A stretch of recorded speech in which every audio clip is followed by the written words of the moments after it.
can we switch over to true mobile doctrine. You say we cannot win? Sergeytov had begun to have his own doubts, but did not expect to hear them from his commander. I say what I did 4 months ago, and I was correct. This campaign of ours has become a war of attrition. For the moment, technology has defeated the military art, ours and theirs. What we're doing now is seeing who runs out of men and arms first. We have more of both, Sergeytov said. That is true, Ivan Mikhailovich. I have many more young men to throw away. More casualties were arriving at the field hospital. The line of trucks running in and out never stopped. Comrade General, I received a message from my father. He wishes to know how things progress at the front. What should I tell him? Alexeyev walked away from his aide for a minute to ponder that. Ivan Mikhailovich, tell the minister that NATO opposition is far more serious than we expected. The key now is supplies. We need the best information we can get on NATO's supply situation, and a determined effort to worsen that situation. We have received little information on how well the naval operations to kill NATO convoys are going. I need that in order to evaluate NATO's endurance. I don't want analyses out of Moscow. I want the raw data. You are unhappy with what we get from Moscow? We were told that NATO was politically divided and militarily uncoordinated. How would you evaluate that report, Comrade Major? Alexeyev asked sharply. I can't go through military channels with that sort of request, can I? Write up your travel orders. I want you back here in 36 hours. I'm sure we'll still be here. Iceland. They should be there in half an hour. Roger that, doghouse, Edwards replied. Like I said, no Russians visible. We haven't seen any aircraft all day. There was some movement on the road west of us 6 hours ago. 4 Jeep-type vehicles. Too far off to tell what was in them, and they were southbound. The coast is clear. Over.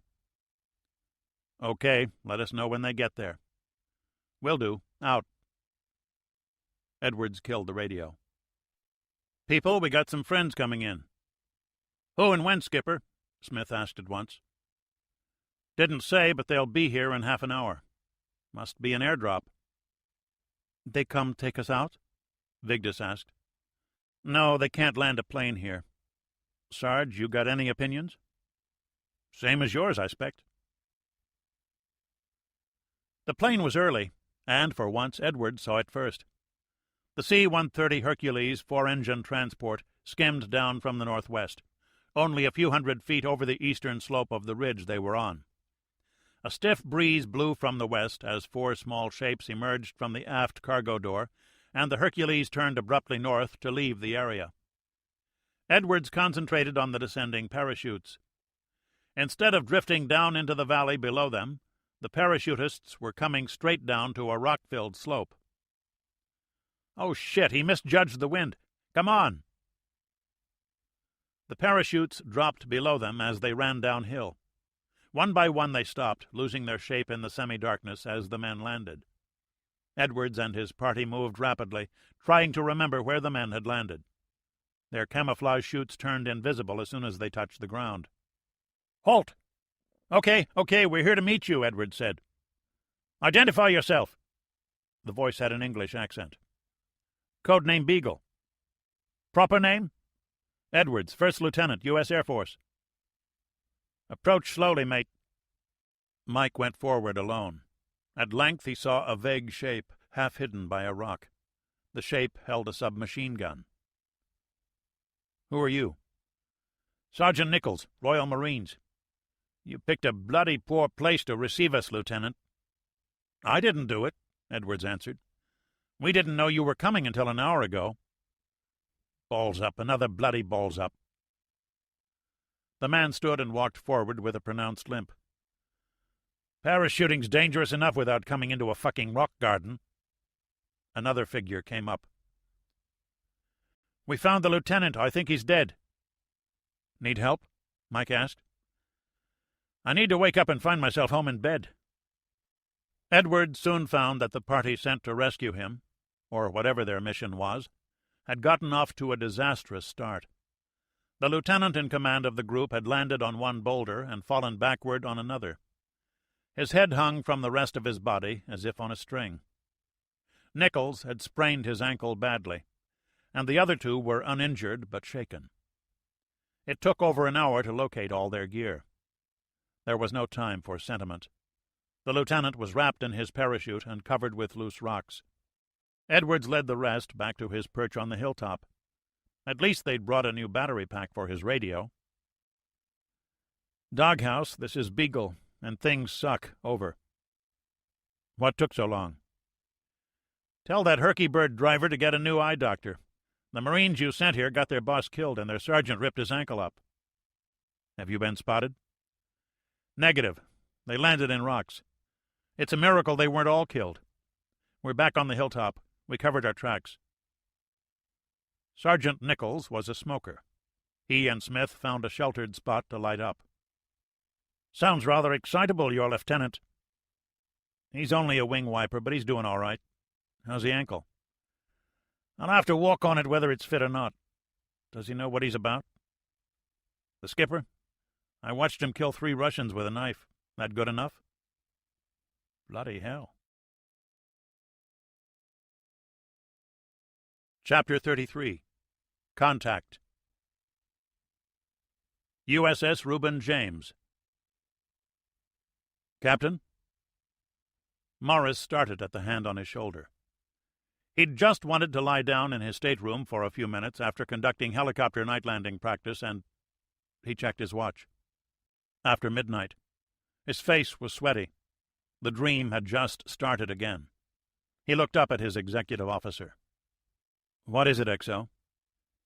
"We got a request to check something out. Probably a snowbird, but, well, see for yourself." Morris took the dispatch with him to his private bathroom, tucked it in his pocket, then washed his face quickly. "Unusual contact repeated several times. Have attempted localization without success." "What the hell is this supposed to be?" he asked, toweling off. "Beats the hell out of me, Skipper. 40 degrees, 30 minutes north, 69:50 west. They got a location, but no ID. I'm having the chart pulled now." Morris ran his hand through his hair.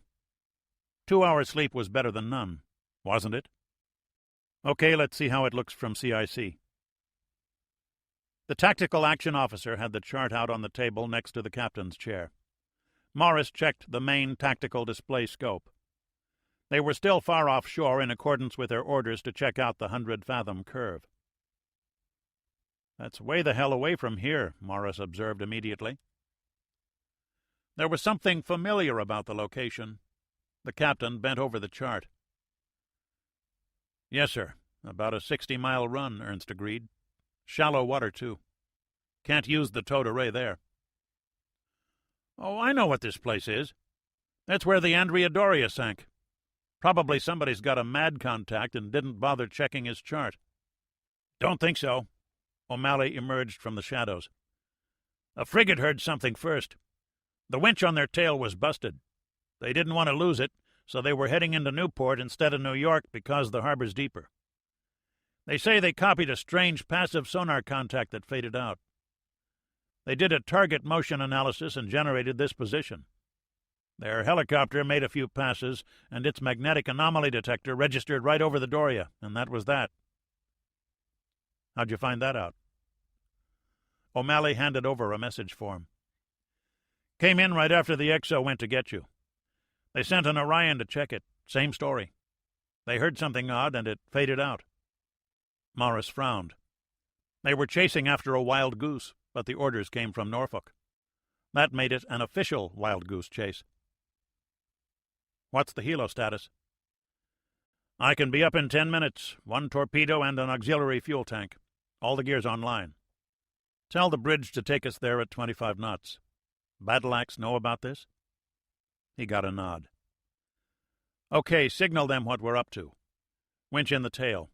Won't do us any good where we're going. O'Malley will close to within 15 miles of the contact and have you search for it. That puts you in the air about 0230. If you need me, I'll be in the wardroom." Morris decided to sample his new ship's mid-rats. O'Malley was headed the same way. "These ships are a little weird," the flyer said. Morris grunted agreement. The main fore and aft passageway was on the port side instead of the center line, for one thing. The Figs broke a number of long-standing traditions in ship design. O'Malley went down the ladder first and opened the wardroom door for the captain. They found 2 junior officers in front of the TV set, watching a taped movie that had mainly to do with fast cars and naked women. The tape machine, Morris had already learned, was run from the chief's quarters.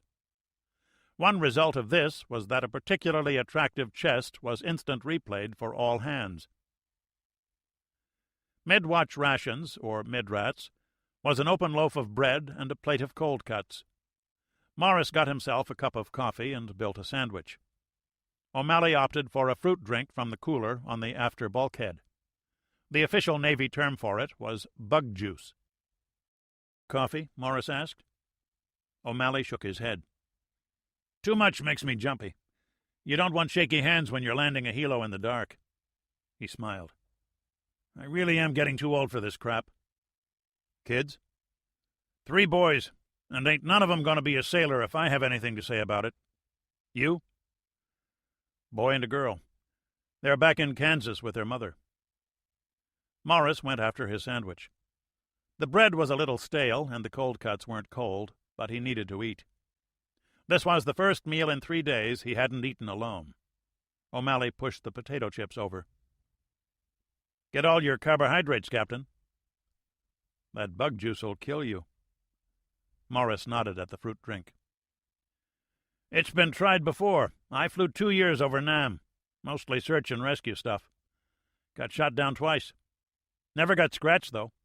Just scared to death." Was he that old? Morris wondered. He had to have been passed over for promotion a few times. The captain made a mental note to check O'Malley's date of rank. "How come you were in CIC?" the captain asked. "I wasn't very sleepy, and I wanted to see how the towed array was working." Morris was surprised. Aviators didn't generally show this much interest in the ship's equipment. "The word is you did pretty well with Ferris." "Not good enough." "That happens, too." O'Malley watched his skipper very closely. The only man aboard with extended combat experience, O'Malley recognized something in Morris that he hadn't seen since Vietnam. The flyer shrugged. It wasn't his problem. He fished in his flight suit and came out with a pack of cigarettes. "Mind if I smoke?" "I just restarted myself." "Thank God!" O'Malley raised his voice. "With all these virtuous children in the wardroom, I thought I was the only dirty old man here." The 2 young lieutenants smiled at that, without taking their eyes from the television screen. "How much experience you have on Figs?" "Most of my time is on carriers, Skipper. Last 14 months I've been an instructor down at Jack's. I've done a lot of odd jobs, most of them with the Seahawk. I think you'll like my bird. The dipping sonar is the best I've ever worked with." "What do you think about this contact report?" O'Malley leaned back and puffed on his cigarette with a faraway look. "It's interesting. I remember seeing something on TV about the Doria. She sank on her starboard side. A lot of people have dived to look at the wreck. It's about 200 feet of water, just shallow enough for amateurs to try. And there's 1 million cables draped over her." "Cables?" Morris asked. "Trawls. A lot of commercial fishing goes on there. They tangle their nets on the wreck. It looks like Gulliver on the beach at Lilliput." "You're right, I remember that," Morris said. "That explains the noise. It's the tide or currents whistling through all those cables." O'Malley nodded. "Yep, that could explain it. I still want to give it a look." "Why?" "All the traffic coming out of New York has to pass right over top the place, for one thing. Ivan knows we got a big convoy forming up in New York. He has to know, unless the KGB has gone out of business. That's one hell of a good place to park a submarine if they want to put a trailer on the convoy." Think about it. If you get a mad contact there, you write it off. The noise from a reactor plant at low power probably won't be louder than the flow noise over the wreck if they get in close enough. If I was a real nervy sub-driver, I'd think hard about using a place like that to belly up." "You really do think like them," Morris observed. "Okay, let's see how we should handle this." 0230 hours. Morris watched the takeoff procedures from the control tower, then walked forward to CIC. The frigate was at battle stations doing 8 knots, her Prairie masker systems operating. If there were a Russian sub out there, 15 or so miles away, there was no way she'd suspect a frigate was nearby. In CIC, the radar plot showed the helo moving into position. "Romeo, this is Hammer. Radio check, over," O'Malley said. The helicopter's onboard data link also transmitted a test message to the frigate. The petty officer on the helicopter communications panel checked it out and grunted with satisfaction. What was that expression he'd heard? Yeah, right. They had a sweet lock on Mama's gadget. He grinned. The helo began its search 2 miles from the grave of Andrea Doria. O'Malley halted his aircraft and hovered 50 feet above the rolling surface. "Down dome, Willie." In the back, the petty officer unlocked the hoist controls and lowered the dipping sonar transducer down a hole in the belly of the helicopter. The Seahawk carried over 1,000 feet of cable, enough to reach below the deepest of thermocline layers. It was only 200 feet to the bottom here, and they had to be careful not to let the transducer come near the bottom for risk of damage. The petty officer paid close attention to the cable and halted the winch when the transducer was 100 feet down. As with surface ships, the sonar readout was both visual and aural. A TV-type tube began to show frequency lines while the sailor listened in on his headphones. This was the hard part, O'Malley reminded himself. Hovering a helicopter in these wind conditions required constant attention. There was no autopilot, and hunting for a submarine was always an exercise in patience. It would take several minutes for the passive sonar to tell them anything, and they could not use their active sonar systems. The pinging would only serve to alert a target. After 5 minutes, they had detected nothing but random noise. They recovered the sonar and moved east. Again, there was nothing. Patience, the pilot told himself. He hated being patient. Another move east, and another wait. "I got something at 048. Not sure what it is. A whistle or something in the high-frequency range." They waited another 2 minutes to make sure it wasn't a spurious signal. "Up dome."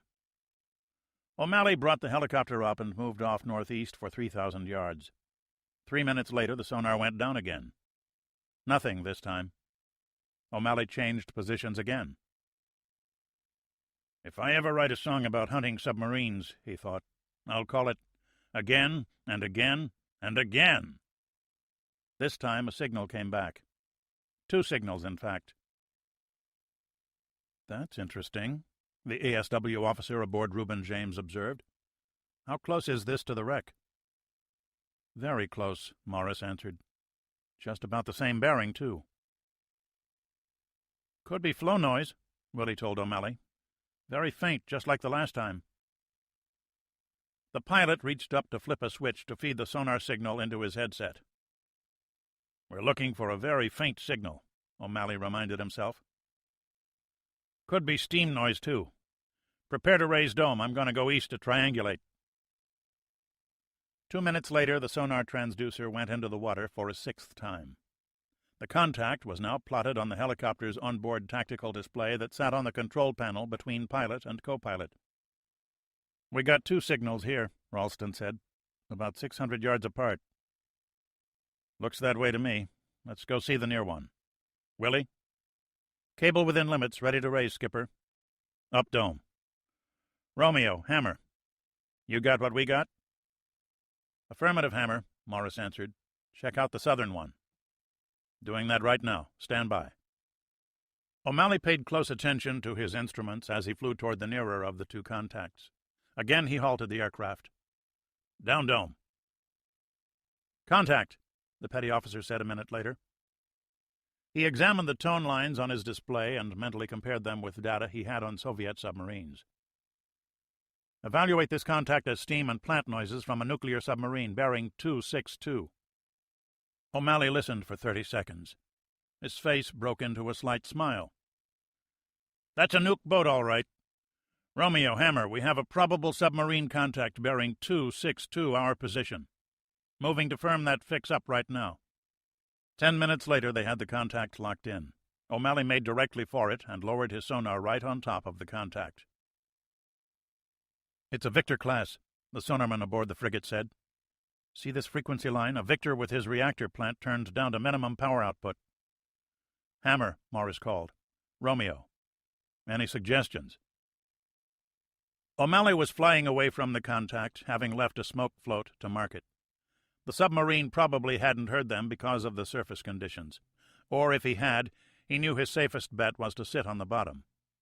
The Americans carried only homing torpedoes, which couldn't detect a submarine on the bottom. Once launched, they'd either motor along in a circle until running out of fuel, or drive straight into the bottom. He could go active and try to flush the submarine off the bottom, he thought, but active sonar wasn't all that effective in shallow water. And what if Ivan didn't move? The Seahawk was down to 1 hour's fuel. The pilot made his decision. Battle Axe, this is Hammer. Do you read? Over. Took your time to call us, Hammer, Captain Perrin replied at once. The British frigate was monitoring the search closely. You have any Mark 11s aboard? We can load them in 10 minutes. We'll be waiting. Romeo, do you approve of VECTAC? Affirmative, Morris answered. The vectored attack approach was perfect, and he was too excited at what they had here to be annoyed at O'Malley for bypassing him. Weapons free. O'Malley circled his aircraft at 1,000 feet while he waited. This was really crazy. Was Ivan just sitting there? Was he waiting for a convoy to pass by? It was about an even-money chance that he'd heard the helicopter. If he'd heard the helo, did he want the frigate to come in so he could attack her? His systems operator watched the sonar display intently for any change in the signal from the contact. So far there'd been none. No increase in engine power, no mechanical transients. Nothing at all but the hissing of a reactor plant at fractional power, a sound undetectable from more than 2 miles off. No wonder several people had looked and found nothing. He found himself admiring the nerve of the Soviet submarine commander.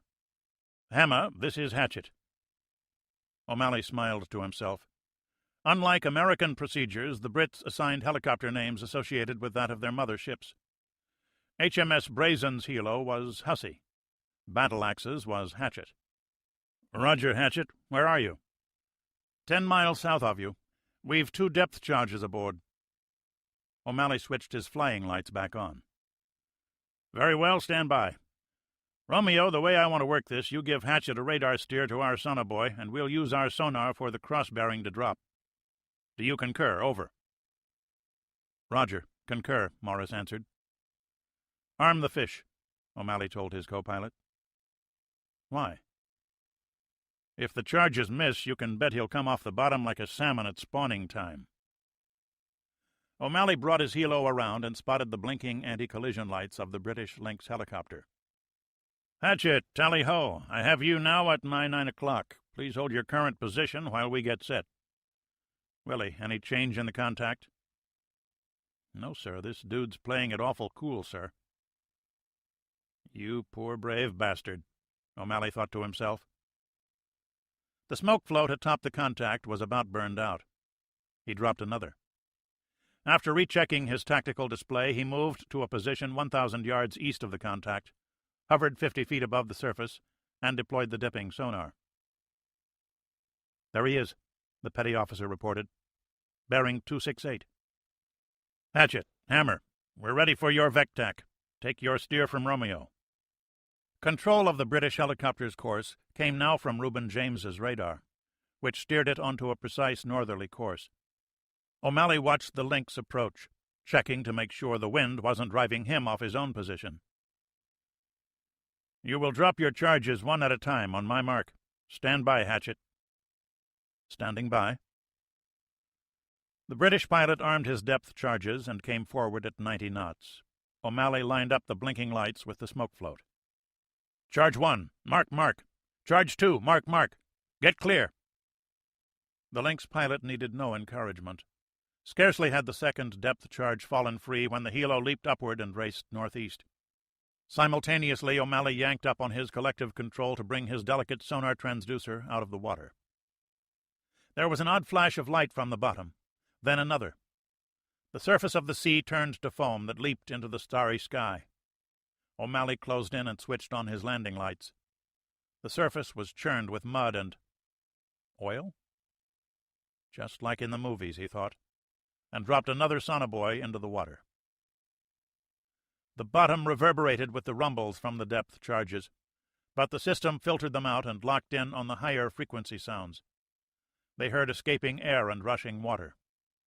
Someone aboard the submarine might have hit the ballast controls in a vain attempt to blow the submarine to the surface. Then there was something else, like water dropped on a hot plate.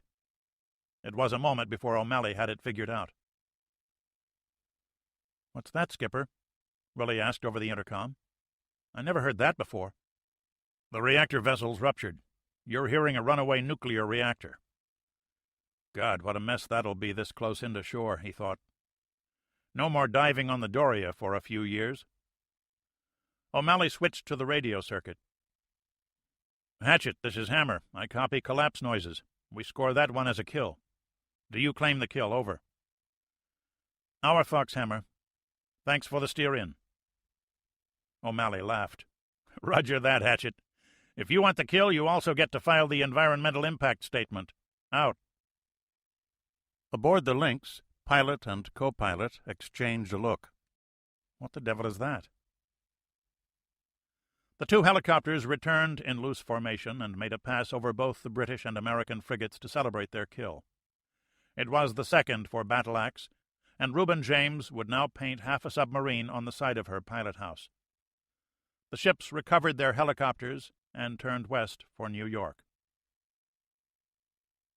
Moscow, RSFSR. Mikhail Sergetov embraced his son in the Russian way, with passion and kisses to welcome him back from the front.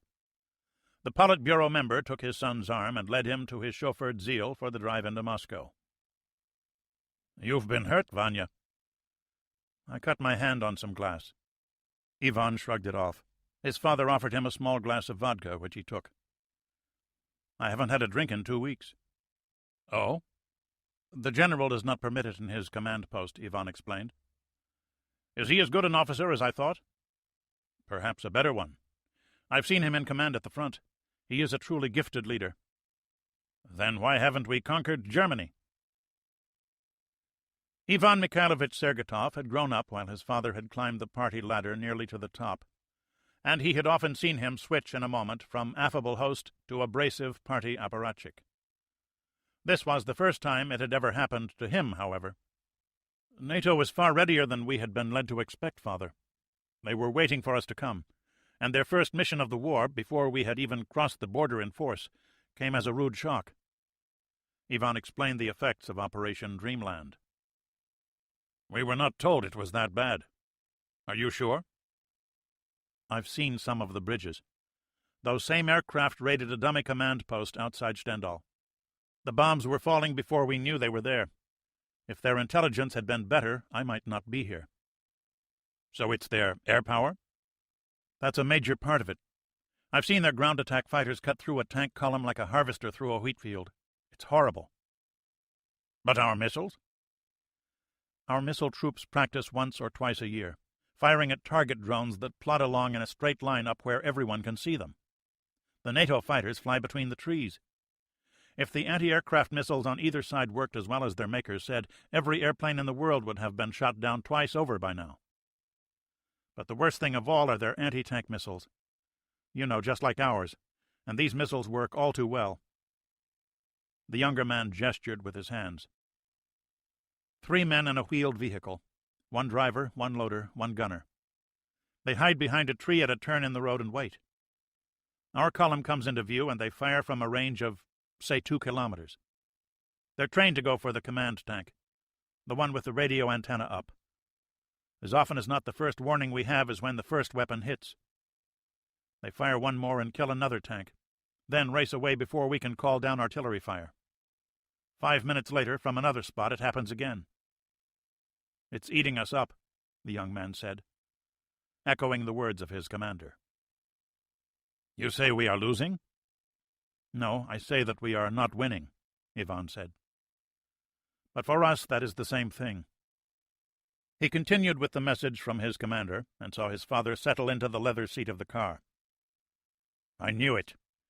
I warned them, Vanya. The fools!" Ivan gestured with his head to the driver. His father smiled and made a dismissive gesture. Vitali had served Sergetov for years. His daughter was now a doctor because of the minister's patronage, his son safe in the university, while most of the young men in the country were under arms. "Oil expenditures are 25% above predictions. That is 25% above my ministerial predictions. They are 40% above the Defense Ministry's predictions. It never occurred to anyone that NATO aircraft would be able to find our hidden petroleum storage facilities. My people are re-evaluating national reserves even now. I am to receive the interim report this afternoon if it's ready on time. Look around, Vanya. See for yourself." There were hardly any vehicles in view, not even trucks. Never a lively city, now Moscow was grim even to Russian eyes. People hurried along half-empty streets, not looking around, not looking up. So many men were gone, Ivan realized. So many of them would never return. As usual, his father read his thoughts. "How bad are casualties?" "Dreadful. Far over estimates. I do not have exact numbers. My posting is intelligence, not administration. But losses are very bad." "This is all a mistake, Vanya," the minister said quietly. "But the party is always right. How many years did you believe that?" "Nothing can be done about that now, Father. We also need information on NATO's supplies. The data that gets to us at the front is overprocessed, shall we say. We need better data to make our own estimates." "At the front," Mikhail thought. His anger at those words could not entirely suppress the pride he felt at what his son had become. He'd worried often that he'd turn into another young nobleman of a party family. Alexeyev was not the sort to promote lightly, and from his own sources he'd learned that Ivan had accompanied the general to the battle line many times. The boy had become a man. Pity it had taken a war to make that happen. "I'll see what I can do."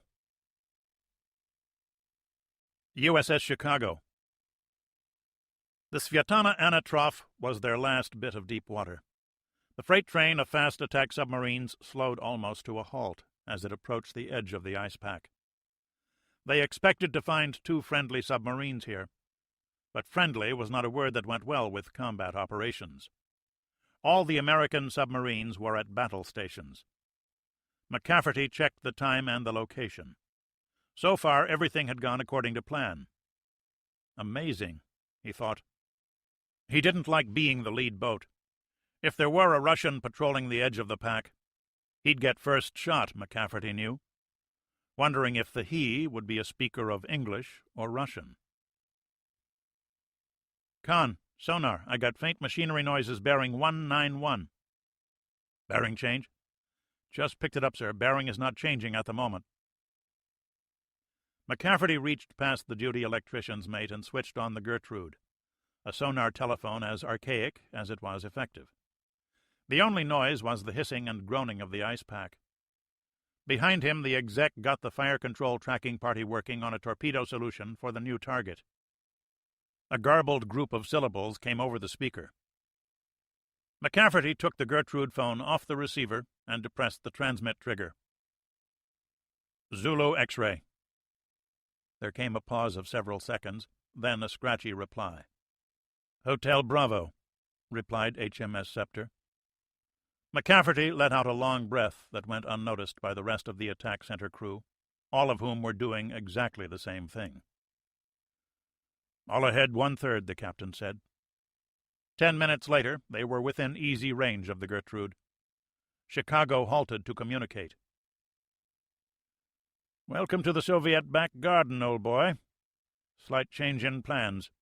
Keyboard, the code name for HMS Superb, is 20 miles south to check further on your route. We've encountered no hostile activity for the past 30 hours. The coast is clear. Good hunting. Thank you, Keelock. The gang's all here. Out. McCafferty hung the phone set back in its place. Gentlemen, the mission is a go. All ahead 2/3. The nuclear attack submarine increased speed to 12 knots on a heading of 197 degrees. HMS Scepter counted the American boats as they passed, then resumed her station, circling slowly at the edge of the ice pack. Good luck, chaps, her captain breathed. They should get in all right. It's not getting in that I'm worried about, Jimmy, the captain replied, using the traditional name for a British sub's first officer. The ticklish part's getting back out. Stornoway, Scotland. Telex for you, Commander. An RAF sergeant handed the message form over to Toland. Thank you. He scanned the form. Leaving us? Group Captain Mallory asked. They want me to fly down to Northwood. That's right outside London, isn't it? Mallory nodded. No problem getting you there. That's nice. It says immediate. Northwood, England. He'd been to England many times, all on business, with his opposite numbers at Government Communications Headquarters outside Cheltenham. His flights always seemed to arrive at night. He was flying at night now, and something was wrong. Something obvious. Blackout. There were few lights below. Did that really matter now that aircraft had sophisticated navigation aids? Or was it mainly a psychological move to remind the people of what was going on? If the continuous television coverage, some of it live from the battlefront, didn't do that already. Toland had been spared most of that. Like most men in uniform, he had no time for the big picture while he concentrated on his little corner of it. He imagined it was the same for Ed Morris and Danny McCafferty, then realized this was the first time he'd thought of them in over a week. How were they doing? They were certainly more exposed to danger than he was at the moment, though his experience on Nimitz the second day of the war had given him enough terror to last the remainder of his life. Toland did not yet know that with a routine telex message sent a week before, he would directly affect their lives for the second time this year. The Boeing 737 airliner touched down 10 minutes later. Only 20 people were aboard, almost all of them in uniform. Toland was met by a car and a driver, which sped him off to Northwood. "Your Commander Toland?" a Royal Navy lieutenant asked. "Please come with me, sir. Eastland wants to see you." He found Admiral Sir Charles Beatty chewing on an unlit pipe in front of a huge map of the eastern and northern Atlantic. "Commander Toland, sir." "Thank you," the Admiral said without turning. "Tea and coffee in the corner, Commander." Toland availed himself of the tea. He drank it only in the UK, and after several weeks he found himself wondering why he didn't have it at home. "Your tomcats have done well up in Scotland," Beatty said. "It was the aerial radar that made the real difference, sir. More than half the kills were made by the RAF. Last week you sent a message to our air operations chaps to the effect that your tomcats were able to track backfires visually at very long range." It took Toland a few seconds to remember it. "Oh yes, it's the video camera system they have, Admiral. It's designed to identify fighter-size aircraft at 30 miles or so. Tracking something as big as a backfire they can do at 50 or so if the weather's good." "And the backfires would not know they were there?" "Not likely, sir." "How far could they follow a backfire?" "That's a question for a driver, sir. With tanker support we can keep a Tomcat aloft for almost 4 hours. 2 hours each way, that would take them almost all the way home." Beatty turned to face Toland for the first time. Sir Charles was a former aviator himself, last commander of the old Ark Royal, Britain's last real carrier. "How sure are you of Ivan's operating airfields?" "For the backfire, sir? They operate from the 4 airfields around Kirovsk. I would presume you have satellite photos of the places, sir." "Here."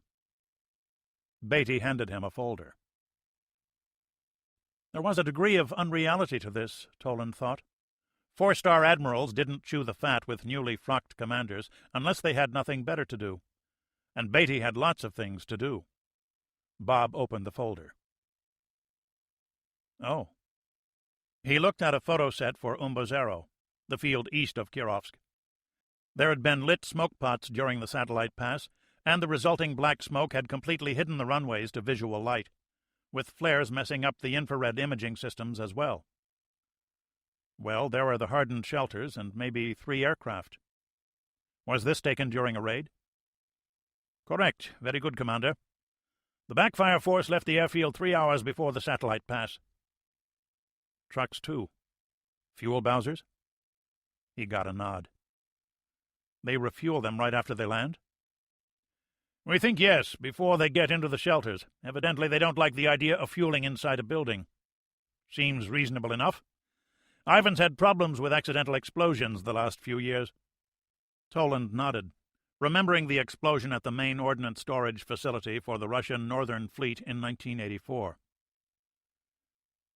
Be a hell of a nice time to catch them on the ground. But we don't have any tactical aircraft that'll reach nearly that far. B-52s could do it, but they'd be murdered. We learned that over Iceland.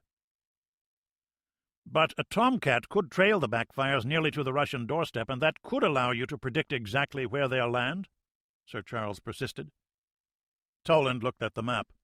The backfires re-entered Russian fighter cover about 30 minutes flying time from their home bases. Plus or minus 15 minutes. Yes, Admiral, I think we can do that. I wonder how long it takes to refuel a backfire. There was a lot of thinking going on behind those blue eyes, Toland saw. Commander, my operations officer will brief you on something called Operation Doolittle. We named it after one of your chaps as a clever bit of subterfuge to weasel the assets from your navy. For the moment, this information is eyes only to you. Be back here in an hour. I want your evaluation of how we can improve the basic operational concept. Yes, sir. USS Reuben James. They were in New York Harbor. O'Malley was in the wardroom finishing up the written account of the destruction of the Soviet submarine when the growler phone on the port bulkhead started making noise. He looked up and discovered he was the only officer in the room. That meant he had to answer it. Wardroom, Lieutenant Commander O'Malley. Battle-Axe here. May I please speak to your CO? He's taking a nap. Can I help you, or is it important? If he's not too busy, the captain wishes to invite him to dinner. Half an hour from now. Your XO and helicopter pilot also, if he's available. The pilot laughed.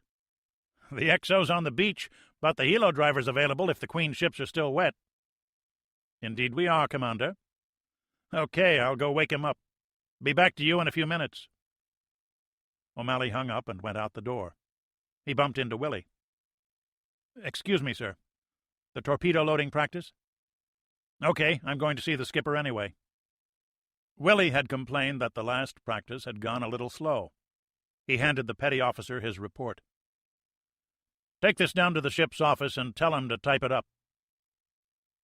O'Malley went forward and found the door to the captain's stateroom closed, but the Do Not Disturb light was switched off. He knocked and went in. The noise surprised him. Don't you see it? The words came out as a gasp. Morris was lying on his back, his hands balled into fists on the blanket. His face was covered in sweat, and he breathed like a man finishing a marathon. Jesus. O'Malley hesitated. He didn't really know the man. Look out! This was louder, and the pilot wondered if anyone in the passageway outside might hear it and wonder if the captain were... He had to do something. Wake up, Captain. Jerry grabbed Morris by the shoulders and lifted him up into a sitting position. Don't you see it? Morris shouted, still not really awake. Settle down, pal. You're tied to the pier in New York Harbor. You're safe. The ship is safe. Come around, Captain. It's okay. Morris blinked his eyes about 10 times. He saw O'Malley's face about 6 inches away. What the hell are you doing here? Glad I came. You all right? The pilot lit a cigarette and handed it to the captain. Morris refused it and stood. He walked to his basin and got a glass of water. Just a dumb dream. What do you want? We've been invited out to dinner next door in half an hour. I guess a reward for giving them the victor. Also, I'd like your deck crew to practice loading torps on my bird. Last time was a little slow, my petty says. When do you want 'em to do it? Soon as it gets dark, Captain. Better they should learn it the hard way. Okay. Half an hour on dinner? Yes, sir. Be nice to have a drink. Morris smiled without much enthusiasm. Guess it would. I'll wash up. Meet you in the wardroom. This thing formal? They didn't say so. I wasn't planning to change if that's all right with you, Skipper. O'Malley was wearing his flight suit. He got lonely without all the pockets. 20 minutes. O'Malley went to his stateroom and ran a cloth over his flight boots. The flight suit was new, and he figured that was dressy enough. Morris worried him. The man might come apart, not something that should happen to a commanding officer. That made it partly his problem. Besides, O'Malley told himself, he's a pretty good man. He looked better when they met again. Amazing what a shower could do. His hair was brushed back, and his service khakis pressed. The two officers went aft to the helicopter pad, then down the brow to the dock. HMS Battle Axe gave the appearance of a larger ship than the American frigate. In fact, she was about 12 feet shorter, but 700 tons heavier, various differences in her design reflecting the philosophies of her builders. She was undeniably prettier than her American counterpart, her unexciting hull lines more than balanced by a superstructure that looked as though it had been sculpted to sit atop a ship instead of a parking lot. Morris was glad to see that things were informal. A youthful midshipman met them at the foot of the brow and escorted them aboard, explaining that the captain was on the radio at the moment. After the customary salutes of flag and duty officer, the midshipman led them into the ship's air-conditioned citadel, then forward to the wardroom. "Hot damn, a piano!" O'Malley exclaimed. A battered upright was secured to the port bulkhead with 2-inch line. Several officers rose and introduced themselves. "Drinks, gentlemen?" a steward asked. O'Malley got himself a can of beer and moved toward the piano. A minute later he was battering his way through some Scott Joplin. The wardroom's forward door opened. "Jero!" a man with 4 stripes on his shoulder boards exclaimed. "Doug!" O'Malley jumped up from the stool and ran to shake his hand. "How the hell are you?" "I knew it was your voice on the radio." "Hammer, indeed. The American Navy's run out of competent pilots and scraped you up, eh?" Both men laughed out loud. O'Malley waved his captain over. "Captain Ed Morris, meet Captain Doug Perrin, MBE, RN, and a shitload of other acronyms. Watch this turkey, Skipper. He used to drive submarines before he went straight." "I see you guys know each other."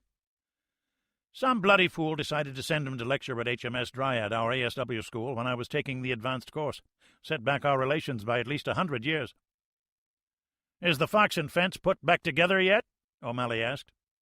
"Skipper, there was this pub about half a mile from the place, and one night Doug and me—" "I am trying to forget that night, Jero. Susan gave me hell about it for weeks." He led them aft and got himself a drink. "Marvelous job with that Victor last night. Captain Morris, I understand you did very well with your previous command."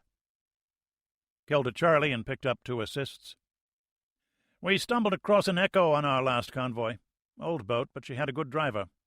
Took us 6 hours. But a pair of diesel submarines, probably Tangos, got inside and killed 5 ships and an escort.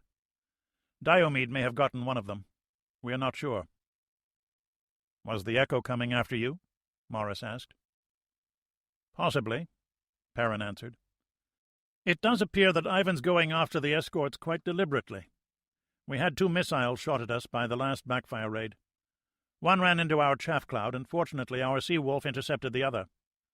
Unfortunately, the one that exploded behind us amputated our towed array, and we're down to just our 2016 sonar." "So you've been assigned to ride shotgun on us, then?" It would seem so. The captains lapsed into shop talk, which was the whole point of the dinner in any case. O'Malley found the English helicopter pilot while the tables were set, and they started the same thing while the American played the piano. Somewhere in the Royal Navy was a directive.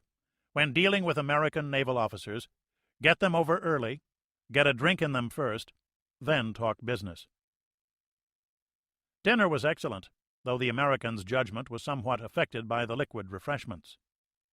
O'Malley listened closely as his captain described the loss of Ferris, the tactics employed by the Russians, and how he had failed to counter them properly. It was like listening to a man relate the death of his child. "Under the circumstances, hard to see what you could have done differently," Doug Perrin sympathized. "Victor is a capable opponent, and he must have timed your coming off the sprint very carefully." Morris shook his head. "No, we came off sprint well away from him, and that blew his solution right out the window. If I'd done things better, those men wouldn't be dead. I was the captain. It was my fault." Perrin said, "I've been there in the submarine, you know. He has the advantage because he's already been tracking you." He flashed O'Malley a look. Dinner ended at 8. The escort commanders would meet the following afternoon, and the convoy would sail at sundown. O'Malley and Morris left together, but the pilot stopped at the bow. "Forgot my hat. I'll be back in a minute." He hurried back to the wardroom. Captain Perrin was still there.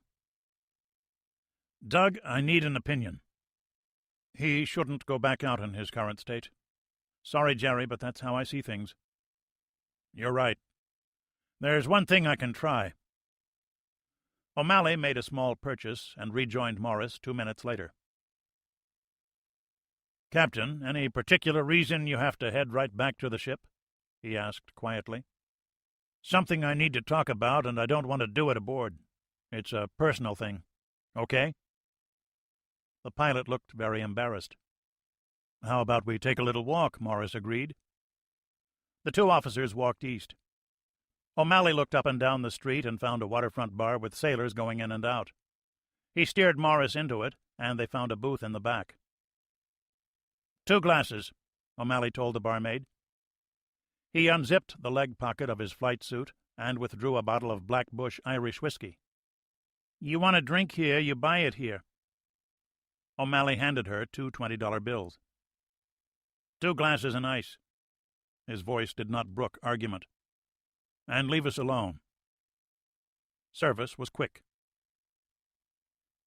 "I checked my logbook this afternoon," O'Malley said after tossing off half his first drink. 4,360 hours of stick time. Counting last night, 311 hours of combat time. "Vietnam.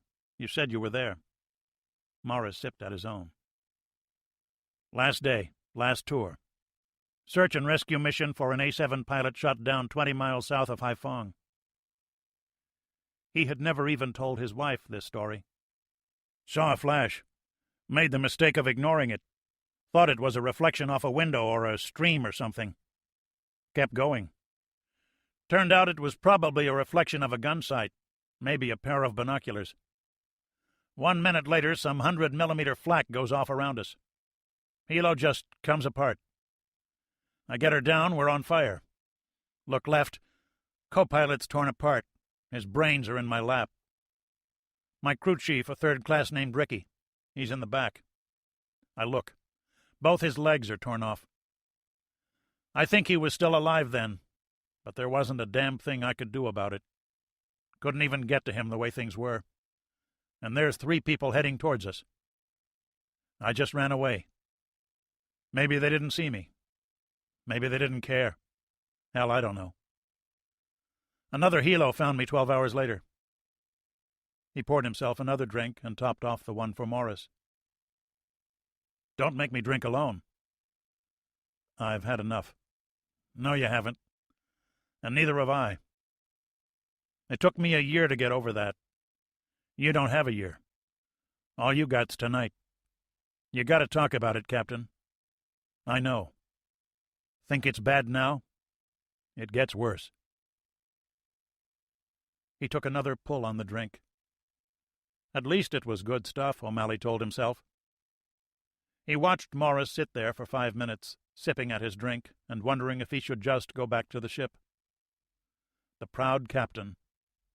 Like all captains, condemned to live alone, and this one was lonelier than most. "He's afraid I'm right," O'Malley thought. "He's afraid it will get worse. You poor bastard. If you only knew." "Run through it," the pilot said quietly. "Analyze it, one step at a time." "You already did that for me." "I have a big mouth. Has to be for my feet to fit in it. You do it in your sleep, Ed. Might as well do it when you're awake." And, slowly, he did. O'Malley coached him through the sequence. Weather conditions, ship's course and speed. What sensors were operating. In an hour they were 3/4 of the way down the bottle. Finally, they got to the torpedoes. Morris's voice started to crack. "There just wasn't anything else I could do.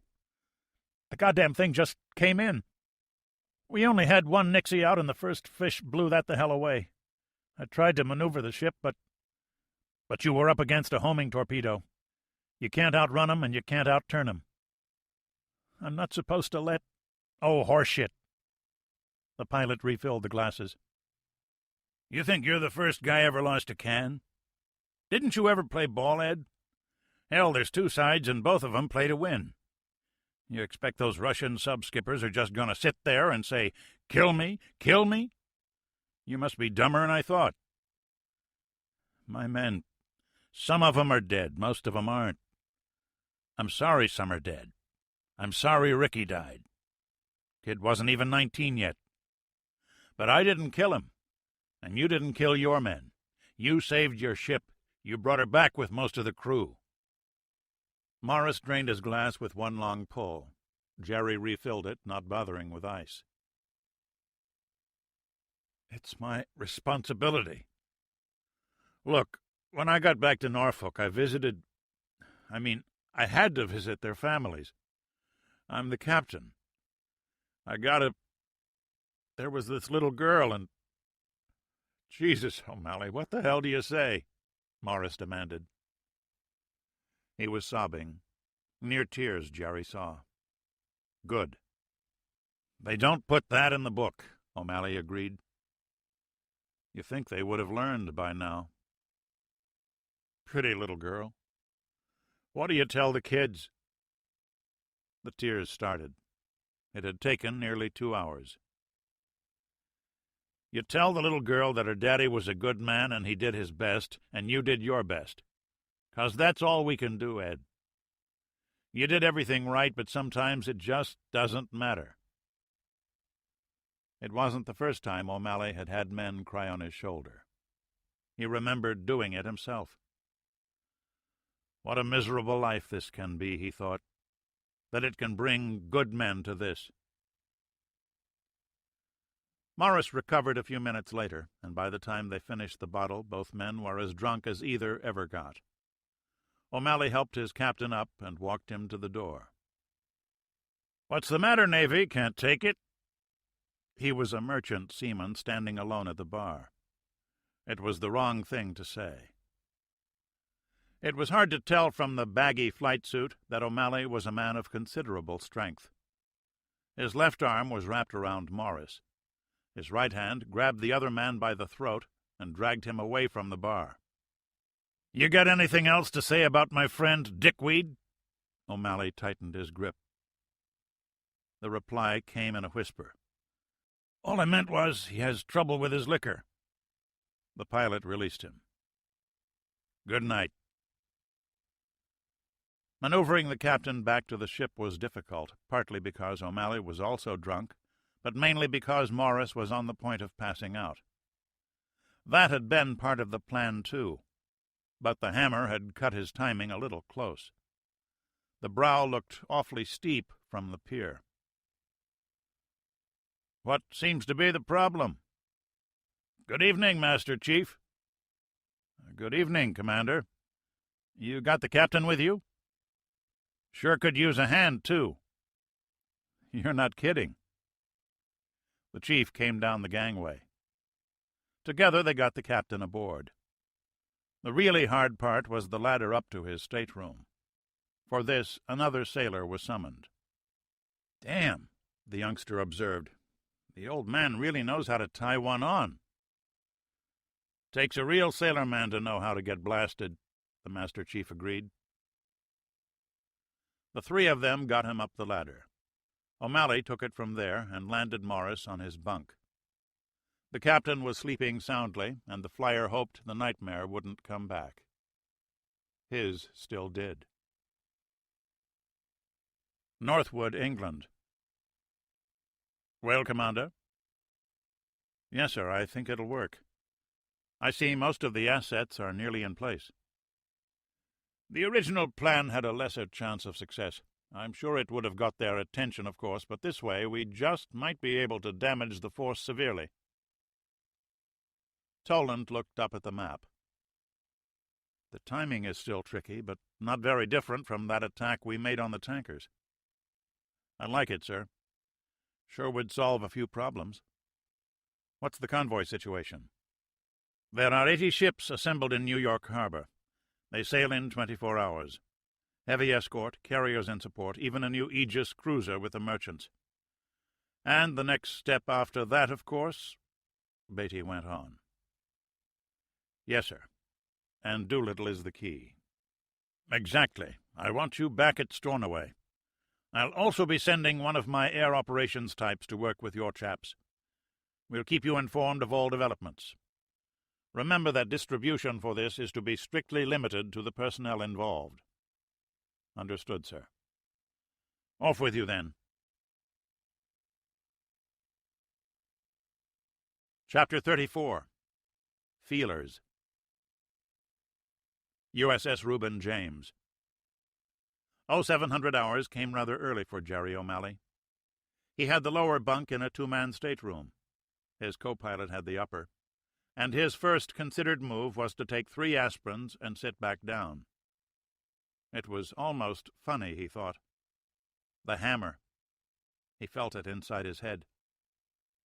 No, he corrected himself. He had his dipping sonar in there on automatic ping. Still and all, he had performed something remembered from his youth as a corporal work of mercy, and that helped give purpose to his suffering. He gave the aspirins 10 minutes to get into his bloodstream, then went forward to the shower. First cold, then hot water cleared his head. The wardroom was full but quiet.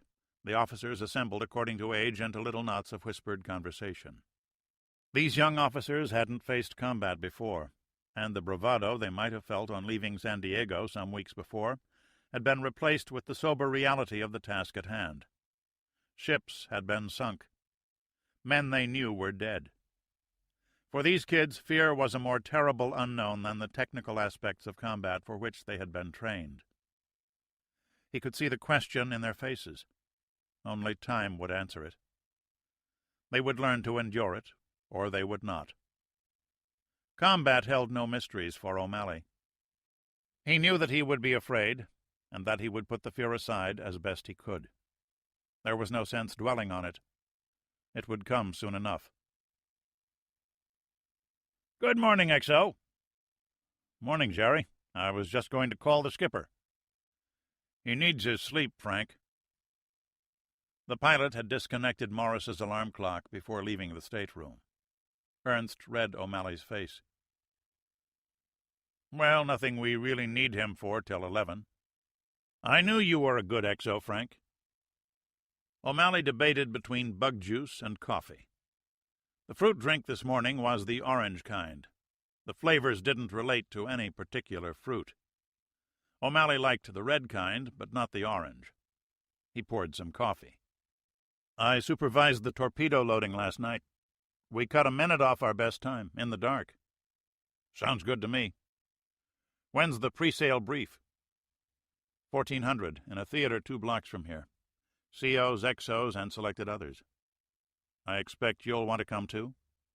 "Yeah." Ernst's voice dropped. "You sure the skipper's all right?" "There are no secrets aboard a ship." He's been on straight combat ops since day one of this fracas. He needed to get a little unwrapped, an ancient and honored naval tradition. He raised his voice. Damn shame that all these little boys are too young to partake in it. Didn't anybody think to get a newspaper? NFL summer camps are opened all over the country, and there ain't no paper. What the hell kind of wardroom is this? I've never met a dinosaur before, a junior engineering officer observed sotto voce. You get used to him, Ensign Ralston explained. Iceland. 2 days' rest was just what the doctor ordered for everyone. Sergeant Nichols could almost walk normally on his ankle, and the Americans, who were beginning to regard fish with distinct distaste, filled up on the extra rations the Royal Marines had packed in. Edwards's eyes traced around the horizon again. The human eye automatically locks onto movement, and she was moving. It was hard not to look. It was almost impossible. In fact, Edwards told himself it was impossible to stand guard and not look around. The hell of it was, she thought it was funny. Their rescuers, Edwards knew better, but why upset her, had also brought soap. A tiny lake half a mile from their hilltop perch was the designated bathing area. In hostile country, no one went that far alone, and the lieutenant had naturally been detailed to look after her, and she after him. Guarding her as she bathed with a loaded rifle seemed absurd, even with Russians around. Her bruises were nearly healed, he noted as she dressed. Finished, Michael? They didn't have towels, but that was a small price to pay for smelling human. She came up to him with her hair still wet and an impish expression on her face. I embarrass you. Sorry. It's not your fault. It was also impossible to be angry with her. The baby makes me fat, she said.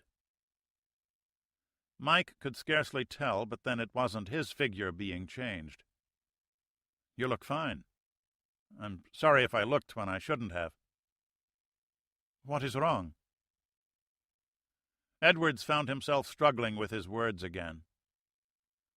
Well, after what happened to you, I mean, you probably don't need a bunch of strange men standing around looking at you when you're, well, naked. Michael, you are not like that one. I know you would never hurt me. Even after what he do to me, you say I am pretty. When I grow fat. Vigdis, baby or no baby, you are the prettiest girl I have ever known. You're strong and you're brave. And I think I love you, but I'm afraid to say so. We just picked a bad time to meet, that's all. For me was a very good time, Michael.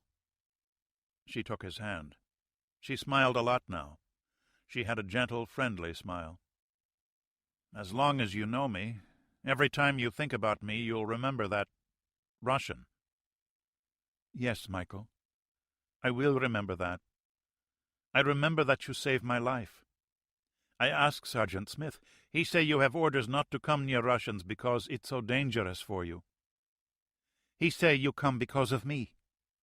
You do not even know me then, but you come. I did the right thing. He held both of her hands now. What do I say now? Darling, if we ever get out of this alive, that sounds like a bad movie.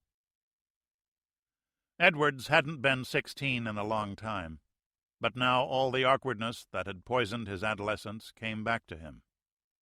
Mike hadn't exactly been the make-out king of East Point High School. Vigdis, not any good at this. It was different with Sandy. She understood me. I don't know how to talk to girls. Hell, I'm not that good talking to people. I do weather maps and play with computers, but I usually have to have a few beers in me before I get the nerve to say, I know you love me, Michael. Her eyes sparkled when she revealed the secret. Well, yes. She handed him the soap. Your time to wash. I will not look too much. Pforzhausen, Federal Republic of Germany. Major Sergetov handed over his notes. The line had been forced at a second place, Gronau, 15 kilometers north of Alfeld, and now 6 divisions were involved in the drive on Hameln, and others were attempting to widen the breach. Still, they were handicapped. There were relatively few roads in this part of Germany, and those routes they controlled were still suffering from air and artillery attacks that bled reinforcement columns long before they could be committed to battle. What had begun with 3 motor rifle divisions attempting to forge an opening for 1 tank division had now become the focus of 2 complete Soviet armies. Where they had attacked into a pair of depleted German brigades, now they faced a hodgepodge of units from nearly all NATO members. Alexeyev anguished over lost chances. What if divisional artillery hadn't dropped multiple rocket fire on the bridges? Could he have reached the Weser in a day, as he had thought? That is in the past, Pasha told himself. He looked over the information on fuel availability. 1 month? At current operational tempos, yes, Sergetov said grimly. And to do this we have crippled the whole national economy. My father asks if we can reduce expenditures at the front. Certainly, the general exploded. We can lose the war. That ought to save his precious fuel. Comrade General, you requested that I provide you with accurate information. I have done this. My father was also able to give me this. The younger man took a document from his coat pocket. 10 pages thick, it was a KGB intelligence assessment, marked Politburo Eyes Only. It makes very interesting reading. My father asks me to point out the risk he has taken in giving you this document. The general was a fast reader and ordinarily not a man given to displays of emotion. The West German government had established direct contact with the Soviets through the embassies both maintained in India. The preliminary discussion had been an inquiry into the possibility of a negotiated settlement. The KGB's assessment was that the inquiry reflected the fragmentation of NATO politically, and possibly a grave supply situation on the other side of the battle line.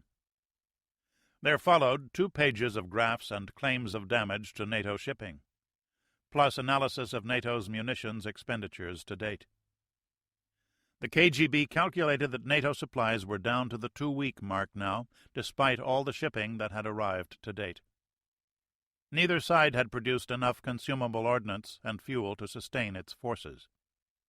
My father feels that this data on the Germans is particularly significant. Potentially so, Alexeyev said cautiously. They will not slacken their fighting while their political leadership works to achieve an acceptable settlement.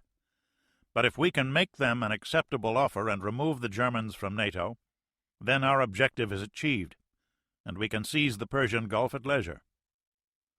What offer are we making to the Germans? That has not yet been decided. They have asked for our withdrawal to pre-war lines, with final terms to be negotiated on a more formal basis under international supervision. Their withdrawal from NATO is to be contingent upon the terms of the final treaty. Not acceptable. It gives us nothing. Why are they negotiating at all, I wonder? Evidently there has been considerable turmoil in their government over the dislocation of civilians and destruction of economic assets. Ah. The economic damage to Germany was not something in which Alexeyev had the slightest interest. But the German government was watching the work of 2 generations being dismantled by Soviet explosives. But why haven't they told us this? The Politburo feels that news of a possible negotiated settlement would discourage further pressure on the Germans.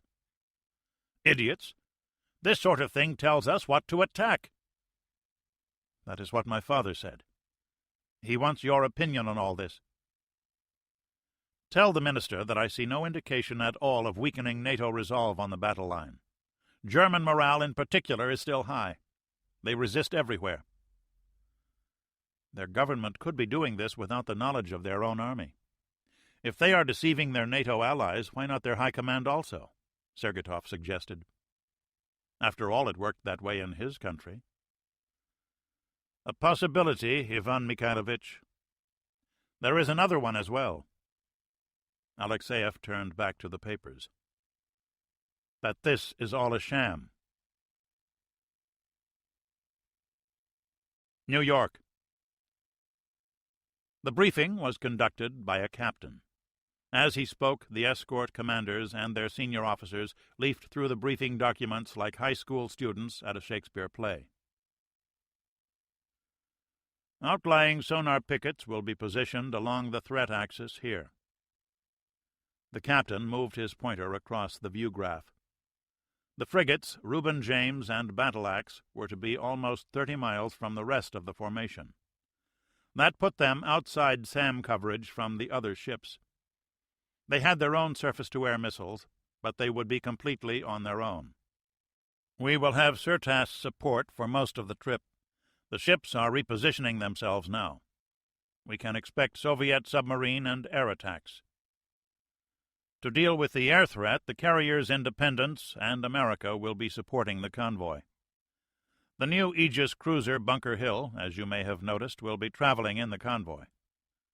Also, the Air Force will be taking out the Russian Radar Ocean reconnaissance satellite on its next pass, about 1200 hours Zulu tomorrow. All right, a destroyer captain observed. Gentlemen, we are delivering a total load of over 2 million tons of equipment, plus a complete armored division made up of Reserve and National Guard formations. Not counting the materiel reinforcements, this is enough supplies to keep NATO in action for 3 weeks. This one goes through. Any questions? No? Then good luck. The theater emptied. The officers filing past the armed guards onto the sunny street. Jerry, Morris said quietly. Yes, Captain. The pilot donned his aviator's sunglasses. About last night. Captain, last night we both had too much to drink, and to tell you the truth, I don't remember all that much. Maybe 6 months from now we can decide what happened. You sleep well? Almost 12 hours. My alarm clock didn't go off. Maybe you should get a new one. They walked past the bar both had visited the night before. The captain and the pilot gave it a look, then laughed. Once more into the breach, dear friends. Doug Perrin joined them. Just don't give us any of this laying your ship alongside the enemy crap, O'Malley suggested. That away borders shit is dangerous. Your job is to keep the bastards away from us, Jarrow. Up to it? He'd better be, Morris observed lightly. I'd hate to think he's all talk. We got a real nice bunch here, the pilot observed angrily. Geez, I fly up all on my own, find a damn submarine, give it to Doug here, and do I get any respect? That's the problem with aviators. You don't tell them how great they are every 5 minutes, they go and get depressed on you, Morris said with a smile. He was a different person from the one who had mumbled through dinner last night. Anything you need that we might have, Doug? Perhaps we might exchange some foodstuffs? No problem. Send your supply officer over. I'm sure we can negotiate something. Morris checked his watch. We don't sail for another 3 hours. Let's have a sandwich and talk over a few things.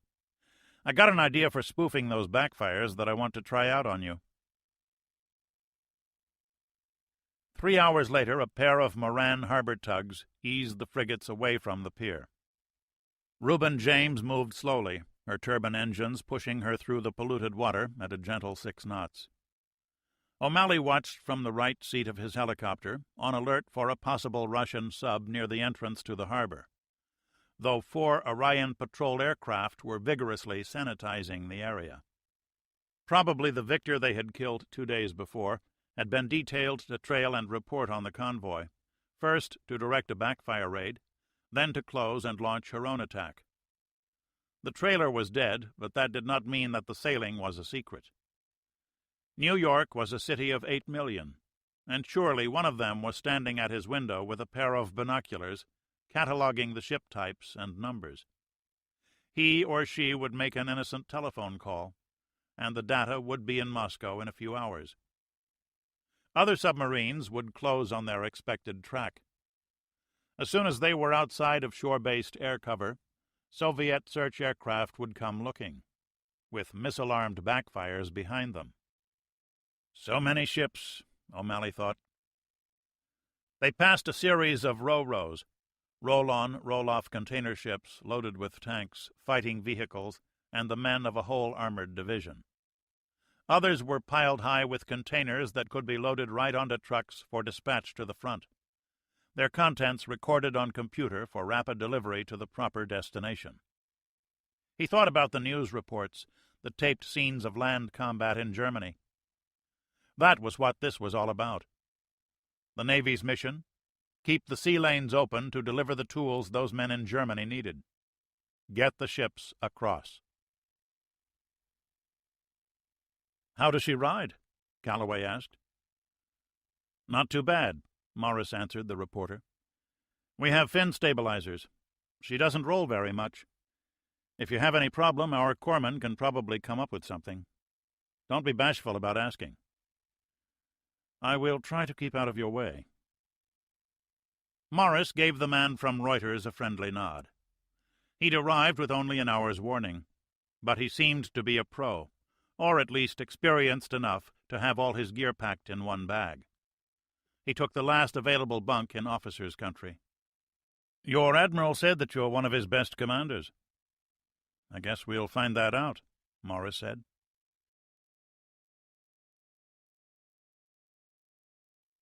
Chapter 35. Time on Target.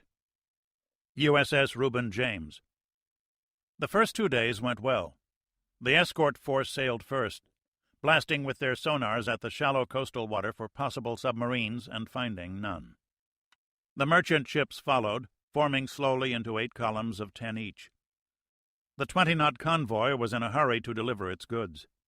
Covered by a massive umbrella of land-based aircraft, it pressed on through the first 48 hours with only minor zigzagging as it sailed past the coast of New England and eastern Canada, Sable Island, and the Grand Banks. The easy part was behind them now. As they left coastal waters for the Atlantic Ocean proper, they entered the unknown territory. "About filing my dispatches," Calloway said to Morris. "Twice a day you can use my satellite transmitter as long as it doesn't interfere with official traffic. You understand that your reports will be run through Norfolk for sensitive information?" "Quite so. Captain, you may believe me when I say that as long as I'm here with you, I will reveal nothing that would endanger your ship. I had quite enough excitement this year in Moscow." "What?" Morris turned and lowered his binoculars. Calloway explained what his spring had been like. "Patrick Flynn, my opposite number from Associated Press, is aboard Battleaxe, doubtless drinking beer," he concluded. "So you were there when all this boiled up. Do you know why all this started?" Calloway shook his head. "If I did, Captain, I'd have filed the story long ago." A messenger appeared on the bridge wing with a clipboard. Morris took it, read through 3 messages, and signed for them. "Something dramatic?" Calloway asked hopefully. "Fleet weather update, and something about that Russian reconnaissance satellite. It comes overhead in another 3 hours. The Air Force is going to try and shoot it down before it gets to us, though. Nothing major. You're comfortable, I presume? Any problems?" "None, Captain. Nothing like a nice sea voyage." "True enough." Morris stuck his head into the pilot-house. "General quarters. Air action." Morris led the reporter into the Combat Information Center, explaining that the drill he was about to see was to make sure his men could do everything properly, even in the dark. "One of those dispatches give you a warning?" "No, but in 6 hours we'll be outside of land-based fighter cover.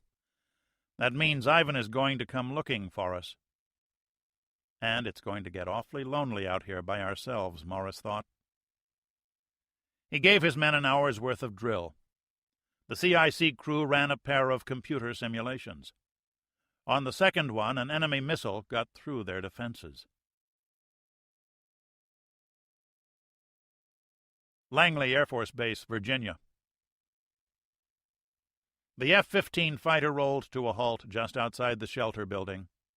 The crew chief set the ladder next to the aircraft, and Major Nakamura climbed down, already looking aft at her scorched airplane. She walked over to examine the damage. "Don't look bad, Major," the sergeant assured her.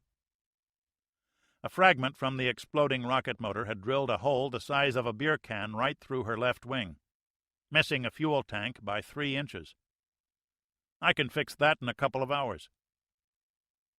"You all right?" the Lockheed engineer asked. "It blew 50 feet away, and it just blew the hell up. You were wrong, by the way. When they blow, it's pretty spectacular. Pieces all over the damn place. I was lucky I only caught one of them." It had scared hell out of the pilot, but she then had an hour to recover. Now she was just mad. "Sorry, Major. Wish I could say more than that." "Just have to try again," Bunn said, looking up at the sky through the hole. "When's the next window?" 11 hours, 16 minutes. "That's it, then." She walked into the building, then upstairs to the pilot's lounge. There was carpeting on the walls of the building for noise absorption.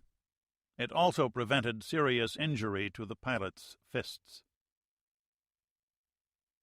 Kirovsk, RSFSR. Unhampered, the Radar Ocean Reconnaissance Satellite continued its orbit, and on its next pass over the North Atlantic found itself looking down on a collection of nearly 100 ships in even columns. This must be the convoy their intelligence reports had told them about, the Russian analysts decided. And, they noted with satisfaction, it was out in the open, right where they could get at it. 90 minutes later, 2 regiments of missile-armed backfire bombers, preceded by Bear D search aircraft, lifted off the 4 airfields around Kirovsk, topped off their fuel tanks, and headed for the radar gap over Iceland. USS Reuben James. "So this is the surprise you have in store for them?" Calloway asked. He tapped some symbols on the main tactical display scope. Morris nodded thoughtfully. "So far, we've sent most of the convoys across under MCON. That's emission control, with their radars blacked out to make them hard to find. This time we're doing something a little different. This is the display from the SPS-49 radar. That black monster atop the pilot house?" "Right. These symbols are Tomcats from the carrier America. This is a KC-135 tanker, and this baby here is an E-2C Hawkeye radar bird. The Hawkeye's radar is shut down. When Ivan shows up, he'll have to close to see what's here." "But he already knows," Calloway objected. "No, he knows there's a convoy around here somewhere. That's not good enough to launch missiles. All he knows for sure is that there is one operating SPS-49 radar. He'll have to light off his own radar to see what's on the water. If Mr. Bear does that, we see him, and we'll have fighters on his ass so fast he'll never know what hit him." "And if the backfires don't come today?" "Then we'll see them some other time. The Bears talk to submarines too, Mr. Calloway. They are still worth killing." Iceland. It was the first time they'd been bored. Edwards and his party had been terrified often enough, but never bored. Now they had been in the same place for 4 complete days, and still they had no orders to move. They observed and reported minor Russian activity, but without anything substantive to do, time was heavy on them. "Lieutenant," Garcia pointed up, "I got airplanes heading south." Edwards got out his binoculars. The sky was dotted with white, fleecy clouds. There were no contrails to be seen today, but there, he saw a flash, a reflection off something. He strained his eyes to identify it. "Nichols, what do you think?" He handed the glasses over. "That's a Russian backfire. Nichols said simply. "You sure?" "Quite sure, Lieutenant. I've seen them before often enough." "Get a count." Edwards unpacked his radio. "I only see 4, all heading south, sir." "You're sure they're backfires?" Edwards persisted. "I am bloody sure, Lieutenant Edwards," Nichols answered testily. He watched the officer turn on the radio. "Beagle calling Doghouse, over." The communication station was a little slow today. It took 3 calls before they acknowledged. "Doghouse, this is Beagle, and I have some information for you. We see backfire-type bombers southbound over our position." "How do you know they're backfires?" Doghouse wanted to know. "Because Sergeant Nichols of the Royal Marines says he's bloody sure they're backfires. 4 of them." Nichols held up 5 fingers now. "Correction, 5 aircraft southbound." "Roger, thank you, Beagle. Anything else happening?" "Negative. How long do you expect us to sit on this hill, over?" "We'll let you know. Patience, Beagle. We haven't forgotten you. Out." North Atlantic. Bears advanced in an oblique line, their crews scanning the air with their eyes and probing the radar and radio frequencies. Presently, the leading bear detected the emissions of a single American radar, and it took only a minute to identify it as an SPS-49 air search model of the type used by Perry-class missile frigates. The technicians on board measured the signal's intensity and, plotting its position, judged that they were far outside the radar's detection range. The raid commander riding in the third bear received the information and compared it with his intelligence data for the convoy. The position was exactly in the middle of the circle he had drawn on his map. He was suspicious of things that were so exact. The convoy was taking a direct route to Europe? Why? Most convoys to date had taken a more evasive course, detouring far south to the Azores in order to force his aircraft to reach farther than they wanted, and thereby forcing the backfires trailing the scouts to carry only 1 missile instead of 2. Something was strange here. On his order, the patrol line reoriented itself to a north-south disposition and began reducing altitude to keep below the horizon of the American radar. USS Reuben James. "How far can you see?" Calloway asked. "Depends on the altitude and size of the target and atmospheric conditions," Morris answered, staring down from his chair to the electronic displays. 2 Navy Tomcats were ready for combat. "For the bear, at 30,000 feet or so, we can probably spot it about 250 miles away. But the lower he flies, the closer he can get. Radar can't see through the horizon." "But flying low will cost him fuel." Morris looked down at the reporter. "Those damn things carry enough fuel to stay up all week," he exaggerated. "Message from Lant Fleet, Captain." The communications officer handed the form over. "Report possible backfire raid southbound over Iceland, 10:17 Zulu." Morris handed the message to his tactical action officer, who immediately looked at the chart. "Good news?" Calloway asked. He had better sense than to ask to see the dispatch. "We may be seeing backfire bombers in a little over 2 hours." "Shooting for the convoy?" "No, probably they'll want to shoot at us first. They have a good 4 days to blast the convoy, and getting the escorts out of the way makes that job a lot easier." "Are you concerned?" Morris smiled thinly. "Mr. Calloway, I'm always concerned." The captain reflexively checked the various status boards. All his weapons and sensor systems were fully operational. So nice to have a brand new ship. The threat board showed no known submarine activity in the immediate area, a datum to be taken with a considerable bit of skepticism. He could call general quarters now, but much of his crew was at lunch. Better to have everyone fed and alert. The damned waiting, Morris thought. He watched the displays in silence. The blips indicating friendly aircraft orbited slowly as their pilots waited too. "More cap coming up," an officer reported. Another pair of Tomcats, part of the combat air patrol, appeared on the scope. America had gotten the same raid warning. The carrier was 200 miles away, westbound for Norfolk. The same was true of Independence, returning from the Azores. The carriers had been at sea since the war began, cruising back and forth to avoid the orbiting Soviet ocean reconnaissance satellites. They had been able to provide anti-submarine protection for a number of convoys, though only at great hazard to the carriers themselves. Up to now, the American flat-tops had not been able to act as they were supposed to act. They were not yet offensive weapons. The fate of the Nimitz group had come as a bitter lesson. Morris lit another cigarette. Now he remembered why he'd quit in the first place. Too many of them burned his throat, destroyed his sense of taste, and made his eyes water. On the other hand, they did give him something to do while he waited. North Atlantic. The Bears were on a precise north-south line now centered on the position of the frigate's radar signals. The raid commander ordered them to turn west and reduce altitude. 2 aircraft failed to acknowledge the order, and he had to repeat it.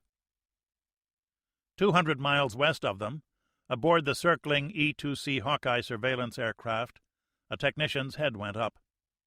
He'd just heard someone speaking Russian. In code, but definitely Russian. Within minutes, every ship in the escort force had the information, and they all came up with the same answer. The backfires couldn't be here yet. These were Bears. Everyone wanted to kill the Bears. The carrier America started launching her fighters and additional radar aircraft. After all, the Russians could be looking for her. USS Reuben James. "He's got to be heading right for us," the tactical action officer said. "That's the general idea," Morris agreed. "How far?" Calloway asked. "No way to know that. The Hawkeye copied a voice radio transmission. Probably it's fairly close, but freak atmospheric conditions can let you hear that sort of thing from half a world away. Mr. Leonard, let's go to battle stations for air action."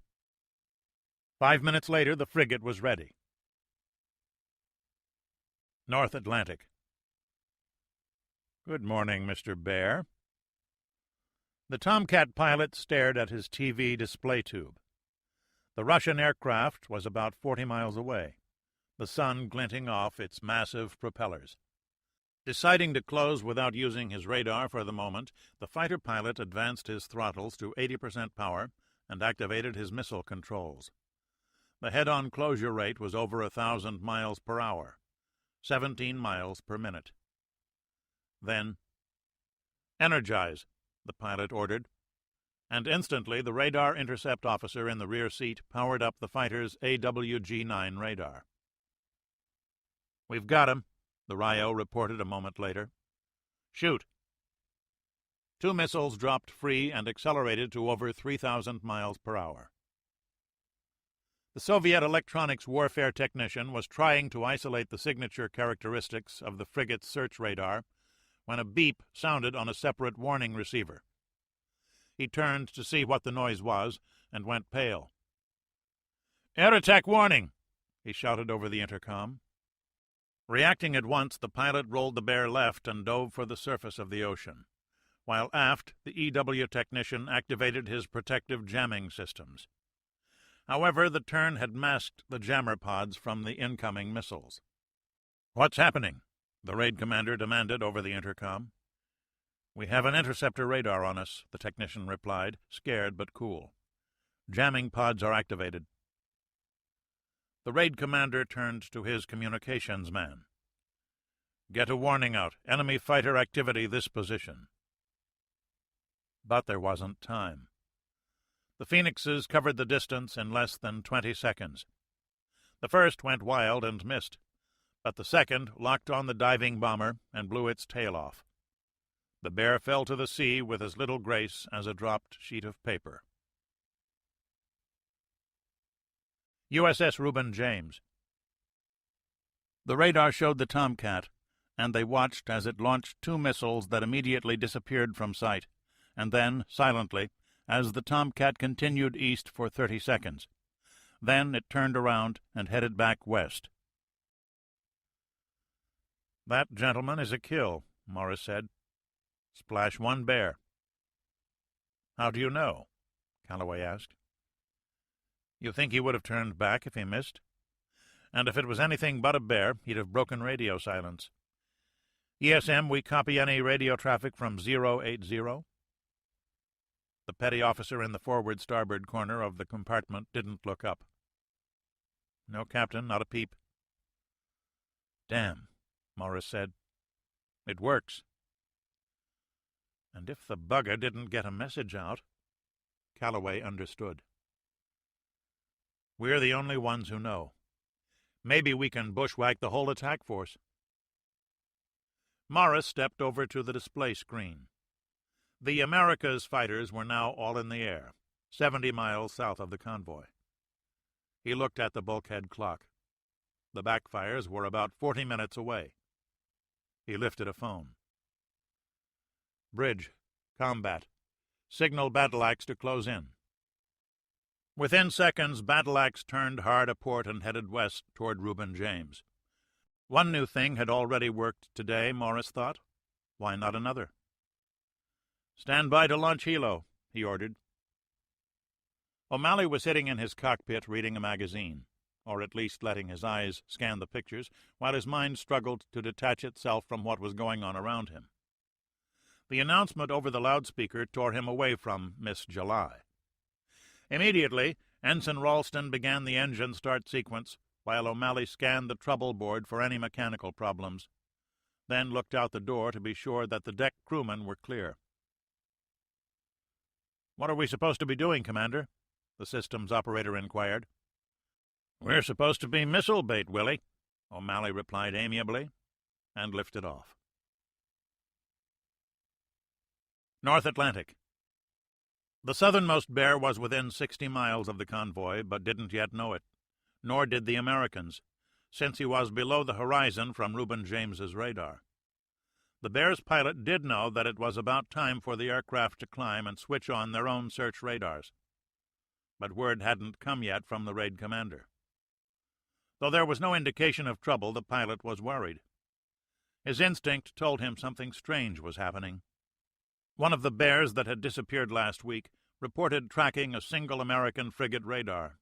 Nothing more. Just like now. The raid commander then had aborted the backfire mission for fear of enemy fighter activity, only to be dressed down for supposed cowardice. As was so often the case in combat, the only data available were negative. They knew that 4 bears had not returned. He knew that his raid commander had not yet given the expected order. He knew there had not been any positive sign of trouble. He also knew that he was not happy. "Estimated distance to that American frigate?" he asked over his intercom. 130 kilometers, the navigator answered. "Maintain radio silence," the pilot told himself. "Those are the orders." "Screw the orders," he said aloud. The pilot reached down and flipped on his radio. "Gull 2 to Gull 1, over." Nothing. He repeated the call twice more. Lots of radio receivers heard that, and in less than a minute the bear's position was plotted, 40 miles southeast of the Convoy.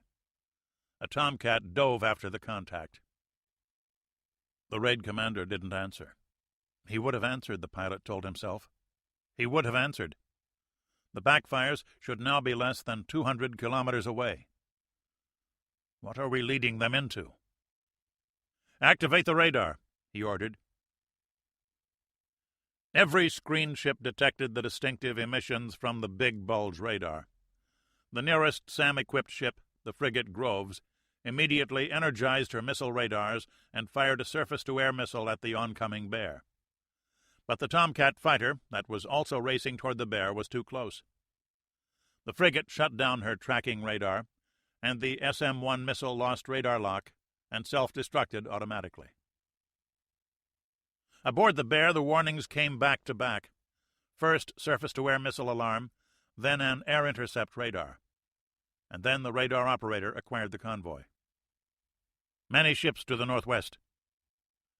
The radar operator passed the information to the navigator, who worked out a position report for the backfires. The Bear shut down her radar and dove, while the communications officer broadcast his sighting report. And then everyone's radars lit up. USS Reuben James.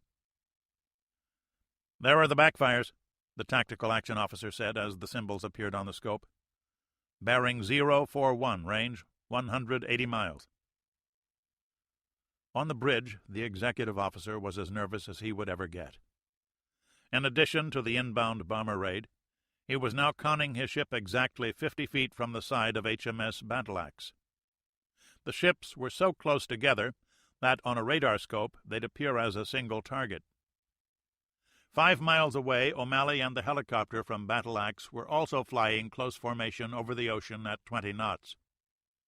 Each had its blip-enhanced transponder turned on. Ordinarily too small to register on this sort of radar, the helicopters would now appear to be a ship, something worthy of a missile attack. North Atlantic. The air action now had all the elegance of a saloon fight. The Tomcats on combat air patrol near the convoy flew toward the three Bears, the first of which already had a missile streaking toward it. The other two had not yet detected the convoy, and never would, as they ran due east to get away. It was a vain attempt. Propeller-driven patrol bombers cannot run from supersonic fighters. Gull 2 died first.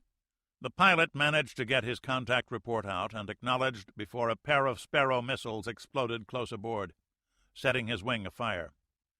He ordered his men to bail out, kept the aircraft level so they could, and a minute later struggled out of his seat and jumped through the escape hatch in the floor. The Bear exploded 5 seconds after he opened his parachute. As the pilot watched his aircraft fireball into the sea, he wondered if he'd drown. Above him, a squadron of Tomcats headed toward the backfires, and the race was to see who got into missile-firing position first. The Soviet bombers climbed steeply on afterburner, activating their own look-down radars to find targets for their missiles. Their orders were to locate and kill escorts, and they found what they were looking for 30 miles from the body of the convoy. 2 blips. The large blip in the rear drew 6 shots. The smaller one, 5 miles away, drew 4. Stornoway, Scotland. We have a multi-regiment backfire raid in progress now at 45 degrees north, 49 west. Toland held the red rocket telex in his hand. What does Com Eastland have to say about it? He's probably going over this one now. You ready? He asked the fighter pilot. Damned right I'm ready. The teleprinter in the corner of the room started chattering. Initiate Operation Doolittle. USS Reuben James. Vampire! Vampire! We have incoming missiles! Here we go again, Morris thought. The tactical display was more modern than what he'd had on Ferris. Each of the incoming missiles was marked with a velocity vector that indicated speed and direction. They were coming in low. Morris lifted his phone. Bridge, combat. Execute separation maneuver. Bridge, aye. Separating now, Ernst said. Crash stop. All back emergency.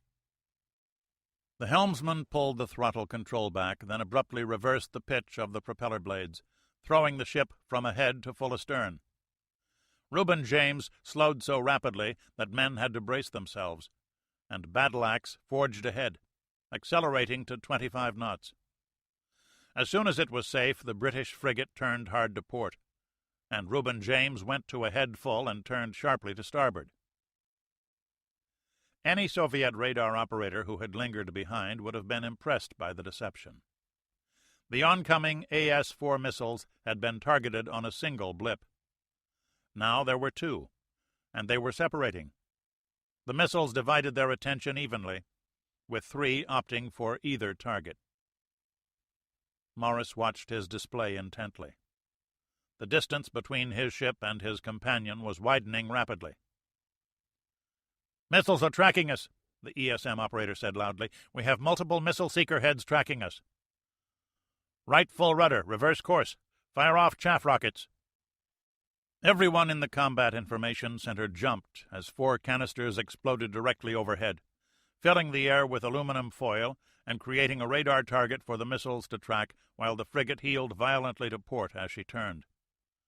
Her forward missile launcher turned around with her, a SAM already assigned to the first incoming Russian missile. The frigate righted herself on a northerly course, 3 miles behind Battle Axe. "Here we go," the weapons officer said. The solution light blinked on the fire control console. The first of the white-painted SM-1 missiles shot into the sky. It had scarcely cleared the launch rail when the launcher twisted in 2 dimensions and accepted another missile from the circular magazine, then turned and elevated again, firing 7 seconds after the first missile was launched, then repeated the cycle twice more. "That's it," O'Malley said when he saw the first smoke trail. He punched his finger on the blip enhance button. "Hatchet, shut down your emitter and brake left." Both helicopters went to full power and ran away. 4 missiles suddenly had no targets. They kept heading west to look for more, but there were none to be found. "More chaff," Morris ordered, watching the electronic traces of friendly and unfriendly missiles converge. The CIC shook again as another cloud of aluminum blasted into the air, and the wind carried it toward the incoming missiles. "We still have missiles tracking us." "Hit!" the weapons officer exclaimed. The first missile disappeared from the scope, intercepted 16 miles out, but the second Soviet missile kept coming. The first SAM sent after it missed, exploding harmlessly behind it, and then the second one missed too. Another SAM was fired. Range was down to 6 miles. 5, 4, 3. "Hit! 1 missile left, veering off, going after the chaff, passing aft." The missile struck the water 2,000 yards from Reuben James. Even at that distance, the noise was impressive. It was followed by total silence in the CIC. Men kept staring at their instruments, looking for additional missiles, and it took several seconds before they were satisfied that there were no more. One by one, the sailors looked at their comrades and began to breathe again. "What modern combat lacks in humanity," Calloway observed, "it more than makes up for in intensity." Morris leaned back in his chair. "Or something like that. What's the story on Battle Axe?" "Still on radar, sir," the tactical action officer replied. Morris lifted the radio telephone. "Bravo, this is Romeo. Do you read? Over." "I do believe we're still alive." Perrin was examining his tactical display and shaking his head in amazement. "Any damage?" "None. Hatchet is checking in. He's all right, too." "Remarkable," Captain Perrin said. "Any further inbound traffic? We show none." "Negative. The Tomcats chased the backfires off the scope. Let's get reformed." "Roger, Romeo." Morris hung up and looked around the CIC. "Well done, people." The sailors in the room looked at each other, and presently some grins started showing, but they didn't last long. The TAO looked up. "For your information, Captain, Ivan fired a quarter of his missiles at us. So far as I can tell, the Tomcats got about 6, and Bunker Hill got most of the rest. But we show 1 frigate hit and 3 Murchies. The fighters are returning." He kept his voice neutral. "They report 0 kills on the backfire force." "Damn," Morris said. The trap had failed, and he didn't know why. He had no idea that Stornoway considered it a success. Stornoway, Scotland. The key to the operation, as with all military operations, was communications, and not enough time had been spent setting the lines up on this one to suit Toland. The America's radar aircraft tracked the backfires all the way off the scope.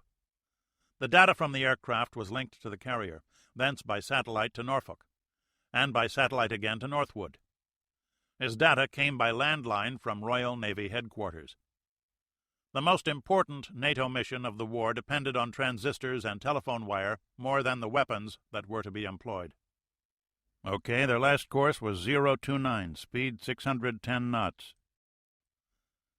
That puts them over Iceland's north coast in 2 hours, 17 minutes. How much time did they have on burner? Commander Winters asked. About 5, according to America. Toland frowned. This was pretty thin intelligence information.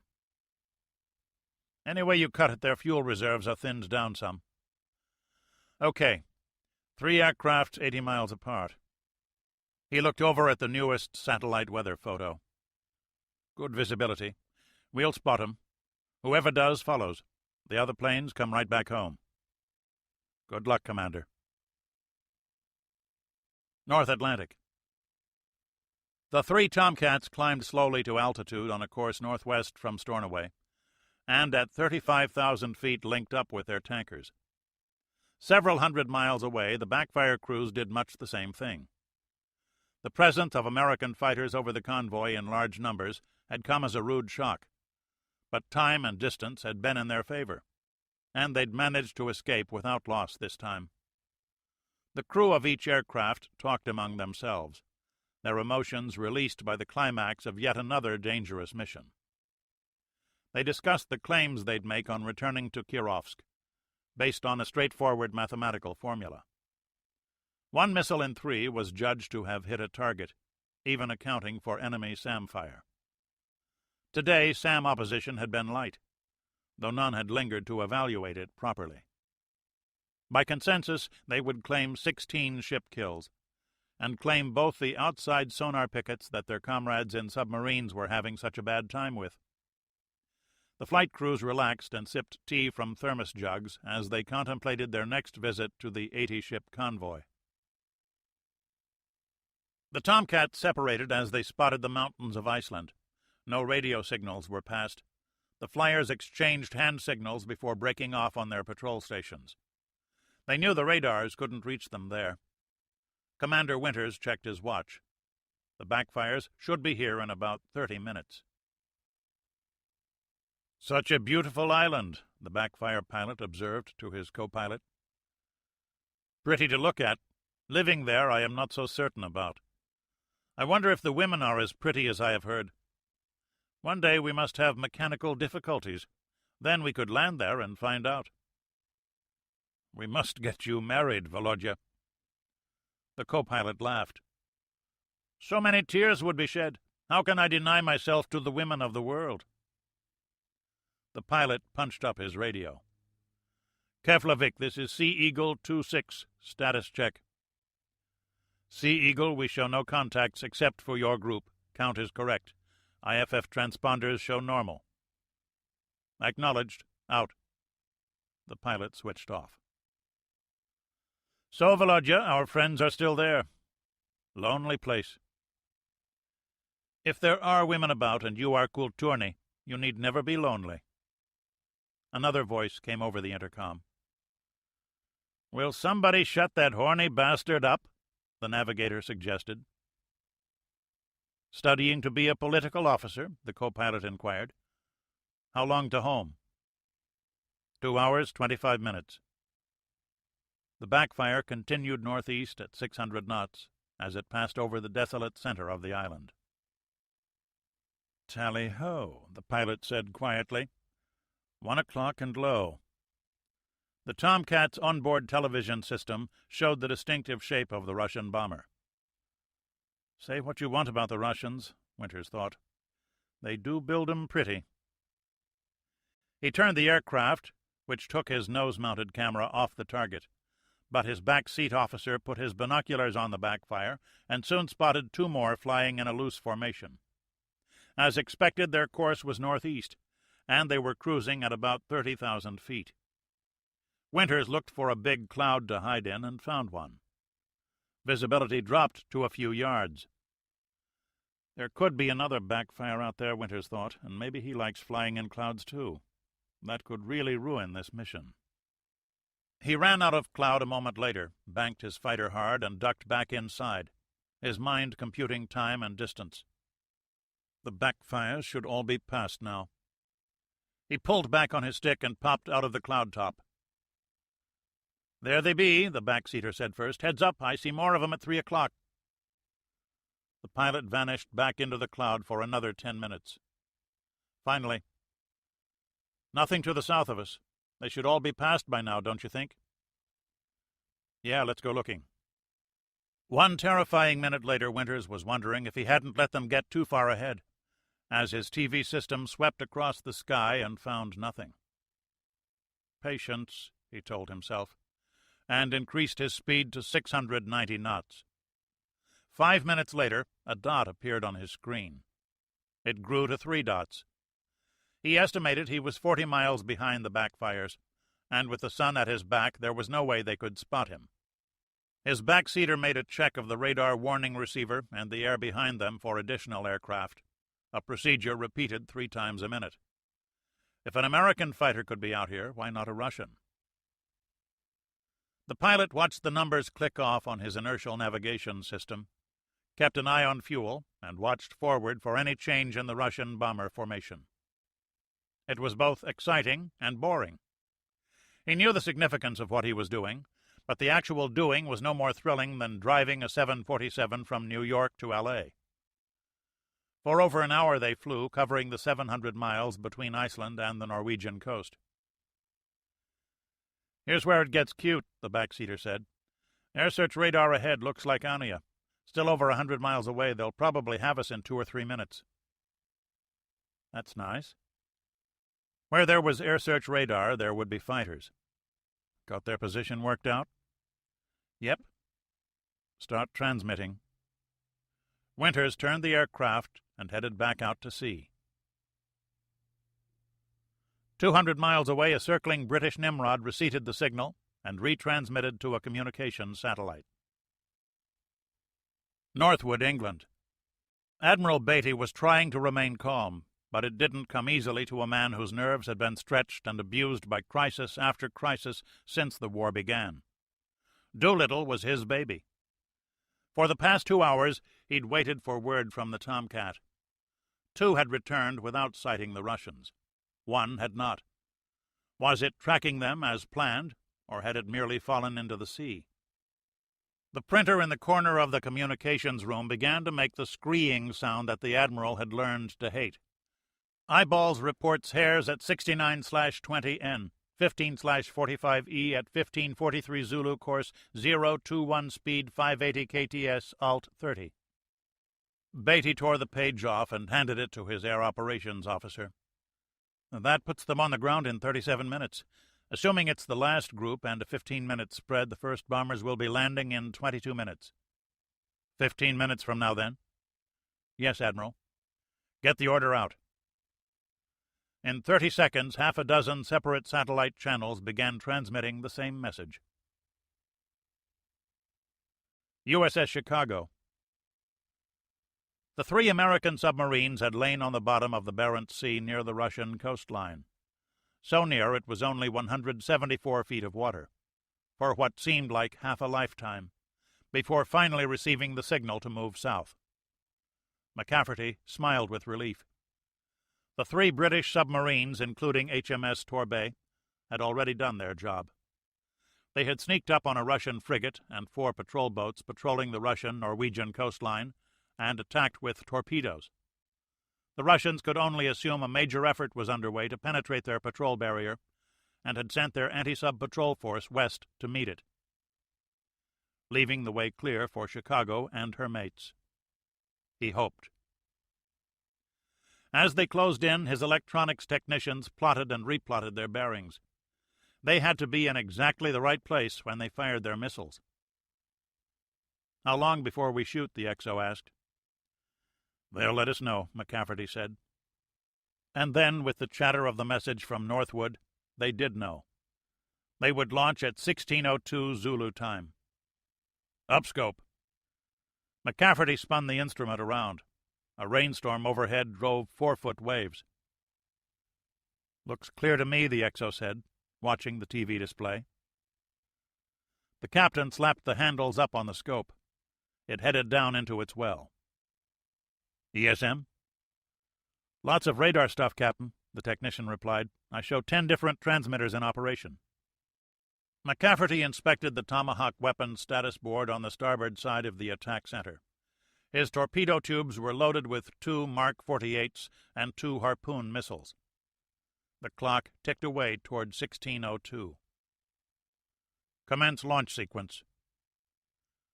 Toggle switches were thrown, and the weapons status lights blinked red. The captain and the weapons officer inserted their keys in the panel and turned them. The petty officer on the weapons board turned the firing handle to the left. And the arming process was complete. Forward, in the bow of the submarine, the guidance systems of 12 Tomahawk cruise missiles were fully activated. Onboard computers were told where their flight would begin. They already knew where it was supposed to end. "Initiate launch," McCafferty ordered. Amethyst was not part of the regular Soviet Navy. Principally concerned with security operations, this Grisha-class patrol frigate was manned by a KGB crew, and her captain had spent the last 12 hours sprinting and drifting, dipping his helicopter-type sonar and listening in the American fashion rather than the Russian. With her diesel engine shut down, she made no noise at all, and her short profile was hard to spot from more than a mile away. She had not heard the American submarines approach. The first Tomahawk broke the surface of the Barents Sea at 16:01:58, 2,000 yards from the Russian frigate. The lookout took a second or two to react. As he saw the cylindrical shape rise on its solid rocket booster and arc southwest, an icy lead ball materialized in his stomach. "Captain, missile launched to starboard!" The captain raced out onto the bridge wing and looked on in amazement as a second missile broke the surface. Then he leaped back into the pilot house. "Battle stations! Radio room, call Fleet HQ. Tell them enemy missiles launching from grid square 451, 679. Now, all head full. Rudder right." The frigate's diesel engines roared into life. "What in hell is that?" the sonar chief asked. His submarine shuddered every 4 seconds with the missile launches, but... "Con, sonar, we have a contact bearing 098. Diesel. Surface ship, sounds like a Grisha, and he's close, sir." "Upscope." McCafferty whirled the periscope around and snapped the handle to full power. He saw the Russian frigate turning hard. "Snapshot. Set it up. Surface target bearing 097. Range." He worked the stadimeter control. 1600. Course. Shit. He's turning away. Call it 090. Speed 20. Too close for a missile shot. They had to engage with torpedoes. "Down scope." The fire control man tapped the numbers into the computer. The computer needed 11 seconds to digest the information. "Set. Ready for tubes 1 and 3. "Flooding tubes, outer doors open. Ready," the XO said. "Match generated bearings and shoot." "Fire 1. Fire 3. The executive officer struggled with his emotions and won. Where had that Grisha come from? "Reload with 48s. "Last bird away," the missile technician announced. "Securing from launch. Left full rudder." Amethyst never saw the missiles launching behind her. The men were too busy racing to stations, while her captain rang up full power and the ship's weapons officer ran up in his shorts to work the rocket launchers. They didn't need sonar for this. They could see all too well where the submarine was, firing missiles at the motherland. "Fire when ready," the captain yelled. The lieutenant's thumb came down on the firing key. 12 anti-submarine rockets arched through the air. "Amethyst," the radio squawked. "Repeat your message. What missiles? What kind of missiles?" USS Providence discharged her last missile just as the frigate fired at her. The captain ordered flank speed and a radical turn, even as the rockets tipped over and began to fall toward his submarine. They fell in a wide circular pattern designed to cover the maximum possible area, 2 exploding within 100 yards, close enough to startle, but not to damage. The last one hit the water directly over the submarine's sail. A second later, The 46-pound warhead exploded. Amethyst's captain ignored the radio while he tried to decide if his first salvo had hit the target or not. The last rocket had exploded faster than the others. He was about to give the order to fire again when the sonar officer reported 2 objects approaching from aft, and he shouted rudder orders. The ship was already at full speed as the radio speaker continued to scream at him. "Both fish have acquired the target." "Up scope." McCafferty let it go all the way up before pulling the handles down. At full magnification, the Grisha nearly filled the lens, and then both fish hit her port side, and the 1,000-ton patrol frigate disintegrated before his eyes. He turned completely around, sweeping the horizon to check for additional enemy ships. "Okay, it's clear." "That won't last very long. He was shooting at Providence, sir." "Sonar, what do you have on 090? McCafferty asked. "Lots of noise from the fish, sir, but I think we have blowing air at 098. "Get us over there." McCafferty kept the periscope up as the XO conned the sub toward Providence. The Grisha was well and truly destroyed. Together, the torpedoes carried nearly 1,500 pounds of high explosives. He saw 2 life rafts that had inflated automatically on hitting the water, but no men. "Boston is calling on the Gertrude, skipper. They want to know what the hell happened." "Tell them." The captain adjusted the periscope slightly. "Okay, there she is. She's surfacing. Holy shit." The submarine's sail was wrecked, the after-third of it completely gone, and the rest shredded. One diving plane hung down like the wing of a crippled bird, and the periscopes and masts housed in the structure were bent into the shape of a modernistic sculpture. "Try to raise Providence on the Gertrude." 60 Tomahawk missiles were now in the air.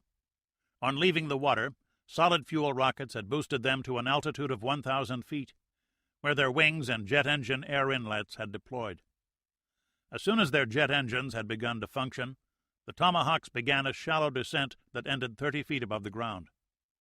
On-board radar systems scanned ahead to keep the missiles close to the ground, and to match the terrain with map coordinates stored in their computer memories.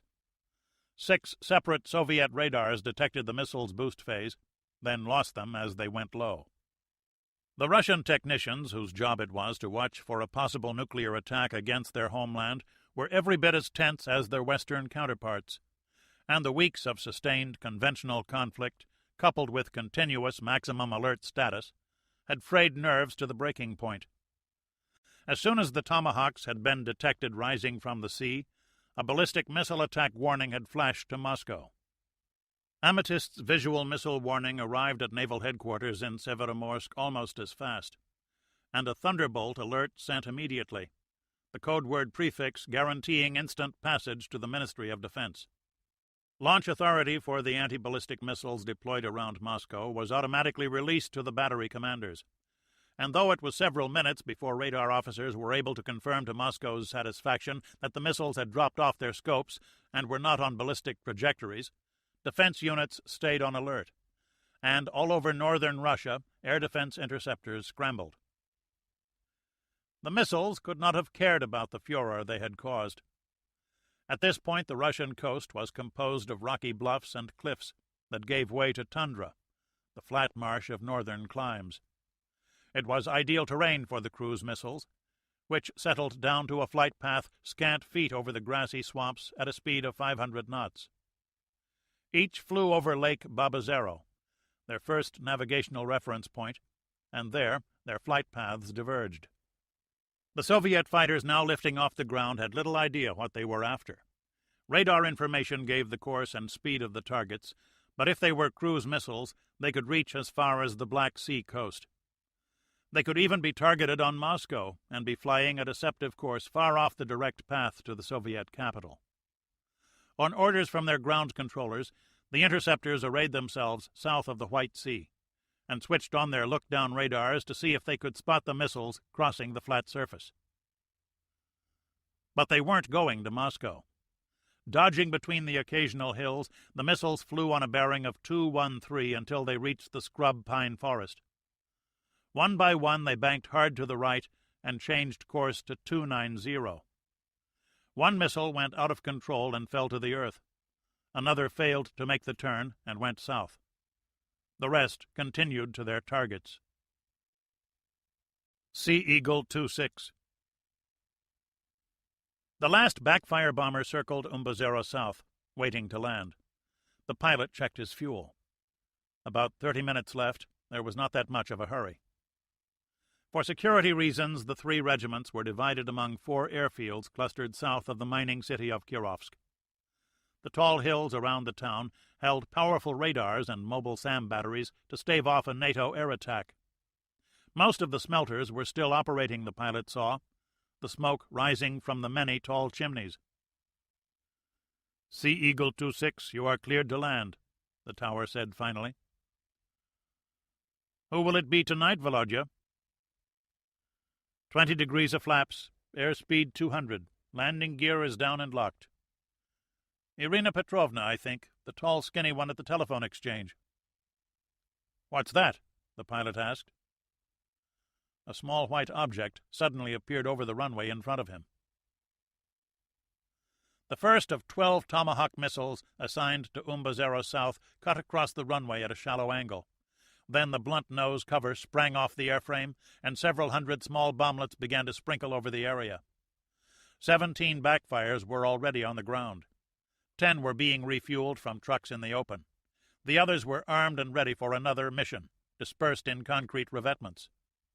Each bomblet was the equivalent of a mortar shell. The Tomahawk dropped its complete load, then climbed straight up, stalled, and crashed back to Earth, adding its own fuel load to the destruction. A ready force backfire went first. 2 bomblets fell on its wing, and the bomber fireballed into the sky. The pilot of 2-6 advanced his throttles and climbed out of the landing pattern, watching in horror as 10 bombers exploded before his eyes, and telltale puffs of smoke told him of less serious damage to many others. In 2 minutes it was over. Crash trucks raced like toys along the concrete as men played fire hoses on the burning trucks and aircraft. The pilot headed north for his alternate field and saw smoke rising there also. 15 minutes fuel. You'd better find us a place fast, Volodya warned. They turned left for Kirovsk South, and the same story was repeated. The attack had been timed for the missiles to hit all 4 targets simultaneously. Afrikanda, this is Sea Eagle 2-6. We are low on fuel and need to land immediately. Can you take us? Affirmative, 2-6. Runway is clear. Wind is 265 at 20. Very well, we are coming in. Out. The pilot turned. What the hell was that? He asked Volodya. USS Chicago. Communications is gone. Fire control is gone. Fairwater plane's gone. We stopped the leaks. Engines are okay. We can steam, the skipper of USS Providence said over the Gertrude. Very well. Stand by. Boston was also alongside. Todd, this is Danny. What do you think? She won't make it out alone. I suggest we send the rest back out. You and me escort her. Agreed. You follow him out. We'll try to clear Datum as quick as we can. Good luck, Danny. Boston raised her radio whip and made a quick transmission. A minute later, Chicago's sonar showed the noise of the other submarines racing north. Providence, recommend you come to course 015 and go as fast as you can. We'll cover your tail. Boston will rendezvous later, and we'll both escort you to the pack. You can't risk it. We can... Move your fucking boat, McCafferty shouted into the microphone. He was exactly 3 months senior in rank to his counterpart on Providence. Presently, the wounded submarine dived and headed northeast at 15 knots. Her damaged sail structure sounded like a junk wagon in the water flow, but there was nothing they could do about it. If the submarines were to have any chance of survival, they had to put as much distance between themselves and the firing point as they could. Moscow, RSFSR. Mikhail Sergetov looked around at a group of men still pale at what might have been. Comrade Defense Minister, the General Secretary said, can you tell us what has happened? It would seem that submarines launched a number of cruise missiles at some of our northern airfields. Their aim was evidently to destroy a number of our backfire bombers. How successful they were, I do not yet know. Where did they launch their missiles from? Pyotr Bromkovsky asked. East of Murmansk, less than 30 kilometers from our coast. A frigate saw and reported the launch, then went off the air. We have aircraft searching for him now. How the hell did he get there? If that submarine had launched ballistic missiles at us, Bromkovsky demanded, how much warning would we have had? 6 to 7 minutes. Wonderful! We cannot react that fast. How can you let them get so close? They won't get out, Petya, I promise you that, the defense minister replied heatedly. The General Secretary leaned forward. You will see to it that this can never happen again. While we are all here, comrades, Sergetov spoke up, can the Comrade Defense Minister review overnight developments on the German front? NATO forces are strained to the breaking point. As the KGB has told us, their supplies are critically low, and with the diplomatic developments of the past few days, I think we may safely assume that NATO is on the verge of political disintegration. All we have to do is keep the pressure on, and they must collapse. But we are running out of fuel also, Bromkovsky said. The offer the Germans have given us is a reasonable one. No, the foreign minister shook his head emphatically. This gives us nothing. It gives us peace, comrade, Bromkovsky said quietly. If we continue, consider, my friends, consider what we were all thinking a few hours ago when the rocket warning came in. For the first time, Sergetov realized, the old man had made a point they all agreed with. After weeks and months of promises and plans and assurances on how things could be kept under control, that one false alarm had forced them to look at what lay over the edge of the abyss. For 10 minutes, they feared that control had been lost, and all the defense minister's bluster could not make them forget that. After a moment of consideration, the General Secretary spoke. Our representatives are meeting with the Germans in a few hours. The foreign minister will report to us tomorrow on the substance of their new offer. On that note, the session ended. Sergetov tucked his notes in his leather briefcase, left the room alone, and walked downstairs to his official car. A junior aide held the door open when a voice called. Mikhail Eduardovich, may I ride with you? My car has broken down. It was Boris Kosov, chairman of the Committee for State Security, the KGB. Chapter 36. Shootout at 31 West. Moscow, RSFSR. Shall we take a drive today, Mikhail Eduardovich? Perhaps we can talk. Sergetov's blood chilled, though he did not let it show. Was it possible for the chief of the KGB not to look sinister? He wondered. From Leningrad, like Sergetov, Kosov was a short, rotund man who had taken over the KGB after running the Central Committee's shadowy General Department. He had a jolly laugh when he wanted to, and in another guise could be the personification of Grandfather Frost, the state's acceptable version of Santa Claus. But he was not in another guise now. Certainly, Boris Georgievich, Sergetov said, and pointed at his driver. You may speak freely. Vitaly is a good man. I know it, Kosov replied. He's worked for us the last 10 years. Sergetov only had to watch the back of his driver's neck to know that Kosov spoke the truth. So what shall we talk about? The director of the KGB reached into his briefcase and came out with a device about the size of a paperback book. He flipped a switch, and it gave off an unpleasant buzz. A clever new device made in the Netherlands, he explained. It gives off a noise that renders most microphones useless. Something to do with harmonics, my people tell me. Then his manner changed abruptly. Mikhail Eduardovich, do you know the significance of the American attack on our airfields? A troublesome development, to be sure, but I thought not. Several NATO convoys are at sea. A major one left New York several days ago. It carries 2 million tons of essential war material, plus a complete American division to Europe. In destroying a number of our bombers, NATO has significantly reduced our ability to deal with the convoys. They have also cleared the way for direct attacks against Soviet soil. But Iceland has been neutralized.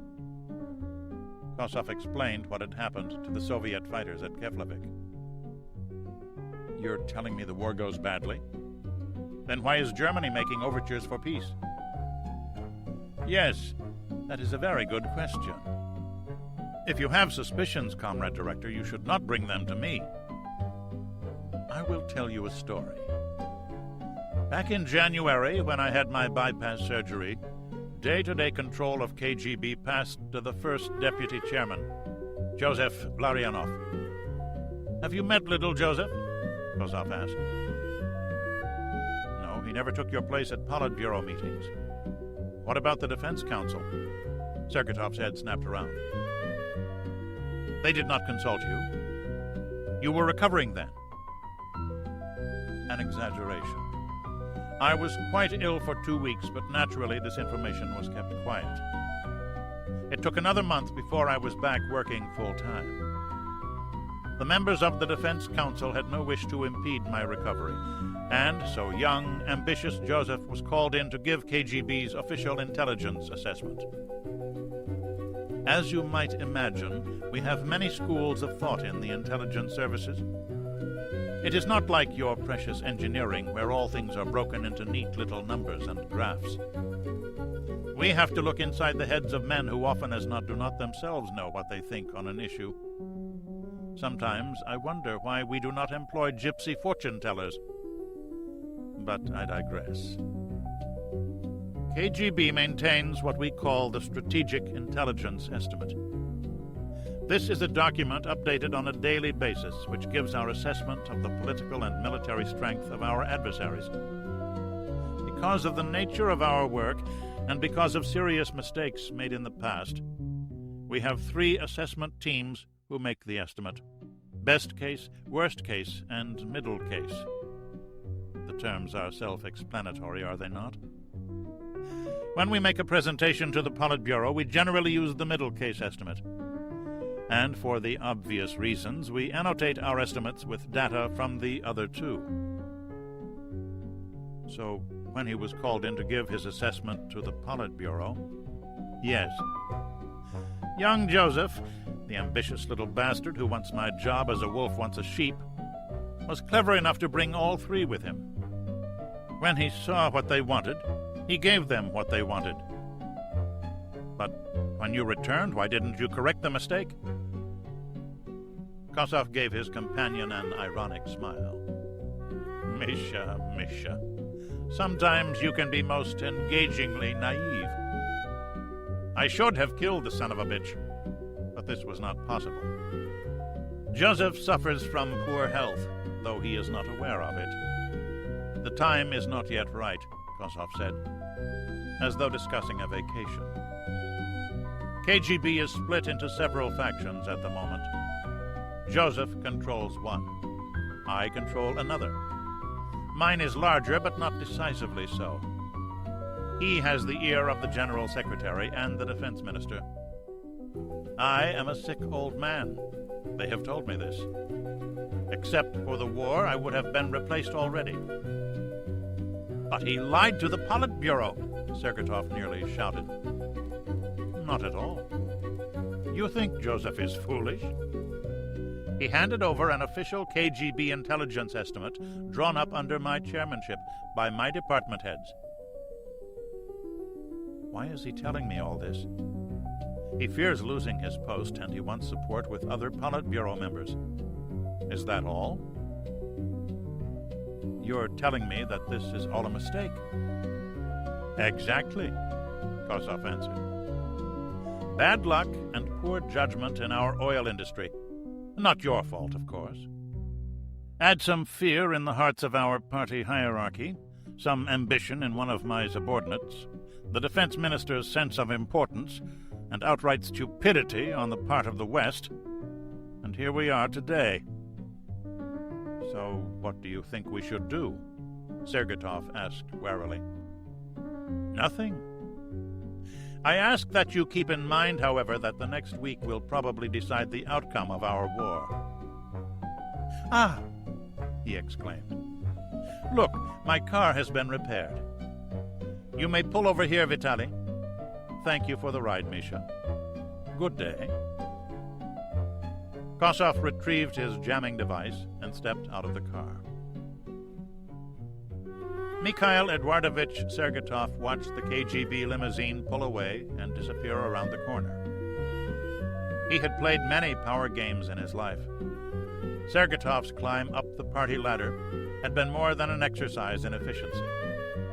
Men had stood in his way and needed brushing aside. Promising careers had been broken so that he could sit in this Zeal automobile and aspire to real power in his country. But never had the game been this dangerous. He didn't know the rules, was not sure what Kossoff was really up to. Was his story even true? Might he be trying to cover his own flanks for errors he had made and blame it all on Joseph Larionov? Sergeytov could not recall ever meeting the first deputy chairman. "Straight to the office, Vitaly," Sergeytov ordered. He was too deep in thought to worry about his driver's other activities. Northwood, England. Toland scanned the satellite photographs with great interest. The KH-11 satellite had passed over Kirovsk 4 hours after the missile attack, and the signals sent by real-time link to the NATO command center. There were 3 frames for each of the backfire bases. The intelligence officer took out a pad and started his tally, commanding himself to be conservative. The only aircraft he counted as destroyed were those with large pieces broken or burned off. "We figured a total force of about 85 aircraft. Looks to me like 21 totally destroyed and another 30 or so damaged. The base facilities took a real beating. The only other thing I'd like to know is how hard their personnel were hit. If we killed a lot of crews, too. The backfires are out of business for at least a week. They still have the Badgers, but those birds have shorter legs. They're a lot easier to kill. Admiral, it's a new ball game." Admiral Sir Charles Beatty smiled. His intelligence chief had said almost exactly the same thing. Langley Air Force Base, Virginia. The F-15 interceptor streaked over the runway at a height of 100 feet. As she passed the tower, Major Nakamura threw her fighter into a slow roll, then turned around for a more sedate landing. She was an ace. 3 Badger bombers and 2 satellites. The first female ace in the history of the U.S. Air Force. The first space ace. She rolled to a stop at the ready shelter, jumped off the ladder, and ran to the reception committee. The deputy commander of Tactical Air Command was red-faced with anger. "Major, if you ever pull something like that again, I'll bust your ass back to Dooley." "Yes, sir. Sorry, sir." She grinned. Nothing was going to spoil today. "Won't ever happen again, sir. You only make ace once, sir." "Intelligence says Ivan has 1 more Roarsat ready to use. Probably they'll think it over some before launching," the general said, calming down somewhat. "Have they put any more birds together?" Buns asked. "They're working on 2, and we might have them by the end of the week. If we get them, your next target will be their real-time photo reconnaissance satellite. Until then, the Roarsats have highest priority." The general smiled briefly. "Don't forget to paint that 5th star on the bird, Major." Norfolk, Virginia. They would have sailed anyway. The destruction of the Soviet Rorschach merely made it safer. First came the destroyers and frigates, fanning out, looking for submarines under an umbrella of patrol aircraft. Then the cruisers and carriers. Last of all came the ships from Little Creek, Tarawa, Guam, Nassau, Incheon, and 20 more. Over 60 ships in all, they formed into 3 groups and steamed northeast at 20 knots. It would be a 6-day trip. USNS Prevail. Even at 3 knots, she didn't ride well. The ship was just over 200 feet long, and she responded to every wave like a horse to a fence. She had a mixed crew, not really Navy, not really civilian. The civilians ran the ship. The naval personnel ran the electronics gear. The really amazing thing, everyone agreed, was that they were still alive. Prevail was an adaptation of a blue water fishing boat. Instead of a trawl, she pulled a sonar array at the end of a 6,000-foot cable filled with sonar sensors. The signals received were pre-processed by onboard computers, then sent via satellite to Norfolk at a rate of 32,000 bits of data per second. The ship was driven by quiet electric motors, and her hull had been installed with the Prairie Masker system to eliminate even her tiny amount of machinery noise. Her topsides were made of fiberglass to reduce her radar signature. In a very real sense, she was one of the first stealth ships, and despite the fact that she carried no weapon other than a rifle for dealing with sharks, she was also the most dangerous anti-submarine platform ever made. Prevail and 3 sister ships were cruising the North Atlantic on the Great Circle route between Newfoundland and Ireland, listening for the telltale noise of a submarine in transit. 2 already had kills painted up on their bridges, since each had an Orion patrol aircraft in constant attendance, and Soviet submarines had twice had the misfortune to approach one of them. But their job was not to kill submarines. It was to warn others of them far away. In the Midships Operations Center of Prevail, a team of oceanographic technicians watched a bank of TV-type display tubes, while others worked up tracks of anything that might be close enough to be a direct threat. A petty officer ran his finger down a fuzzy line on the display. "That must be the convoy from New York." "Yeah," said the technician next to him, "and there are the folks who want to meet them." USS Reuben James. "At least we're not going to be lonely," O'Malley observed. "You always have such a positive attitude?" Frank Ernst inquired. "Our Russian friends must have excellent intelligence. I mean, your Air Force chaps did kill their satellite." Captain Perrin set his coffee down on the table. The 5 officers conferred in Morris's stateroom. Perrin had flown over by helicopter from Battle Axe. "Yeah, so they know our composition," Morris said. "And they'll want to cut this bunch down to size." The message from Norfolk stated in clipped navalese that at least 6 Soviet submarines were believed to be heading for the convoy. 4 would be on the north. That was their area of responsibility. "We should be getting some data off the tail any time now," Morris said. "Jerry, you up to 3 days of continuous ops?" O'Malley laughed. "If I say no, will it matter?" "I think we should remain close together," Perrin said. 5-mile separation at most. The real trick will be timing our sprints. The convoy wants to make as straight a run as possible, right?" "Yeah," Morris nodded. "Hard to blame the Commodore for that. Zigzagging all those ships could create almost as much confusion as a real attack." "Hey, the good news is no more backfires for a while," O'Malley pointed out. "We're back to a one-dimension threat." The ship's motion changed as power was reduced. The frigate was ending a 28-knot sprint and would now drift for several minutes at 5 knots to allow her passive sonar to function. USS Chicago. Sonar contact bearing 346.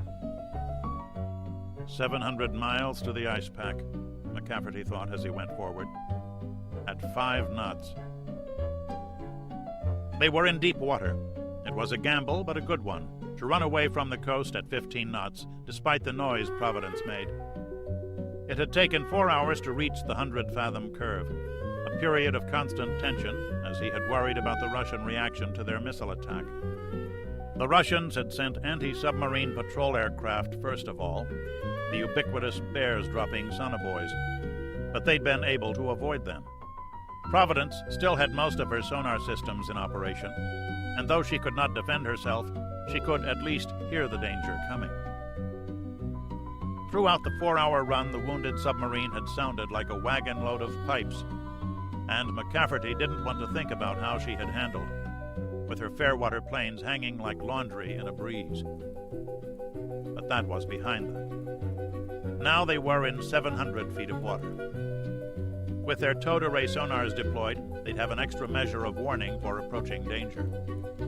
Boston and Chicago cruised 3 miles on either side of their wounded sister.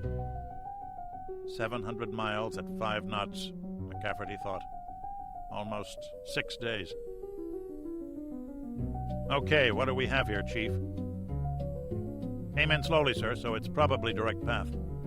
We have a slow bearing change rate. My first guess would be a diesel boat on batteries and close. The sonar chief showed no emotion. The captain leaned back into the attack center. Come right to 025.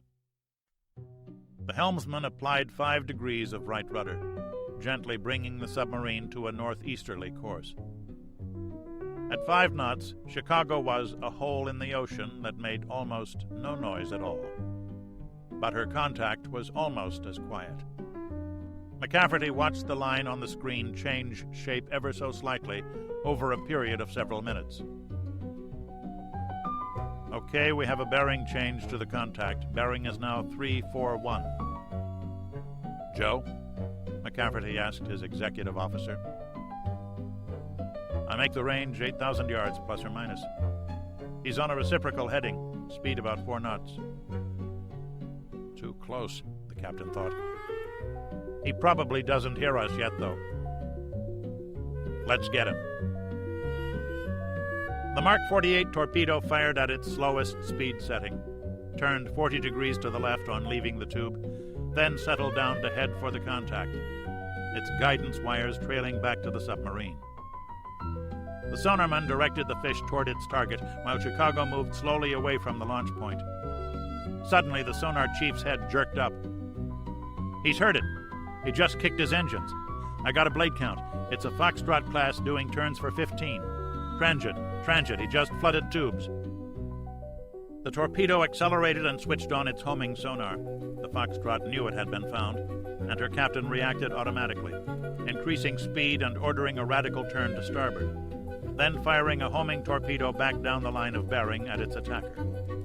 Finally, he dove deep, hoping to shake off the closing fish. The hard turn left a knuckle in the water, an area of turbulence which confused the Mark 48 briefly. But then the torpedo charged right through it, and on coming back to undisturbed water, found its target again. The green-painted weapon dove after the Foxtrot and caught it at a depth of 400 feet. Bearing is changing rapidly on the inbound, the sonar chief said. It's going to pass well aft of us. Hit! We got a hit on the target. The sound echoed through the steel hull like distant thunder. McCafferty plugged in a set of phones in time to hear the Foxtrot's frantic attempt to blow to the surface, and the screech of metal as the internal bulkheads gave way. He did not hear the captain's last act.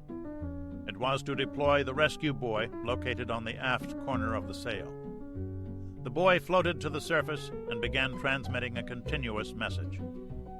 All the men aboard the Foxtrot were already dead, but the rescue buoy told their fleet headquarters where they had died, and several submarines and surface ships immediately set off to that point. USS Reuben James. O'Malley pulled up on the collective control and climbed to 500 feet.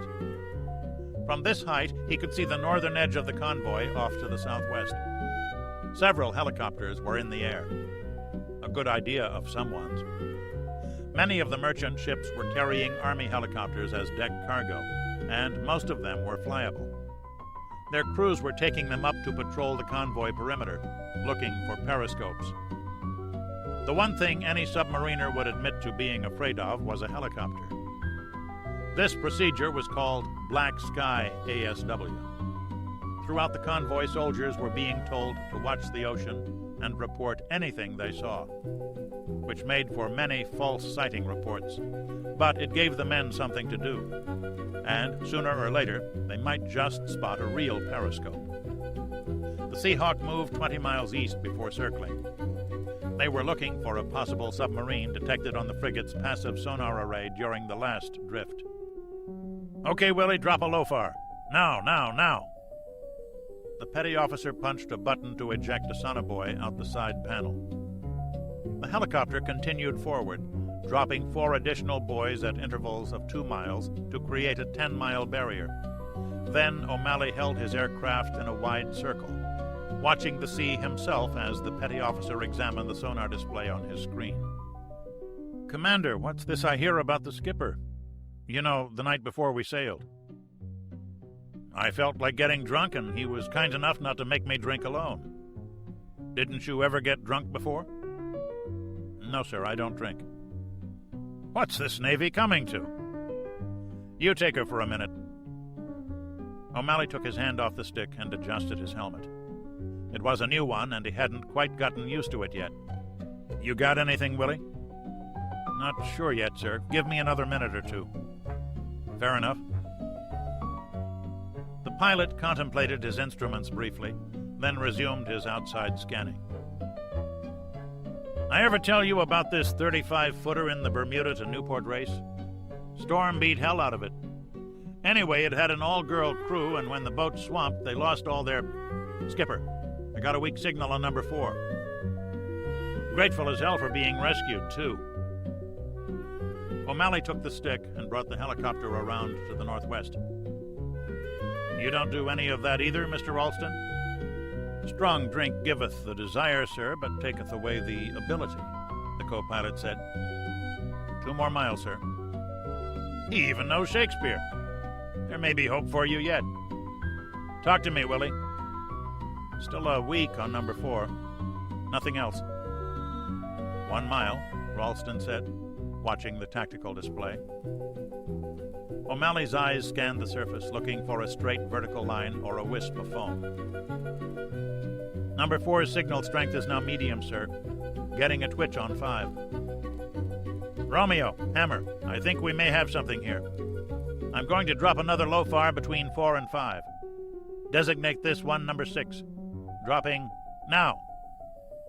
Another sonobuoy was ejected clear of the aircraft. "Hammer, this is Romeo," called the controller. "Looks to us like the contact is north of the line. Say again, north." "Roger, concur on that. We ought to know something in a minute." "Skipper," Willie called, "I have a medium on 6. "Romeo, Hammer, we're going to dip on this character right now." Aboard Reuben James, they marked the helicopter's position, along with the line of sonobuoys. O'Malley eased back on the stick to kill forward velocity, while his other hand eased the collective control down very gently until the helicopter was in hover 50 feet over the water. Willie unlocked the dipping sonar and lowered it to a depth of 200 feet. "Sonar contact, sir. Classify as possible submarine bearing 356. "Up dome," O'Malley commanded. The Seahawk lifted high and raced north for 1 mile. Hovering once more, O'Malley dipped his sonar a second time. "Contact, bearing 175. Sounds like a twin screw doing turns for maybe 10 knots. "We've bracketed him," the pilot said. "Let's set this one up." Ralston entered the numbers into the tactical computer. "Bearing change. Looks like he's turning to port." "Yeah," Willie confirmed. "Turning to port." "He hear us?" Ralston asked. "He might hear the convoy and be turning to get a fix on them. Willie, up dome, O'Malley ordered. Romeo, Hammer, we have a maneuvering target. Classify as probable submarine. Request weapons free. Roger, Hammer, weapons free. Repeat, weapons are free. The pilot flew 1,000 yards southeast. The sonar dome went down again, and the helicopter hovered head into the wind. Got him again, sir, Willie said excitedly. Bearing 355. Bearing is changing right to left, sir. Going right past us, Ralston said, looking at the tack nav. Romeo, this is Hammer. We're calling this a positive submarine, and we are making a deliberate attack on this contact. O'Malley held the aircraft in hover as his petty officer called off the bearing change. Attack sequence. Master arm. Ralston ran his hands across the buttons. Torpedo select, position 1. Set initial search depth, 250. Course select, snake. Ralston made the proper settings. Set. Okay, Willie, get ready for Yankee search, O'Malley ordered, meaning a search using active sonar. Ready, sir. Bearing to contact now 200, changing right to left rapidly. Hammer his ass. O'Malley switched the sonar signals into his headset. Willie thumbed the button and the sonar transducer fired off a series of pings. The wave fronts of sound energy reflected off the submarine's hull and came back to the transducer. The contact suddenly increased engine power. Positive contact, bearing 188, range 800 yards. Ralston fed the last numbers into the fire control system. Set. The pilot brought his thumb across the stick to a button on the right side and pressed it home. The Mark 46 torpedo dropped free of its shackles and plunged into the sea. Torp away. Willie, secure pinging. O'Malley keyed his radio. Romeo, we just dropped on a diving two-screw submarine, approximately 800 yards from us on a bearing of 188. Torpedo is in the water now. Stand by. The Mark 46 torpedo was set on a snake pursuit pattern, a series of undulating curves that carried it in a southerly direction. Alerted by the helicopter's sonar, the Soviet submarine was running at flank speed and diving to evade the torpedo. Hammer, Romeo, be advised that Hatchet is en route to you in case your torp misses. Over. Roger that, O'Malley acknowledged. It's got him, Willie said excitedly. The torpedo was on automatic pinging as it closed with the submarine. The captain made a hard right turn, but the fish was too close to be fooled. Hit! That's a hit, Willie said almost as loudly as the noise of the explosion. Directly ahead of them, the surface seemed to jump, but no gout of foam leaped up. The torpedo had gone off too deep for that. Well, O'Malley said. In all his years of practice, he'd never fired a live fish at a live sub. The sounds of the dying sub seemed the saddest thing he'd ever heard. Some oil bubbled to the surface. Romeo, we're calling that one a kill. Tell the bosun to get out his paintbrush. We are now orbiting to look for wreckage and possible survivors. Another frigate had rescued the entire crew from a downed Russian bear the previous day. They were already on the mainland for interrogation. But there would be none from this incident. O'Malley circled for 10 minutes, then turned for home. Iceland. Beagle, you all fed and rested? Doghouse asked. I guess you could say that. Edwards had been waiting for this, but now that it had come, it sounded ominous enough. We want you to patrol the southern shore of the Famsfjordur and let us know of any Russian activity you see. We are particularly interested in the town of Stikkisholmer. That's a small port about 40 miles west of you. As before, your orders are to evade, observe, and report. You got that? Roger. How long we got? I can't say that, Beagle. I don't know. You want to move right along, though? Okay, we'll be moving in 10 minutes. Out. Edwards dismantled the antenna, then stowed the complete radio assembly in the backpack. People, it's time to leave this mountain retreat. Sergeant Nichols? Yes, sir? Nichols and Smith came over together. Were you briefed on what we're supposed to be up to? No, sir.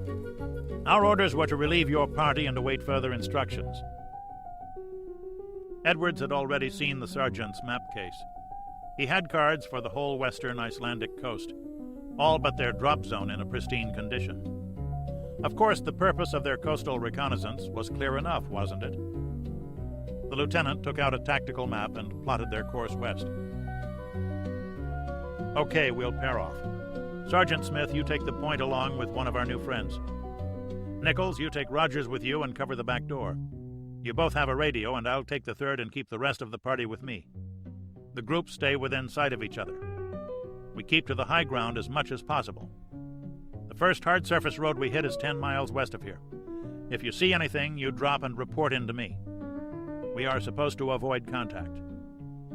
No hero crap, okay? Good. We'll move out in 10 minutes. Edwards assembled his gear. Where do we go, Michael? Vigdis asked. Stickisholmer, he added. You feel okay?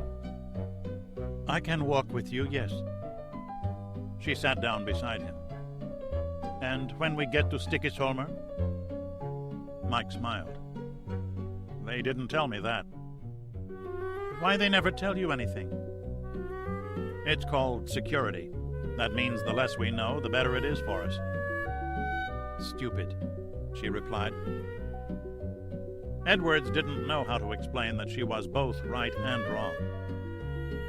I think when we get there, we can start thinking about a normal life again. Her face changed. What is normal life, Michael?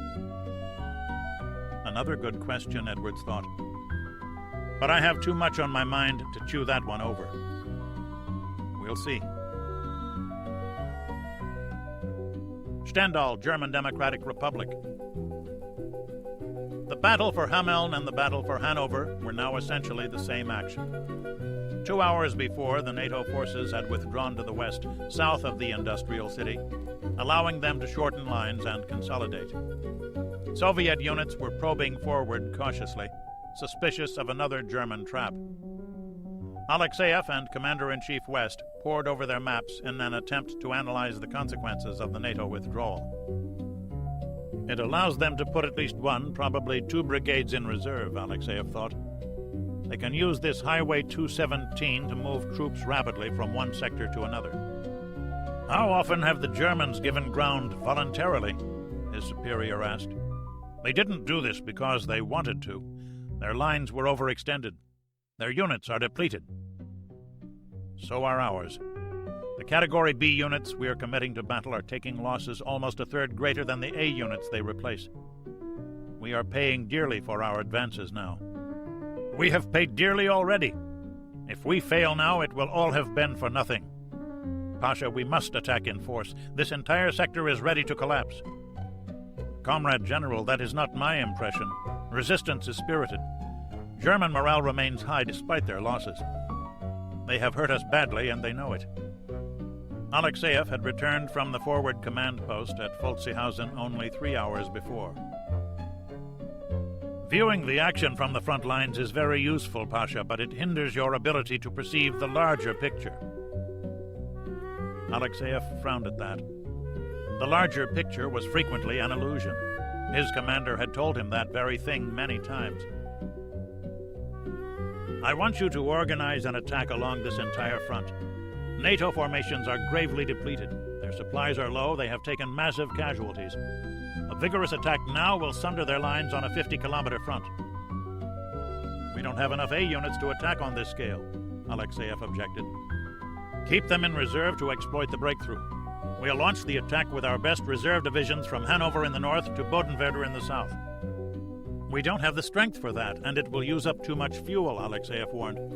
If we have to attack, I suggest an assault on a 2-division front here, south of Hameln. The units are in place.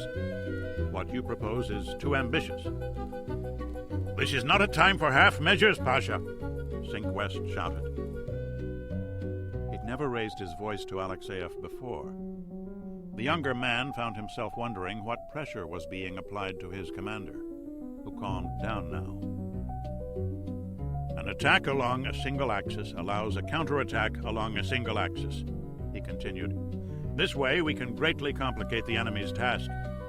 He can't be strong everywhere. We will find a weakness, break out, and drive our remaining A units through to the Rhine. USS Reuben James. Drop now, now, now, O'Malley yelled. The 8th sonobuoy ejected from the side of the Seahawk, and the pilot brought the helicopter around and headed back east. O'Malley had already been up for 3 long, grueling hours this time, with precious little to show for it.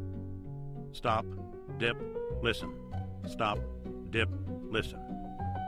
He knew there was a sub down there, but every time he thought he was beginning to get a line on it, the damn thing slipped away. What was it doing different? Hatchet was having the same problem, except its sub had turned around on it and nearly scored a hit on Battle Axe. The frigate's violent wake turbulence had detonated the Russian torpedo astern, but it had been close, too close by half. He brought the helicopter into hover. Down dome. They hovered for a minute. Nothing. It began again. Romeo, this is Hammer. You got anything? Over. Hammer, he just faded out a moment ago. Our last bearing was 341. Cute. This character's listening for you to stop your sprint, and he cuts his power back. That's a fair guess, Hammer, Morris said. Okay, I got a barrier to the west if he heads that way. I think he's going due south, and we're dipping for him now. Out. O'Malley switched to intercom. You got anything, Willie? Nothing, sir. Prepare to raise dome. A minute later, the helicopter was moving again. They dipped their sonar 6 more times in the next 20 minutes and came up blank. Again, Willie, prepare to lower. Set it down to 800 feet this time. Ready, sir. Down dome. O'Malley squirmed in his seat. The outside temperature was moderate, but the sun made a greenhouse of the cockpit. He'd need a shower when he got back to the frigate. Searching at 800 feet, sir, the petty officer said. He was hot, too, though he'd brought a pair of cold drinks along for the flight. Sir, I have something. Possible contact bearing 185. Up dome. Romeo, Hammer, we got a possible contact south of us. Going after it now. Hammer, we have nothing anywhere near you. Be advised, Bravo and Hatchet are working a contact. 2 torps have been launched with no hits. Nobody ever said it was easy, the pilot thought. He moved 3,000 yards and dipped the sonar again. Contact, this one's for real. Type 2 engine plant bearing 183. O'Malley checked his fuel. 40 minutes. He had to get this one in a hurry. He ordered the dome up again and went another 3,000 yards south. His shoulders flexed against the seat straps. It seemed to take forever for the sonar dome to get down to search depth. There it is again, sir, north of us, bearing 013. Bearing is changing. 015 now. Set it up. 30 minutes fuel. Time was their enemy now. Ralston punched up the master arm and select buttons. Willie, Hammer! The sonar sent out 5 ranging pings. 019, range 900. Ralston set search depth and pattern. O'Malley brought his thumb across the stick and dropped the torpedo. The submarine went to full power and turned left away from the helicopter, while the torpedo plunged to 800 feet before beginning its search. O'Malley growled to himself that he'd launched from a bad angle, but it would have taken too long to reel in and reacquire. He held the aircraft in hover and listened over his headset as the whine of the torpedo screws chased after the deeper thrum of the Charlie's powerful twin screws. The nuclear sub maneuvered frantically, trying to turn inside the pursuing torpedo. They're on the same bearing now, Willie reported. I think the fish has him. Hit! But the Charlie didn't die. They heard the sound of blowing air, then it stopped. A wild cacophony of mechanical noise followed as the contact moved off to the north, then faded as the submarine slowed. O'Malley didn't have enough fuel to pursue. He came around west and headed for Reuben James. Hammer, Romeo, what happened? We hit him, but he's still alive. Stand by, Romeo. We're coming in Scotia fuel. 5 minutes out. Roger that. We'll be ready for you. We're vectoring another helo onto the Charlie. I want you to join Hatchet. How come we didn't kill him? Ralston asked. Almost all Russian subs have double hulls, and that dinky 100-pound warhead on the Mark 46 isn't gutsy enough to give you a kill every time. You try to attack from the stern if you can, but this time we couldn't. If you get a stern hit, you pop the shaft seals and flood his engine room. That'll kill anybody. They didn't tell you to go for a stern shot in school, did they? Not especially. Figures, O'Malley growled. It was good to see the Reuben James after 4 hours. It would have been even better to visit the officer's head, O'Malley thought bleakly. He brought the Seahawk over the port corner of the frigate's stern and paced the ship. Aft, Willie opened the sliding door and tossed down a messenger line. The frigate's deck crew attached a refueling hose to the line, and Willie hauled it in, plugging the hose into the fuel tank. The procedure was called HIFR, or helicopter in-flight refueling. While O'Malley fought his helo through the roiled air behind the ship, fuel was pumped into his tanks, giving him another 4 hours' endurance. Ralston kept his eyes on the fuel indicators while O'Malley flew the aircraft. We're full up, Willie. Secure. The petty officer lowered the fuel hose and retrieved his line. He was glad to close the door and strap himself back into his chair. Officers, he told himself, were too smart to do what he just did. Bravo, this is Hammer. Where do you want us? Over. Hammer, Bravo. Come right to 130 and rendezvous with Hatchet 8 miles from Bravo. On the way. O'Malley curved around Reuben James and headed southeast. Hammer, Romeo. Be advised, Sea Sprite from Sims just finished off that Charlie for you. We got a well done from the screen commander for that prosecution. Over. Tell the Commodore you're welcome. Bravo. Hammer. What is it we're after? Over. We thought it was a twin-screw submarine. We're not quite so sure now, Hammer, Perrin replied. We've fired 3 torpedoes at this target now for 0 hits. He got one off at us, but it prematured in our wake. How close was it? 50 yards. Ouch, the pilot thought. Okay, I have Hatchet in sight. Bravo, it's your ball game. Where do you want me now? Morris had allowed himself to fall far behind in the hunt for the now-dead Charlie. On his command, the frigate went to full speed, closing on Battle Axe at 25 knots. In response to the multiple submarine contacts, the Convoy was turning slightly south. O'Malley's Seahawk covered 7 miles from Battle Axe, while Hatchet ran back home for fuel and sonobuoys. Again, the process of dipping and moving began. Nothing, Willie reported. Bravo, Hammer, can you give me a rundown of what this target's been doing? We've nearly gotten him twice atop the layer. His course is generally south. Sounds like a missile boat. Agreed, Perrin answered. Our last datum point was within 1,000 yards of your position. We have nothing at this time. O'Malley examined the data transmitted from Battle Axe's plot. As was usually true of submarine course tracks, it was a collection of vague opinions, shaky judgments, and not a few wild guesses. Bravo, you're a sub-driver. Talk to me, over. This was lousy radio procedure, but what the hell? Hammer, the only thing that makes the least bit of sense is that he's extremely fast. O'Malley examined the tactical display more closely. You're right, Bravo. O'Malley pondered this. A Papa, maybe? He wondered. Twin screws, cruise missiles, fast as a thief. Hammer, Bravo, if we proceed on the assumption that he's very fast, I recommend you go east until Romeo comes off sprint and can give us a bearing. Concur, Bravo. Give me a vector. On command from Battle Axe, the Seahawk ran 20 miles east and began dipping his sonar.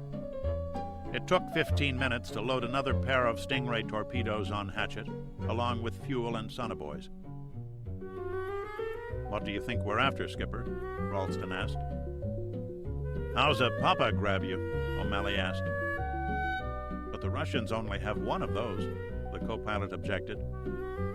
Doesn't mean they're saving it for a museum, mister. Nothing, sir, Willie reported. Reuben James came off sprint, turning to a southerly heading to bring her sonar to bear on the remaining contact. If only Battle Axe still had her tail, Morris thought. We could triangulate on every contact, and with 2 helos. Contact. Evaluate as possible submarine, bearing 081. Bearing changing slowly, looks like.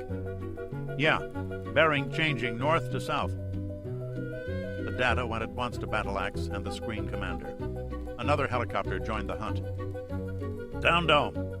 This was the 37th time today, O'Malley thought.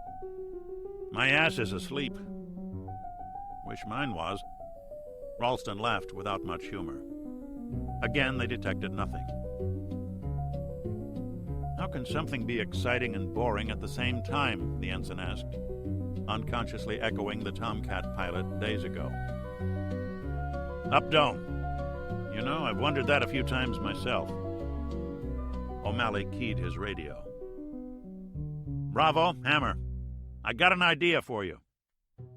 We're listening, Hammer. You have Hatchet dropping a line of buoys south of us. Deploy another line west. Then I start pinging. Maybe we can flush the guy into doing something. You ever get hurted by a dipping helo when you were driving subs? Not hurted, Hammer, but I have gone far out of my way to avoid one. Stand by while I get things organized. You know, this one's a nervy bastard. He's got to know we're onto him, but he isn't breaking off. He really thinks he can beat us. He has for the last 4 hours, boss, Willie observed. You know what the most important part of gambling is? You have to know when it's time to quit. O'Malley circled up high and turned his search radar on for the first time that day. It was not very useful for detecting a periscope, but it might just scare a sub running near the surface into heading back under the layer. The sun was sinking, and O'Malley could pick out the 2 other helicopters working this contact from their flying lights. They dropped 2 lines of passive sonobuoys, each 8 miles long, at right angles to each other. The picket lines are in place, Hammer, Captain Perrin called. Begin. Willie, Hammer! 600 feet below the helicopter, the sonar transducer pounded the water with high-frequency sonar pulses. He did this for 1 minute, then reeled in and flew southeast. The process lasted half an hour. By this time, his legs were knotting up, making his control movements awkward. Take over for a few minutes. O'Malley took his feet off the pedals and worked his legs around to restore circulation. Hammer, Bravo, we have a contact. Buoy 6, line Echo. This was the east-west line. Buoy number 6 was 3rd from the west end, where the north-south November line began. Weak signal at this time. O'Malley took the controls back and headed west, while the other 2 helicopters circled behind their respective lines. Gently, gently, he murmured over the intercom. Let's not spook him too much. He picked his course carefully, never heading directly for the contact, never heading far away from it. Another half hour passed, 1 miserable second at a time.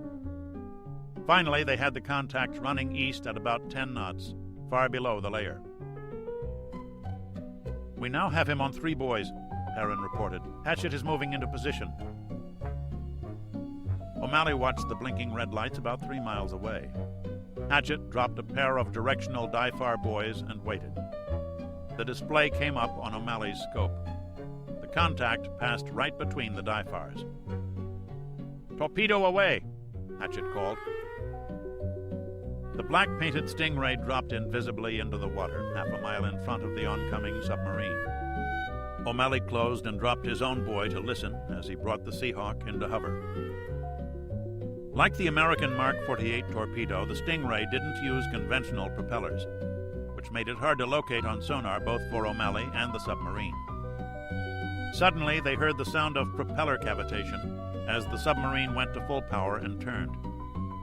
Then came hull-popping noises as she changed depth abruptly to throw the fish off. It didn't work.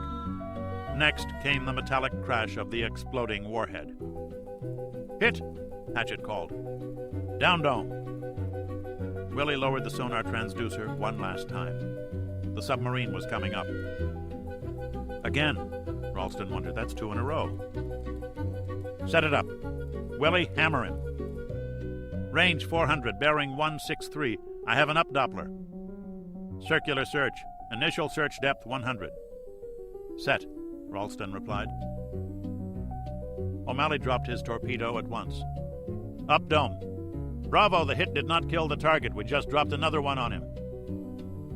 "He might be trying to surface to get his crew off," Ralston said. "He might want to fire his missiles, too.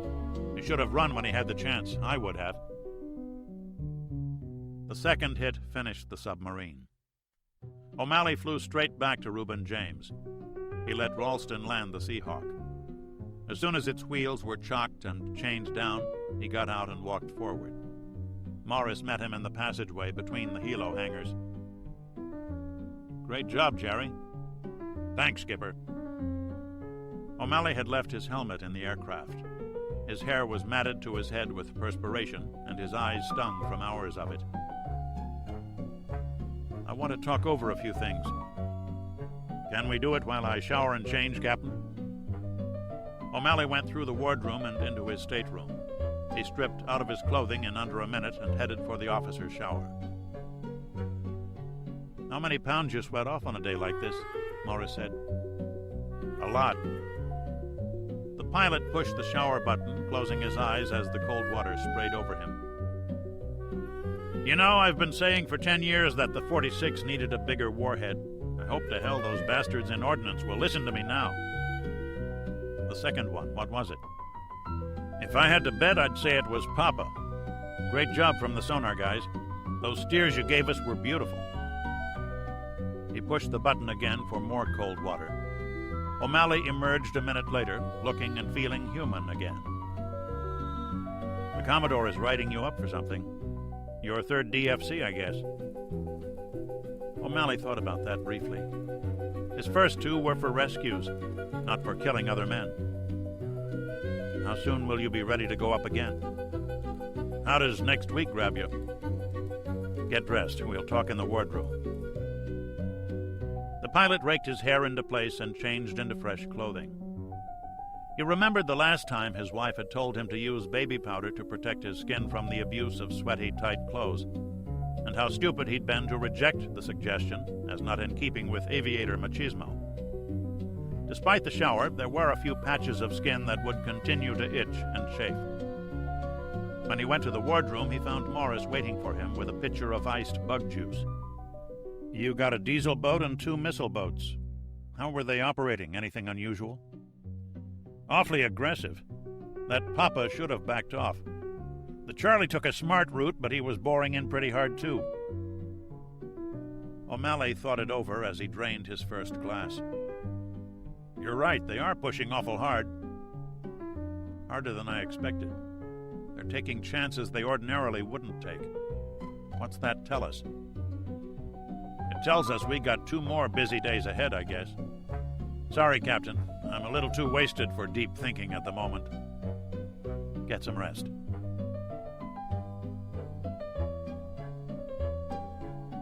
Chapter 37. The Race of the Cripples. Stendal, German Democratic Republic. 2 o'clock in the morning. The attack would begin in 4 hours despite all his efforts to change it. Alexeyev stared at the map with its symbols of friendly units and intelligence estimates of enemies. "Cheer up, Pasha," Commander-in-Chief West said. "I know that you think we use up too much fuel. It will also destroy their remaining stocks of war supplies." "They can resupply too." "Nonsense. Their convoys have suffered heavily, as our own intelligence reports have told us. They are sending one massive shipment across now, but the Navy tells me they are sending everything they have against it. And in any case, it will arrive too late." Alexeyev told himself that his boss was probably right. After all, he had made his rank on the basis of a distinguished career. But still, "Where do you want me?" "With the OMG command post. No closer to the front than that." The OMG command post, Pavel thought ironically. 1st 20th Guards Tank Division was supposed to be the operational maneuver group, then a 2-division formation, then 3 divisions. Every time the breakthrough maneuver had been frustrated, until the very term operational maneuver group sounded like some kind of absurd joke. His pessimism returned. The reserve formations held for exploitation of the attack were far behind the front, so as to be able to move to wherever the best penetration of NATO lines happened. It might take hours for them to reach the proper point. NATO had demonstrated a remarkable ability to compensate for sudden breakthroughs, he reminded himself. Alexeyev set this thought aside, as he had with so many others, and left the command center, collected Sergetov, and once again found a helicopter to take him on the trip west. His aircraft waited on the ground for its usual fighter escort. The use of fighters to escort a single helicopter lifting off from Stendal was a pattern NATO air control officers had noted before. But they'd never had the available units to do anything about it. This time it was different. An AWACS controlled aircraft over the Rhine watched the chopper lift off with 3 MiGs in attendance. The sector controller had a pair of F-4 Phantoms returning from a counter-air mission south of Berlin, and he vectored them north. The fighters skimmed the trees, their own radars off as they followed a safe transit lane used by Russian aircraft. Alexeyev and Sergetov sat alone in the back of the Mi-24 attack helicopter. There was room for 8 combat-loaded infantrymen, so both had room to stretch, and Sergetov took the chance for a nap. Their escorting MiGs were 1,000 meters overhead, circling continuously as they watched for low-flying NATO fighters. 6 miles, came the call from the AWACS. 1 Phantom popped up, illuminated 2 MiGs with its radar, and loosed a pair of Sparrow missiles. The other fired 2 Sidewinders at the helicopter. The MiGs were caught looking the wrong way when their threat receivers went off. One dashed to the ground and evaded. The other exploded in midair as the surviving wingman radioed a warning. Alexeyev blinked in surprise at the sudden gout of light overhead, then grabbed for his seatbelt as the helicopter turned hard left and dropped like a stone. It was almost in the trees when the Sidewinder chopped off the tail rotor. Sergetov awoke and shouted in surprise and alarm. The Mi-24 spun in the air as it crashed into the trees and bounced the last 50 feet to the ground. The main rotor came apart, sending pieces in all directions, and the sliding door on the left side of the aircraft popped off as though made of plastic. Alexeyev went out right behind it, dragging Sergetov with him. Once again, his instincts had saved him. The 2 officers were 20 meters away when the fuel tanks exploded. They never heard or saw the Phantoms that continued west to safety. "Are you hurt, Vanya?" the general asked. "I didn't even piss my pants. That must mean I'm a seasoned veteran." The joke didn't work. The young man's voice shook along with his hands. "Where the hell are we?" An excellent question. Alexeyev looked around. He hoped to see lights, but the entire country had a blackout in force, and Soviet units had learned the hard way about using lights on the highways. "We have to find a road. We'll head south until we hit one." "Where is south?" "Opposite from north. That is north." The general pointed to a star, then turned to select another. "That one will lead us south." Severomorsk, RSFSR. Admiral Yuri Novikov monitored the progress of the battle from his underground headquarters a few kilometers from his main fleet base. He was stung by the loss of his principal long-range weapon, the backfire bombers. But the way the Politburo had reacted to the missile attack was a greater shock.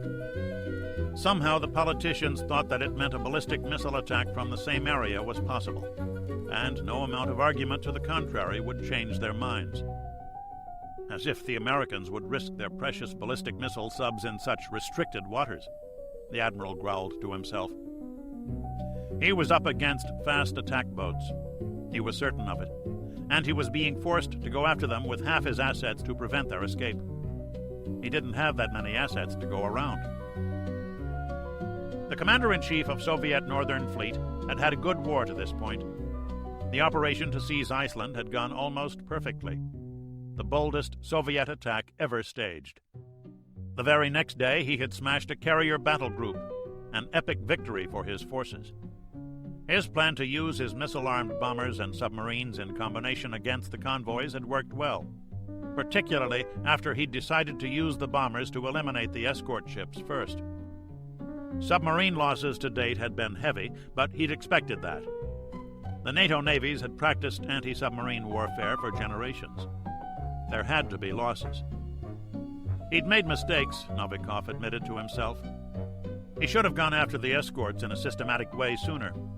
But Moscow wanted the merchants killed most of all, and he'd acceded to the suggestion. Things were changing now. The sudden loss of his backfire force, it would be out of action for another 5 days, forced him to take his dedicated anti-carrier submarine teams and send them against the convoys, which meant crossing NATO's picket line of submarines, and losses there were heavy too. His force of Bear reconnaissance bombers was hard hit. The damned war was supposed to be over by now, Novikov thought angrily. He had a powerful surface force waiting to escort additional troops to Iceland. But he couldn't move that group until the campaign in Germany was within sight of its conclusion. No battle plan survives the first contact with the enemy, he reminded himself.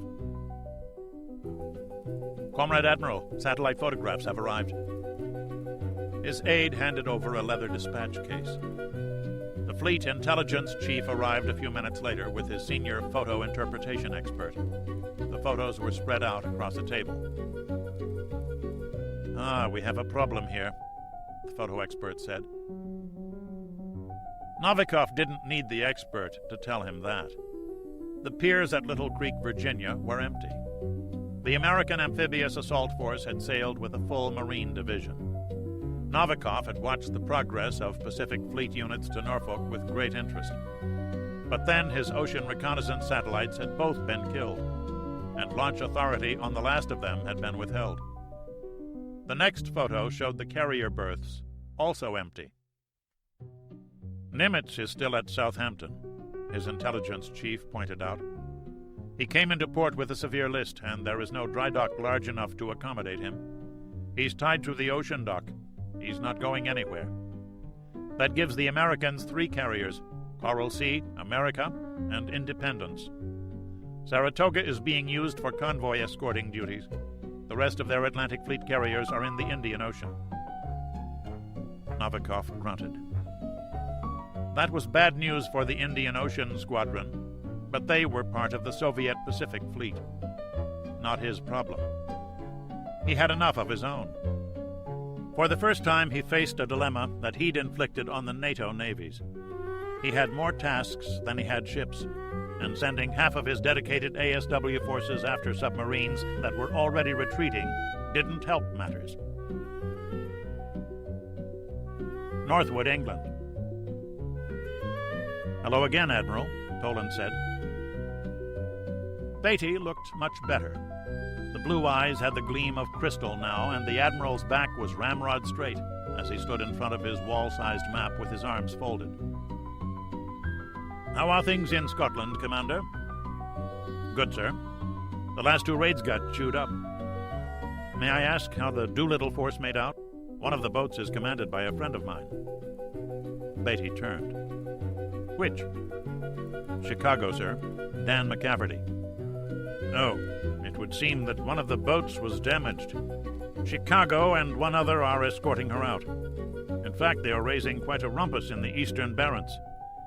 We have indications that the Soviets are sending a sizable force after them.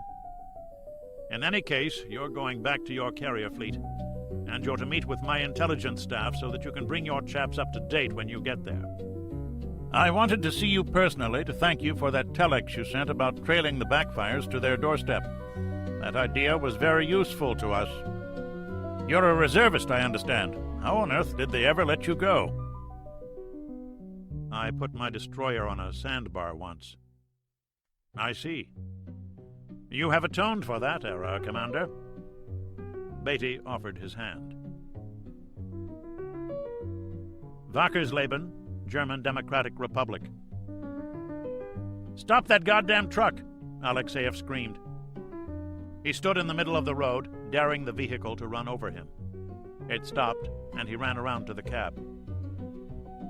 Who the hell are you? The corporal asked. I am General Colonel Alexeyev, he answered agreeably. Who might you be, comrade? I am Corporal Vladimir Ivanich Maryakin.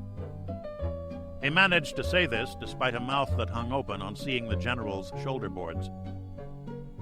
Since I appear to outrank you, Corporal, you will take me and my aide to the next traffic control point as quickly as this truck will go. Move. Alexeyev and Sergetov got in the back. They found a solid mass of crates, but had enough room to sit on top of them. The general swore. 3 wasted hours. It could have been worse. Brussels, Belgium. It's a major attack, sir. They just started moving on what looks like an 80-kilometer front.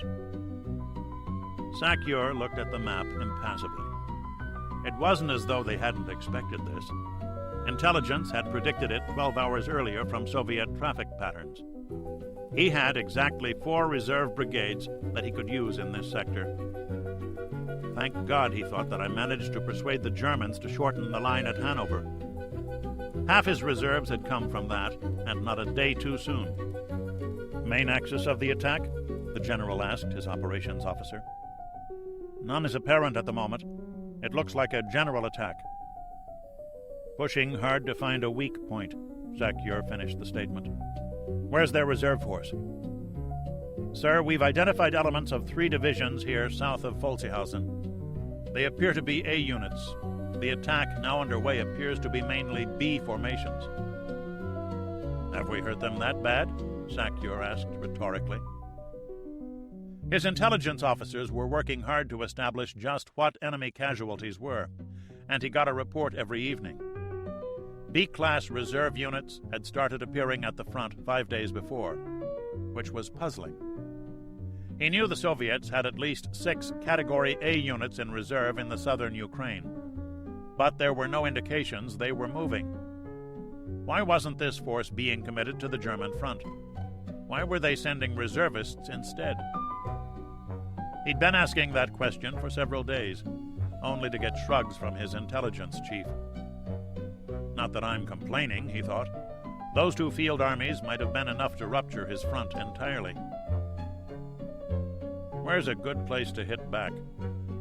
Sir, we have these 2 German tank brigades at Springa. The Russian attack appears to have 2 reserve motor rifle divisions with a divisional border right here, 10 kilometers from them. They've been off the line for 2 days now. I wouldn't call them well-rested, but yeah. Sakyur was given to cutting his officers off. Get 'em moving. USS Reuben James. O'Malley circled the frigate after a long morning's search for what turned out to be nothing. 3 merchant ships had died in the past 3 hours, 2 to missiles that had leaked through the convoy's SAM defenses, and 1 to a torpedo. Both submarines had been prosecuted, one sunk by Gallery's helo inside the convoy itself. They were about to come within ground-based air coverage from the European mainland, and it seemed to the pilot that they'd won this battle. The convoy was getting across with acceptable losses. 36 more hours to landfall. The landing was routine, and after a trip to the head, O'Malley went into the wardroom for a drink and a sandwich. He found Calloway waiting for him. The pilot had met the reporter briefly, but not really spoken with him. Is landing your helicopter on this little toy ship as dangerous as it looks? The carrier has a slightly larger deck. You're not doing a story about me, are you? Why not? You killed 3 submarines yesterday. O'Malley shook his head. 2 ships, 2 helos, plus some help from the rest of the screening force. I just go where they send me. There's a lot to sub-hunting. All the parts have to work or the other guy wins. Is that what happened last night? Sometimes the other guy does something right, too. I just spent 4 hours looking and came away empty. Maybe that was a sub, maybe not. Yesterday was pretty lucky all the way around. Does it bother you, sinking them? Calloway asked. I've been in the Navy for 17 years, and I've never met anybody who likes killing people. We don't even call it that, except maybe when we're drunk. We sink ships and try to pretend that they're just ships, things without people in them. It's dishonest, but we do it anyway. Hell, this is the first time I've actually done what my main job is supposed to be. Until now, all my combat experience has been search and rescue stuff. I never even dropped a war shot on a real sub until yesterday. I haven't thought about it enough to know if I like it or not. He paused. It's an awful sound. You hear rushing air. If you penetrate the hull at deep depth, the sudden pressure change inside the hull supposedly causes the air to ignite, and everyone inside the boat incinerates. I don't know if it's true, but somebody told me that once. Anyway, you hear the rushing air. Then you hear the screech, like a car throwing its brakes on hard. That's the bulkheads letting go. Then comes the noise of the hull collapsing. Hollow boom, sort of. And that's it. 100 people just died. No, I don't much like it. The hell of it is, it's exciting, O'Malley went on. You're doing something extremely difficult. It requires concentration and practice and a lot of abstract thought. You have to get inside the other guy's head, but at the same time you think of your mission as destroying an inanimate object. Doesn't make much sense, does it? So what you do is you don't think about that aspect of the job. Otherwise, the job wouldn't get done. Are we going to win? That's up to the guys on land. All we do is support them. This convoy is going to make it. Pfalzihausen, Federal Republic of Germany. They told me you were dead, Bergevoy said.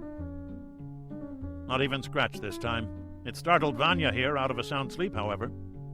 How does the attack go? Initial signs are promising. We have an advance of 6 kilometers here, and almost as much here at Springa. We might have Hanover surrounded by tomorrow. Alexeyev found himself wondering if his superior had been right. Perhaps NATO lines had been thinned so much they'd been forced to give ground. Comrade General, it was the Army intelligence officer. I have a report of German tanks at Eldagsen. He just went off the air. Where the hell is Eldagsen? Bergevoy peered down at the map. That's 10 kilometers behind the line. Confirm that report. The ground shook under them, followed by the roar of jet engines and launching missiles. They just hit our radio transmitters, the communications officer reported. Switch to the alternate, Alexeyev shouted. That was the alternate.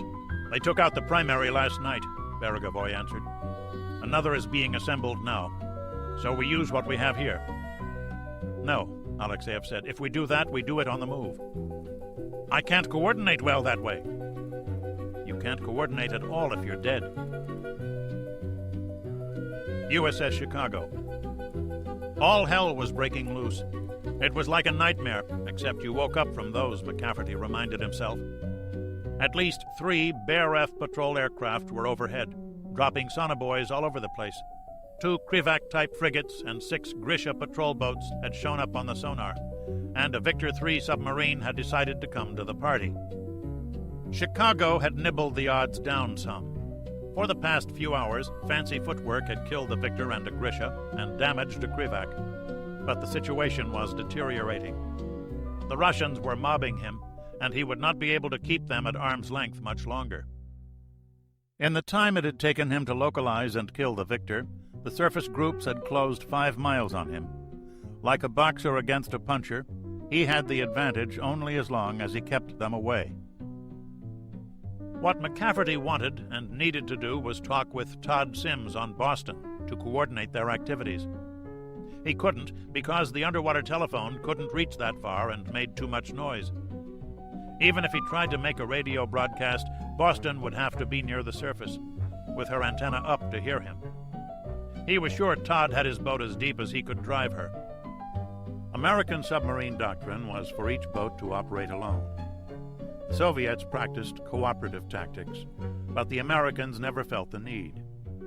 McCafferty needed some ideas now. The book solution to the tactical problem at hand was to maneuver and look for openings. But Chicago was essentially tied to a fixed position and could not stray too far from her sisters. As soon as the Russians understood that there was a cripple out there, they'd close in like a pack of dogs to finish Providence off, and he would not be able to stop them. Ivan would gladly exchange some of his small craft for a 688. Ideas, XO? McCafferty asked. How about Scotty beam us up? The executive officer tried to brighten things a bit. It didn't work. So, okay, maybe the skipper wasn't a Star Trek fan. The only way I see to keep them off our friends is to get them to chase us a while. Go east and attack this group from the beam? It's a gamble, the exec admitted. But what isn't? Yukon her, 2/3, and hug the bottom. Chicago turned southeast and increased speed to 18 knots. This was a fine time to find out how accurate our charts are, McCafferty thought. Did Ivan have any minefields set here? He had to shut that thought out. If they hit one, he'd never know it. The executive officer kept the submarine within 50 feet of where the chart said the bottom was. Actually, he hedged, keeping 50 feet above the highest bottom marker within a mile. Even that would do no good if there was an uncharted wreck. McCafferty remembered his first trip into the Barents Sea. Somewhere close to here were those destroyers sunk as targets. If he hit one of those at 18 knots, the run lasted 40 minutes. All ahead 1/3, McCafferty ordered when he couldn't stand it anymore. Chicago slowed to 5 knots. To the diving officer, take her up to periscope depth. The plainsmen pulled back on their controls. There was some minor groaning from the hull as the outside water pressure relented, allowing the hull to expand an inch or so. On McCafferty's order, the ESM mast went up first. As before, there were several radar sources. The search periscope went up next. A weather front was moving in, with a rain squall to the west. Fabulous, McCafferty thought. There goes 10% of our sonar performance. I got a mast at 264. What is it? No radar signals on that bearing, the technician said. It's broken. It's the Krivak. We got a piece of her. Let's finish her off. A shadow went across the lens. McCafferty angled the instrument up and saw the swept wings and propellers of a bear. Con, sonar, multiple sonobuoys aft. McCafferty slapped the scope handles up and lowered the scope. Take her down. Make your depth 400 feet. Left full rudder, all ahead full. A sonobuoy deployed within 200 yards of the submarine. The brassy sound of its pings reverberated through the hull. How long for the bear to turn and drop on us? On McCafferty's order, a noisemaker was ejected into the water. It didn't work, and he fired off another. 1 minute passed. He'll try to get a magnetic fix on us first. Rewind the tape. The duty electrician was grateful to have something to do. The video record of his 5-second periscope exposure showed what looked like the remains of a Krivak's topsides. Passing 300 feet, speed 20 and increasing. Scrape the bottom, Joe, McCafferty said. He watched the tape rerun. but that was only to have something for his eyes to do. Torpedo in the water, port quarter. Torpedo bearing 015. Right 15 degrees rudder. All ahead flank. Come to new course 175. McCafferty put the torpedo on his stern. His mind went through the tactical situation automatically. Russian ASW torpedo. 16-inch diameter. Speed about 36 knots. Range 4 miles. Runs about 9 minutes. We're doing, he looked, 25 knots. It's behind us. So if he's a mile behind us, 7 minutes to cover the distance. It can get us. But we're accelerating at 10 knots per minute. No, it can't. High-frequency pinging aft. Sounds like a torpedo sonar. Settle down, people. I don't think it can catch us. Any Russian ship in the neighborhood can hear us, though. Passing through 400 feet. Starting level out. Torpedo is closing, sir, the sonar chief reported. The pings sound a little funny, like... The sub shook with a powerful explosion aft.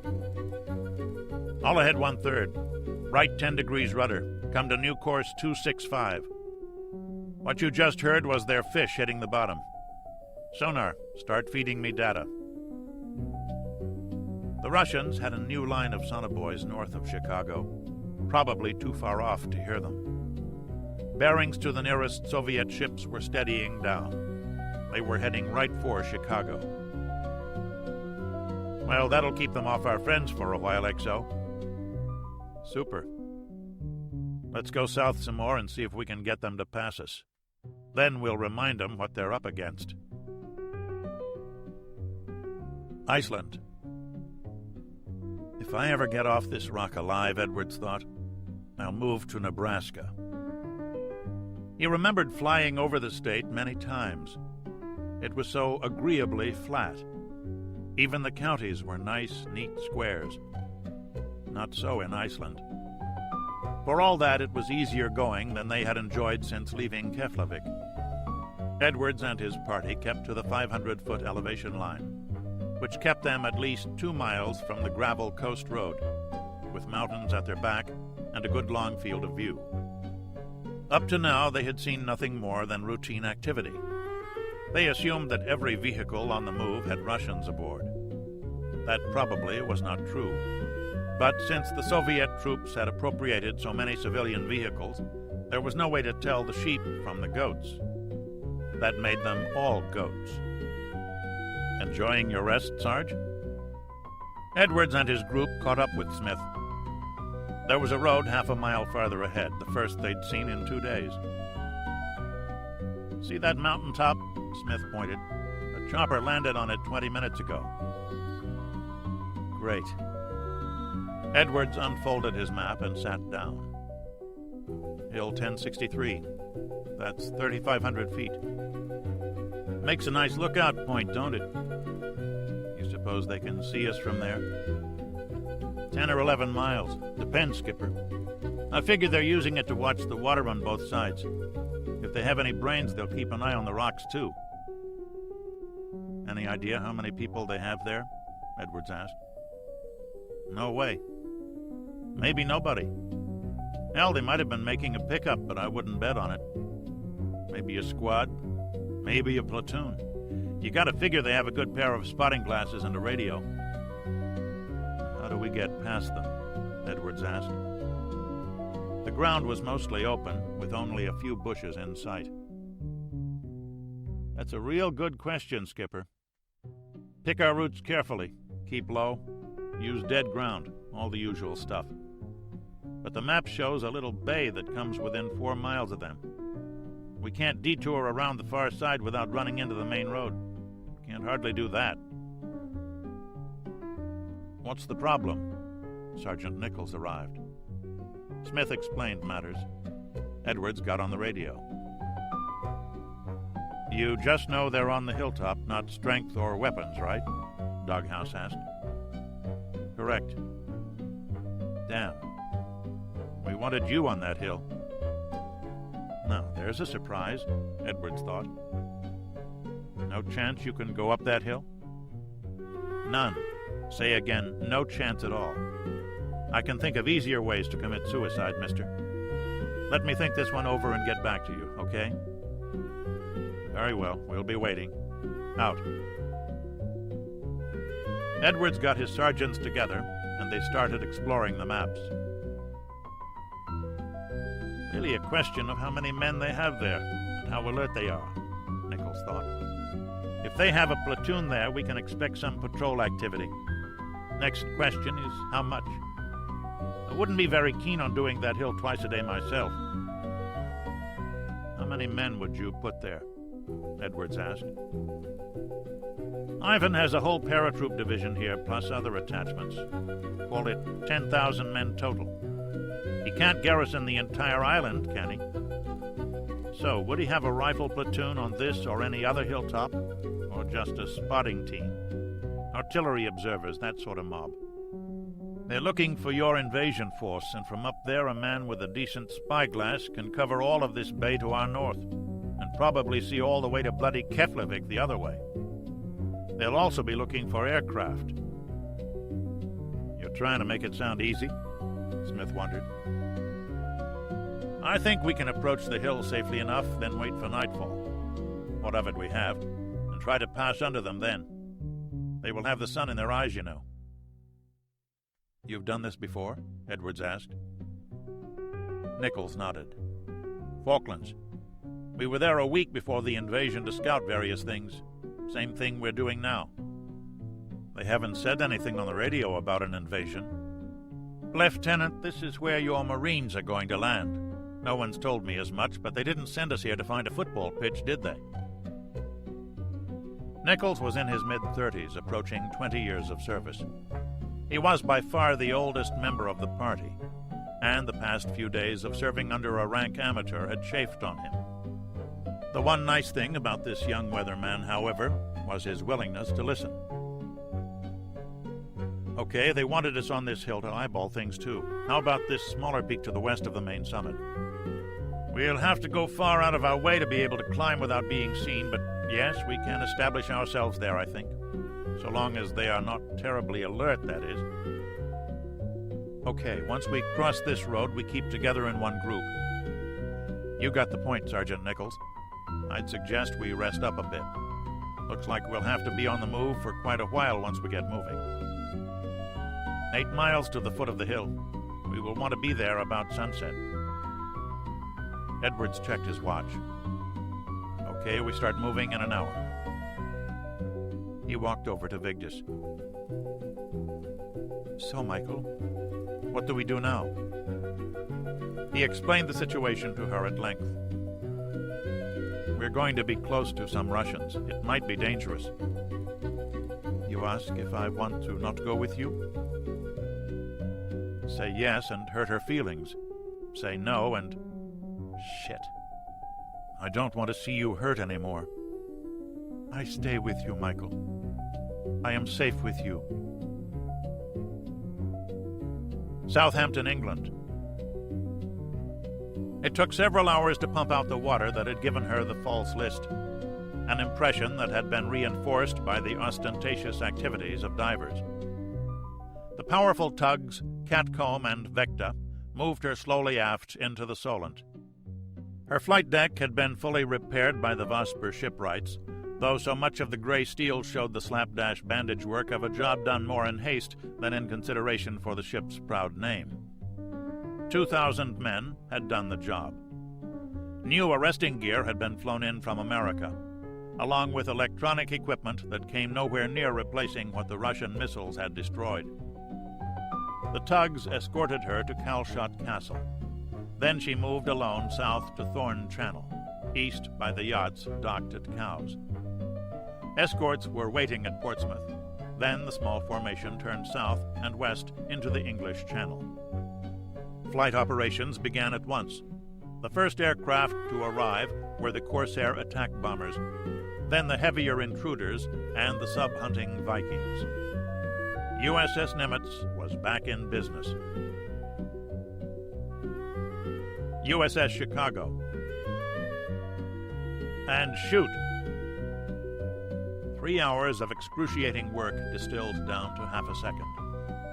The now familiar shudder of compressed air ejected a pair of torpedoes into the black water of the Barents Sea. The Soviet commander had been just a little too eager to verify Chicago's death, and allowed his frigate to run in close behind his two remaining Grishas. All three ships were pinging at the bottom, looking for a dead submarine. You didn't expect us to run south, did you? North or east maybe, but not south. McCafferty had maneuvered his submarine wide around the Russian frigate, staying at the fringe of her sonar range, then closed up 2,000 yards behind her. One fish for the Krivak, and one running for the nearest patrol boat. No change in target course and speed, sir. The torpedo raced after the Soviet frigate. He's still pinging the other way, sir. The waterfall display lit up, a bright dot on the contact's tone line. Simultaneously, the thundering explosion echoed through the hull. Up scope. McCafferty met the eyepiece at deck level and worked it up slowly. That's a kill. We broke her back. Okay. He turned to the bearing of the near Grisha. Okay, target number 2 is turning. Wow, there go his engines, increasing speed and going left. Skipper, the wire's cut on the fish. How long on the run? Another 4 minutes, sir. In 4 minutes, at full speed, the Grisha would be outside the torpedo's acquisition radius. Damn, it's going to miss. Downscope. Let's get out of here. We'll go east this time. Make your depth 400, all ahead 2/3. Come right to 055. Must have been the shock of the explosion, sir. Half a second later, the control wires let go on the number 2 fish. McCafferty and his weapons officer re-examined the plot. You're right. I cut that one too close. Okay. The captain stepped over to the chart table. Where do you figure our friends are? Right about here, sir. 20 to 25 miles. I think we've taken enough heat off them. Let's see if we can get back up there while Ivan tries to figure out what's going on. We've been lucky, Skipper, the exec observed. That's true enough. I want to know where their submarines are. That Victor we got just walked across our sights. Where are the rest of them? They can't just be chasing after us with these. Of course not, McCafferty realized. The Russians set up hunting preserves, sectors limited to specific types of ships. Their surface ships and aircraft would be in one sector, and next to it their submarines would have exclusive hunting rights. He told himself that he'd done well to date. 3 patrol boats, a full-sized frigate, and a sub. Quite a week in anybody's book. But it wasn't over. Not until they got Providence to the ice.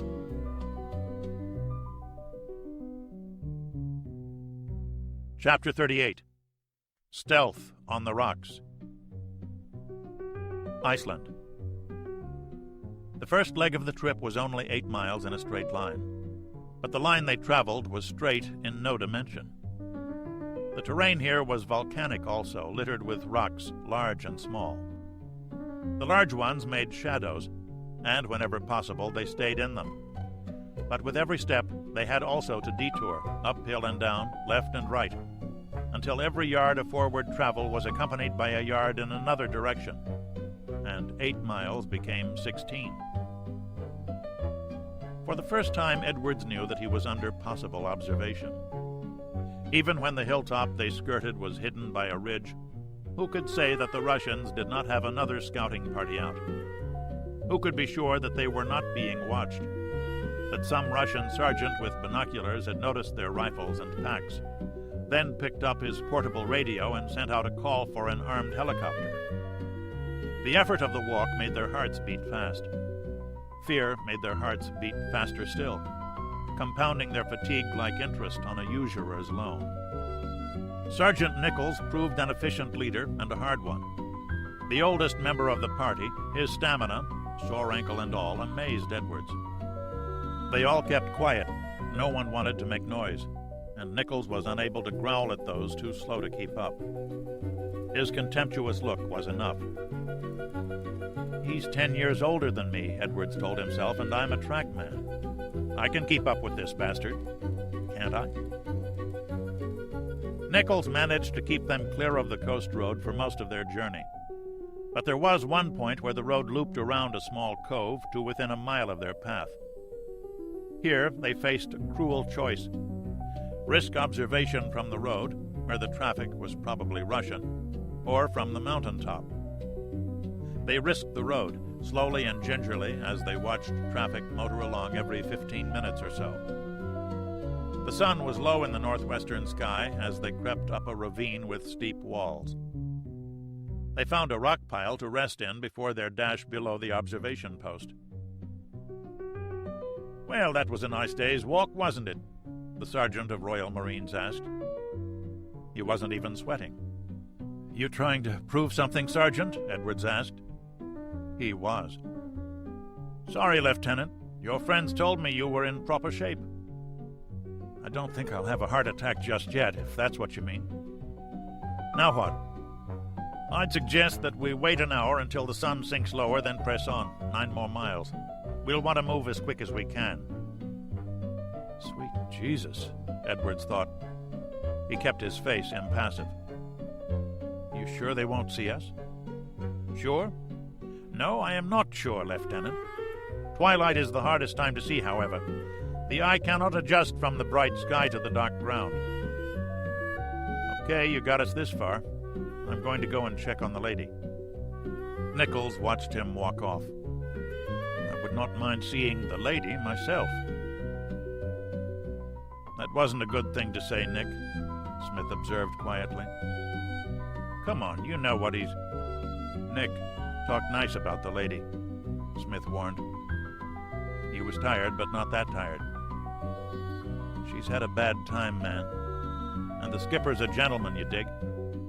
Hey, I thought he was a wimp, too. I was wrong. Anyway, Miss Vigdis, man, that's one hell of a lady." Mike found her curled up in a fetal position next to a rock.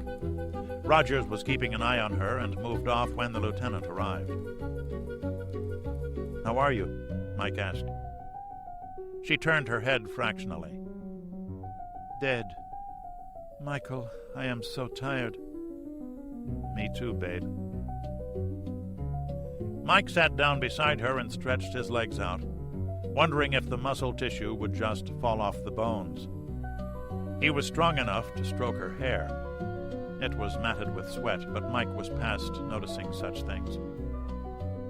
"Just a little while longer. Hey, you're the one who wanted to stay with us, remember?" "I am fool." There was a note of humor in her voice.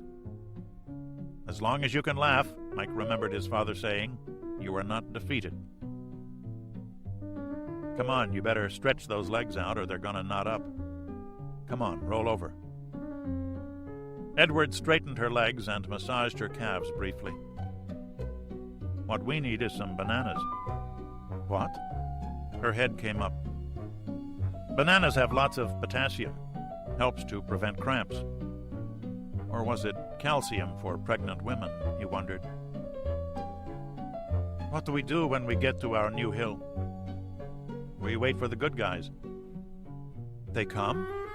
Her voice changed slightly. "I think so." "And you leave then?"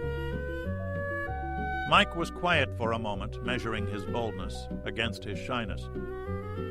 What if she says, "Not without you, I don't"? He hesitated again. "I mean, if that's—" "Yes, Michael." He lay down beside her. Edwards was startled by the fact that he desired her now. She was no longer the victim of rape, or a girl pregnant by another man, or a strange person from another culture. He was awed by her inner strength and other things for which he had no names, and needed none. "You're right. I do love you." Son of a bitch. He held her hand as both rested for the task ahead. USS Chicago. That's one of them, sir. Providence, I think. I got some funny transients, like metal pieces beating against each other. They'd been tracking the target. Every contact was a target, for 2 hours, closing very carefully as the possible noise source changed into a probable one. The overhead storm degraded their sonar performance measurably, and the target's stealth prevented their developing a signature identification for an agonizing period. Might she be a Russian sub creeping in search of her own target? Finally, the faint rattles from the damaged sail betrayed her. McCafferty ordered his boat to close the target at 8 knots. Had Providence repaired her sonar systems? Certainly they'd try, McCafferty thought. And if they then detected a submarine approaching very cautiously from the rear, would they think this was their old friend Chicago, or another Victor III? For that matter, how sure were they that their target was Providence? That was why American subs were trained to operate alone. Too many uncertainties attached to cooperative operations. They'd left the Soviet surface forces behind. McCafferty's hit-and-run maneuver had fooled them, and before the noise faded out, they listened to a spirited hunt involving aircraft and surface forces, now 30 miles astern. That was a positive development, but the absence of any surface ships in this area made McCafferty uneasy. He might now be in a submarine-dedicated sector, and submarines were by far the more dangerous opponents. His earlier success against the Victor had been pure luck.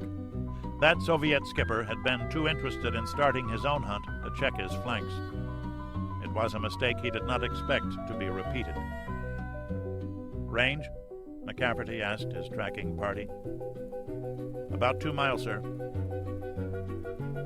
That was the fringe of Gertrude range, but McCafferty wanted to get a lot closer than that. Patience, he told himself. Submarining was a continuous exercise in patience. You spent hours in preparation for a few seconds of activity. It's a wonder we don't all have ulcers. 20 minutes later, they had closed to within 1,000 yards of Providence. McCafferty lifted the Gertrude phone. Chicago calling Providence, over. You took your time about it, Danny. Where's Todd? He went off west after something 2 hours ago. We lost him. No noise at all from that direction. What's your condition? The tail works. Rest of our sonar's shot. We can shoot fish from the torpedo room control systems. Still raining in the control room, but we can live with it as long as we stay above 300 feet. Can you go any faster? We tried going to 8 knots. Found out we couldn't keep it up. The sail's coming apart. The noise just gets worse. I can give you 6, that's it. Very well. If you got a working tail, we'll try to take station a few miles ahead. Call it 5 miles. Thanks, Danny. McCafferty hung up the phone. Sonar, you got anything that even looks like it might be something? No, sir. It's clear right now. All ahead 2/3. So where the hell is Boston? The captain asked himself. Funny how quiet things have got, the exec pointed out. Tell me about it. I know I'm acting paranoid, but am I acting paranoid enough? McCafferty needed the laugh. Okay, we sprint and drift north, 15-minute sprint, 10 drift, until we're 5 miles ahead of Providence. Then we settle down to 6 knots and continue the mission. I'm going to catch a nap. Wake me in 2 hours. Talk to the division officers and chiefs, make sure the troops are getting some rest. We've been pushing pretty hard. I don't want anybody to fold up. McCafferty grabbed half a sandwich as he walked forward. It was only 8 steps to his stateroom. The food was swallowed by then. Captain to control. It seemed he had only just closed his eyes when the speaker over his head went off. McCafferty checked his watch on the way out the door. He'd been asleep for 90 minutes. It would have to do. What do we got? He asked the exec. Possible submarine contact on the port quarter. Just picked it up. We got a bearing change already. It's close. No signature yet. Boston? Could be. I wish Todd hadn't gone off like that, McCafferty told himself. He found himself wondering if they shouldn't just tell Providence to go to her best speed and screw the noise. That was fatigue talking, he knew. Tired people make mistakes, especially judgmental errors. Captains can't afford those, Danny. Chicago was making 6 knots. No noise at all, the captain thought. Nobody can hear us. Maybe. Probably. You don't really know anymore, do you? He went into the sonar room. How you feeling, Chief? Hanging in there, Skipper. This contact's a beaut. See how he fades in and out.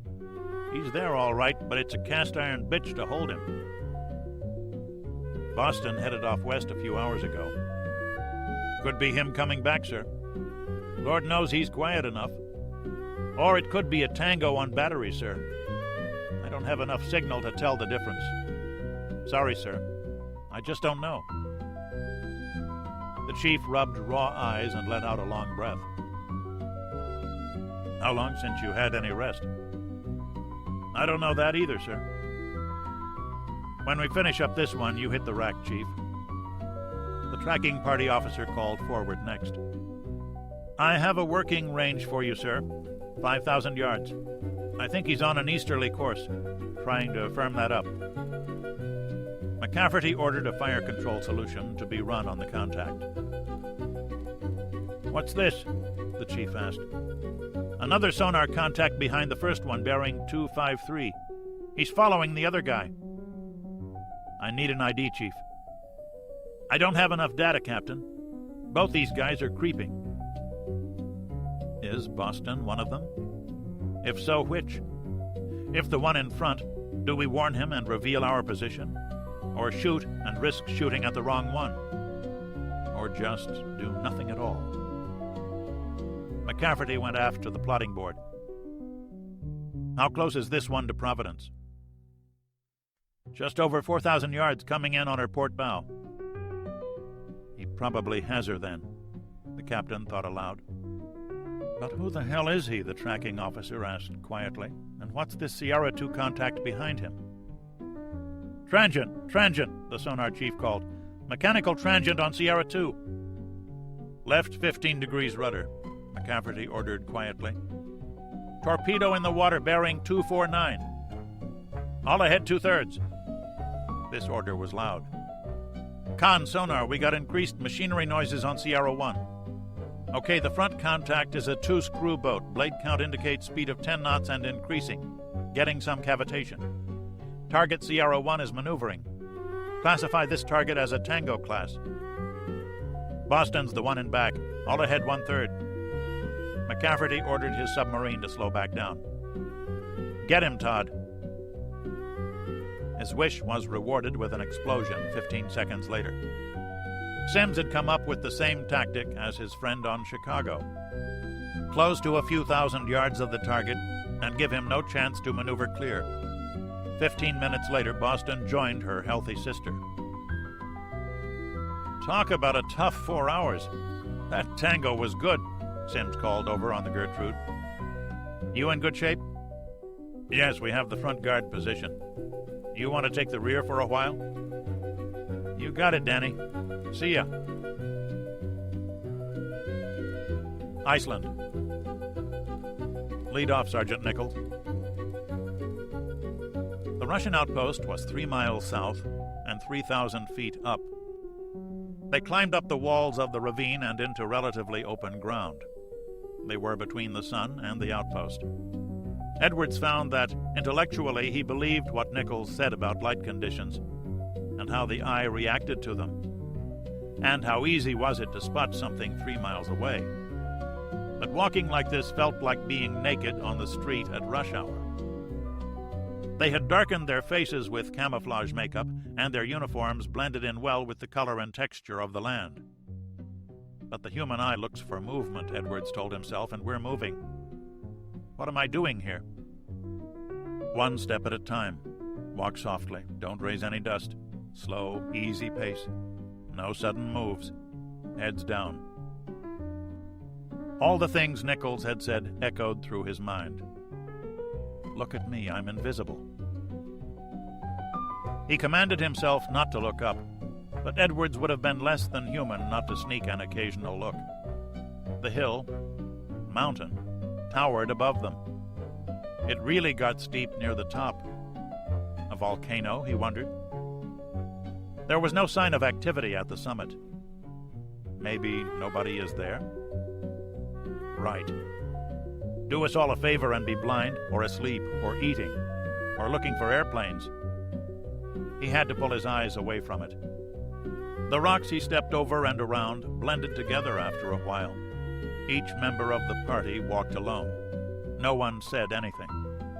Every face was couched in a neutral expression that might have meant quiet determination or concealed exhaustion. Just walking the rocks safely required concentration. This is the end of it, the last hike, the last hill to climb. The end, Edwards promised himself. After this, I drive a car to get the morning paper.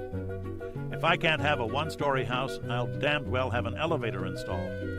I'll get kids to cut the grass for me and sit on the porch watching them. Finally, the hilltop was behind him. He had to sneak his looks over his shoulder now. For some reason, the helicopter full of Russian paratroopers didn't come. They were somewhat safer now. So Nichols stepped up the pace. 4 hours later, the mountaintop was behind a knife-edge ridge of volcanic rock. Nichols called a halt. They'd been moving for 7 hours. Well, the sergeant said, that was easy enough, wasn't it? Sarge, next time you jump out of an airplane, please break your ankle, Mike suggested. Hard part's behind us. Now all we have left is to climb this wee hill, Nichols pointed out. Might want to get some water first, Smith said. He pointed to a stream 100 yards away. Good idea. Lieutenant, I do think we should be atop the hill as quick as we can. Agreed. This is absolutely the last goddamned hill I ever climb. Nichols chuckled. I have said that myself once or twice, sir. I don't believe it. USS Independence. Welcome aboard, Toland. Commander, Strike Fleet Atlantic, was a 3-star billet, but Rear Admiral Scott Jacobson would have to settle for the job instead of the rank for the moment. The lifelong aviator was the most senior carrier division commander in the Navy, and was the replacement for the late Admiral Baker. You have one hell of a letter of introduction here from Admiral Beatty. He made too big a deal of it. All I did was pass along an idea somebody else came up with. Okay. You were on Nimitz when the task force got hit, right? Yes, sir, I was in CIC. The only other guy who got out was Sonny Svensson? Captain Svensson, yes, sir. Jacobson picked up his phone and punched 3 digits. Ask Captain Spaulding to join me. Thank you. Toland, you, me, and my operations officer are going to relive that experience. I want to see if there might be something our briefing left out. They're not going to punch any holes in my carrier, son. Admiral, don't underestimate them, Toland warned. I won't underestimate them, Toland. That's why I have you here. Your group got caught too far north for the circumstances. Taking Iceland was a beautiful move on their part. It screwed our plans pretty well. We are going to fix that, Commander. So I gather, sir. USS Reuben James. Ain't she pretty? O'Malley said. He flipped his cigarette over the side and crossed his arms, staring at the massive carrier on the horizon. She was just a dim gray shape, with aircraft landing on the flat deck. My story is supposed to be about the convoy, Calloway sniffed. Well, they're making port right about now. End of story. The pilot turned with a wide grin. Hell, you made me famous, didn't you? You bloody aviators are all the same, the Reuters correspondent snapped angrily. The captain won't even tell me where we're going. You don't know? O'Malley asked in surprise. Well, where are we going? North. Le Havre, France. The port had been cleared in expectation of the convoy. The merchantmen were brought past several wrecks of ships that had died from Soviet mines. Some laid before the war, others dropped from aircraft. The port had also been bombed 6 times by long-range fighter bombers, each time at a murderous price from French air defense forces. The first ships in were the big Ro-Ros, the roll-on, roll-off container ships. 8 of them together carried a full armored division, and these were taken quickly to the Bassin Théophile du Croc. One by one, the ships lowered their curved stern ramps to the dock, and the tanks began to roll off. They met a continuous taxi rank of low-loader tractor-trailers, each of which would carry a tank or other armored fighting vehicle to the front lines. Loaded, they rolled off one by one to the assembly point at the Renault facility adjacent to the port. It would take hours to unload the division, but it had been decided nevertheless to move everything in a body to the fighting front, less than 500 kilometers away. After what had seemed an endless, tense voyage, arrival was a culture shock for the American troops, many of them National Guardsmen who rarely went overseas. The dock workers and traffic police were too exhausted from weeks of frantic work to show any human emotion. But ordinary people who had learned, despite heavy security, that reinforcing troops were landing came out, first in small groups, soon in small mobs, to watch the new arrivals. The American troops were not allowed to leave their company areas. After some informal negotiations, it was decided small delegations would be allowed to meet briefly with some of the troops. The security risk was minor. The telephone lines in and out of all NATO ports were under tight control. And there was an unexpected result to this exercise in simple courtesy. Like their fathers and grandfathers, the arriving troops saw that Europe was worth fighting for. The people who were often seen merely as threats to American jobs had faces and hopes and dreams, all of which were in danger. They were not fighting for a principle or a political decision or a treaty made of paper. They were here for these people and others not the least different from those they'd left at home. It took 2 hours longer than they'd hoped. Some vehicles were broken down, but the port and police officials had organized the assembly points with skill. The division moved off in the early afternoon at a steady 50 kilometers per hour, driving down a multi-lane highway cleared for its path. Every few yards, someone stood to wave while the troops made final checks on their gear. The easy part of their journey was about to end. Iceland. It was 4 a.m. when they reached the top, only to find that this mountain had a number of tops. The Russians had the highest one, 3 miles away. Edwards's group had a choice of 2 subsidiary peaks, each a few hundred feet lower than the adjacent 1,000-meter summit. They picked the higher of the 2, overlooking the small fishing port of Stikkisholmer, almost due north, and the large rock-filled bay that the map called Famsfjordur. "Looks like a fine observation point, Lieutenant Edwards," Nichols judged. "That's good, Sarge, because I am not going another foot." Edwards already had his binoculars on the eastern peak. "I don't see any movement." "They're there," Nichols said. "Yeah," Smith agreed, "sure as hell." Edwards slid down from the crest line and unpacked his radio. "Doghouse, this is Beagle, and we are where you want us, over. Give me your exact position." Edwards opened his map and read off the coordinates. "We believe there's a Russian observation post on the next peak over. They're about 5 clicks away according to this map. We're well concealed here, and we have food and water for 2 days. We can see the roads leading into Stikkisholmer.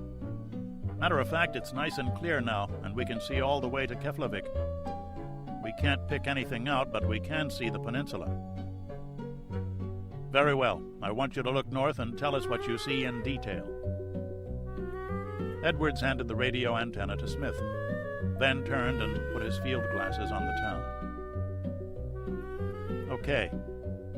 The land is pretty flat, but higher than the water, on a shelf-like. The town is fairly small, maybe 8 square blocks. There are some little fishing boats tied up to the docks. I count 9 of them. The harbor north and east of the port is wall-to-wall rocks that go on for miles. I do not see any armored vehicles, no obvious signs of Russian troops. Wait, I do see 2 4x4s parked in the middle of the street but nobody around them. The sun's still low and there's lots of shadows. Nothing moving on the roads. I guess that's about it. Very well, Beagle. Good report. Let us know if you see any Soviet personnel at all. Even one. We want to know about him. Stay put. Somebody coming to get us? Beagle, I don't know what you're talking about. USS Independence. Toland stood in the Combat Information Center, watching the displays. Submarines concerned him the most. 8 Allied subs were in the Denmark Strait, west of Iceland, forming a barrier that few submarines would be able to pass. They were supported by Navy Orions operating out of Sandrestrom, Greenland, something impossible until the Russian fighters at Keflavik had been whittled down. That closed off one possible avenue of access to Strike Fleet Atlantic. More submarines formed a line parallel to the fleet's line of advance, and those were supported by the carrier-borne S-3A Vikings that operated continuously off the flight decks. The Pentagon had leaked to the press that this Marine division was en route to Germany, where the battle hung in the balance. In fact, the tight formation of amphibs was 20 miles from his carrier on a course of 039, 400 miles from its real objective. USS Reuben James. We're not heading north any longer, Calloway said. Dinner was being served in the wardroom. The officers were plowing through the last fresh lettuce aboard. I believe you're right, O'Malley agreed. I think we're heading west now. You might as well tell me what the devil we're up to. I've been shut off from your satellite transmitters. We're screening the Nimitz battle group, except that when you're motoring along at 25 knots, it's not all that easy. O'Malley didn't like this. They were running a risk. It was part of war, but the pilot didn't like any part of war, especially risks. They pay me to do it, not to like it. The escort is mostly British, isn't it? Yeah, so? That's a story I can use to tell the people at home how important. Now look, Mr. Calloway, let's say you file your story and it got published in the local papers. Then, let's say a Soviet agent reads the story and passes it along to... How would he do that? The government has undoubtedly put severe restrictions on all forms of communication. Ivan has lots of communication satellites, same as us. We have 2 satellite transmitters on this dinky little frigate. You've seen them. How expensive do they look? Think maybe you could have one in your backyard inside a bush, maybe? Besides, the whole group is blacked out. Total MCON. Nobody is transmitting anything at the moment. Morris arrived and took his seat at the head of the table. Captain, where are we going? Calloway asked. I just found out. Sorry, I can't tell you. Battleaxe and we will continue to work together for a while as stern guard for the Nimitz group. We are now designated Mike Force. We getting any more help? O'Malley asked. Bunker Hill is heading this way. She had to reload her magazines and join up with HMS Illustrious. They'll operate in close when they catch up. We're going to outside picket again. We start doing real ASW work in another 4 hours. Still going to be a bastard trying to keep up with the carrier, though. USS Chicago. There were 3 contacts. All arrived within 10 minutes. 2 were ahead of Chicago, left and right of her bow. The 3rd was on her port beam. Somehow, McCafferty realized the Russians knew of the submarines they had killed. Probably some sort of radio boy, he was sure. That meant all that his tactical successes had really accomplished was to draw more dangers in on the trio of American submarines. Con, sonar. We have some sonobuoy signals at 266. Count 3 boys. 4. Make it 4. More bears? McCafferty wondered. A cooperative hunt? Skipper, you better come forward, the sonar chief called. What's happening? The waterfall display screen was suddenly crowded. Sir, we have 3 lines on sonobuoys forming up right now. Gotta be at least 3 aircraft up there. This one's fairly close. Looks like it'll extend aft of us, maybe right on our friends. McCafferty watched the new signal lines appear at the rate of 1 per minute. Each was a Russian sonobuoy, and the line marched east as 2 others grew on different azimuths. They're trying to box us in, Chief. Looks that way, sir. Every time we destroyed a Russian ship, we gave them a location reference. They've confirmed our course and speed of advance many times over. McCafferty had gotten his submarine back to the Svyataya Anatrof. His path to the ice pack was 100 miles wide and 300 fathoms deep. But how many Russian subs were there? The sonar crew continued to call off bearings to the submarine contacts while the captain watched the buoy lines extend. I think this is Providence, sir. She just increased speed. Yeah, look at the noise now. She's really increased speed. This buoy must be right near her. Still can't find Boston, though. Bearing was constant to the 2 forward submarine contacts. He couldn't develop a range figure unless he or they maneuvered. If he turned left, he'd then close on a 3rd contact, which might not be a good idea. If he turned right, he'd run away from the submarine that might then close on Providence. If he did nothing, he'd accomplish nothing. But McCafferty didn't know what to do. There's another buoy, sir. The new one was between the bearings of 2 existing contacts. They were trying to localize Providence. There's Boston. She's running past a buoy. A new contact line appeared suddenly bright where nothing had been before. Todd just increased power, and he's going to allow himself to be picked up, McCafferty thought. Then he'll dive deep to evade. Look at it from the Russian side, the captain told himself. They don't really know what they're up against, do they? They probably figure they're up against more than one, but how many more? They can't know that. So they'll want to flush the game before they shoot, just to see what's here. Torpedo in the water, bearing 193. A Russian bear had dropped on Boston. McCafferty watched the sonar display as Sims took his boat deep with the torpedo in pursuit. He'd change depth and make a few radical changes in course and speed, trying to evade the fish. The bright line of a noisemaker appeared, holding a constant bearing as Boston maneuvered further. The torpedo chased the noisemaker, running another 3 minutes before it ran out of fuel. The screen was relatively clear again. The sonobuoy signals remained.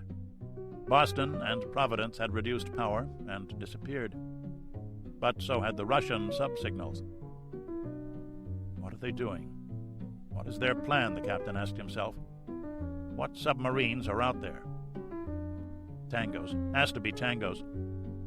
They cut their electric motors back, slowed to steerage way, and that's why they disappeared off the scopes.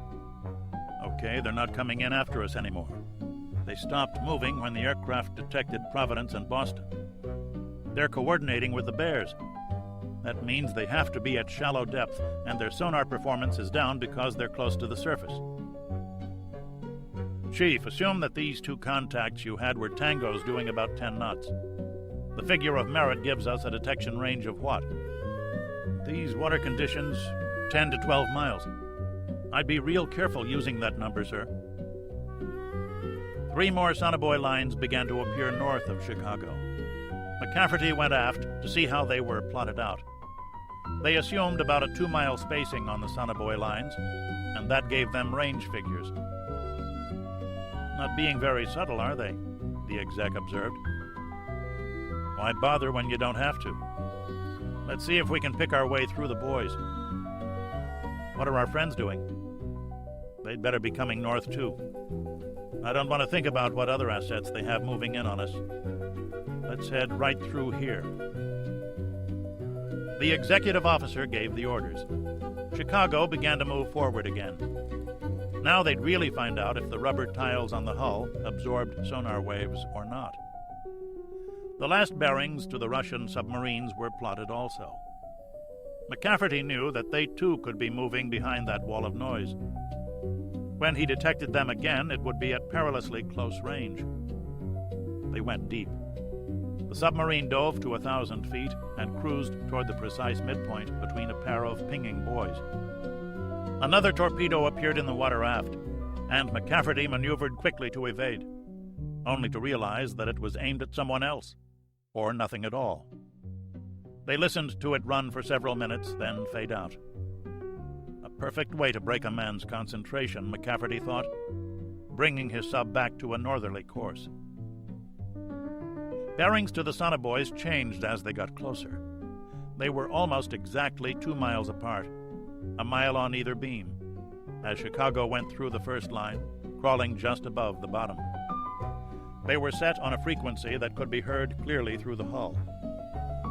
Just like the movies, the captain thought, as the crewman not directly involved in navigating the boat looked up and outward at the hull, as though it were being caressed by the noise.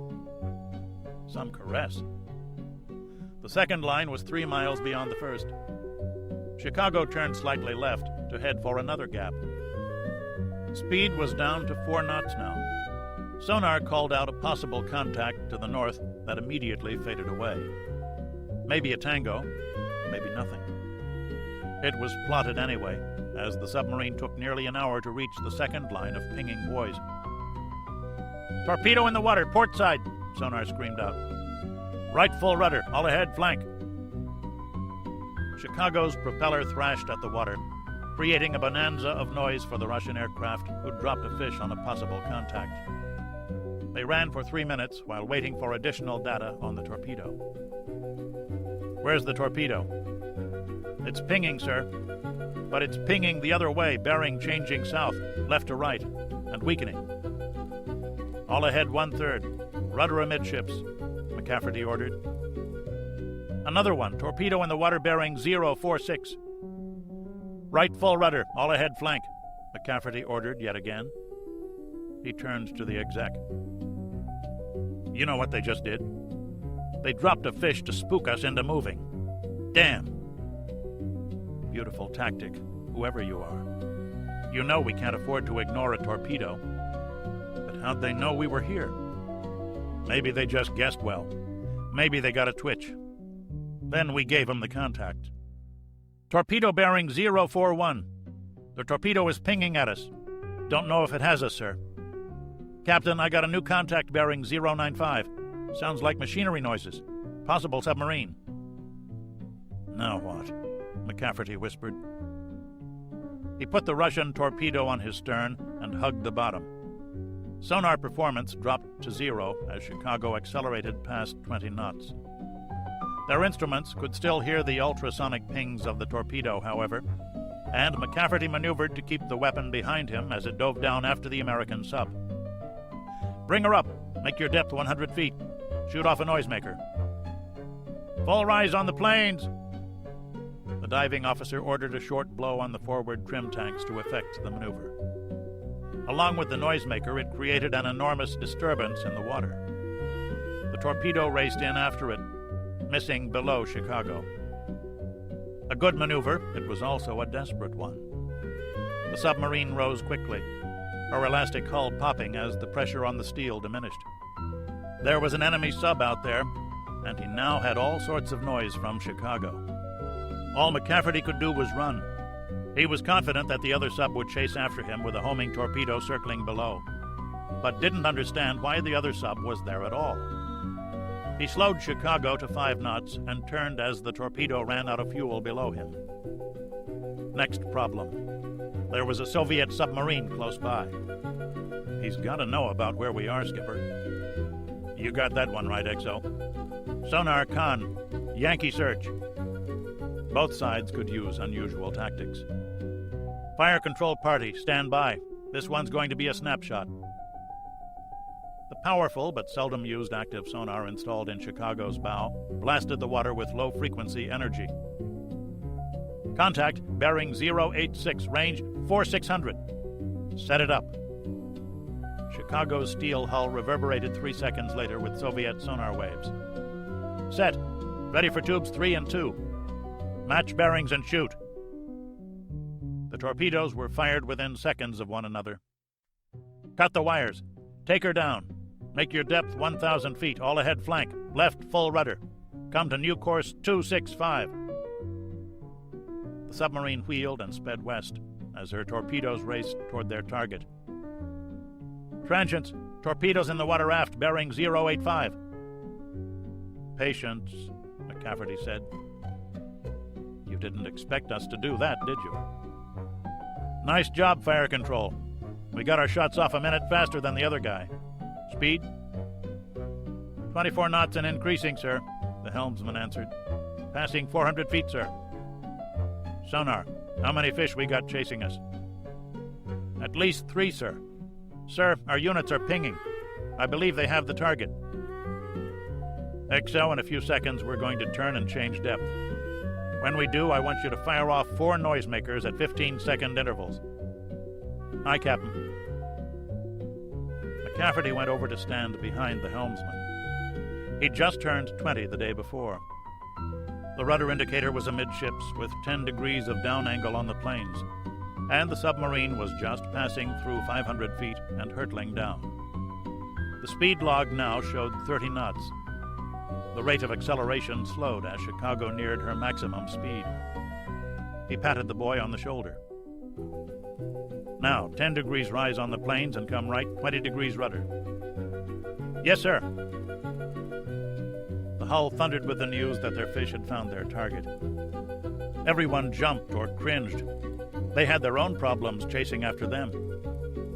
Chicago's maneuver left a massive knuckle in the water that the executive officer punctuated with 4 noisemakers. The small gas canisters filled the disturbance with bubbles that made excellent sonar targets while Chicago sped north. She raced right under a sonobuoy, but the Russians could not put another torpedo down for fear of interfering with those already running. Bearing is changing on all contact, sir, sonar reported. McCafferty started to breathe again. Ahead 1/3. The helmsman dialed the annunciator handle. The engineers responded at once, and again Chicago slowed. We'll try to disappear again. They probably aren't sure yet who killed who. We'll use that time to get back down to the bottom and crawl northeast. Well done, people. That was sort of hairy. The helmsman looked up. Skipper, the south side of Chicago ain't the baddest part of town anymore. Sure as hell is the tiredest, though, the captain thought. They can't keep coming at us this way. They have to back off and rethink, don't they? He had the chart memorized. Another 150 miles to the ice pack.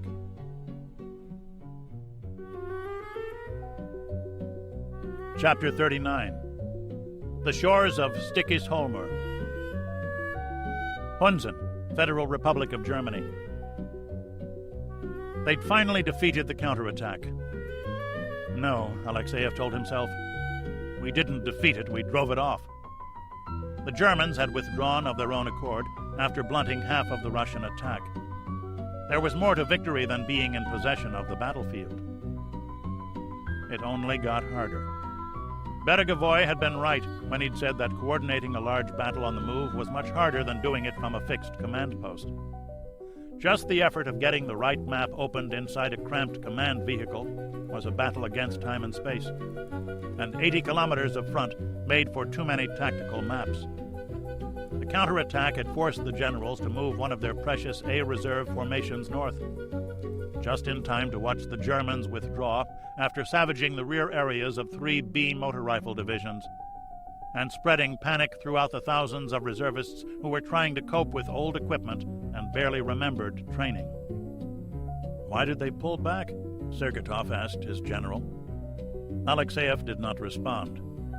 There was a fine question that he had already asked half a dozen times. There were probably 2 reasons, he told himself. First, they'd lacked the strength to pursue the effort and had had to settle for a spoiling attack to unbalance our operation. Second, the central axis of our attack was on the verge of reaching the Weser, and they might have been called back to deal with this possible crisis. The Army Group Intelligence Officer approached. "Comrade General, we have a disturbing report from one of our reconnaissance aircraft." The officer related the sketchy radio message from a low-flying Recce aircraft. NATO's control of the air had brought particularly grim losses to those all-important units. The pilot of this MiG-21 had seen and reported a massive column of Allied armor on the E8 highway south of Osnabrück before disappearing.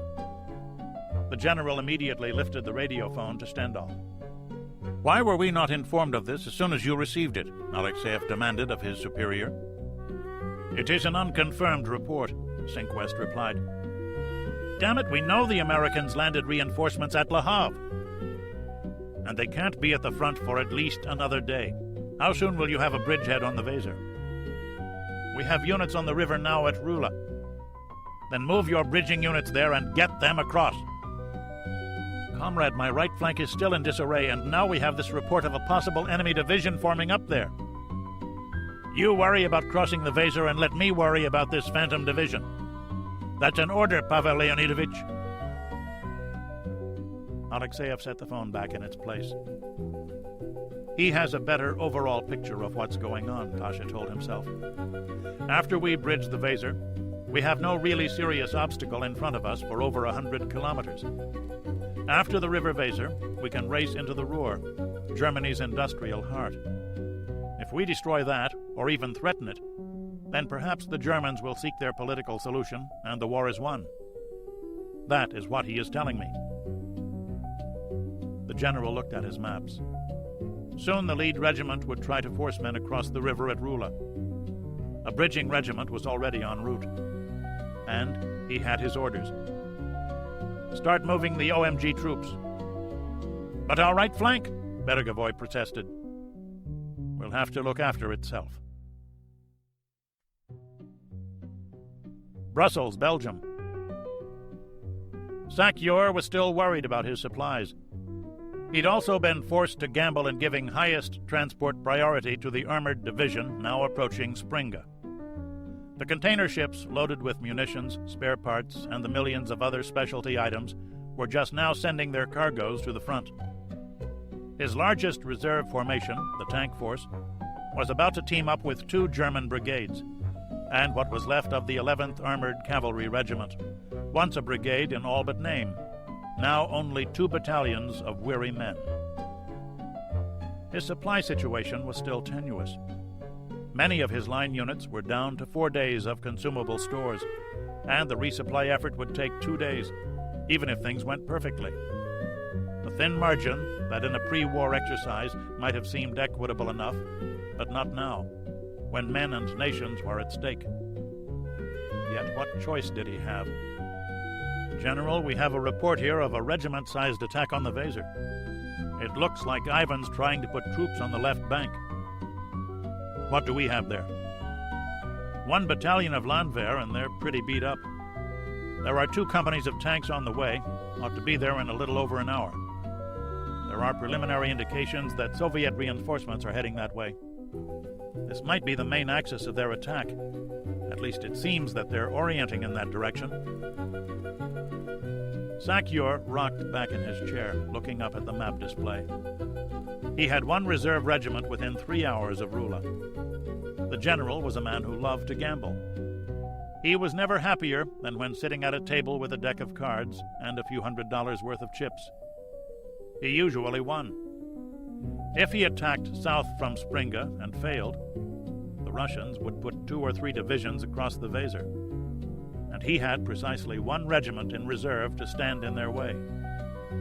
If he moved his new tank division there, and by some miracle they got there in time, he would have frittered away his best chance for a counterattack by reacting to a Soviet move again.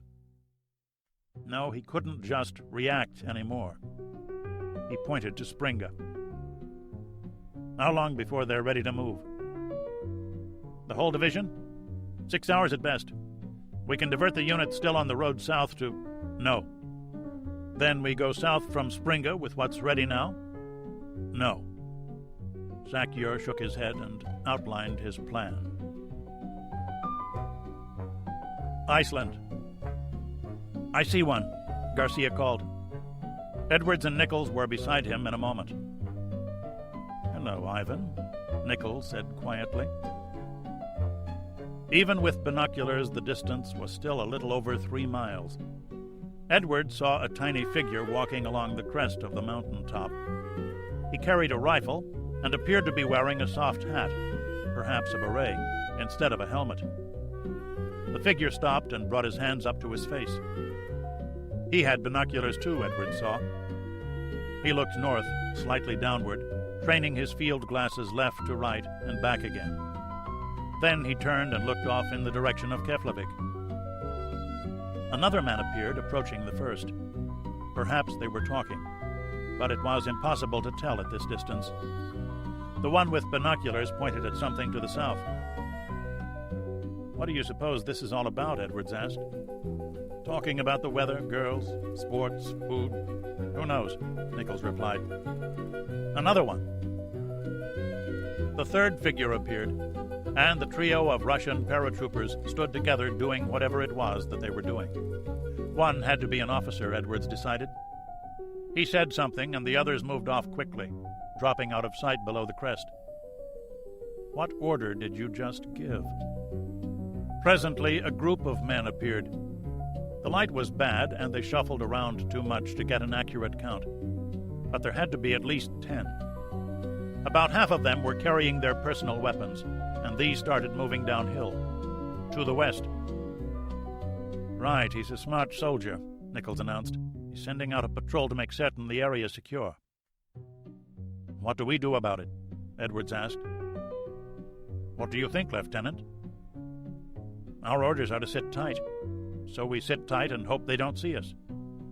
Not likely they will, you know. I shouldn't think they'd climb down. Must be 800 feet. Then cross that rock yard, then climb up here just to see if any Yanks are about. Remember, the only reason we know they're there is that we saw their helicopter. Otherwise, we might have walked right into them, and that would have been that, Edwards reminded himself. I won't be safe until I'm back home in Maine. Is that more of them? Must be at least a platoon over there. This is rather clever of our friends, isn't it? Edwards got on the radio to report this development to Doghouse, while the Marines kept track of the Russians. A platoon? That's Sergeant Nichols' estimate. Kind of hard to count heads from 3 miles away, fella. Okay, we'll pass that one along. Any air activity? Haven't seen any aircraft at all since yesterday. How about Stickisholmer? Too far to make anything out. We still can see those 4x4s sitting in the street, but no armored vehicles. I'd say they had a small garrison force there to keep an eye on the port. The fishing boats aren't going anywhere. Very well. Good report, Beagle. Hang in there. The Major switched off and turned to his neighbor at the communications console. It's a shame to keep them in the dark like this, isn't it? The SOE man sipped at his tea. It would be a greater shame to blow the operation. Edwards didn't take the radio apart, but left it leaning against a rock. Vigdis was still asleep on a flat ledge 20 feet below the top. Sleep was about the most attractive thing Edwards could think of at the moment. They're heading in this direction, Garcia said. He handed the glasses to Edwards. Smith and Nichols were conferring a few yards away. Mike trained the binoculars on the Russians. He told himself that to have them come right to his position was a very low order of probability. Keep telling yourself that. He shifted his glasses to the Russian observation post. There it is again, the sergeant told his lieutenant. What's that? I saw a flash from that hilltop. Sun reflected off something. A shiny rock, the lieutenant snorted, not taking the time to look. Comrade Lieutenant! The officer turned at the sharp tone to see a rock flying through the air at his face. He caught it and was too surprised to be angry. How shiny does that rock look? An old can, then. We found enough trash here from tourists and mountain climbers, haven't we? Then why does it come and go and come back? The lieutenant got visibly angry at last. Sergeant, I know you have a year's combat experience in Afghanistan. I know I am a new officer. But I am a goddamned officer, and you are a goddamned sergeant. The wonders of our classless society, the sergeant thought, continuing to look at his officer. Few officers could bear his look. Very well, Sergeant. You tell them. The lieutenant pointed at the radio. Markovsky, before you come back, check out the hilltop to your right. But it's 200 meters high, the squad leader shot back. Correct. It shouldn't take long at all, the platoon sergeant said comfortingly. USS Independence. Toland switched view graphs in the projector.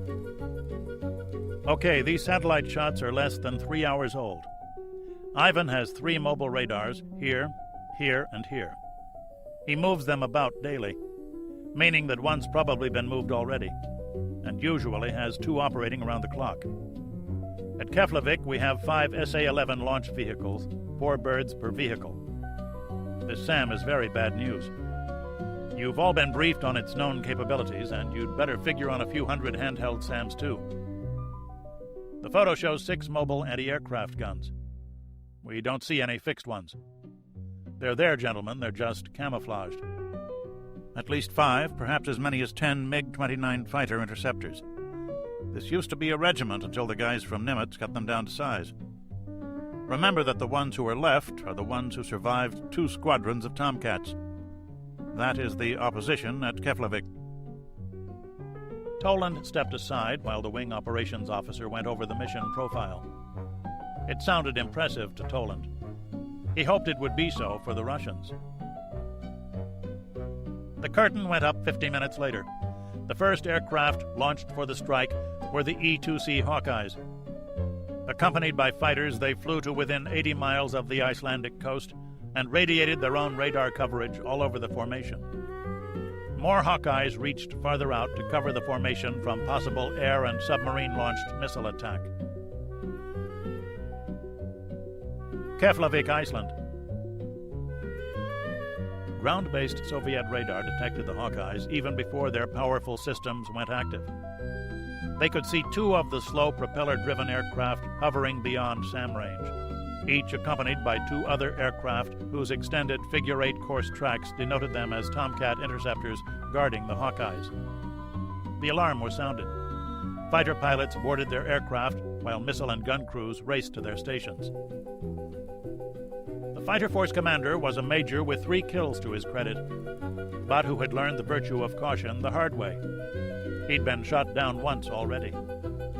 The Americans had sprung 1 trap on his regiment, and he had no wish to participate in a second. If this was an attack and not a feint to draw out what fighters remained on Iceland, how would he know? He reached his decision. On the major's command, the fighters lifted off, climbed to 20,000 feet, and orbited over the peninsula, conserving their fuel and remaining over land, where they could be supported by friendly SAMs. They had exercised carefully the previous few days with these tactics, and were as confident as they could be that the missile crews could distinguish between friendly and unfriendly aircraft. When they got to altitude, their radar threat receivers told them of more American Hawkeyes to the east and west. The information was relayed home with a request for a strike by the backfires. What they got back was a request to identify the American fleet's location and composition. The airbase commander didn't bother forwarding that. The Soviet fighter commander swore under his breath. The American radar aircraft were prime targets, and tantalizingly within reach. With a full regiment, he'd streak after them and risk losses from their fighter escorts. But he was sure that that was precisely what the Americans were hoping he'd do. The intruders went in first, skimming above the wave tops from the south at 500 knots, standard arm missiles hanging from their wings. More Tomcat fighters were behind them at high altitude. When the fighters passed the radar aircraft, they illuminated the circling MiGs with their radars and began to fire off Phoenix missiles. The MiGs couldn't ignore them. The Soviet fighters separated into two plane elements and scattered, coached from their ground-based radar controllers. The intruders popped up at a range of 30 miles, just outside the range of the SAMs, and loosed 4 standard arm missiles each, which homed in on the Russian search radars. The Russian radar operators faced a cruel choice. They could leave their search radars on and almost certainly have them destroyed, or turn them off and lessen the chance, and completely lose track of the overhead air battle. They chose a middle ground. The Soviet SAM commander ordered his men to flip their systems on and off at random intervals, hoping to confuse the incoming missiles while keeping tenuous coverage of the incoming strike. The missile flight time was just over a minute, and most of the radar crews took the time to switch their systems off and leave them off, each misunderstanding the order in the most advantageous manner. The Phoenixes arrived first. The MiG pilots suddenly lost their ground control guidance but kept maneuvering. One aircraft had 4 missiles targeted and evaded 2 missiles only to blunder into another one. The major in command swore at his inability to hit back as he tried to think of something that would work. Next came the standard arms. The Russians had 3 air search radars and 3 more for missile acquisition. All had been turned on when the first alarm sounded. Then, all had gone black after the missiles had been detected in the air. The standards were only partially confused. Their guidance systems had been designed to record the position of a radar in case it did go off the air, and they homed in on those positions now. The missiles killed 2 transmitters entirely and damaged 2 others. The American mission commander was annoyed. The Russian fighters were not cooperating. They hadn't come out even when the intruders had popped up. He'd had more fighters waiting low for that eventuality. But the Soviet radars were down. He gave the next order. 3 squadrons of Fa-18 Hornets streaked in low from the north. The Russian air defense commander ordered his radars back on, saw that no more missiles were in the air, and soon picked up the low-flying Hornets. The MiG commander saw the American attack aircraft next, and with them his chance. The MiG-29 was a virtual twin to the new American aircraft. The Hornets sought out the Russian SAM launchers and began to launch their guided missiles at them. Missiles crisscrossed the sky. 2 Hornets fell to missiles, 2 more to guns, as the American fighter bombers scoured the ground with bombs and gunfire. Then the MiGs arrived. The American pilots were warned, but were too close to their bombing targets to react at once. Once free of their heavy ordnance, they were fighters again, and climbed into the sky. They feared MiGs more than missiles. The resulting air battle was a masterpiece of confusion. The 2 aircraft would have been hard to distinguish sitting side by side on the ground. At 600 knots, in the middle of battle, the task was almost impossible, and the Americans, with their greater numbers, had to hold fire until they were sure of their targets. The Russians knew what they were attacking, but they too shrank from shooting with abandon at a target that looked too much like a comrade's aircraft. The result was a swarming mix of fighters closing to a range too short for missiles, as pilots sought positive target identification. An anachronistic gun duel punctuated by surface-to-air missiles from the 2 surviving Russian launchers. Controllers on the American aircraft and the Russian ground station never had a chance to direct matters. It was entirely in the hands of the pilots. The fighters went to afterburner and swept into punishing high G turns, while heads swiveled and eyes squinted at familiar shapes while trying to decide if the paint scheme was friendly or not. That part of the task was fairly even. The American planes were haze gray and harder to spot, allowing easier target identification at long range than at short. 2 Hornets died first, followed by a MiG. Then another MiG fell to cannon fire, and a Hornet to a snapshot missile. An errant SAM exploded a MiG and a Hornet together. The Soviet major saw that and screamed for the SAMs to hold fire. Then he fired his cannon at a Hornet blazing across his nose, missed, and turned to follow him. He watched the American close for a high deflection shot on a MiG-29 and damage its engine.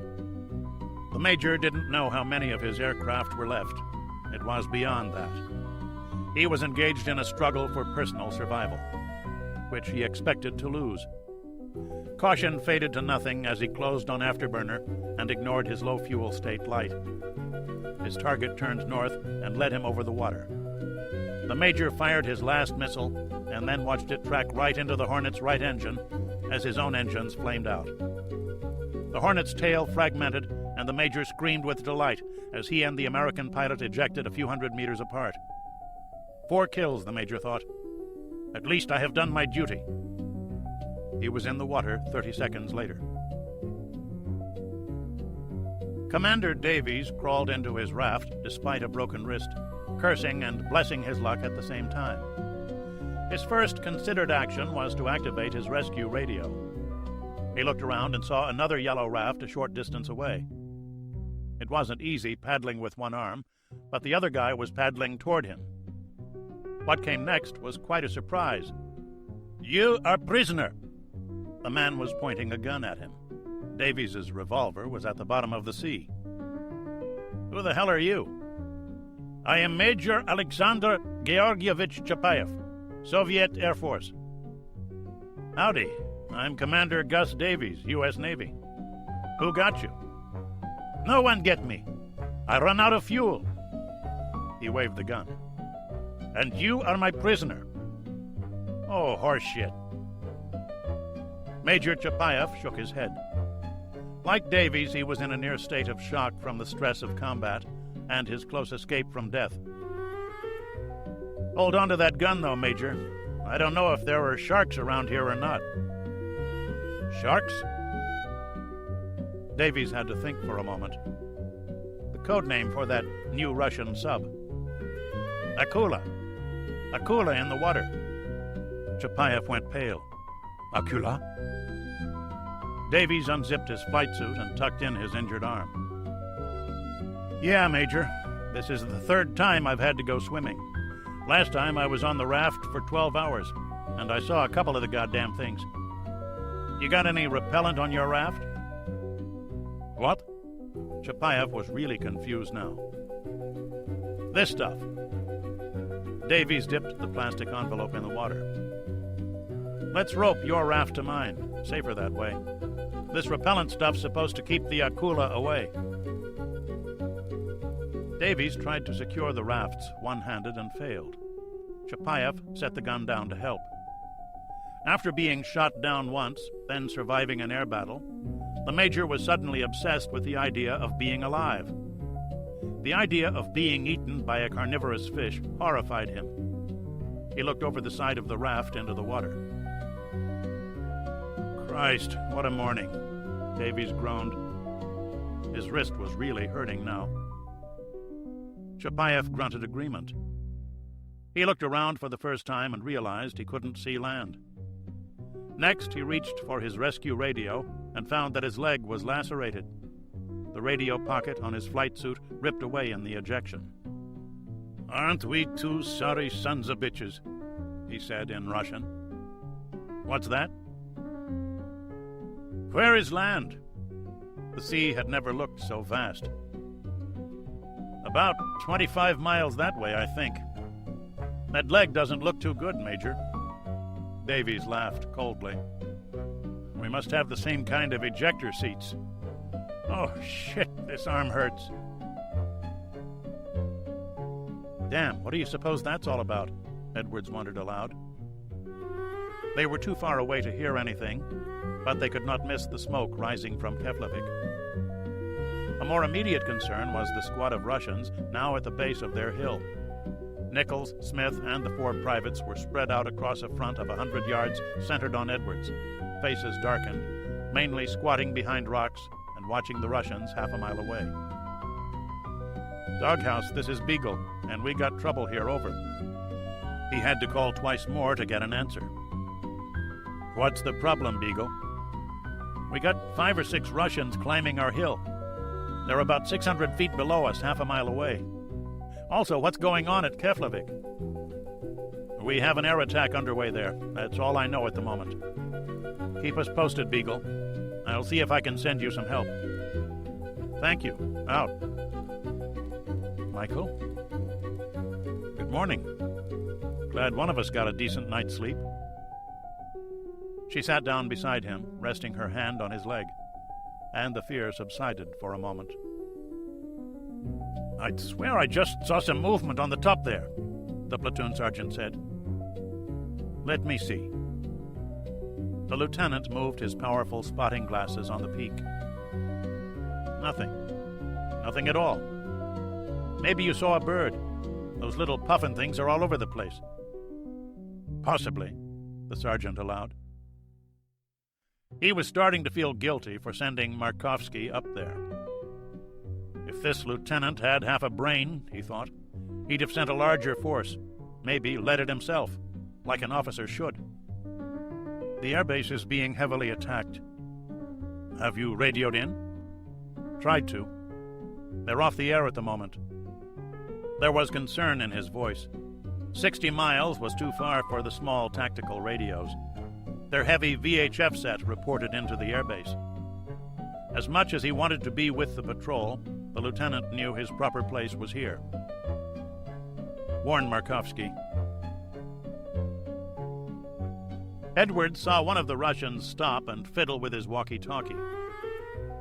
Tell him he's climbing the wrong hill. Tell him to come home to Mama. Keep your head down, babe. What is it, Michael? We got some people climbing this hill. Who? There was concern in her voice. Guess. Skipper, they're coming up for shore, Smith warned over the radio. Yeah, I see that. Everybody got a good place? Lieutenant, I strongly recommend that we let them get in very close before opening fire, Nichols called. Makes sense, Skipper, Smith agreed on the same circuit. Okay. You got ideas, gentlemen? I want to hear them right away. Oh yeah, I've called in for some help. Maybe we can get some air support. Mike pulled back on the charging handle of his rifle to make sure a round was chambered, set it on safe, then put the M16 down. The Marines had all the hand grenades. Edwards had never been taught how to use them, and they frightened him. Come on, fellas, just go the hell away and we'll be glad to leave you alone. They kept coming. Each paratrooper climbed slowly, rifle in one hand, and the other hand grabbing or fending off rocks. They spent their time evenly looking up toward Edwards and down at their footing. Mike was truly frightened. These Russians were elite soldiers. So were his Marines. But he was not. He didn't belong here. The other times he'd faced Russians, in Vigdis's house, the terrifying incident with the helicopter, all those were behind him and, for the moment, forgotten. He wanted to run away. But what if he did? He'd earned the respect of his Marines, and could he throw that away and still live with himself? What of Vigdis? Could he run away in front of her? What are you most afraid of, Mike? Stay cool, he muttered to himself. What? Vigdis asked. She too was afraid, just from seeing his face. Nothing. He tried to smile and half succeeded. You can't let her down, can you? The Russians were now 500 yards away and still well below them. Their approach became more cautious. There were 6 of them, and they moved 2 at a time, fanning out and no longer taking what looked to be the easy route to the top. Skipper, we got a problem, Smith called. I think they know we're here. Nichols, I want to hear you. We wait until they get within 100 yards, and for Christ's good sake, keep heads down. If you can get some support, I would suggest you do so. Edwards switched radios. Doghouse, this is Beagle, and we need some help here. We're working on that. We're trying to get some friends to listen in on this frequency. It takes time, Lieutenant. I got about another 5 minutes, tops, before the shooting starts. Keep this channel open. Where are they? Edwards asked himself. He couldn't see anyone now. The rocks and cover that had so often worked for them were now working against them. He stopped bobbing his head up and down. He was the officer. He was in command. He had the best vantage point, and he had to see what was happening. Edwards moved slightly to get a decent view of the events below him. "There is somebody there," the platoon sergeant said, grabbing for the radio. "Markovsky, you're heading into a trap. I see a man with a helmet atop the hill." "You're right," the lieutenant said. He turned. "Get the mortar set up." The officer ran over to the big VHF radio and tried to raise Keflavik. Armed troops on this hill could only mean one thing, but Keflavik was still off the air. Edwards saw one Russian rise up, then drop back down on a shout from someone else. When the shape reappeared, it was behind a rifle. He heard a whistling sound. Then there was an explosion 50 yards away. "Oh, shit!" Edwards fell to his face and cowered next to his rock. Bits of other rocks fell around him. He looked at Vigdis, who seemed all right, then over at the far peak, where men were racing downhill. Another mortar round fell to his right and was followed by automatic rifle fire. He grabbed his satellite radio. "Doghouse, this is Beagle. We are under attack." "Beagle, we are now in contact with the Navy carrier. Stand by." The ground shook again. The round fell less than 30 feet in front of his position, but he was well shielded. "Beagle, the Navy carrier is now on your frequency. Go ahead and transmit. Their call sign is Starbase, and they know where you are." "Starbase, this is Beagle, over." "Roger, Beagle, we show your position 5 clicks west of Hill 1064. Tell me what's happening." "Starbase, we are under attack by a squad of Russian infantrymen, with reinforcements on the way. Their observation post on 1064 has a mortar and we're getting fire from that. We need help fast." "Roger, copy, Beagle. Stand by." "Beagle, be advised we're diverting some help your way. ETA 5 minutes. Can you mark your position?" "Negative. We don't have anything to do it with." "Roger, understand." "Hang in there, Beagle. We'll be back. Out." Edwards heard a scream to his left. He stuck his head up and saw mortar rounds falling near Nichols's position, and Russians less than 100 yards to his front. Mike grabbed his rifle and sighted it on a moving shape, only to have it drop out of sight again. He picked his walkie-talkie up with his free hand. "Nichols, Smith, this is Edwards. Report in." "Nichols here. Whoever has that mortar knows what he's about. I have 2 wounded men here." "We're okay, Skipper. We've seen 2 Russians go down hard. I sent Garcia to cover you." "Okay, guys, we have air cover on the way in. The shape came up again. Edwards dropped the radio, aimed his rifle, and fired 3 rounds, missing the shape that dodged out of sight. Back to the radio. "Nichols, you need help?" "2 of us can still shoot. I'm afraid Joe Rogers is dead. The radio went dead for a moment. All right, we killed 1, and the other is backing away. Look out, Lieutenant, there are 2 50 yards to your left front." Mike looked around his rock and got shot at for his trouble. He shot back without hitting anything. "Hi, Skipper." Garcia crashed down next to him. "2 bad guys that way," Edwards pointed. The private nodded and moved left behind cover of the hill crest. He got 30 feet when another mortar round exploded 4 strides behind him. The private fell hard and didn't move. "It's not fair. It's not fair. I got them this far and it's not fair." "Smith, Garcia's down. Get back up here. Nichols, if you can get to my position, move." He switched radios. "Starbase, this is Beagle. Tell your birds to hurry." 20 minutes out, Beagle. 4 A7s. We have some other help coming, but they'll get to you first." Edwards took his rifle and moved over to Garcia. The private was still breathing, but his back and legs were peppered with fragments. The lieutenant crawled to the crest and saw a Russian crouched 30 feet away. He aimed his rifle and fired 2 bursts. The Russian went down, firing his own weapon in a wide arc that missed Edwards by a scant yard. Where was the other one? Mike stuck his head up and saw something the size of a baseball flying through the air. He scrambled backwards as the grenade went off 10 feet from where he'd been. Mike rolled to his right and went back uphill. The Russian had disappeared again, but Edwards saw the others had reached the foot of his hill on a dead run and were starting up to his position. He strained to look and keep his head down at the same time. The other one. There. He was clambering down the hill, apparently dragging a wounded man with him. Mortar fire started to drop behind him, covering the man's retreat. "You okay, Lieutenant?" It was Smith. He was wounded in the arm. "Whoever's working that goddamn mortar must be the Russian Davy Crockett." Nichols arrived 3 minutes later. He was unhurt, but the Royal Marine private with him was bleeding from the abdomen. Edwards looked at his watch. "We got air support coming in about 10 minutes. If we stay here at the top in one place, they can drop all around us."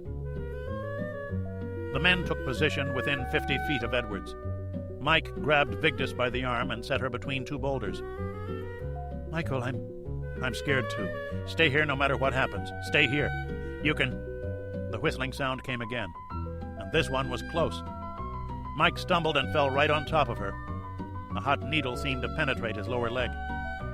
Shit! The wound was just above his boot. He tried to rise, but the leg wouldn't take any weight. He looked around for the radio and hopped over to it, cursing all the way. "Starbase, this is Beagle, over." 9 minutes out, Beagle," the voice said patiently. "Starbase, we're all on top of this hilltop, okay? We're all within 50 feet of the summit." He stuck his head up. "We have about 15 bad guys coming towards us, maybe 700 yards away. We beat off the first attack, but we're down to 4, I guess, and 3 of us are wounded. For God's sake, get that mortar first. It's murdering us." "Roger that. Hold it together, son. Help is coming." "You're wounded, Lieutenant," Nichols said. "I noticed. The planes are 8 or 9 minutes out. I told them to take the mortar position out first." "Very good. Ivan's in love with the bloody things." Nichols cut the pants away from the wound and tied a bandage on. "You won't be doing much dancing for a while." "What can we do to slow them down?" "We'll open fire at 500. That will make them more cautious, I think. Come on." Nichols grabbed his arm and pulled him to a position on the crest. The Russians were moving forward with great skill. Men alternated brief rushes with dives behind whatever cover was available. The mortar was quiet at the moment, but that would soon change as the paratroopers got close enough for their final assault. Nichols had discarded his submachine gun and was aiming a semi-automatic rifle. When he figured the range at 500 yards, the sergeant took careful aim and squeezed the trigger. He missed, but every Russian on the hill dropped. "You know what you just did?" Edwards asked. "Yes, I just invited more mortar fire on us." Nichols turned to look at his lieutenant. "Bloody poor choice we have, isn't it?" "Michael, you need this." Vigdis came down beside him. "I told you to stay. Here is your radio. I go... Down!" Mike yanked her beside him as a mortar round dropped 30 feet away. A series of 5 dropped across their position. "Here they come!" Smith yelled. The Marines opened fire, and the Russians returned it, dashing from one piece of cover to another in a two-pronged advance that threatened to envelop the hilltop. Mike got back on the radio. "Starbase, this is Beagle, over." "Roger, Beagle. They're coming in on us now." "Beagle, our A7s have you in sight. I want to know exactly where you and your people are. Say again, exactly." "Starbase, there are 2 secondary summits on this hill, about 3 miles west of Hill 1064. We are on the northern one. Repeat, northern one. My group is all within 50 feet of the top of that hill. Anything that moves is the enemy. We are all sitting tight. The mortar is on Hill 1064, and we need that taken out quick." There was a long pause. "Okay, Beagle. They've been told where you are. Get your head down. They're 1 minute away, approaching from the south. Good luck. Out." 200 yards, Nichols said. Edwards joined him and leveled his M16. 3 men rose at once. Both men fired, but Edwards couldn't tell if he'd hit anyone or not. Bullets kicked up dirt and stone chips a few feet away, and the whistle of more mortar rounds came down again. The group of 5 landed right on the crest as Edwards caught the shape of a haze-gray fighter-bomber diving from his right. The stubby A-7E Corsair pulled out 1,000 feet above the mountaintop 3 miles away. 4 canisters of cluster bombs fell, splitting open in the air. A small cloud of bomblets cascaded on the Russian observation post. From 3 miles, it sounded like a loud string of firecrackers as the hilltop disappeared in a cloud of dust and sparks. A second aircraft repeated the maneuver 20 seconds later. There could be nothing left alive on the hilltop. The attacking Russians stopped cold in their tracks and turned to see what had happened to their base camp. Then they saw that more aircraft were circling only 2,000 yards away. It was clear to everyone that their best chance to stay alive another 5 minutes was to get as close to the Americans as they could. As one man, the Russian squads rose, firing their weapons, and ran up the hill. 2 more Corsairs wheeled in the sky and darted in, their pilots drawn by the movement. They swept in level only 100 feet above the slopes and loosed pairs of cluster bombs. Edwards heard the screams over the thunder of the explosives, but could see nothing through the cloud of dust that rose before his eyes. Christ, they can't drop much closer than that. They can't drop any closer than that, Nichols said, wiping blood from his face. They could still hear rifle fire from within the dust. The wind blew it away, and at least 5 Russians were still up and moving toward them. The Navy Corsairs made another run in but broke off, unable to drop so close to friendly troops. They curved back in seconds, firing their cannon. The shells scattered wildly, with some exploding 10 yards from Edwards' face. Where'd they go? The left, I think, Nichols answered. You can't talk directly to the fighters? Edwards shook his head. Not that kind of radio, Sarge. The A-7s circled overhead while their pilots watched the ground for movement. Edwards tried to wave at them, but couldn't tell if they recognized the gesture or not. One of them dove to his left and fired a cannon burst into the rocks. Edwards heard a scream but saw nothing. Stalemate. Edwards turned to look at his satellite radio. The last set of mortar rounds had sent a fragment through the backpack. Down! Nichols grabbed the lieutenant as a grenade arced through the air. It exploded a few feet away. Here they come again. Edwards turned and put a fresh magazine in his rifle. He saw 2 Russians 50 feet away and fired a long burst. One went down on his face. The other returned fire and dodged left. He felt a weight on his legs and saw Nichols down on his back with a trio of red holes in his shoulder. Edwards put the last magazine in his rifle and moved awkwardly across the hill to the left, unable to put much weight on his right leg. Michael! Go the other way, Edwards replied. Look out! He saw a face and a rifle, and a flash. Edwards dove right, too late to keep from being hit in the chest. Only shock kept the pain from becoming unbearable. He fired a few rounds into the air to keep the man's head down as he backpedaled his feet to get away. Where was everyone? There was rifle fire to his right. Why wasn't anybody helping him? He heard the roar of jet engines as the A-7s continued to circle, unable to do anything but watch in frustration. He cursed them as he bled. His wounded leg revolted at being used this way, and his left arm was useless. Edwards held the rifle like an oversized handgun as he waited for the Russian to appear. He felt hands under his arms dragging him backwards. Drop me, Vigdis. For Christ's sake, drop me and run. She said nothing. Her breathing was heavy as she struggled, stumbling, to pull him over the rocks. He was losing consciousness from the blood loss and looked up to see the A-7s drawing off. There was another sound that didn't seem to make much sense. Dust rose around him with a sudden wind, and there was another long burst of machine gun fire as a huge green-black shape appeared overhead. Men jumped out, and it was all over. He closed his eyes. The Russian commander had gotten through to Keflavik. Here was the Mi-24 to reinforce the outpost. Edwards was too drained to react. He'd run a good race and lost. There was more chattering rifle fire, then silence as the helicopter moved off. How did the Russians treat prisoners who'd killed helpless men? Your name, Beagle? It required the greatest effort of his life to open his eyes. He saw a black man standing over him. Who are you? Sam Potter. I'm a lieutenant with 2nd Force Recon. You're Beagle, right? He turned. We need a corpsman over here. My people are all hurt. We're working on it. We'll have you out of here in 5 minutes. Hang in there, Beagle.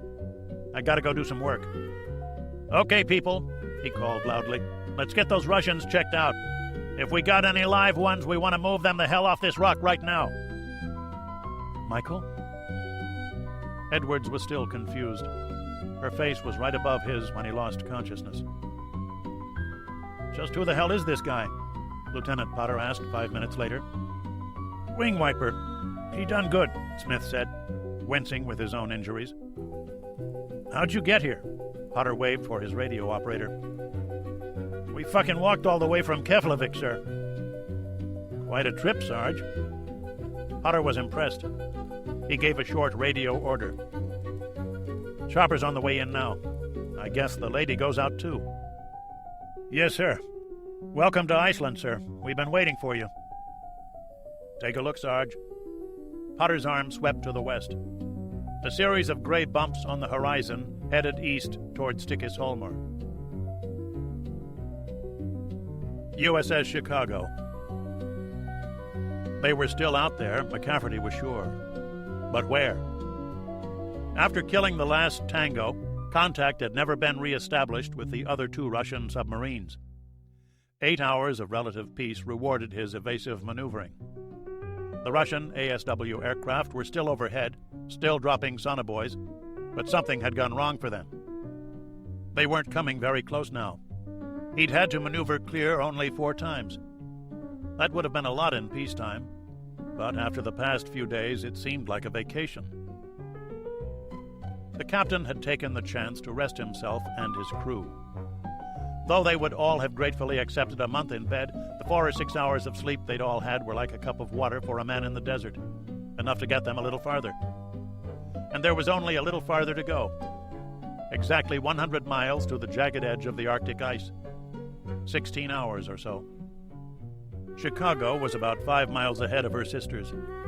Every hour, McCafferty would maneuver his sub to an easterly course and allow his towed-array sonar to get a precise fix on them. That was hard enough. Boston and Providence were difficult to pick up even at this distance. He wondered what the Russians were thinking. The mobbing tactics of the Krivak-Grisha teams had failed. They'd learned that it was one thing to use those ships for barrier operations against the Key Punch team, but something very different to rush after a submarine with long-range weapons and computerized fire control. Their dependence on active sonobuoys had reduced the effectiveness of their ASW patrol aircraft, and the one thing that had nearly worked, placing a diesel sub between 2 sonobuoy lines, then spooking their target into moving with a randomly dropped torpedo, had failed also. Thank God they didn't know how close they came with that, McCafferty thought to himself. Their Tango-class subs were formidable opponents, quiet and hard to locate. But the Russians were still paying for their unsophisticated sonars. All in all, McCafferty was more confident now than he'd been in weeks. Well, he asked his plotting officer. Looks like they're steaming as before, sir, about 10,000 yards behind us. I think this one's Boston. She's maneuvering a lot more. Providence here is plodding along pretty straight. We got a good fix on her. Left 10 degrees rudder, come to new course 355, McCafferty ordered. Left 10 degrees rudder aye, coming to new course 355. Sir, my rudder is left 10 degrees. Very well. The captain sipped at a cup of hot cocoa. It made a nice change of pace from coffee.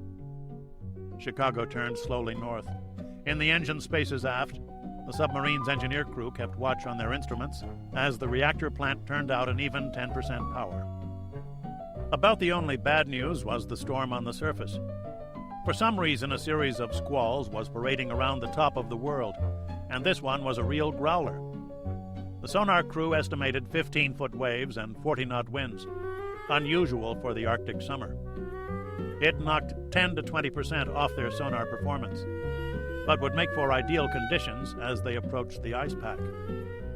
The sea conditions would be grinding acre-sized ice floes into ice chips, and that much noise would make the American subs very hard to detect in the ice. 16 hours, McCafferty told himself. 16 hours and we're out of here. Con, sonar, we have a contact bearing 340. Not enough data to classify at this time.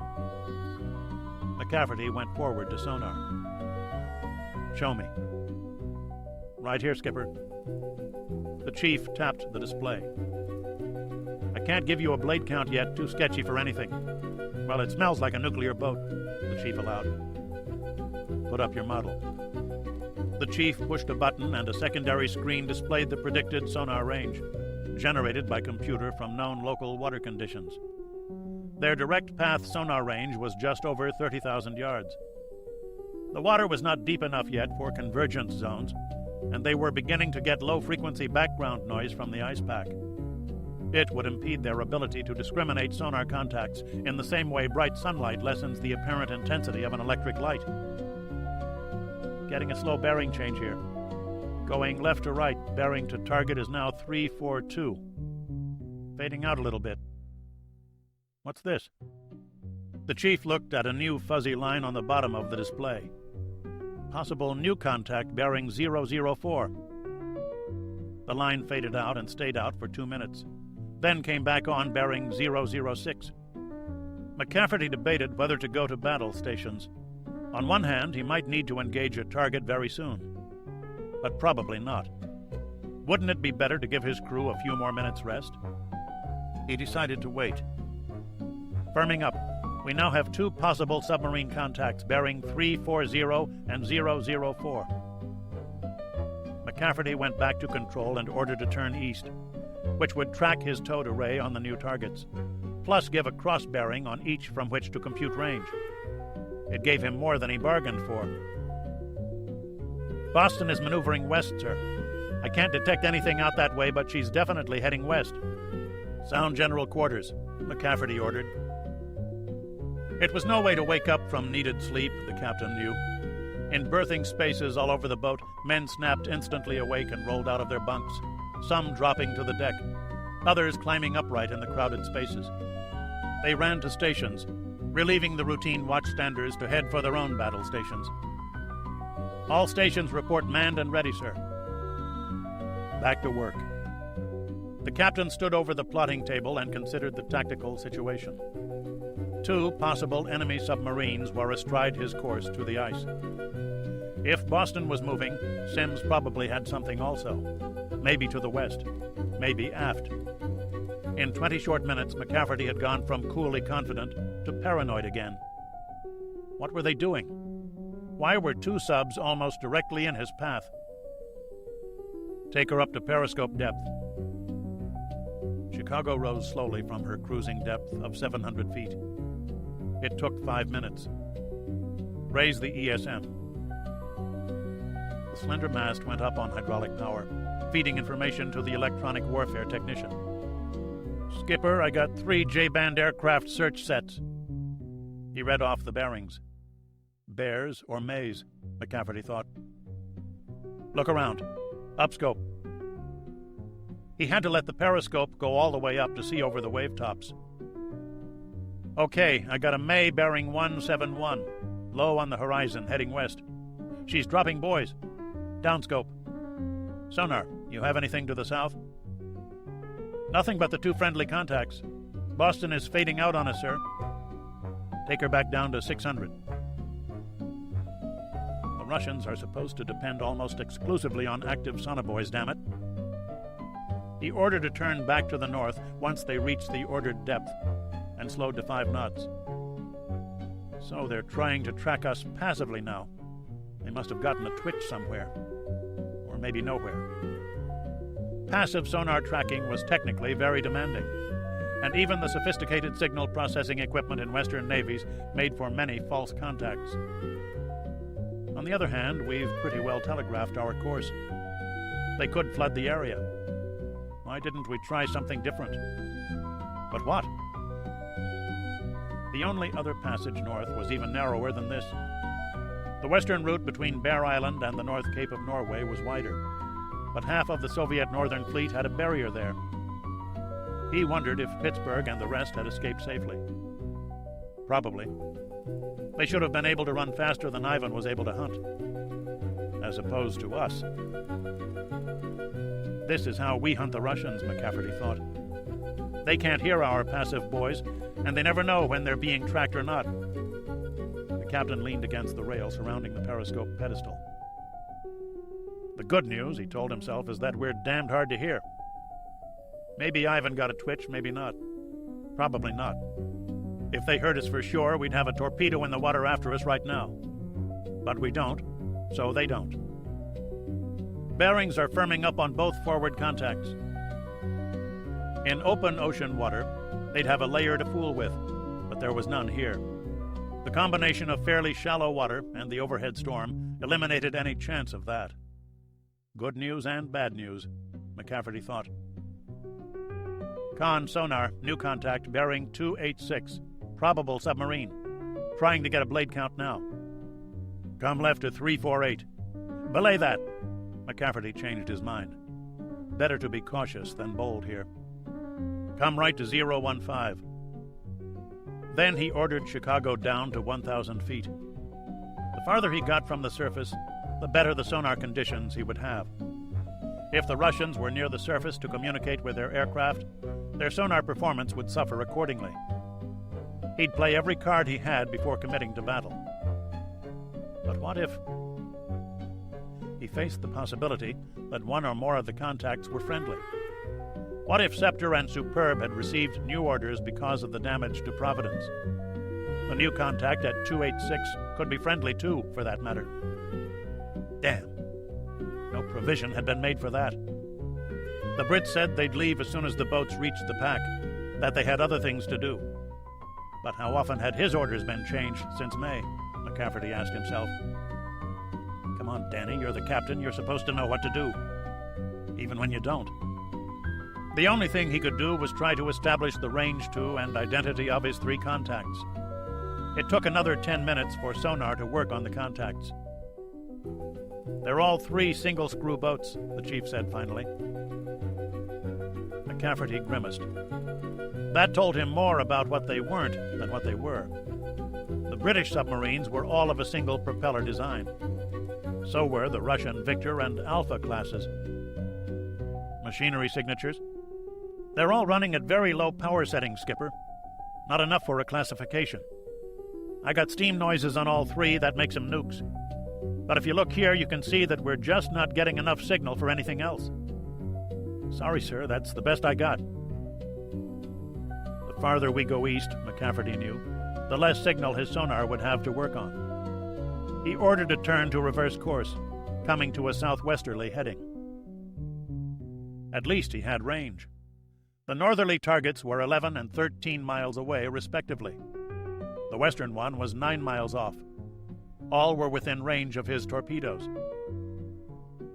Con, sonar, we have an explosion bearing 198.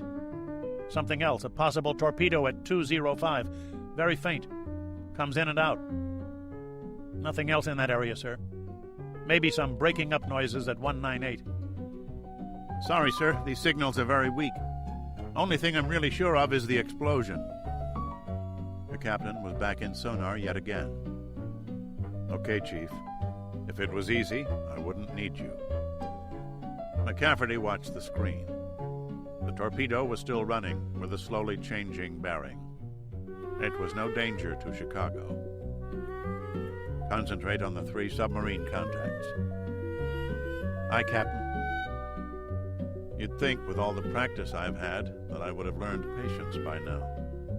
Chicago continued southwest. McCafferty was stalking his western target now. He thought it the least likely to be friendly.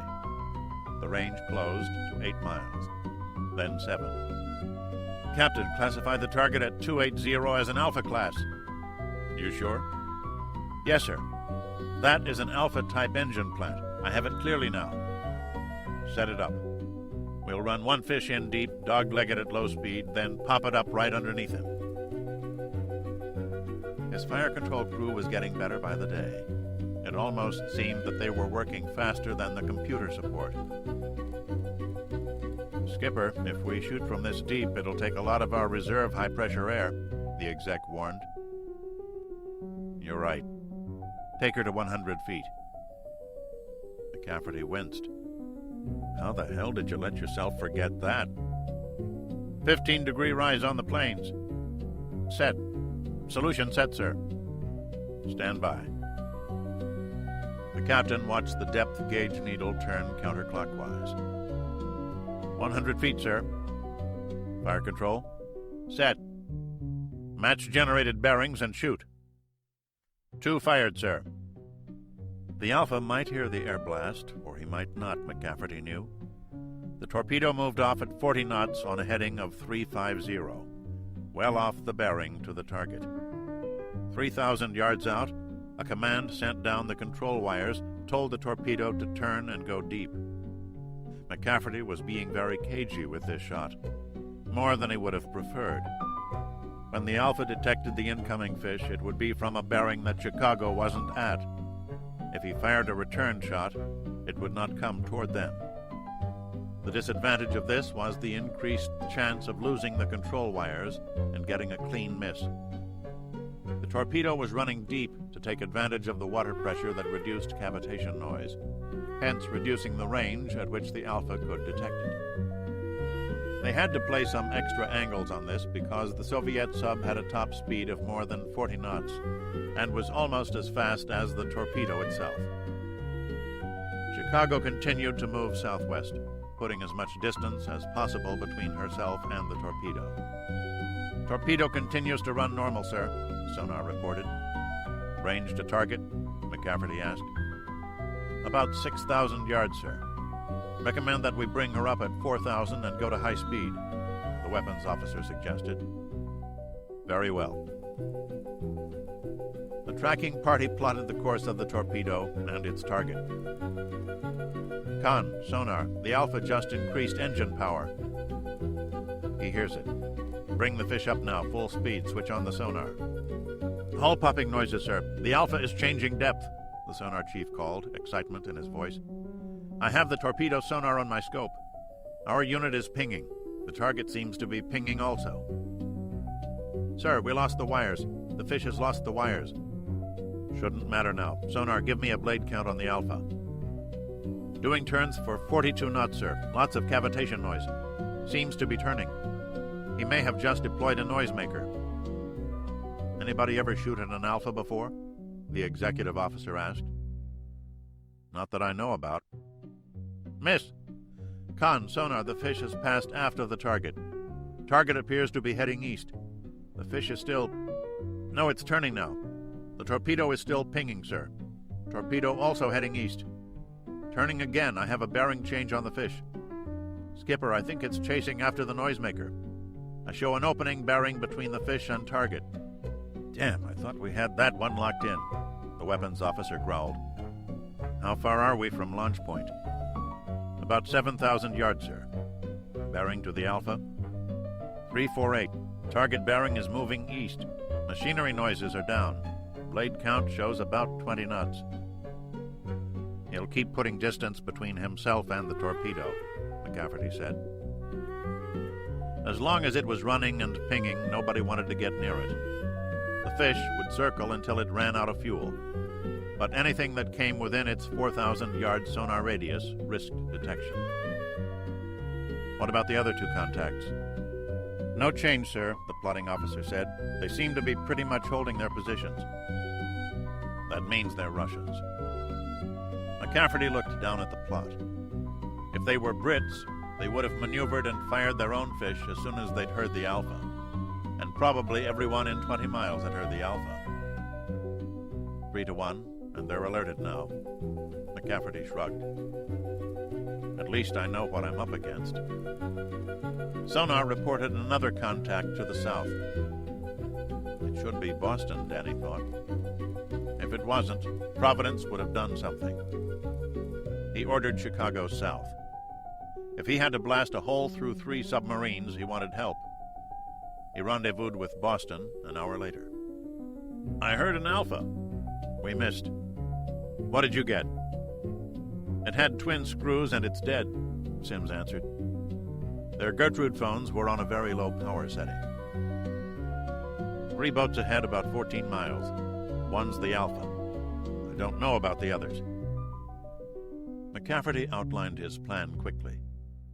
The submarines would proceed north 10 miles apart and would try to engage the targets from their flanks. Even if they missed, Providence should be able to go straight through when the Russians split to pursue.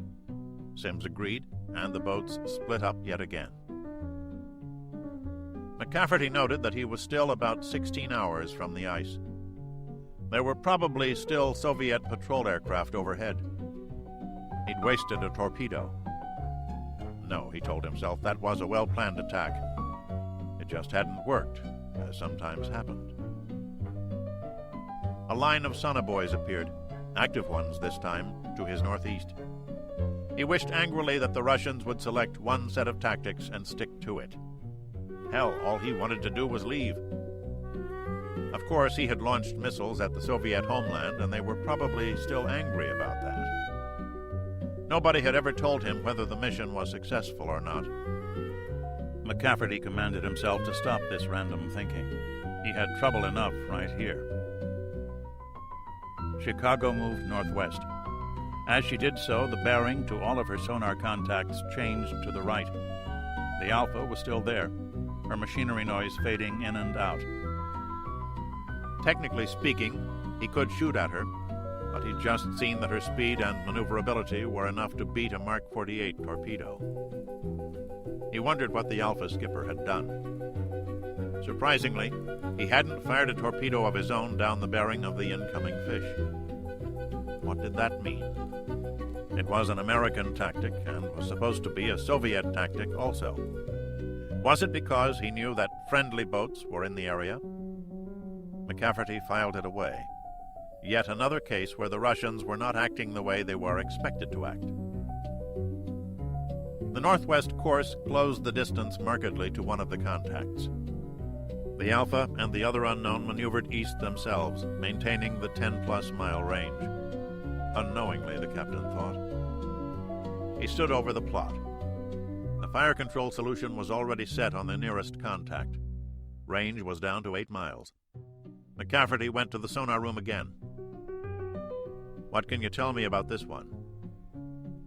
Starting to look like a Type 2 reactor plant, the new version. He may be a Victor 3. Give me 5 more minutes and I'll know for sure, sir.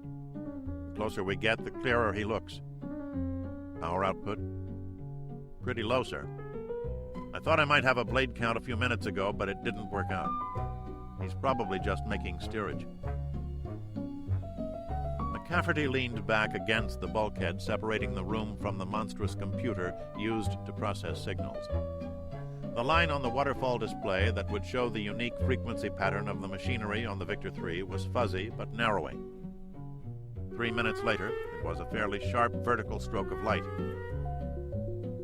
Captain, I can now call target Sierra 2 a Victor 3 class Russian sub.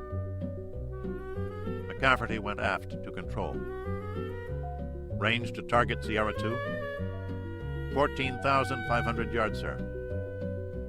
Solution is set, sir, the weapons officer reported. Ready for Tube 1. Tube 1 is flooded, outer door is closed. Right 10 degrees rudder, McCafferty said. Chicago turned to unmask her ready torpedo. He checked depth, 200 feet. On firing, he'd run east rapidly and dive to 1,000 feet. The submarine turned slowly at 6 knots. Bearing to the target was 351, and Chicago's midship torpedo tubes were angled slightly outward from her center line. Solution? Set. Open outer door.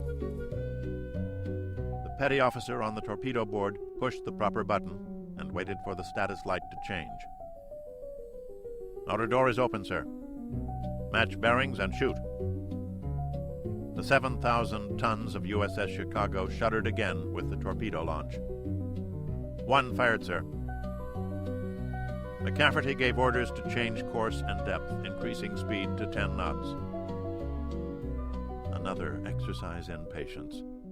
How soon will he hear the fish coming in? This one ran in at shallow depth. McCafferty hoped that its propulsion sounds might be lost in the surface noise. How good is Victor's sonar? He wondered. 1 minute. A weapons officer held a stopwatch. The Mark 48 ran 1,300 yards per minute at this speed setting. About 10 minutes to go. It was like watching some perverse sports event, McCafferty thought. A 2-minute drill in a football game. 2 minutes of playing time that could stretch to half an hour if the quarterback knew his stuff. Except that they weren't trying to score points. 3 minutes. 7 minutes to go. Chicago leveled out at 1,000 feet, and the captain ordered speed cut back to 6 knots again. Already he had fire control solutions set on the other 2 targets, but they'd have to wait. 5 minutes, 5 to go. Con, sonar, target Sierra 2 has just increased power. Cavitation sounds. Blade count shows 20 knots and increasing. Kick the fish to full speed, McCafferty ordered. The Mark 48 accelerated to a speed of 48 knots, 1,600 yards per minute. Target is turning east. Her blade count shows 31 knots. Sir, I'm getting a funny signal slightly aft of the target. Target bearing is now 358. The new signal is 356. Noisemaker. Doesn't sound like that. Sounds like something different. Not a Nixie, but something like that, sir. Target is continuing to turn, sir, bearing now 357. I believe she may be reversing course. Take her up to 200 feet, the captain said. What the hell's he doing? The exec wondered as the submarine rose again. Sir, that new signal has masked the target, sonar announced. The fish is now pinging, sir. If he has a decoy deployed, he put it between himself and the fish, the captain said quietly. Fire control, I want another fish on target Sierra 2, and update the solution for Sierra 1. Range and bearing figures were re-input into the computer. Set for Tube 3 on target Sierra 2 and Tube 2 for target Sierra 1. The submarine passed through 300 feet. Match bearings and shoot. McCafferty gave the order quietly, then took his submarine down again.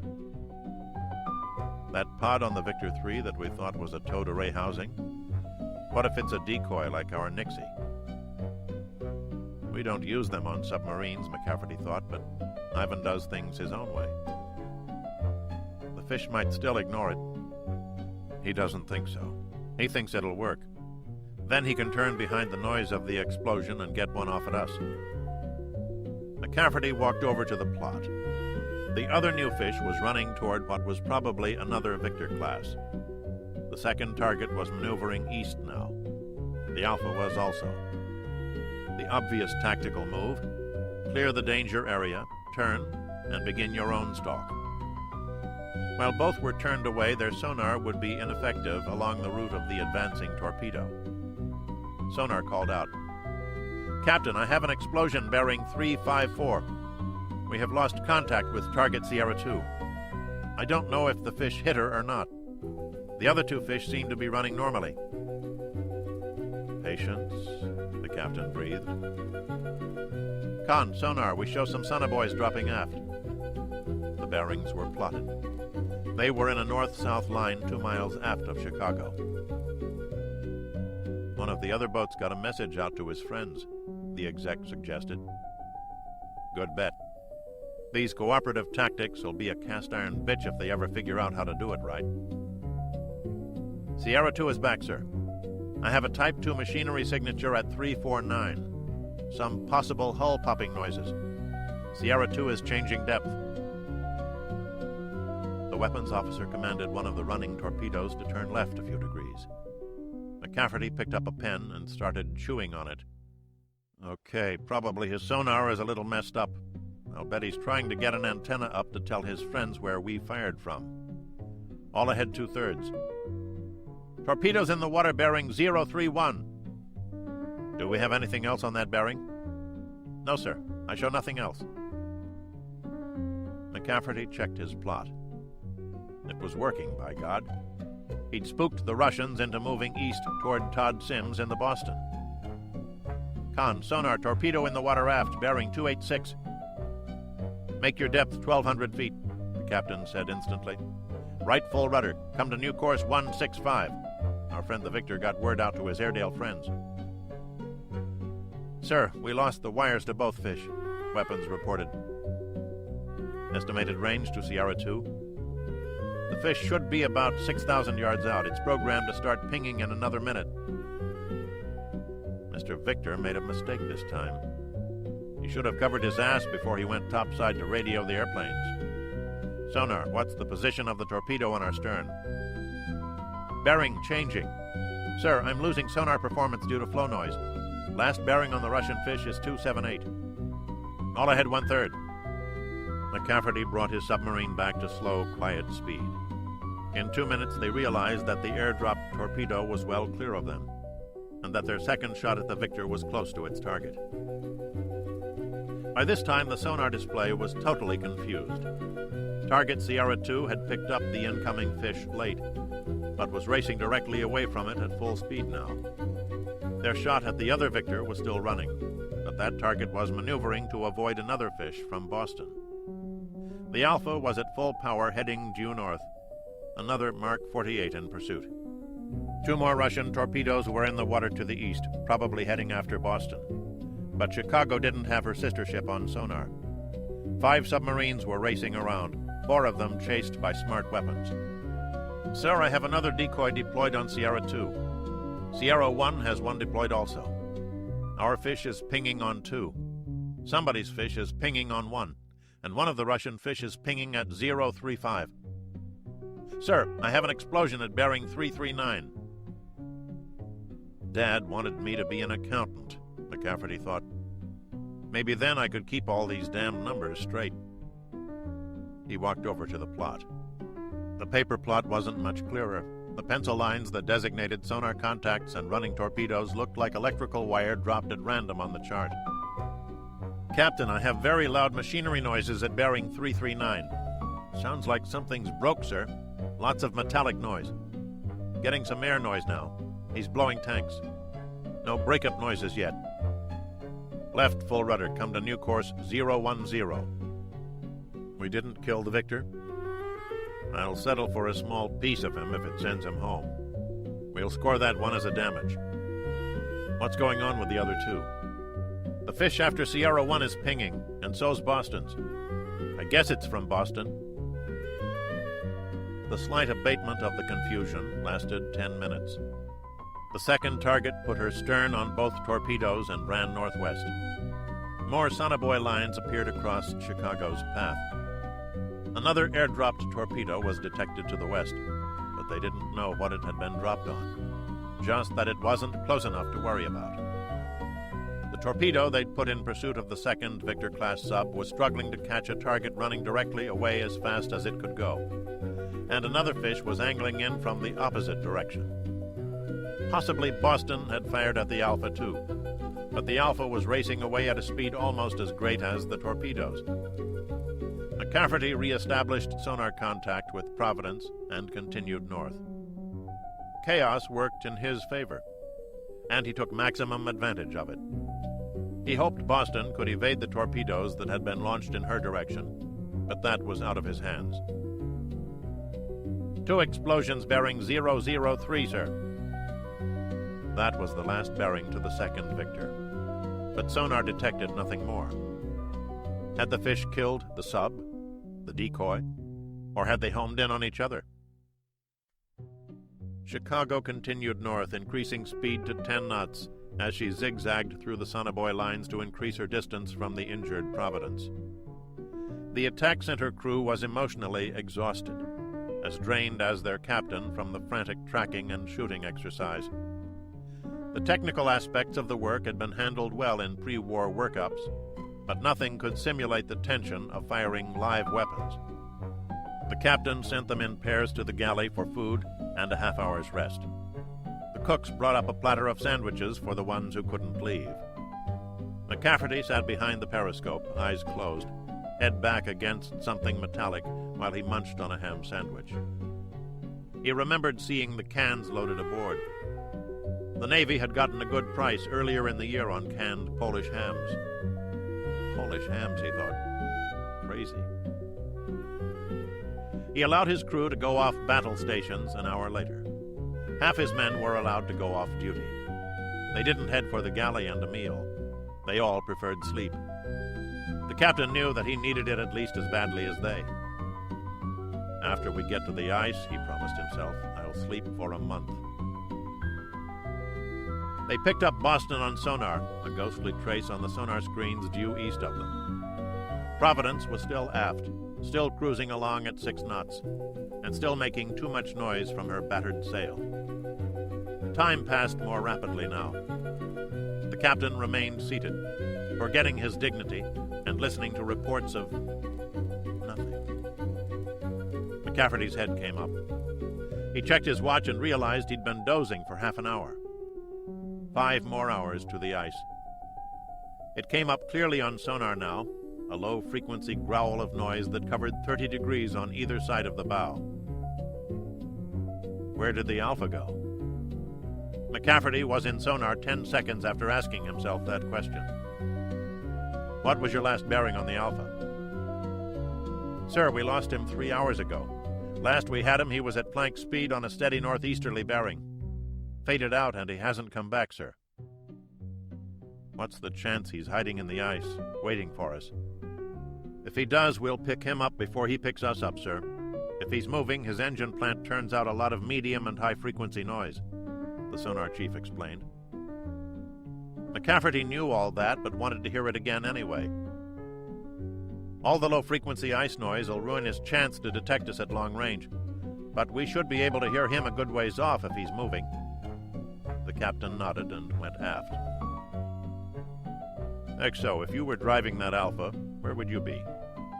Home, the exec smiled. He has to know there are at least 2 boats out here. Those are awful short odds. We crippled that one Victor, and Boston probably killed the other one. What's he going to think? Ivan's brave, but he's not crazy. If he has any sense at all, he'll report a lost contact and leave it at that. I don't buy it. He beat our fish, and he probably beat one from Boston, the captain said quietly. You could be right, Skipper, but he ain't on sonar. McCafferty had to concede that point. We'll be very careful approaching the ice. Agreed, sir.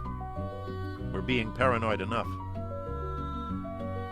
McCafferty didn't think so, but he didn't know why. What am I missing? Their fix on the edge of the ice pack was old.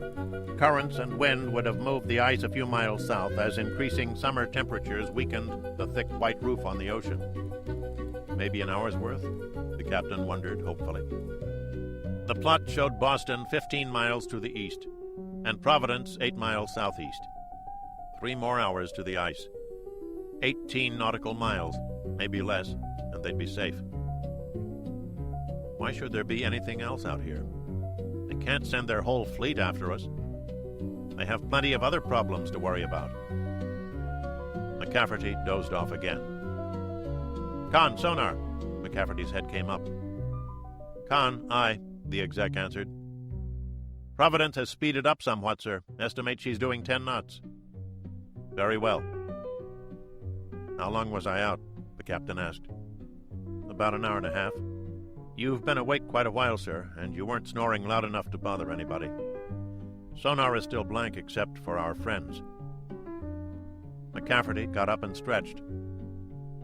That wasn't enough. It's catching up with me. Much more of this, and I'm more dangerous to my own crew than I am to the Russians. Distance to the ice? About 12,000 yards near as we can make out. McCafferty went to look at the chart. Providence had caught up and was even with him now. He didn't like that. Go to 12 knots and come right to 045. He's getting too eager. You're right, the exec said after giving the proper orders. But who can blame him? I can. What the hell does another few minutes matter after all the time it's taken to get this far? Con, sonar, we have a possible contact bearing 063. Sounds like machinery noise, very faint. Fading out now. We're getting flow noise that's blanking it out. Slow down? The executive officer asked. The captain shook his head. All ahead 2/3. Chicago accelerated to 18 knots. McCafferty stared down at the chart. There was something important here that he wasn't seeing. The submarine was still deep at 1,000 feet. Providence still had her tail working, but she was running close to the surface, and that made trouble for her sonar performance. Was Boston running shallow too? The quartermasters on the fire control tracking party kept advancing the positions of the two American subs in keeping with the known course and speed of each. Chicago rapidly closed the distance. After half an hour, she was broad on Providence's port bow, and McCafferty ordered speed reduced to 6 knots again. As the submarine slowed, the exterior flow noise abated, and her sonars returned to full performance. Sonar contact bearing 095. The plotting team ran a line across the chart. It intersected the previous bearing line, almost exactly between Boston and Providence. McCafferty bent down to check the depth there. 1,900 feet. Deeper than a 688 class sub could dive. But not too deep for an Alpha. Holy shit. He couldn't fire at the contact. The bearing to the target was too close to Providence. If the control wires broke, the fish would go into automatic mode and not care a whit that Providence was a friendly. Sonar, go active. Yankee search on bearing 095. It took a moment to power up the system. Then the deep wah sound shook the ocean. McCafferty had meant to alert his comrades. He'd also alerted the Alpha. Con, sonar, I have hull-popping noises and increased machinery noise at bearing 095. No target on the scope yet. Come on, Todd, the captain urged. Transients! Boston just increased power, sir. There goes Providence. Torpedoes in the water bearing 095. Multiple torpedoes in the water at 095. All ahead full. McCafferty looked at the plot. The Alpha was perilously close to both subs, behind both, and Providence couldn't run, couldn't dive, couldn't do a goddamn thing.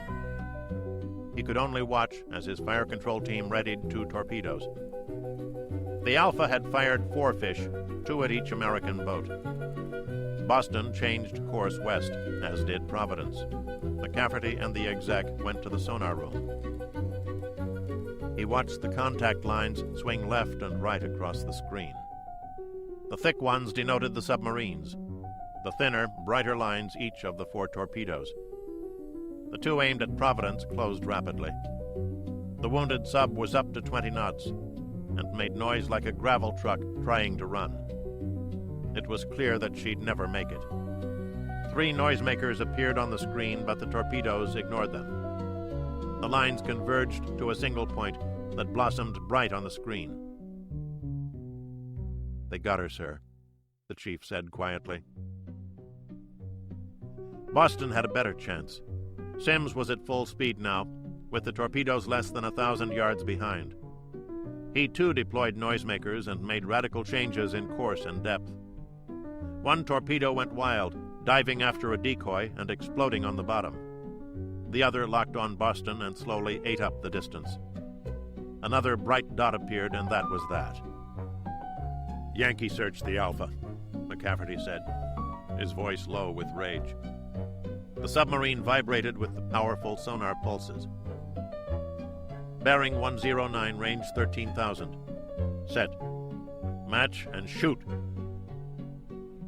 The Alpha didn't wait to hear the incoming torpedoes. Her skipper knew that there was a 3rd sub out there, knew that he'd been pinged. The Soviet sub went to maximum speed and turned east.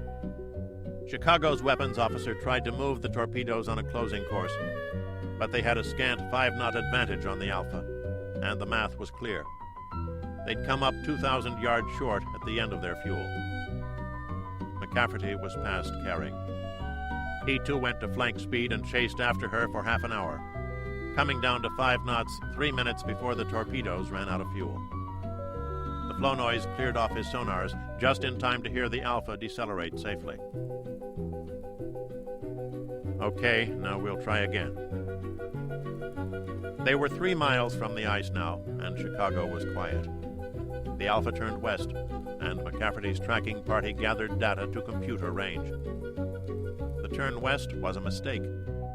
He evidently expected Chicago to run for the pack and safety. Con sonar, new contact bearing 003. Now what, another Russian trap? I need information. Very faint, but I got a bearing change. Just moved to 004. The quartermaster looked up from his slide rule. Range has to be under 10,000 yards, sir.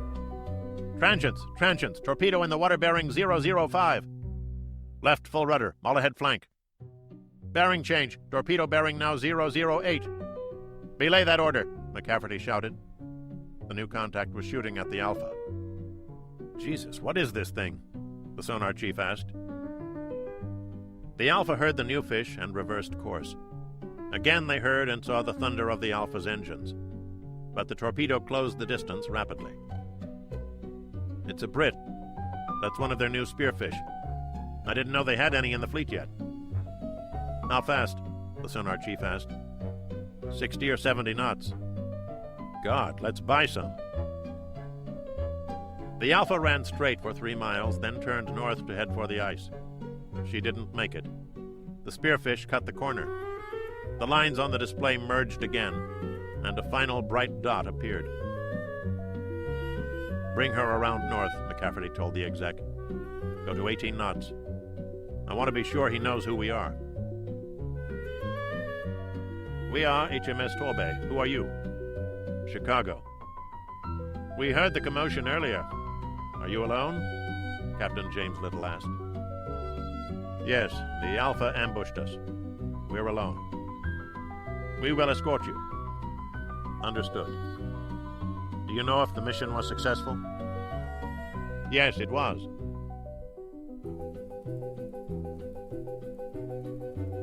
Chapter 40.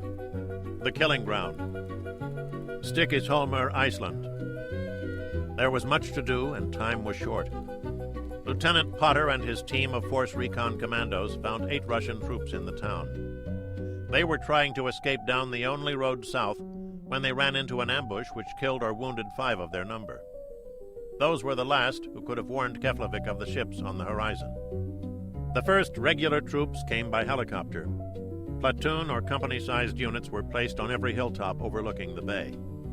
Particular care was taken to keep the aircraft below the radar horizon from Keflavik, where a single Russian transmitter remained in operation despite all efforts to the contrary. A CH-53 Super Stallion helicopter airlifted the components of a mobile radar transmitter to a hill on the island's northwest coast, and a team of Army technicians went to work at once to get it operational. By the time the ships entered the rock-filled nightmare called Stikisholmer Harbor, 5,000 troops were already in position over the handful of roads leading into the town. The captain of one big LST, landing ship tank, had tried to count the rocks and shoals on the trip up from Norfolk. He'd stopped on reaching 500 and concentrated on memorizing his particular area of responsibility, known as Green 2 Charlie. The daylight and low tide helped. Many of the rocks were exposed by low water, and helicopter crews relieved of their immediate duties of landing troops dropped radar reflectors and lighted beacons on most of them, which improved matters greatly. The remaining task was marginally safer than crossing a highway blindfolded. The LSTs went first, winding through the rocks at the recklessly high speed of 10 knots, relying on their auxiliary bow thrusters to assist rudder movements to steer the ships through the lethal maze. Again, Lieutenant Potter's team of commandos helped matters. They went from house to house, locating the captains and mates of local fishing boats. The skilled seamen were flown to the lead ships to help pilot the big gray amphibs through the tightest of the passages. By noon, the first LST had her ramp on land, and the first marine tanks rolled onto the island. Right behind them were trucks loaded with steel, pierced plank runway material, which was dispatched east to a flat piece of ground pre-selected as a base for marine helicopters and Harrier jump jet fighters.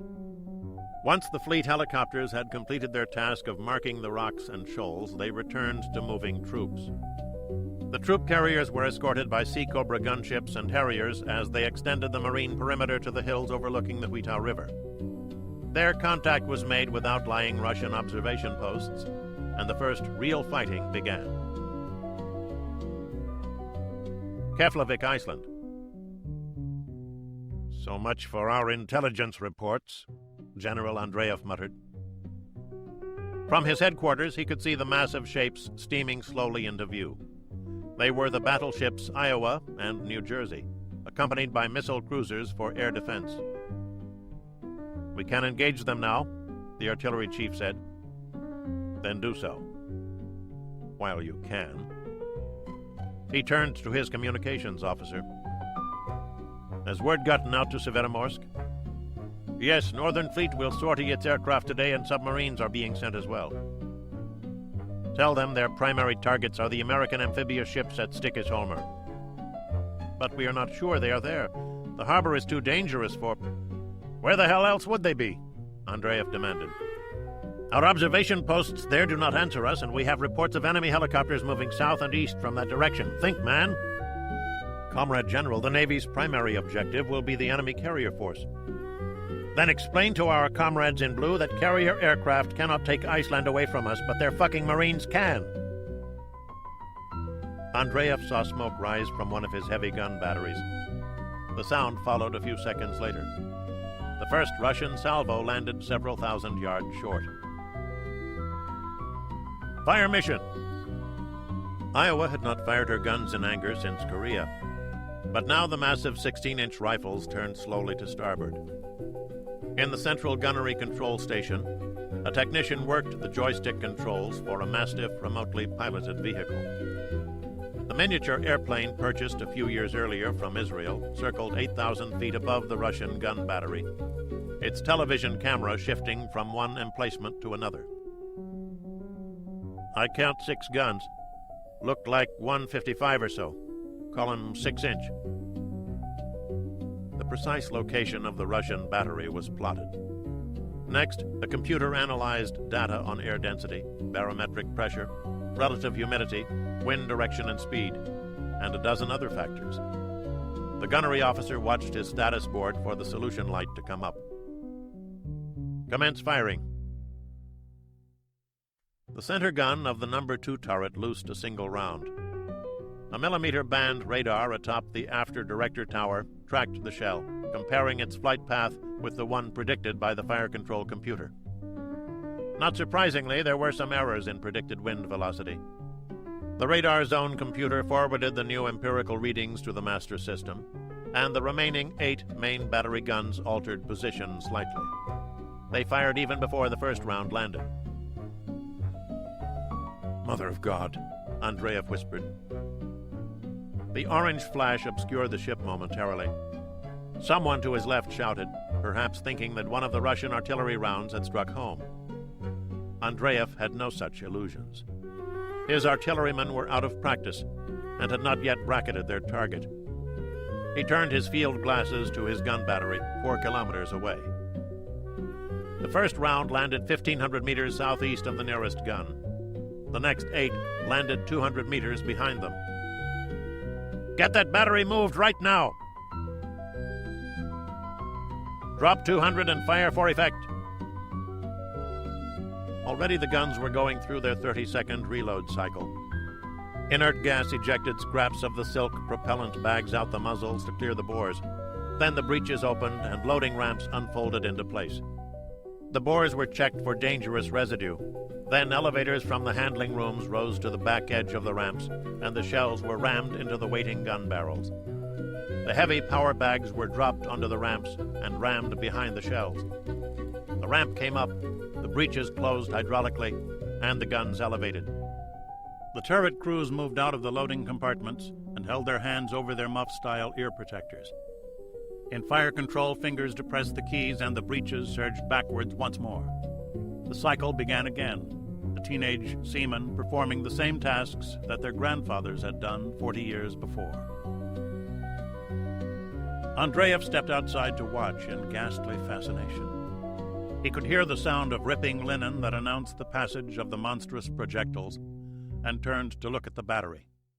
Trucks were pulling up to the guns as the crews fired off their last rounds and began frantic preparations for relocating their guns. The battery had 6 152mm pieces and many trucks for the crews and ammunition. A curtain of dirt and rock appeared, followed by 3 secondary explosions, then 4 more salvos as New Jersey joined her older sister in the bombardment. "What's that?" A lieutenant pointed to a dot in the sky. The artillery commander tore his eyes away from what had been a third of his heavy guns and identified the remotely piloted vehicle. "I can have it shot down." "No!" Andreev shouted. "You want to tell them where our last SAM launchers are?" The general had faced mortar and rocket fire in Afghanistan. This was his first experience on the receiving end of heavy guns. "My other batteries are all camouflaged." "I want at least 3 new alternate positions prepared for every gun you have, fully camouflaged, all of them." The general went back inside the building. He felt confident that the Americans would not shell the city of Keflavik, at least not soon. The map room contained wall-sized charts of the western Icelandic coast. Already, his intelligence staff was placing flags to denote the position of suspected American units. "What do we have on the Hilltop?" he asked his operations chief. "1 battalion, 10 BMD infantry carriers. The rest of the transport is trucks and commandeered vehicles. They have mortars, anti-tank missiles, and handheld SAMs. They are deployed to cover the highway bridge above Bogarnes. The Americans are already looking down at them from this hill. What sort of aircraft have we seen?" "The Americans have several carriers within striking distance of us. 24 fighters and 34 attack aircraft per carrier. If they also landed a full division of Marines, we are facing a significant number of helicopters, plus fixed-wing Harriers. These can operate off their amphibious aviation ships or from land bases set up for the purpose. With the right materials, it can be done in 4 to 6 hours. A Marine division is about double our strength in men, 1 heavy battalion of tanks, stronger in artillery, but not so many mortars. It's their mobility that worries me. They can dance all around us, using helicopters and landing craft to place troops anywhere they choose." "Just as we did when we landed." "Yes," the general agreed soberly. "How good are they?" "The American Marines regard themselves as elite troops, just as we do. Some of their senior officers and NCOs doubtless have combat experience, but few company officers and squad sergeants will have seen any real action." "How bad is it?" A new man came into the room. It was the KGB station chief. "You Chekista bastard! You told me the Marine Division was going to Europe. They're killing my men while we speak." The distant thunder of heavy guns punctuated Andreev's words. The battleships were shifting fire to a supply dump. Fortunately, not much was left there. "Comrade General, Get out of here. I have work to do." Andreev was already wondering if his mission might be hopeless. But he was a general of paratroops and not accustomed to failure. He had 10 attack helicopters, all dispersed and hidden after the attack on the Keflavik airfield. "What's our chance of getting someone in to look at this harbor?" "We are under continuous surveillance from the American radar aircraft. Our helicopter would have to fly over enemy positions to get there. The Americans have their own armed helicopters and jet fighters. It's a suicide mission, and it would take a miracle for our man to get close enough to see anything, much less live long enough to tell us something useful. Then see if you can get us a reconnaissance aircraft from the mainland or satellite support. I must know what we're pitted against. If we can smash their invasion beach, we stand a good chance of defeating the troops they have on the ground. And to hell with their naval aircraft." It was complicated to do, but a flash information request from the Commander Northern Fleet cut through most of the bureaucracy. One of the 2 real-time capable Soviet reconnaissance satellites burned a quarter of its maneuvering fuel to alter its orbit and came low over Iceland 2 hours later. Minutes later, the last Soviet Roarsat was launched south from the Baikonur Cosmodrome, and its first revolution took it within radar range of Iceland. 4 hours after Andreev's message, the Russians had a clear picture of what was a raid at Iceland. Brussels, Belgium. "Are they ready?" Sakyur asked. "Another 12 hours would be better, but they're ready." The operations officer checked his watch. "They go off on the hour. 10 minutes." The hours spent getting the new division in place had been used profitably. Several additional brigades had been assembled into a pair of new polyglot divisions. The front had been almost entirely stripped of reserves to do it, while a hastily thought-out cover and deception plan had radio units all over the front, broadcasting radio messages to simulate the presence of the relocated formations. NATO had deliberately limited its own Maskirovka until now, allowing Sakyur to bet all of Western Europe on a pair of fives. Hunsen, Federal Republic of Germany. It was a stimulating exercise. Alexeyev had to move his A exploitation forces forward while a battered B motor rifle division bled to force a crossing of the Weser. All the while the general waited nervously for news from his shaky right flank. There was none.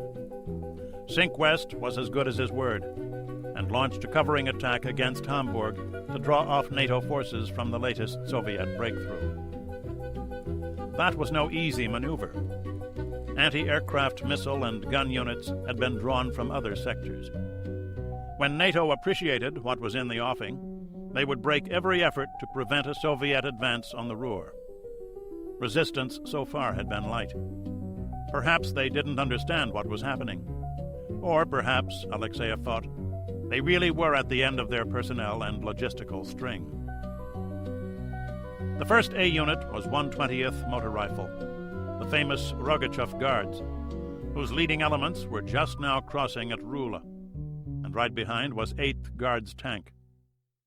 2 more tank divisions were bunched on the roads to Rula, while an engineer regiment labored to erect 7 bridges. Intelligence estimated 2, perhaps 3 NATO regiments coming to meet them. Not enough, Alexeyev thought, not this time. Even their air power was depleted. His frontal aviation groups reported minor opposition only around Rula. Perhaps my superior was right after all. Heavy enemy air activity at Salzhemmendorf, an Air Force communications officer reported. That's where 40th Tanks is, Alexeyev thought. The B unit had been badly chewed up by the German spoiling attack. 40th Tanks reports a major enemy attack underway on its front. What do they mean by major? The report comes from the alternate command post. I can't reach the divisional HQ. The assistant commander reports American and German tanks advancing in brigade force. Brigade force? Another spoiling attack? Enemy attack in progress at Dunsen. Dunsen? That's close to Gronau. How the hell did they get there? Alexeyev snapped. Confirm that report. Is it an air or ground attack? 120th Motor Rifle has a full regiment across the Weser. They are advancing on Brokelm. 8th Tank's leading elements have the Weser in sight. SAM units are setting up to cover the crossing point. It was like having people read different parts of the paper to him simultaneously, Alexeyev thought.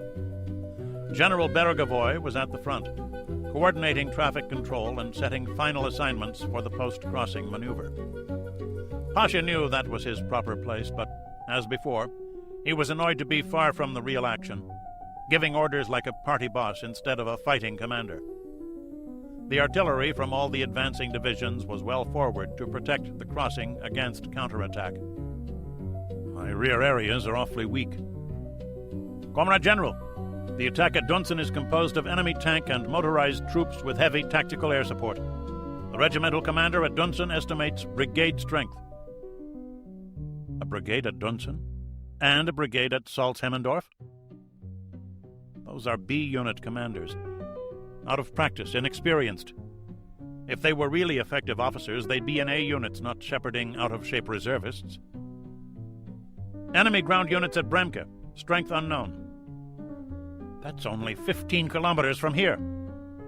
Alexeyev reached for some maps. It was cramped in the command vehicle, so he went outside and spread them on the ground with his intelligence officer beside him. What the hell's going on here? His hand moved across the map. That's an attack on a 20-kilometer front. The new enemy division is not supposed to be in place yet, and theater intelligence says it will be broken up for spot reinforcement use all over the northern front area. Headquarters at Folzihausen reported a heavy air attack and went off the air. As if to emphasize this latest report, there was a massive explosion to the north in the direction of Bremke, where 24th Tanks had its main fuel and ordnance dump. Suddenly, aircraft began to appear low on the horizon.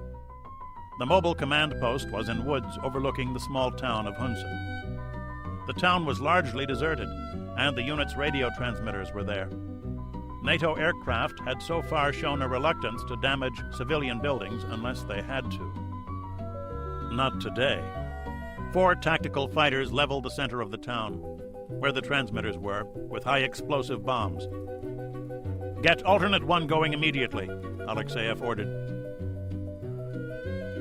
More aircraft swept overhead, heading southwest toward Highway 240, where Alexeyev's A units were moving toward Rula. The general found a working radio and called Sync West at Stendal. "We have a major enemy attack coming southeast from Springe. I would estimate at least 2 division strength." "Impossible, Pasha. They don't have 2 reserve divisions." "I have reports of enemy ground units at Bremke, Salzhemmendorf, and Dunsen. It is my opinion that my right flank is in jeopardy, and I must reorient my forces to meet it. I request permission to suspend the attack at Rula to meet this threat." "Request denied." "Comrade General, I am the commander at the scene. The situation can be managed if I have authority to handle it properly." "General Alexeyev, your objective is the Ruhr. If you are not able to achieve that objective, I will find a commander who is." Alexeyev looked at the radio telephone receiver in disbelief. He had worked for this man 2 years. They were friends. He's always trusted my judgment. "You order me to continue the attack regardless of enemy action?" "Pasha, they make another spoiling attack. Nothing more serious than that."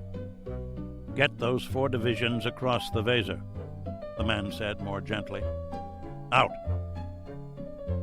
"Major Sergetov," Alexeyev called. The young officer appeared a moment later. "Get yourself a vehicle and head for Dunsen. I want your personal observations on what you find. Be careful, Ivan Mikhailovich. I want you back here in less than 2 hours. Move." "You will do nothing else?" the intelligence officer asked. Pasha watched Sergetov board a light truck. He could not face his officer. "I have my orders. The operation to cross the Weser continues. We have an anti-tank battalion at Hola. Tell them to move north and be alert for enemy forces on the road from Bremke. General Beregovoy knows what he's supposed to do. If I warn him, he'll change his dispositions. Then Beregovoy will be blamed for violating orders. That's a safe move. I prudently pass on a warning and... No, if I can't violate orders, I cannot co-opt someone else into doing so. What if they're right? This could be another spoiling attack. The Ruhr is a strategic objective of vast importance." Alexeyev looked up. "The battle orders stand." "Yes, Comrade General." "The report of enemy tanks at Bremke was incorrect." A junior officer came over. "The observer saw our tanks coming south and misidentified them." "And this is good news?" Alexeyev demanded. "Of course, Comrade General," the captain answered lamely. "Did it occur to you to inquire why our tanks were heading south? God damn it, must I do all the thinking here?" He couldn't scream at the right person. He had to scream at somebody. The captain wilted before his eyes. Part of Alexeyev was ashamed, but another part needed the release. They had the job because they had more battle experience than anyone else. It had never occurred to anyone that they had no experience at all in this sort of operation. They were advancing. Except for local counterattacks, no NATO unit had done very much of that. But Lieutenant, he still thought like a sergeant, McCall, knew that they were best suited to it. The M1 tank had an engine governor that limited its speed to about 43 miles per hour. It was always the first thing the crews removed. His M1 was going south at 57 miles per hour. The ride was enough to rattle the brain loose inside his skull, but he'd never known such exhilaration. His life was balanced on the knife edge of boldness and lunacy. Armed helicopters flew ahead of his company, scouting the route, and pronounced it clear all the way to Alfeld. The Russians weren't using this route for anything.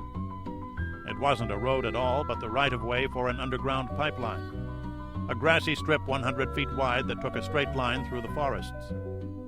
The tank's wide treads threw off dirt like the rooster tail from a speedboat as the vehicle raced south. The driver slowed for a sweeping turn while McCall squinted ahead, trying to see whatever enemy vehicle the helicopters missed.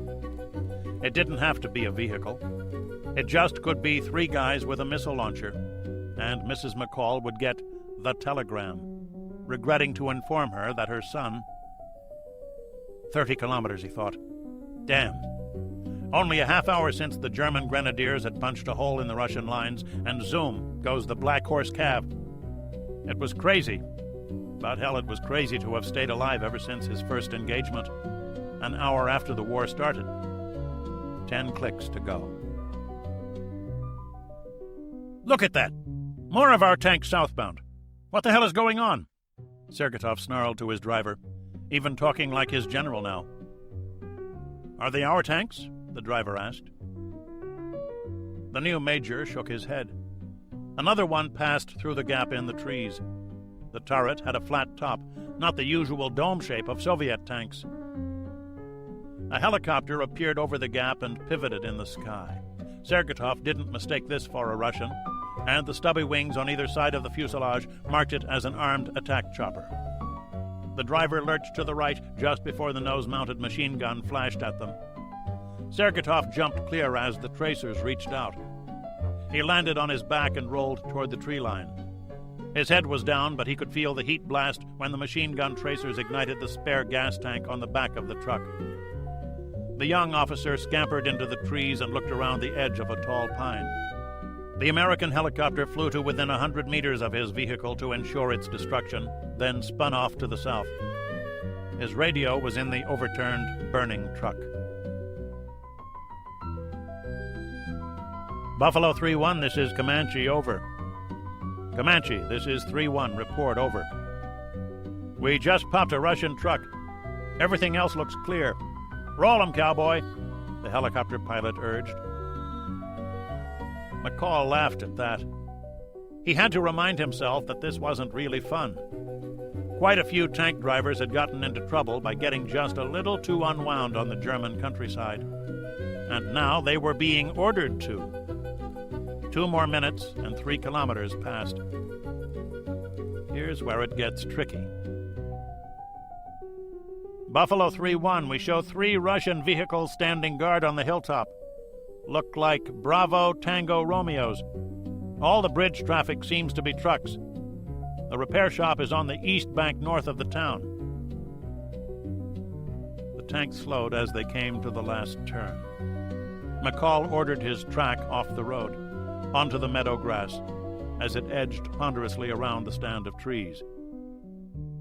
Target BTR, 11 o'clock, 2700. Fire when ready, Woody.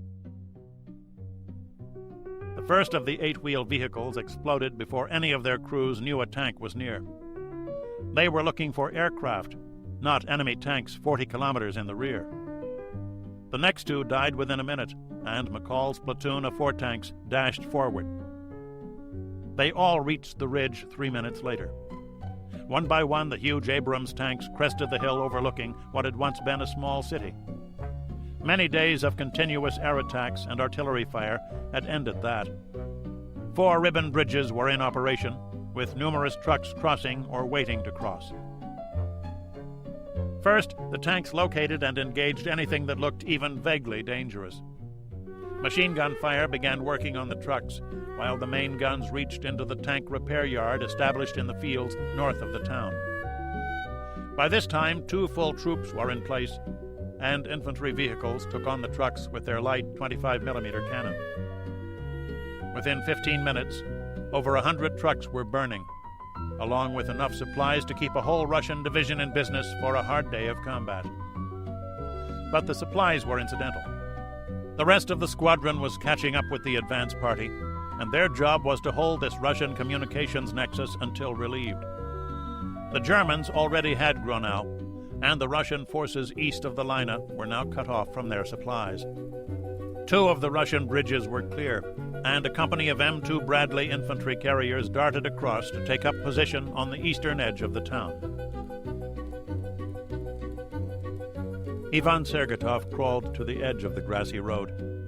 He didn't know what it was, and watched the units pass while his stomach contracted into an icy ball. They were Americans, at least a battalion in strength, he estimated, traveling light.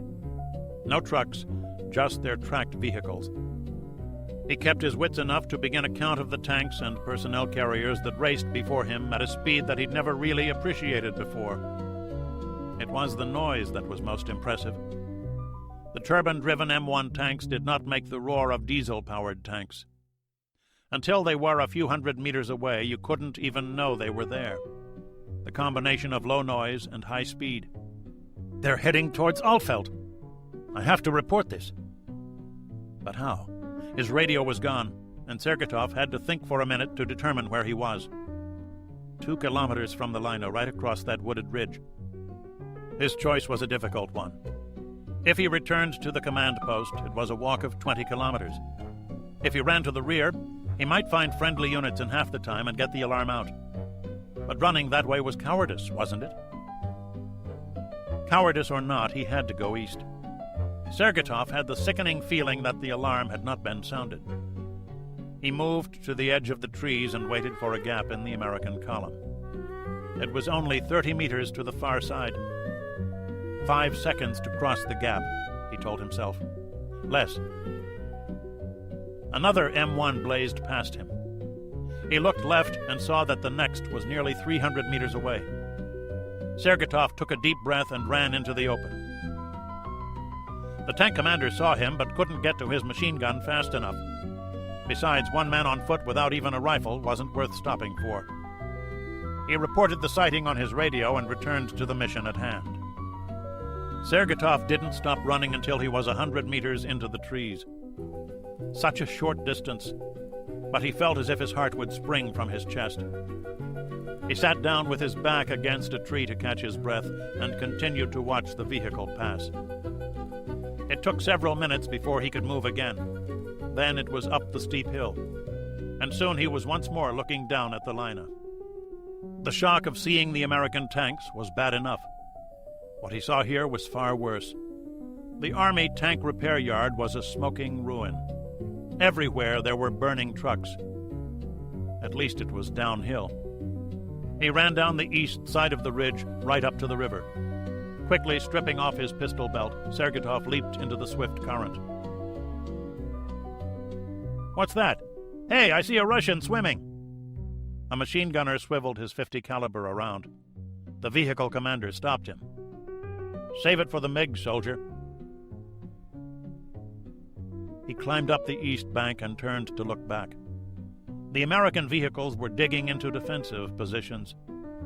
He ran to cover and stopped again to make a count before proceeding.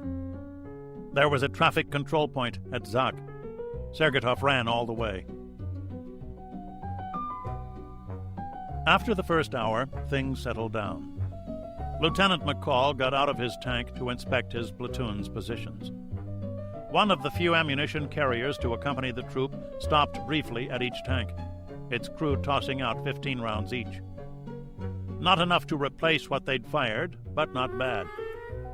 The air attacks would be next. Crews were out chopping down trees and shrubs to camouflage their vehicles. The accompanying infantry set out their Stinger crews, and Air Force fighters were already circling overhead. Intelligence said that 8 Russian divisions were on the west side of this river. McCall was sitting on their supply route. That made it a very important plot of real estate. USS Independence. Quite a change from the last time, Tolan thought. The Air Force had an E-3 Sentry operating out of Sonderstrom to protect the fleet, and 4 of their own E-2C Hawkeyes were also up. There was even an Army-manned ground radar just coming up on Iceland. 2 Aegis cruisers were with the carriers, and a third with the amphibious force. "You think they'll hit us first, or the fibs?" Admiral Jacobson asked. "That's a coin toss, Admiral," Toland replied. "Depends on who gives the orders. Their navy will want to kill us first. Their army will want to kill the fibs." Jacobson crossed his arms and stared at the map display. "This close, they can come in from any direction they want."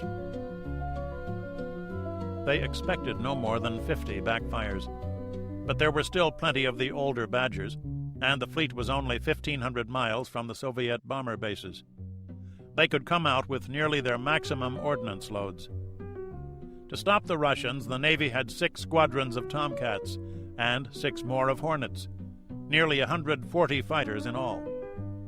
24 were aloft now, supported by tankers, while the ground attack aircraft pounded Russian positions continuously. The battleships had ended their first visit to the Keflavik area and were now in Halfjordur, Whale Bay, providing fire support to the Marines north of Bogarnes. The entire operation had been planned with the likelihood of a Russian air-to-surface missile attack in mind. There would be more vampires. The loss of northern Norway had eliminated the utility of real time. The submarine was still on station gathering signal intelligence, but the task of spotting the outbound Russian bomber streams passed on to British and Norwegian patrol aircraft operating out of Scotland. One of the latter spotted a 3-plane Vic of Badgers heading southwest and radioed a warning. The Russian aircraft were roughly 70 minutes from the fleet. Toland's station in CIC was immediately below the flight deck, and he listened to the roar of jet engines overhead as the fighters catapulted off. He was nervous. Toland knew that the tactical situation was very different now from that on the second day of the war. But he also remembered that he was one of the 2 men who had escaped alive from a compartment just like this. A flood of information came into the room. The land-based radar, the Air Force E-3, and the Navy E-2s all linked their data to the carriers. There was enough electromagnetic energy in the sky to cook the birds in flight. The display showed the fighters proceeding to their stations. The Tomcats reached out to the northern Icelandic shore, curving into loitering circles as they awaited the Russian bombers. "Ideas, Toland. I want ideas," the Admiral said quietly. "If they're after us, they'll approach from the east. If they're going for the fibs, they'll come straight in. There's just no percentage in deceptive tactics if they're heading for Stikisholmer." Jacobson nodded. "That's how I see it." The pounding on the flight deck continued overhead as strike aircraft landed to rearm for new bombing strikes. Aside from the expected material effect, they hoped to wreck the morale of the Soviet paratroopers by violent and continuous air attacks. Marine Harriers were also in action, along with attack helicopters. Initial progress was somewhat better than expected. The Russians did not have their troops as widely dispersed as they'd thought, and the known concentrations were being subjected to a hurricane of bombs and rockets.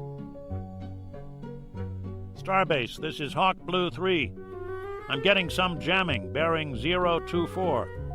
More jamming now." The data was linked directly to the carrier, and the thick yellow strobes came up on the electronic display. The other Hawkeyes quickly reported the same information. The fleet Air Ops officer smiled thinly as he lifted his microphone. His units were fully in place, and this gave him several options. Plan Delta. Hawk Green 1 carried Independence's Air Wing commander. A fighter pilot who would have much preferred riding his Tomcat for the mission, he directed 2 fighters from each Tomcat squadron to seek out the Russian jamming aircraft. The converted Badgers were spread on a wide front to cover the approach of the missile-armed bombers and advanced at 500 knots, 300 miles now from the line of radar picket aircraft. The Tomcats homed in on them at 500 knots as well. Each jammer created a strobe, an opaque wedge shape on the U.S. radar screens, so that they looked like the spokes of a wagon wheel.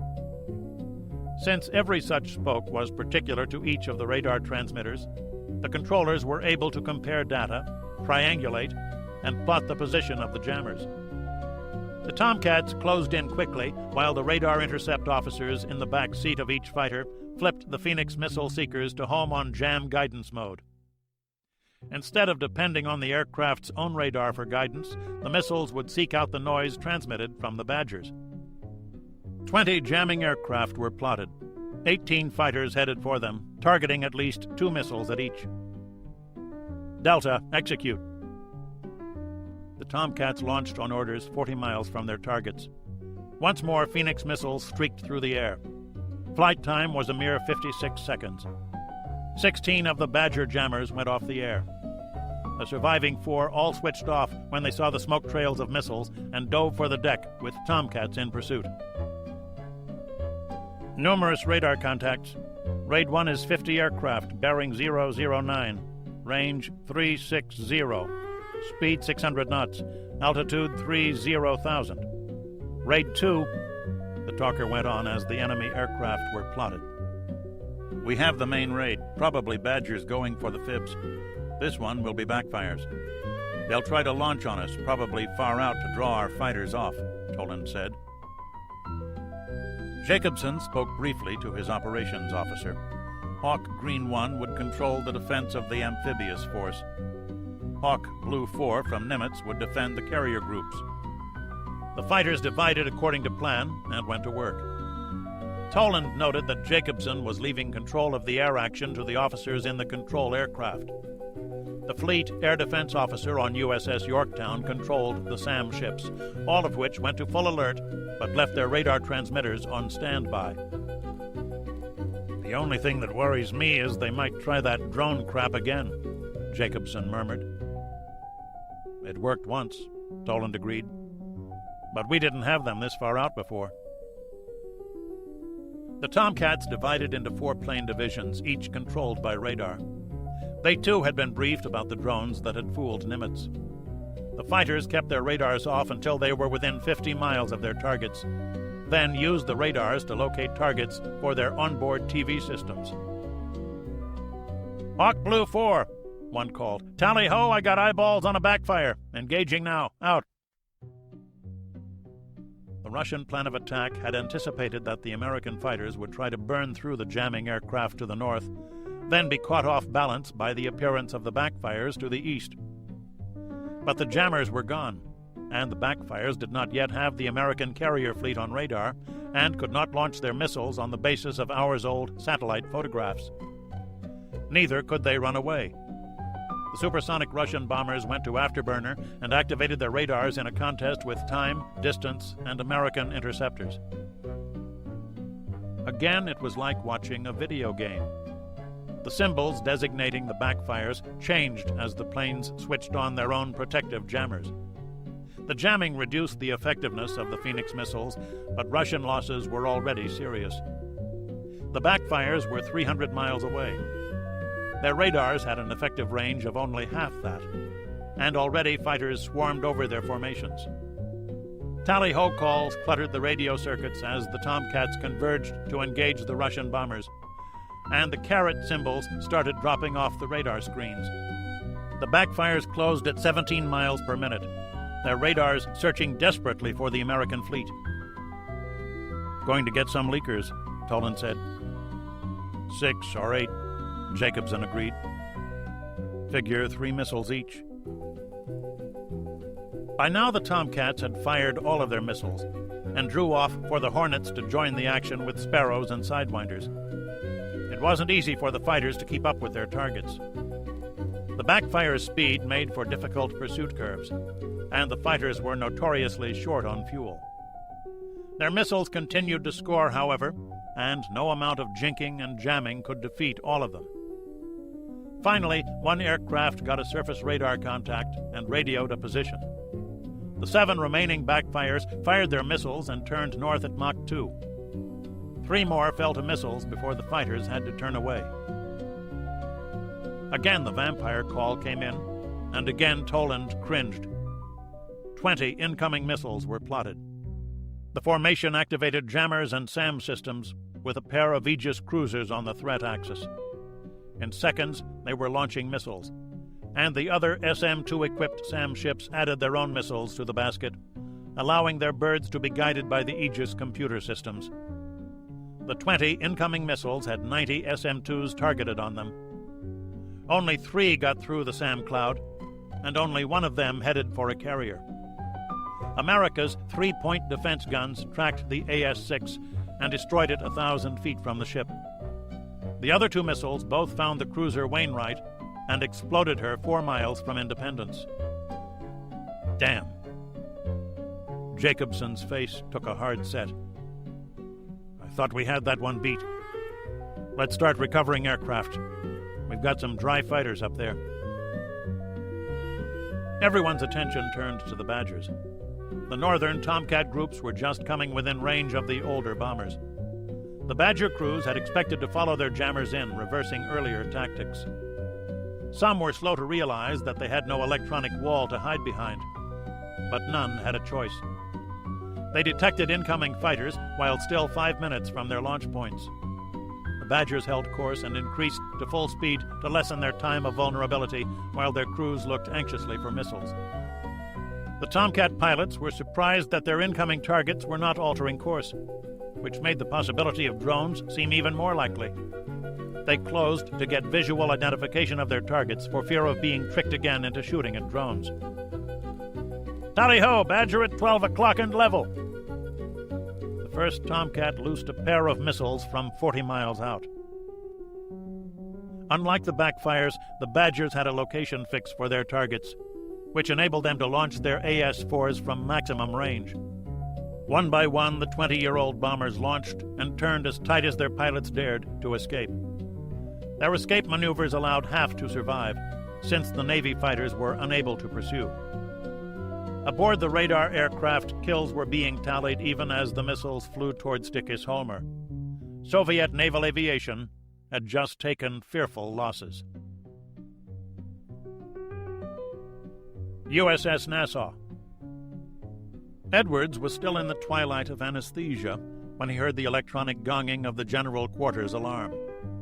He was only vaguely aware of where he was. He seemed to remember the helicopter ride, but his next impression was that of lying in a bunk with needles and tubes stuck in various parts of his body. He knew what the alarm meant, and knew intellectually that he should be afraid. But he couldn't quite work his emotions up through the drug-induced haze. He succeeded in raising his head. Vigdis was sitting on a chair next to his bed, holding his right hand. He squeezed it, not knowing that she was asleep. A moment later, he was too. 5 levels up, Nassau's captain was standing on the bridge wing. His normal battle station was in CIC, but the ship was not moving, and he figured that this was as good a place as any to watch. Over 100 missiles were inbound from the northeast. As soon as the raid warning had been received an hour earlier, all of his boat crews had set to lighting off the smoke pots set on the rocks in this so-called anchorage. That was his best defense, he knew, hardly believing it himself. The point defense guns at the corners of the flight deck were in automatic mode. Called R2-D2s for their shape, the close-in weapon system Gatling guns were elevated 20 degrees, pointing off to the threat axis. That was all he could do. It had been decided by the air defense experts that even firing off their chaff rockets would do more harm than good. The captain shrugged. One way or another, he'd know in 5 minutes. He watched the cruiser Vincennes to the east, steaming in slow circles. Suddenly, 4 smoke trails erupted from her missile launchers, and the missile firing cycle began. Soon the northeastern sky was a solid mass of gray smoke. Through his binoculars, he began to pick out the sudden black puffs of successful intercepts. They seemed to be coming closer, and he noticed that the missiles were too. And the Aegis cruiser could not get them all. Vincennes emptied her magazines in 4 minutes, then bent on full speed to race between a pair of rocky islands. The captain was amazed to see it. Someone was taking a billion-dollar cruiser into a rock garden at 25 knots, even off Guadalcanal. An explosion rocked the island of Frapsy, 4 miles away. Then another on Saley. It was working. 10 miles up, the Russian missiles switched on their radar seeker heads and found their target windows crammed with blips. Overloaded, they automatically scanned the largest for infrared signatures. Many of the blips gave off heat, and the missiles automatically selected the largest for their attention as they made their final Mach 3 dives. They had no way of knowing that they were attacking volcanic rocks. 30 missiles got through the SAM defenses. Only 5 of them actually aimed themselves at ships. 2 of NASA's R2-D2s swiveled together and fired at a missile traveling too fast to see. The captain looked in the direction of the barrels just in time to see a white flash 1,000 feet overhead. The sound that followed nearly deafened him, and he realized how foolish it was to be exposed when fragments dinged off the pilot house next to him. 2 more missiles fell into the town to his west. Then the sky cleared. A fireball to the west told him that at least 1 ship had been hit. But not mine. Son of a bitch. He lifted the phone to the Combat Information Center. Combat Bridge, 2 missiles fell into Stickish-Holmer. Let's get a helo over there. There's going to be some casualties. As Toland watched, the tapes of the air engagement were replayed at fast speed. A computer tallied the kills. Everything was automated now. Wow, the intelligence officer said to himself. Not like before, was it, son? Jacobson observed. Spaulding, I want word on the fibs. Just coming in now, sir. Charleston took a hit and broke in half. We have minor damage to Guam and Ponce. And that's it, Admiral. Plus Wainwright. Jacobson took a deep breath. 2 valuable ships and 1,500 men were gone. Yet he had to call it a success. Keflavik, Iceland. The attack should be over by now. Andreev didn't expect rapid information. The Americans had finally succeeded in damaging his last radar, and he had no way of tracking the air battle. His radio intercept crews had copied numerous voice transmissions, but they'd been too faint and too fast for any conclusion other than that a battle had in fact been fought. The last time we caught a NATO carrier force, we smashed it, the operations officer said hopefully. Our troops above Bogarnis are still under heavy fire, another reported. The American battleships had been hitting them for over an hour. They are taking serious losses. Comrade General, I have a... You'd better listen to this. It's on our command circuit. The message repeated 4 times in Russian. Commander Soviet Forces Iceland. This is Commander Strike Fleet Atlantic. If you don't get this, somebody will get it to you. Tell your bombers better luck next time. We'll be seeing you soon. Out. Zak, Federal Republic of Germany.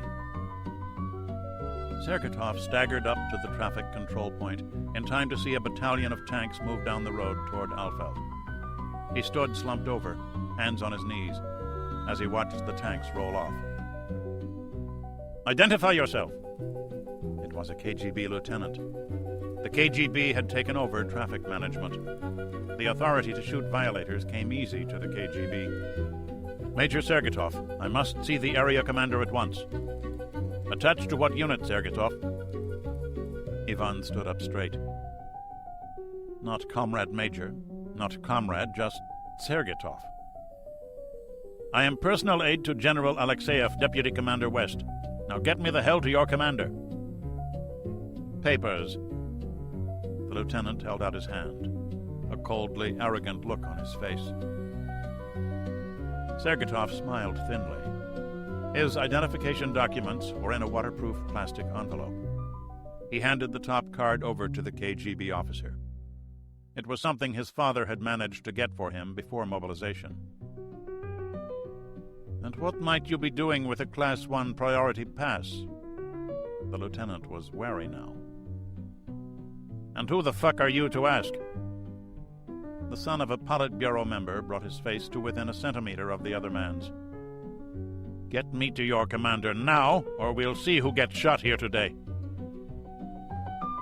The Chekist deflated abruptly and led him to a farm cottage. The commander of the traffic control station was a major. Good. I need a radio on the Army Command Circuit, Sergeytov snapped. All I have is regimental and division, the major answered.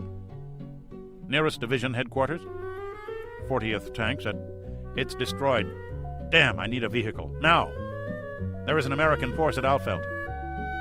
We just sent off a battalion. I know, call them back. I have no such authority. You damned fool, they're heading into a trap. Call them now. I don't have the... Are you a German agent? Haven't you seen what's going on there? It was an air attack, wasn't it? There are American tanks in Alfeld, you idiot. We must launch a counterattack, but one battalion isn't enough. The first explosion started 6 kilometers away. Major, I want one of two things. Either you give me transport right now, or you give me your name and service number so that I can denounce you properly.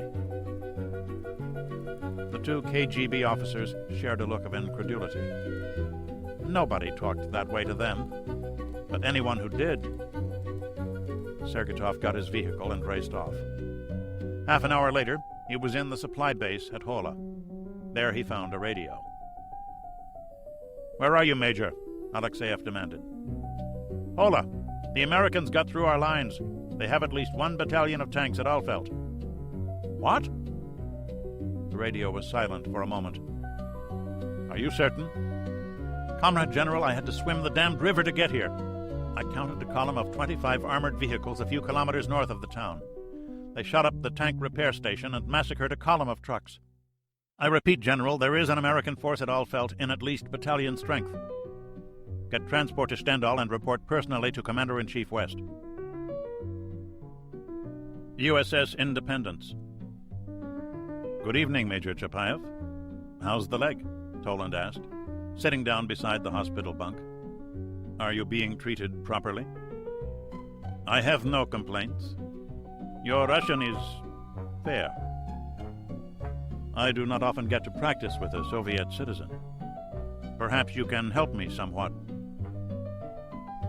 Major Alexandra Georgievich Chapayev, the computer printout read, age 30. Second son of General Georgy Konstantinovich Chapayev, commander of the Moscow Air Defense District. Married to the youngest daughter of a Central Committee member, Ilya Nikolaevich Govorov, and therefore probably a young man with access to lots of under-the-counter information. With your grammar, Chapayev snorted. You were the commander of the MiGs? Be at ease, Major. They're all finished now. You know that. I was the senior flying officer, yes. I've been told to compliment you. I'm not a flyer myself, but they tell me your tactics over Keflavik were excellent. I believe you had 5 MiGs. We lost a total of 7 aircraft yesterday, 3 to MiGs, 2 to missiles, and 2 to ground fire. Considering the odds, we were disagreeably surprised. I had my duty. We all have our duty, Toland agreed. If you are concerned at how we will treat you, you should not be. You will be treated properly in all respects. I don't know what you have been told to expect, but probably you have noticed once or twice that not everything the party says is completely true. I see from your identification papers that you have a wife and 2 children. I have a family, too. We'll both live to see them again, Major. Well, probably. And when our bombers attack you? That happened 3 hours ago. Didn't anyone tell you? Ha! The first time. I was on Nimitz. We took 2 hits. Toland described the attack briefly. This time, things worked out differently. We're conducting rescue operations now. You'll know for sure when we bring some survivors in. Your Air Force is no longer a threat to us. Submarines are another matter, but there is no sense asking a fighter pilot about that. In fact, this isn't really an interrogation. So, why are you here? I will be asking you some questions later. I just wanted to come down and say hello. Is there anything I can get you? Anything you need? Chapayev did not know what to make of this. Aside from the possibility the Americans would shoot him outright, he didn't know what to expect. He'd had the usual lectures about trying to escape, but clearly these did not apply to being aboard a ship in the middle of the ocean. "I do not believe you," he said finally. "Comrade Major, there is no point in asking you about the MiG-29 because none are left on Iceland. All the others in the Soviet Air Force are in Central Europe, but we're not going there. There is no point in asking you about ground defense positions on Iceland. You're a pilot, and you don't know anything about that. The same is true of the remaining threat against us, submarines. What do you know about submarines, eh? Think, Major. You are an educated man. Do you think you have information that we need? I doubt it. You will be exchanged in due course for our prisoners, a political question for our political masters. Until then, we will treat you properly." Toland paused. "Talk to me, Major." "I'm hungry," Chapayev said after a moment. "Dinner should be in about 30 minutes. You will just send me home after... We don't have labor camps, and we don't kill prisoners. If we were going to mistreat you, why did the surgeon sew up your leg and prescribe pain medications? The pictures I had with me? Almost forgot." Toland handed the Russian's wallet over. "Isn't it against the rules to take this up with you?" "I carry it for luck," he said. Chapayev pulled out the black and white shot of his wife and twin daughters. "I will see you again. It may be some months, but I will see you again." Bob chuckled. "It worked, Comrade Major. Here are mine. Your wife is too skinny, but you are a lucky man also." Chapayev paused as his eyes teared up for a moment. He blinked them away. "I would like a drink," he said hopefully. "Me too. Not allowed on our ships." He looked at the photos.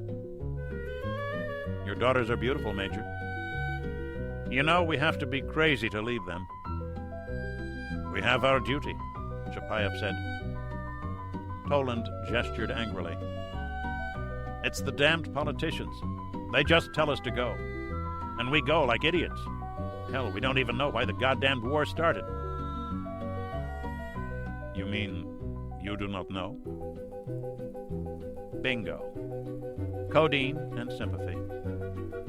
The tape recorder he had in his pocket was already turned on.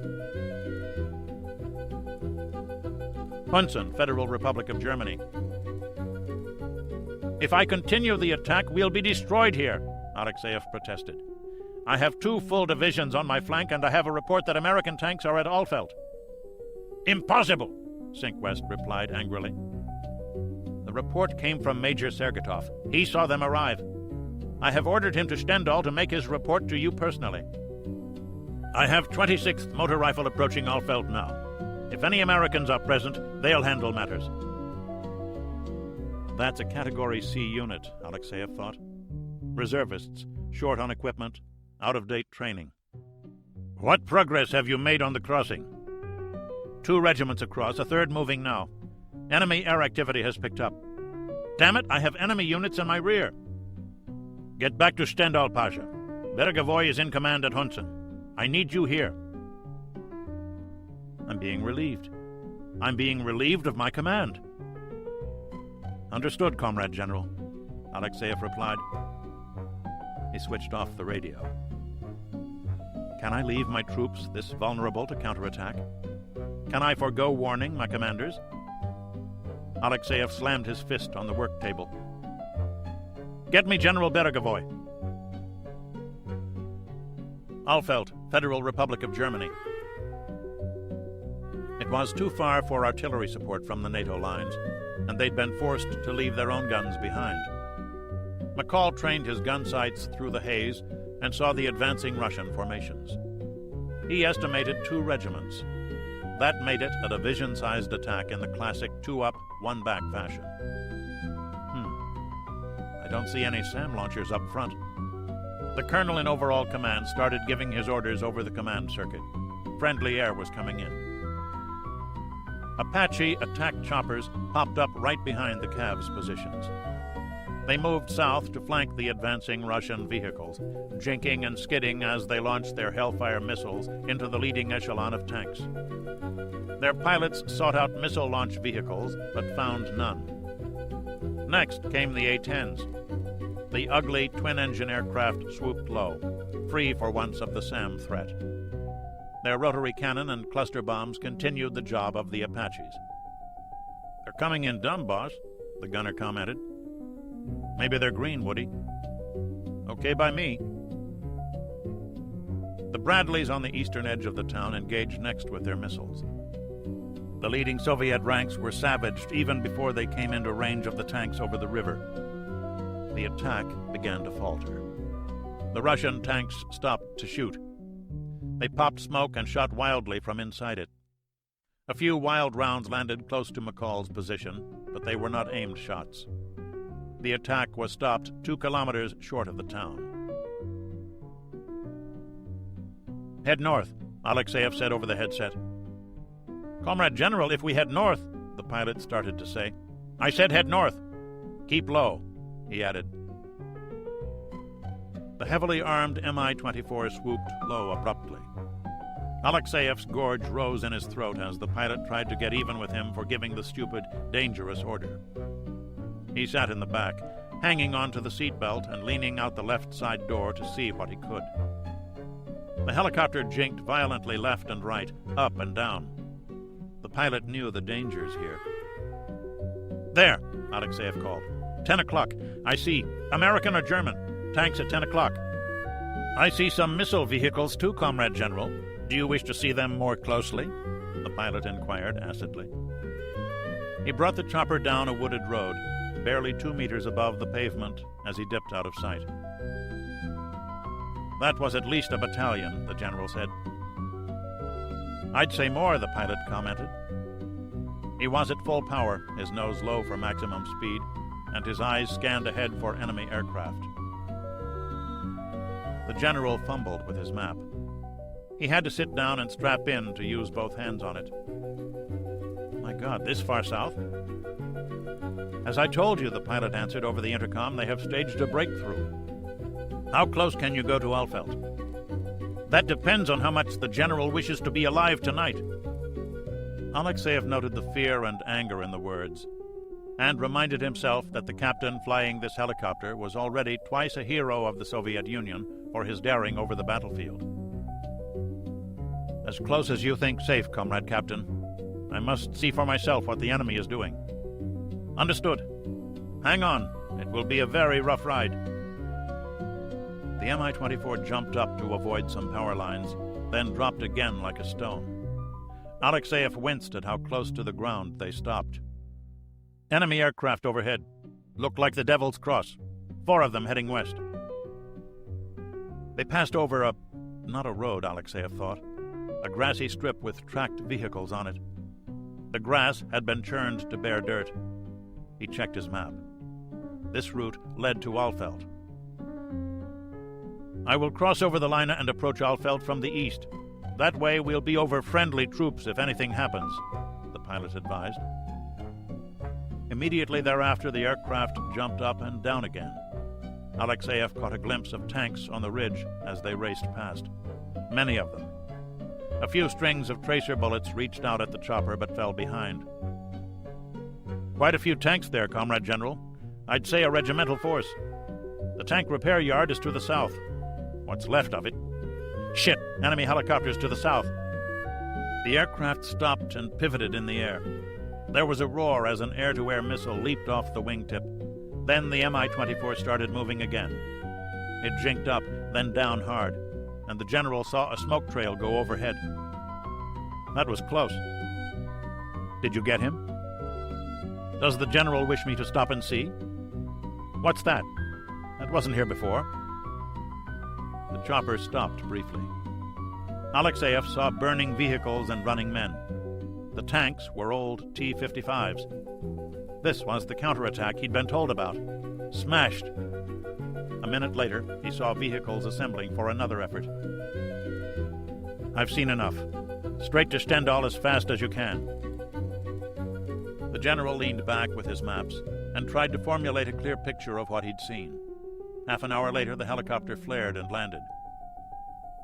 "You were right, Pasha," Sinkwest said as soon as he walked into the operations room. He held 3 reconnaissance photographs. 26th Motor Rifles' initial attack was crushed 2 kilometers in front of enemy lines. When I flew over, they were reforming for another. "This is a mistake," Alexeyev said with quiet urgency. "If we want that position back, we have to attack with full preparation. We must have that bridgehead back in our hands as quickly as possible." "Fine. Tell Beregovoy to detach 2 of his units and drive back east."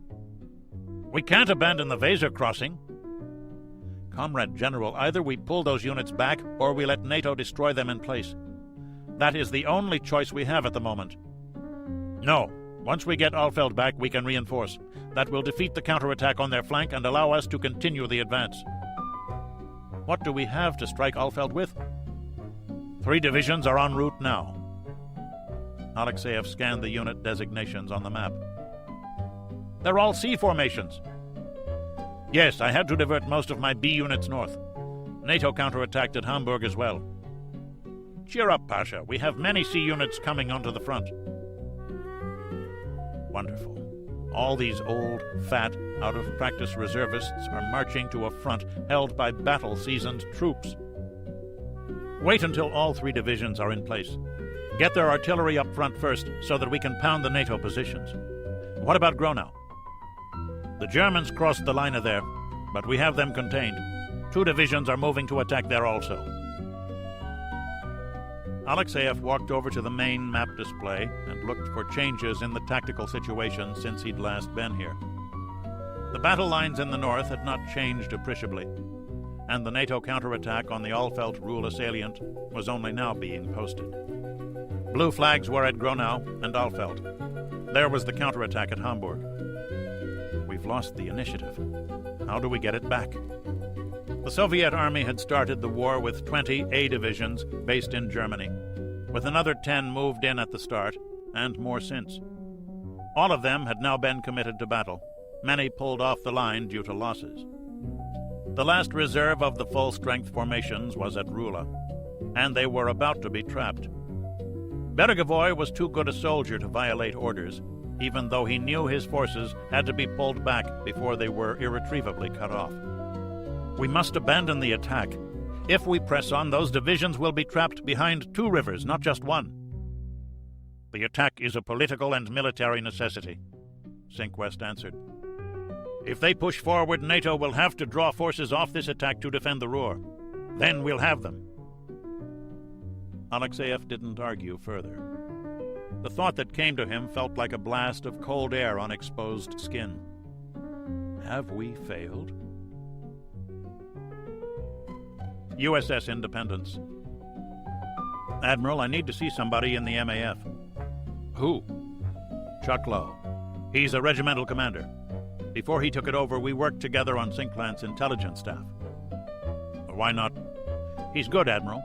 Very good at this stuff. You think the information is that hot? Jacobson asked. I sure do, sir, but I need a second opinion. Chuck's the best guy who's handy. Jacobson lifted his phone. Get me General Emerson, quick. Billy? Scott. You have a Colonel Chuck Lowe serving with you? Where? Okay, one of my intel people needs to see him right now. Important enough, Billy. Very well, he'll be on his way in 10 minutes. The Admiral set the phone down. Have you copied that tape? Yes, sir. This is one of the copies. The original's in the safe. There will be a helo waiting for you. It was a 1-hour flight to Stickisholmer. From there, a Marine chopper took him southeast. He found Chuck Lowe in a tent looking over some maps. You get around pretty good. I heard about Nimitz, Bob. Glad to see you made it. What's up? I want you to listen to this tape. It'll take you about 20 minutes.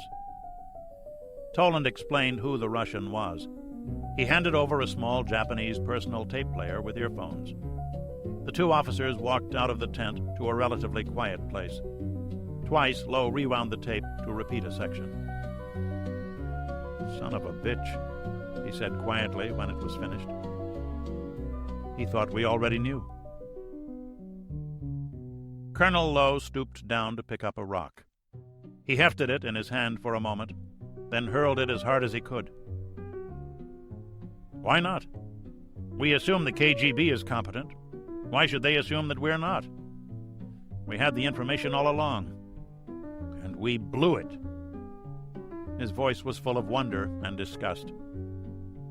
"You sure this isn't a cock and bull story? When we pulled him out of the water, he had a nasty cut on the leg. The doc sewed that up and gave him pain pills. I caught him weak from blood loss and pretty well juiced on codeine. Kinda hard to lie well when you're drunk, isn't it? Chuck, I really need your opinion." "Trying to land me back in the intel business?" Lowe smiled briefly. "Bob, it makes a hell of a lot of sense. This should go up the ladder fast. I think Sakior should get it. You can't just call up for an appointment, Bob. I can go through Eastland. The original goes to Washington. CIA will want to use a voice stress analysis machine on it. But I saw the man's eyes, Chuck. I agree. It should go to the top as fast as you can get it there, and Sakior can make the fastest use of it. Thanks, Colonel. How do I call the chopper back?" "I'll handle that. Welcome to Iceland, by the way. How's it going?" Toland followed the colonel back to the tent. "We're up against good troops, but they have a tough defensive problem here, and we have all the firepower we need. We got 'em by the ass." The colonel paused. "Nice work, Squid." 2 hours later, Toland was aboard a plane bound for Heathrow. Moscow, RSFSR. The briefing was given by Marshal Fyodor Borisovich Bukharin. The KGB had arrested Marshals Shavirin and Rozhkov the day before, a move that told Minister Sergetov more than this briefing ever would. "The attack west from Alfeld has bogged down due to poor planning and execution by Commander-in-Chief West. We need to regain the initiative. Fortunately, we have the troops available, and nothing changes the fact that NATO has suffered grievous losses. I propose a replacement of the Western Theater Command staff and—" "Wait, I wish to say something," Sergetov interrupted. "Make your point, Mikhail Eduardovich," the defense minister said, his annoyance clear. "Marshal Bukharin, you propose complete staff replacement?" The practical consequences to the replacees was unspoken, Sergetov thought, but plain enough. "My son is on the staff of the Deputy Commander West, General Alexeyev. This general is the one who led the breakthrough at Alfeld, and the one at Rula.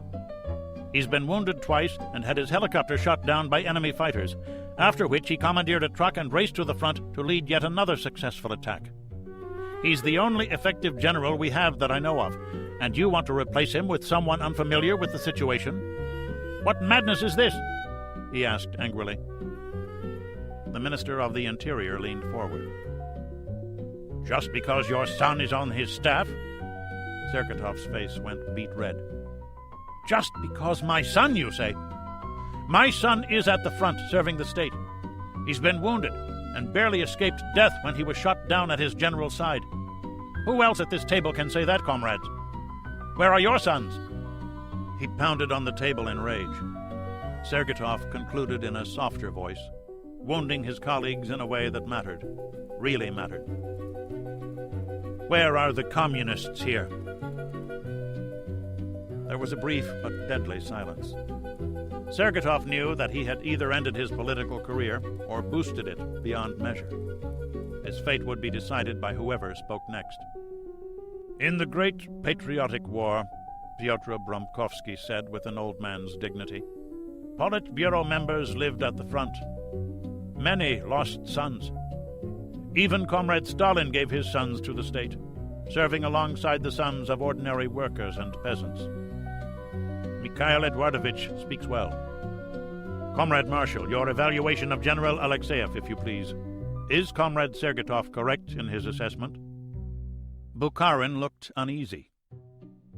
"Alexeyev is a young, bright officer, and yes, He has done fairly well at his present post. But you wish to replace him with one of your own people? Bromkovsky didn't wait for an answer. It is amazing the things we learn and the things we forget. We forget that it is necessary for all Soviet citizens to share the burden together. But we remember the mistakes made in 1941, arresting good officers because their superiors erred, and replacing them all with political cronies who could lead us to disaster. If Alexeyev is a bright young officer who knows how to fight, why do you replace him?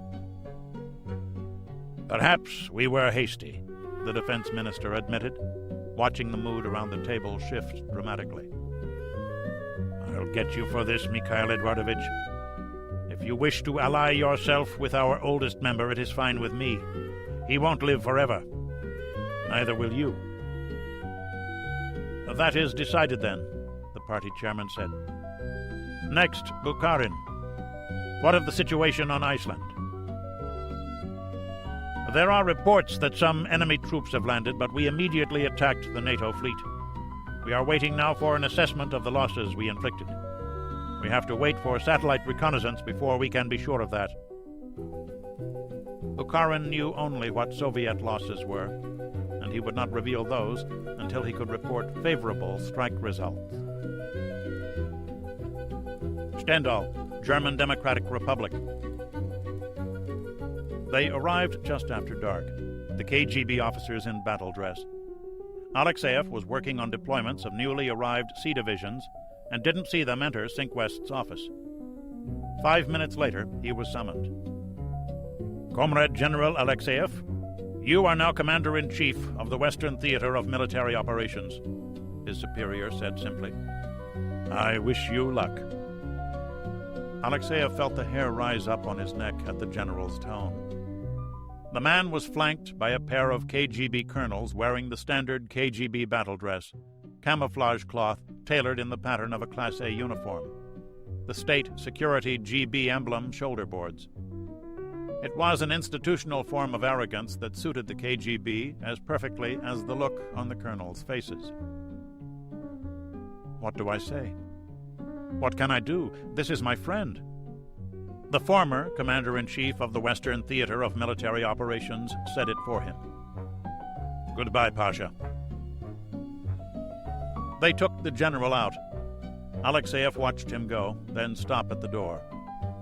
He turned with a look of hopeless fatalism before proceeding.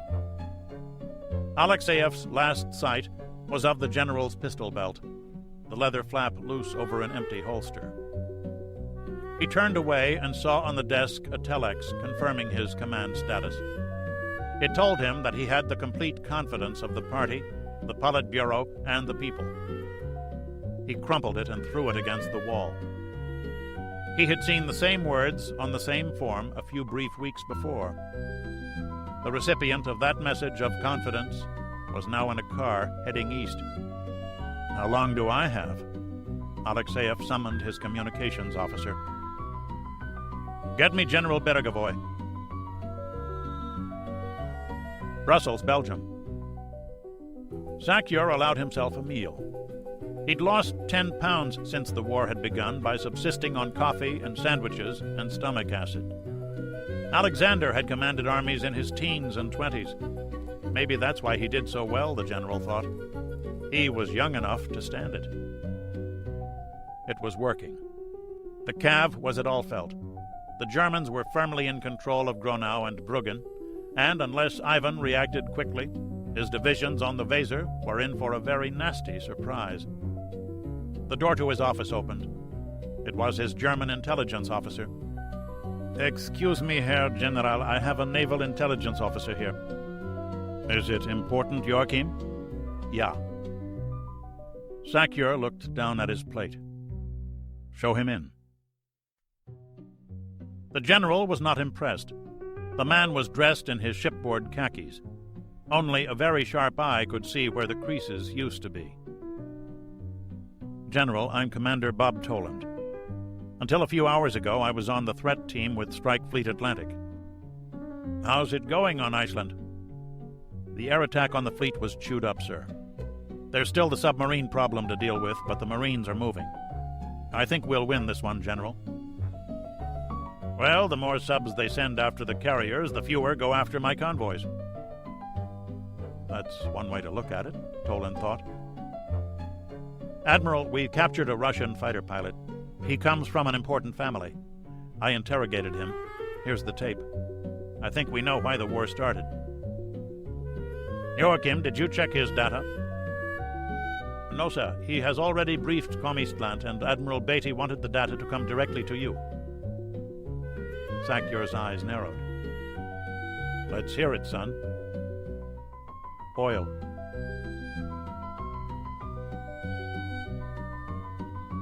Chapter 41. Targets of Opportunity. Brussels, Belgium. 3 copies were made of the tape. One went to one of Sakyur's intelligence staff for a separate translation to be checked against Toland's. Another was taken to French intelligence for electronic analysis. The third was analyzed by a Belgian psychiatrist who was fluent in Russian. While that was going on, half of the intelligence officers at NATO headquarters updated all their information about Soviet fuel consumption to date. CIA and other national intelligence services began a frantic investigation into Soviet oil production and utilization. Toland predicted the outcome hours before it came in. Insufficient data. The range of possible conclusions predicted that the Russians had enough fuel for several months, or had already run out. Sakyur took his time before accepting the data at face value. Prisoner interrogations had given his intelligence people a wealth of information, most of it patently false or contradictory. Since supply officers naturally lagged behind the fighting troops, few of them had been captured. It was the Air Force that bought the story first. They knew that enemy fuel supply dumps were smaller than expected. Instead of the one big facility so prevalent throughout Russian society, and after the big dump at Wittenberg had been blown up, the Russians had gone to small ones, accepting the price of increased air defense and security requirements. NATO's deep strike air missions had been concentrating on airfields, munitions dumps, transport junctions, and the tank columns approaching the front. More lucrative targets than the smaller-than-expected fuel depots, which were also harder to spot. The traffic signatures associated with the large fuel posts usually showed hundreds of trucks cycling in and out. The small ones, with fewer trucks involved, were harder for the look-down radar aircraft to locate. All these factors militated to a different targeting priority. After 15 minutes discussion with his air chief, Sakyur changed all that. Stendal, German Democratic Republic. I can't do both things, Alexeyev whispered to himself. He'd spent the last 12 hours trying to find a way, but it wasn't there. It was a marvel what it meant finally to be in command himself, no longer the aggressive subordinate. He was now responsible for success or failure. A mistake was his mistake. A failure was his failure. It had been much more comfortable the other way. Like his predecessor, Alexeyev had to mark his orders, even though his orders were impossible. He had to maintain the salient and continue the advance. He had the resources to do one or the other, but not both. You will advance northwest from the Weser, cutting off the forces on the right flank of the advancing troops and preparing the way for a decisive attack into the Ruhr Valley. Whoever issued the orders either didn't know or didn't care that this was impossible. But NATO knew. Their air power had smashed convoys on every road between Rula and Alfeld. The 2 B-tank divisions guarding Beregevoy's northern flank had been caught off balance and routed. Battalion-sized blocking forces occupied the major crossroads while the NATO commanders reinforced the regiment at Alfeld. Probably 2 full tank divisions lurked in the forests north of Rula. But for the present, they had not attacked Beregevoy. Instead, their inaction both dared him to cross and invited him to counterattack north. Alexeyev remembered an important lesson from the Frunze Academy, the Kharkov offensive of 1942. The Germans had allowed the advancing Red Army forces to penetrate deep, then cut them off and chewed them up. High Command, meaning Stalin, ignored the objective realities of the situation, hence violating the second law of armed combat, concentrating instead on subjective perceptions of apparent progress that unfortunately proved false, the lesson concluded. The general wondered if this battle would be an object lesson for some future class of captains and majors who would then write their test answers and essays in blue books, pointing out what an ass General Colonel Pavel Leonidovich Alexeyev was. Or he could pull them back and admit defeat, and perhaps be shot, and then be remembered, if at all, as a traitor to the motherland. It was so fitting. After sending so many thousands of boys into fire, now he faced death as well, though from an unexpected direction. Major Sergetov, I want you to go back to Moscow to tell them in person what I am up to. I am going to detach one division from Bergovoy and drive it east to open the way at Alfeld again. The attack on Alfeld will be from two directions, and after it succeeds, we will be able to continue the Weser crossing without fear of having our spearhead cut off. A skillful compromise, the major said hopefully. That's just the thing I need to hear. Bitburg, Federal Republic of Germany. 12 Frisbees were left. Twice they'd been pulled out of action briefly to determine what new tactics would lessen the hazards. With some success, Colonel Ellington told himself. A few of the Soviet systems had proved to have unsuspected capabilities, but half of his losses were unexplained. Were they the kind of accidents that accompanied flying heavily loaded aircraft at minimum altitude, or simply the laws of probability catching up with everyone? A pilot might think a 1% chance of being shot down on a given mission acceptable, then realize that 50 such missions made it a 40% chance. His flight crews were unnaturally quiet. The elite Frisbee squadron was a tight family of men, a third of whom were gone. The professionalism that allowed them to shut this out and do their weeping in private had its limits. That limit had been passed. Mission performance was down, but combat requirements were not, and Ellington knew that sentiment's place in the great military scheme of things fell below the need to hit targets. He rotated the aircraft off the pavement and headed east alone. Tonight he carried no weapons save sidewinders and anti-radar missiles for self-defense.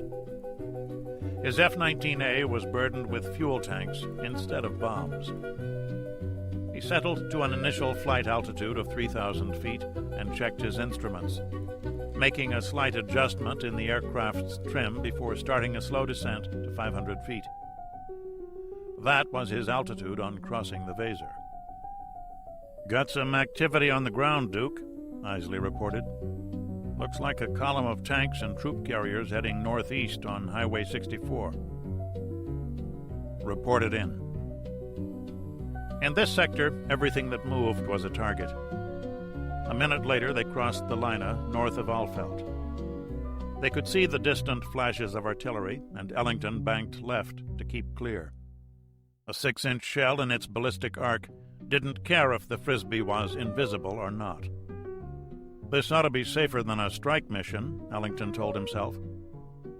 They flew east, 2 miles from a secondary road that Isley kept under surveillance with their nose-mounted television camera.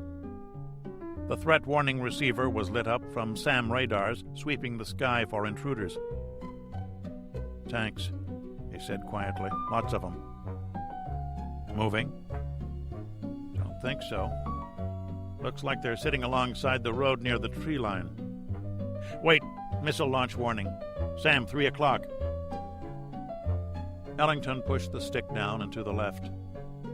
In a matter of seconds, he had to dive his aircraft one way, turn his head the other to see the incoming missile, then turn back to make sure he didn't plow a furrow in the dirt with his $50 million aircraft.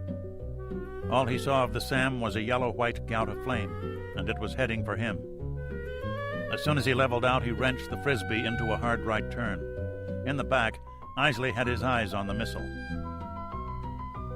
Veering off, Duke. Yeah! The missile leveled out at the treetops behind the F-19, then dipped and exploded in the woods.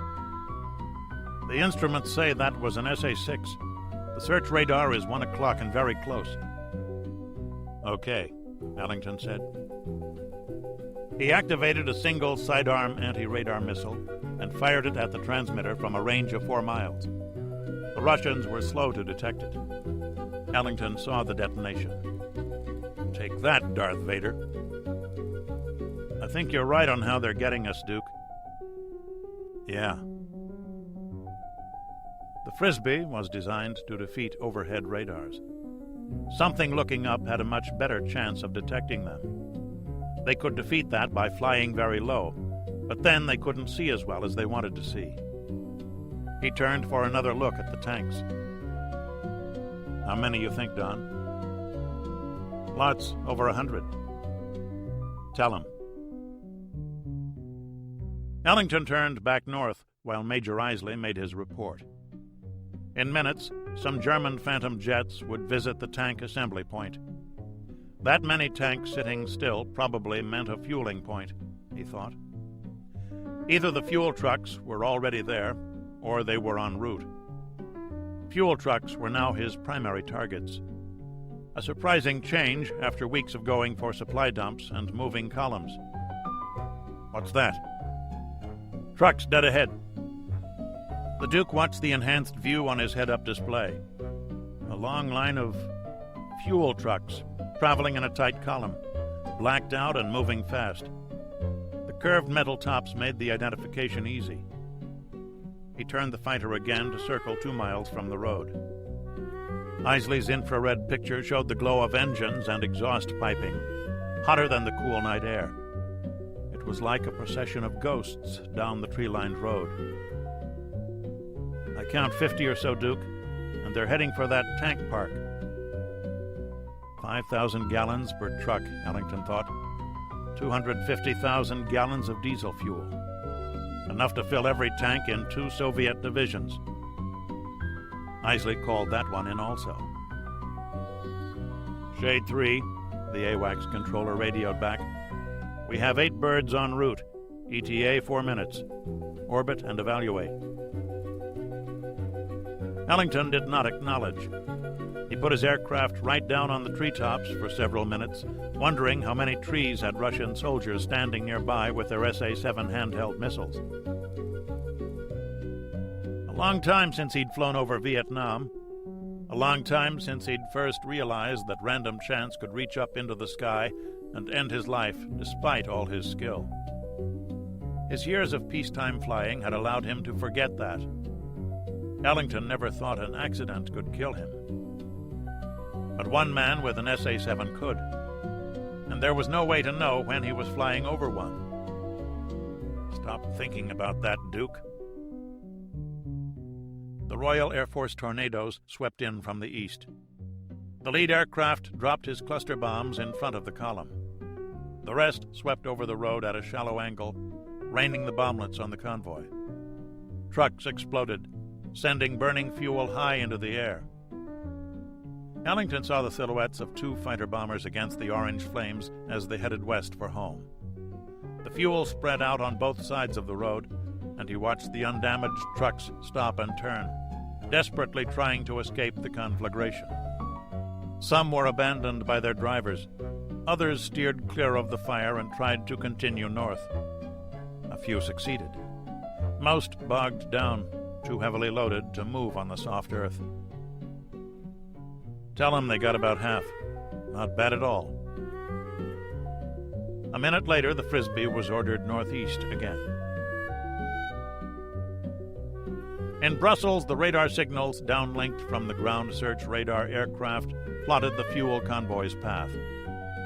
A computer was now programmed to perform the function of the videotape recorder, and it traced the convoy's movements back to its point of origin.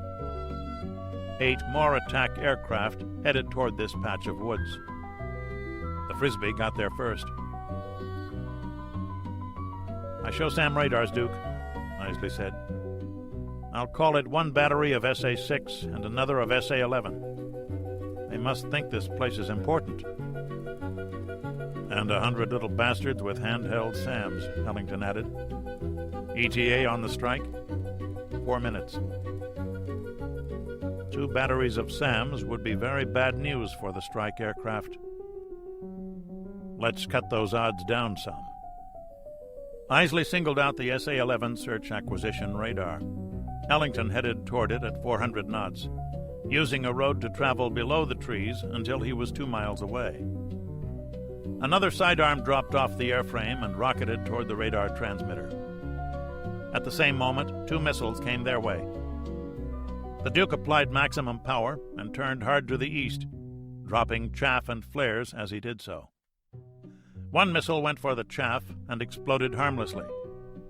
The other locked onto the fuzzy radar signal reflected from the Frisbee and wouldn't let go. Ellington jinked up hard, then pulled the aircraft into a maximum G turn in hope of outmaneuvering the missile. But the SA-11 was too fast. It exploded 100 feet behind the Frisbee. The 2 crewmen ejected from the disintegrating aircraft a moment later, their parachutes opening a scarce 400 feet off the ground. Ellington landed at the edge of a small clearing. He quickly detached himself from the chute and activated his rescue radio before drawing his revolver. He caught a glimpse of Isley's chute dropping into the trees and ran in that direction. "Fucking trees," Isley said. His feet were dangling off the ground. Ellington climbed up and cut him down. The Major's face was bleeding. Explosions thundered to the north. "They got it," Ellington said. "Yeah, but who's got us?" Isley said. "I hurt my back." "Can you move, Don?" "Hell, yes." Stendal, German Democratic Republic. The dispersal of fuel reserves into small depots had reduced NATO attacks on them nearly to zero. The resulting sense of security had lasted nearly a month. The attacks on tank columns and munitions stores were serious, but there were plenty of replacements for both. Fuel was a different story. "Comrade General, NATO has changed its pattern of air attacks." Alexeyev turned from the map display to listen to his air intelligence officer. 5 minutes later, his supply chief came in. "How bad is it?" "Overall, perhaps as much as 10% of our forward supplies. In the Alfeld sector, over 30%. The phone rang next. It was the general whose divisions were to attack Alfeld in 5 hours. "My fuel is gone. The convoy was attacked and destroyed 20 kilometers from here." "Can you attack with what you have?" Alexeyev asked. "I can, but I won't be able to maneuver my units worth a damn." "You must attack with what you have." "But there are 4 divisions of Soviet soldiers who will die if you do not relieve them. The attack will go as scheduled." Alexeyev set the phone down. Bergovoy was also short on fuel. A tank could have enough fuel to drive 300 kilometers in a straight line, but they almost never traveled in a straight line. And despite orders, the crews invariably left the engines running when sitting still. The time needed to start their diesels could mean death if a sudden air attack fell on them. Bergovoy had been forced to give all of his reserve fuel to his eastbound tanks so that they could hit Alfeld in conjunction with the westbound C divisions. The 2 divisions on the left bank of the Weser were essentially immobilized. Alexeyev was gambling the offensive on his ability to reestablish his supply routes. He told his supply chief to get more fuel. If his attack succeeded, he'd need more still. Moscow, RSFSR. The transition was ridiculous. Less than 2 hours from Stendal to Moscow by jet, from war to peace, from danger to safety. His father's chauffeur, Vitali, met him at the military airport and drove at once to the minister's official dacha in the birch forests outside the capital. He entered the front room to see a stranger with his father. So, this is the famous Ivan Mikhailovich Sergetov, Major of the Soviet Army. Excuse me, comrade, but I do not think we have met before. Vanya, this is Boris Kosov. The young officer's face betrayed just a fraction of his emotions on being introduced to the director of the KGB. He leaned back into the easy chair and observed the man who had ordered the bombing of the Kremlin, after arranging for children to be there. It was 2 a.m. KGB troops thought to be loyal, Minister Sergetov corrected himself, to Kosov, patrolled outside to keep this meeting a secret. Ivan Mikhailovich, Kosov said genially, what is your assessment of the situation at the front? The young officer suppressed a desire to look to his father for guidance. The success or failure of the operation hangs in the balance. Remember that I am a junior officer and I lack the expertise for a reliable evaluation. But as I see things, the campaign could now go either way. NATO is short on manpower, but they've had a sudden infusion of supplies. About 2 weeks' worth. Probably less, Sergetov said. One thing we've learned at the front is that supplies get used up much faster than expected. Fuel, ordnance, everything seems almost to evaporate. So our friends in the Navy must keep hitting the convoys. Our ability to do this is seriously reduced, Kosov said. I would not expect... The truth is that the Navy has been defeated. Iceland will soon be back in NATO hands. But Bukharin didn't say that, the elder Sergetov objected. He didn't tell us that Northern Fleet's long-range aircraft were nearly exterminated either, but they were. The fool thinks he can keep me from learning this. The Americans have a full division on Iceland now, with massive support from their fleet. Unless our submarines can defeat this collection of ships, and remember that while they are there, they cannot strike at the convoys, Iceland will be lost within a week. That will obviate the Navy's strategy for isolating Europe. If NATO can resupply at will, then what? Ivan Sergetov shifted nervously in his chair. He could see where the conversation was leading.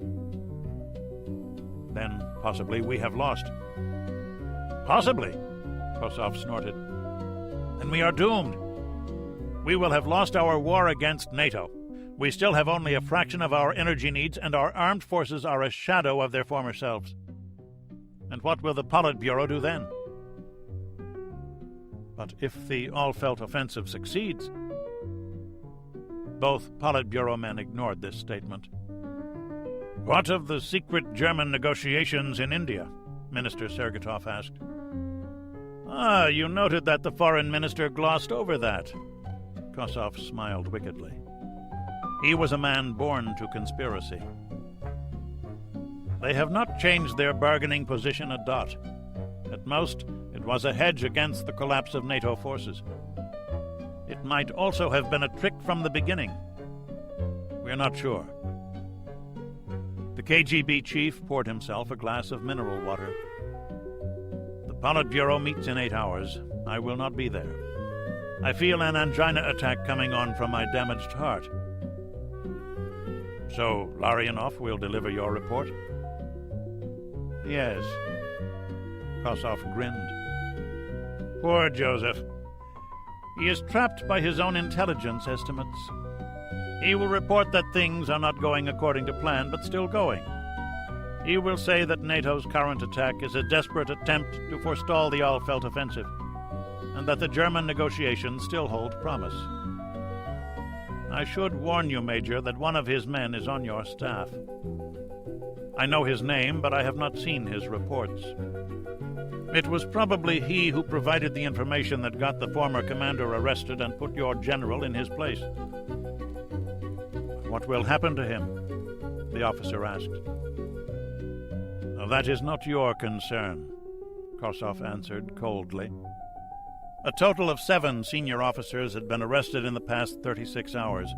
All were now in Lefortovo prison, and Kosov could not have altered their fates, even if he'd had the mind to.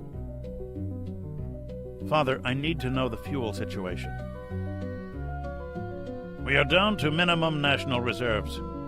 You have a week's fuel delivered or being shipped now, and roughly 1 week's supply is available for the forces deployed in Germany, plus a week for the armies detailed to go into the Persian Gulf.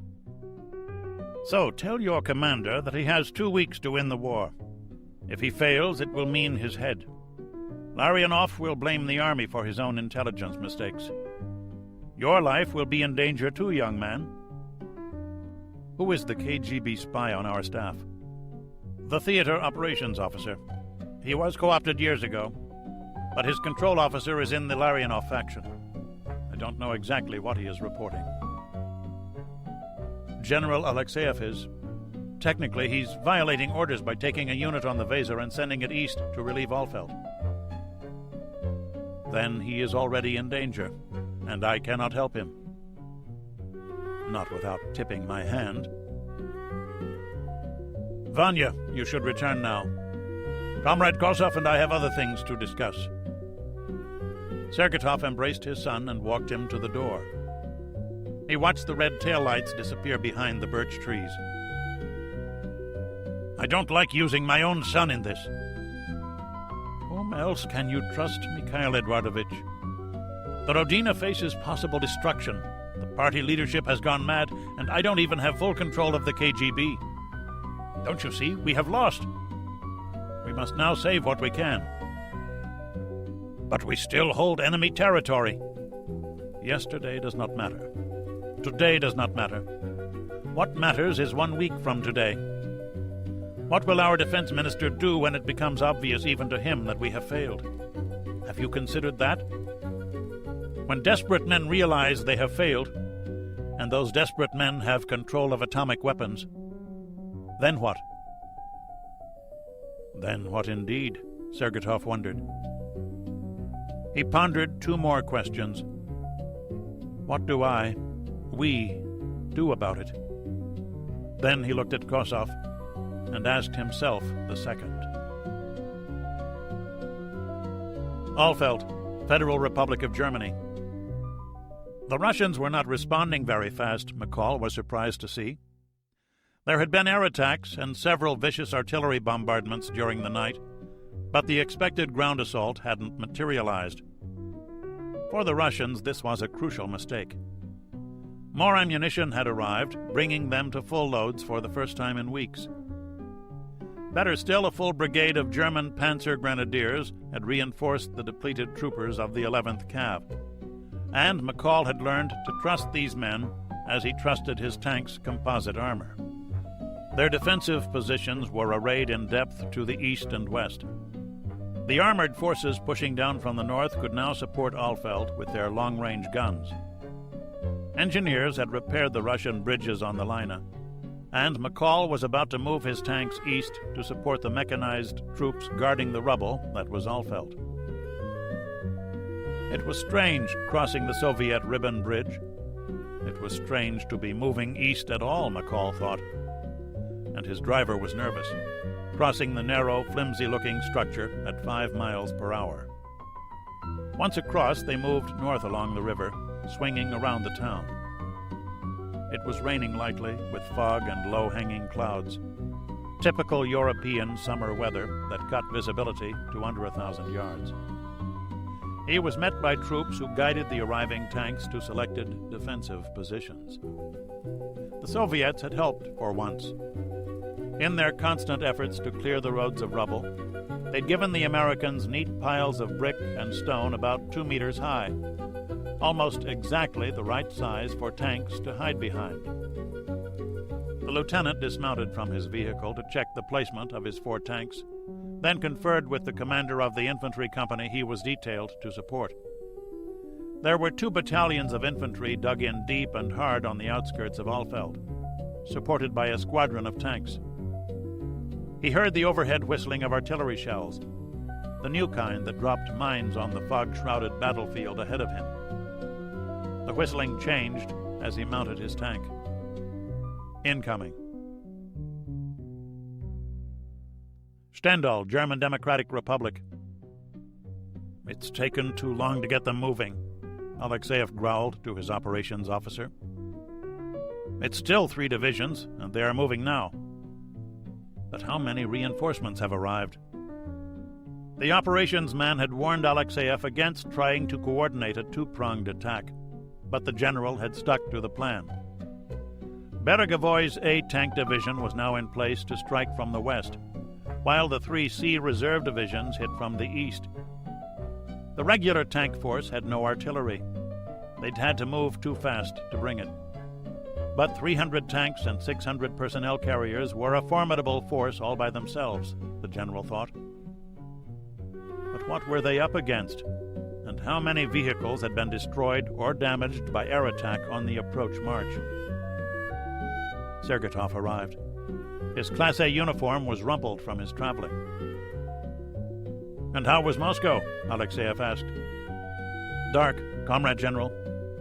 "The attack, how did it go?" "Just starting now." "Oh?" The major was surprised at the delay. He looked rather closely at the theater operations officer, who hovered over the map table, frowning at the dispositions while the plotting officers prepared to mark the progress of the attack. "I have a message from High Command for you, Comrade General." Sergetov handed over an official-looking form. Alexeyev scanned it and stopped reading. His fingers went taut on the paper briefly before he regained self-control. "Come to my office." The general said nothing more until the door was closed. "Are you sure of this?" "I was told by Director Kosov himself." Alexeyev sat on the edge of his desk. He lit a match and burned the message form, watching the flame march across the paper almost to his fingertips as he twisted it in his hand. "That fucking weasel! Stukach! An informer on my own staff! What else?" Sergetov related the other information he'd learned. The general was silent for a minute, computing his fuel requirements against fuel reserves. "If today's attack fails, we've..." He turned away, unwilling, unable to make himself say it aloud. "I have not trained my whole life to fail."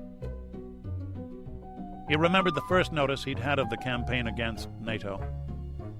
"I told them to attack at once.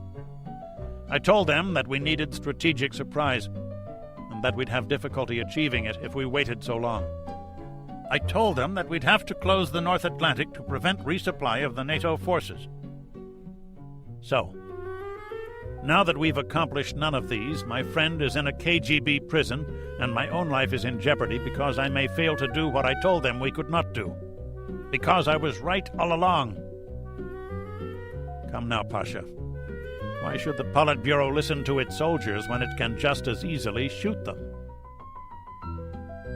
The theater operations officer stuck his head through the door. "The troops are moving." "Thank you, Yevgeny Ilyich," Alexeyev answered amiably. He rose from the desk. "Come, Major, let's see how quickly we can smash through the NATO lines." "Alfeld, Federal Republic of Germany." "Bar fight," Woody said from his gunner's position. "Looks like it," McCall agreed.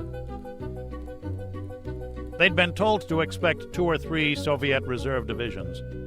Together they had perhaps the artillery strength of 2 regular units, and they were firing at both sides of the river. The miserable visibility hurt both sides. The Russians could not direct their artillery fire well, and the NATO troops would have minimal air support. As usual, the worst part of the preliminary bombardment was the rockets, which lasted 2 minutes, the unguided missiles falling like hail. Though men died and vehicles exploded, the defending force was well prepared, and casualties were light. Woody switched on his thermal imaging sights. It allowed him to see roughly 1,000 yards, double the visual range. On the left side of the turret, the loader sat nervously, his foot resting lightly on the pedal that controlled the doors to the ammo compartment. The driver, in his coffin-sized box under the main gun, drummed his fingers on the control bar. "Heads up, friendlies coming in," McCall told his crew. "Movement reported to the east." "I see him," Woody acknowledged. Just a few infantrymen were returning from their forward listening posts. Not as many as there should have been, McCall thought. So many casualties over the past. "Target tank, 12 o'clock, Woody said. He squeezed the triggers on his yoke, and the tank seemed to leap from its first shot. The spent round ejected from the breech. The loader stomped his foot on the pedal. The door slid clear of the ammo compartment, and he pulled out another sabot round, turning it in a narrow circle to slam it in the breech. "Ready." Woody already had another target. He was largely on his own while McCall watched out for the whole platoon's front. The troop commander was calling in artillery fire. Immediately behind the first row of tanks, they saw dismounted infantrymen running to keep up with the tanks. 8-wheeled infantry carriers were mixed in as well. The Bradleys engaged them with their 25mm guns as proximity-fused artillery rounds began to detonate 20 feet off the ground, showering the infantrymen with fragments. They couldn't miss. The Russian tanks advanced at half the normal 100-yard interval, concentrating on a narrow front. They were old T-55s, Woody saw, with obsolete 100mm guns.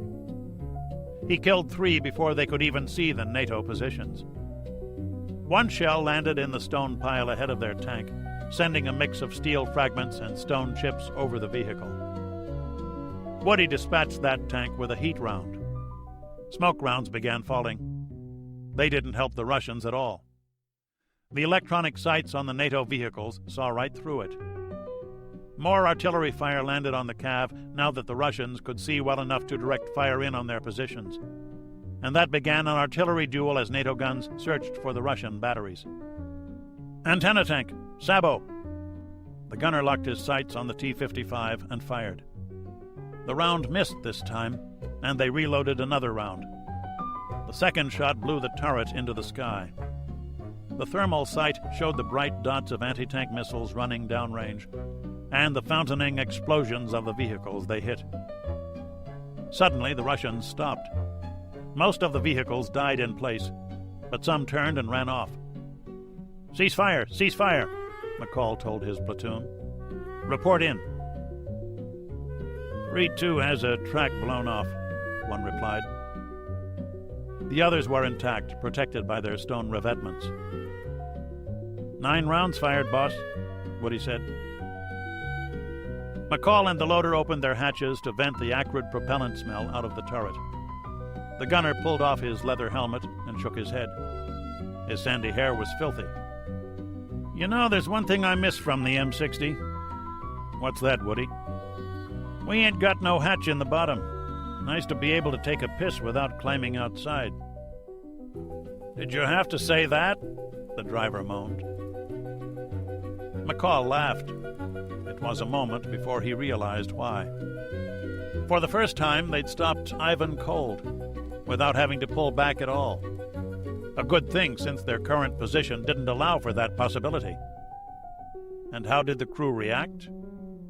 They were making jokes.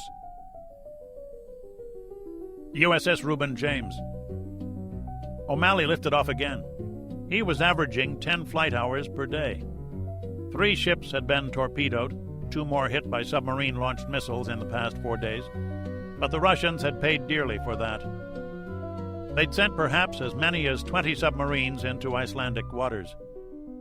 8 had died trying to get through the picket line of submarines that was the fleet's outer defense. More had fallen to the line of towed-array ships whose helicopters were now backed up by those of HMS Illustrious. A bold Tango skipper had actually penetrated one of the carrier groups and put a fish into America's tough hide, only to be pounced on and sunk by the destroyer Caron.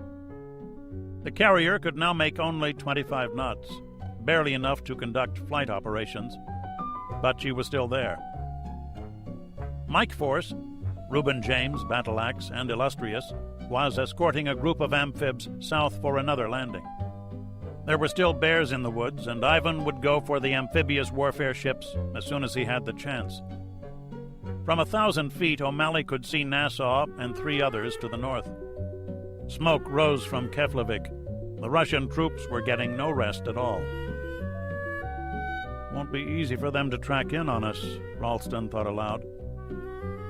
You suppose those Russian troops have radios? O'Malley asked. Sure. You suppose maybe they can see us from those hills, and maybe radio a submarine what they see? I didn't think of that, the ensign admitted. That's all right. I'm sure Ivan did. O'Malley looked north again. There were 3,000 Marines on those ships. The Marines had saved his ass in Vietnam more than once. Reuben James and O'Malley had the inshore side of the small convoy, while the British ships and helos guarded to seaward. It was relatively shallow water. Their towed-array sonars were reeled in. Willie, drop! Now, now, now! The first active sonobuoy was ejected into the water. 5 more were deployed in the next few minutes. The passive buoys used for open ocean search were the wrong choice here. Stealth was not in the cards if the Russian subs were being informed where to go. Better to scare them off than to try finesse. 3 hours, O'Malley thought. Hammer, this is Romeo, Morris called. Bravo and India are working a possible contact to seaward. 29 miles bearing 247. Roger that, Romeo, O'Malley acknowledged. To Ralston. Bastards within missile range. That ought to make the Marines happy. Contact. Possible contact on buoy 4, Willie said, watching the sonar display. Signal is weak. O'Malley turned his helo and moved back up the line. Keflavik, Iceland. Where do you suppose they are? Andreev asked his naval liaison officer. The position of the formation had been plotted on the map from the reports of several mountaintop lookout stations. The man shook his head. Trying to get to the targets. The general remembered his own time aboard ship, how vulnerable he'd felt, how dangerous it had been. A distant part of his consciousness felt sympathy for the American Marines. But gallantry was a luxury the general could not afford. His paratroopers were heavily engaged, and he didn't need more enemy troops and heavy equipment. Of course. His division was deployed to keep the Americans away from the Reykjavik-Keflavik area as long as possible. His original orders remained operative. Deny the Keflavik airbase to NATO. That he could do, though it would mean the probable annihilation of his elite troopers. His problem was that Reykjavik Airport would be equally useful to the enemy, and one light division wasn't enough to cover both places. So now the Americans trailed their coats in plain view of his observers. A full regiment of troops, plus heavy weapons and helicopters that they could land anywhere they wished. If he redeployed to meet this threat, he risked disaster when he disengaged his forward units. If he moved his reserves, they would be in the open where naval guns and aircraft could massacre them. This unit was being moved, not to join the others deployed against his airborne infantrymen, but to exploit a weakness within minutes instead of hours. Once in place, the landing ships could wait for relative darkness or a storm and race unseen across the water to land-bound troops. How could he deploy his own forces to deal with that? His radars were finished. He had a single remaining SAM launcher, and the battleships had systematically exterminated most of his artillery. How many submarines out there? I don't know, Comrade General. USS Reuben James. Morris watched the sonar plot. The sonobuoy contact had faded off after a few minutes. A school of herring, perhaps. The ocean waters abounded with fish, and enough of them on active sonar looked like a sub. His own sonar was virtually useless as his ship struggled just to keep up with the fibs. A possible submarine to seaward. Every sub contact was a possible cruise missile sub. Was all the Commodore needed to go to full speed. O'Malley was dipping his sonar now, trying to reacquire the lost contact. He was the only one who could keep up with things. Romeo, this is Bravo. Be advised we are prosecuting a possible missile-carrying submarine. Doug Perrin had to assume the worst case. Roger that, Bravo. According to the data link picture, 3 helicopters were backing Battle Axe up, and the British frigate had interposed herself on the line from the contact to the amphibious ships. Be careful, Doug. Contact, Willie said.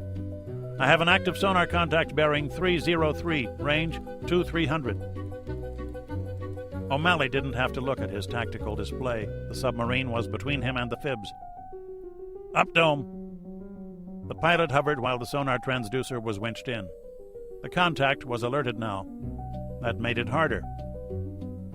Romeo, Hammer, we have a possible contact here. Roger, understood. Morris was looking at the display. He ordered the frigate to close at flank speed. Not a smart tactic. He had no choice but to pounce on the contact before it got within range of the fibs. Signal Nassau we're working a possible contact.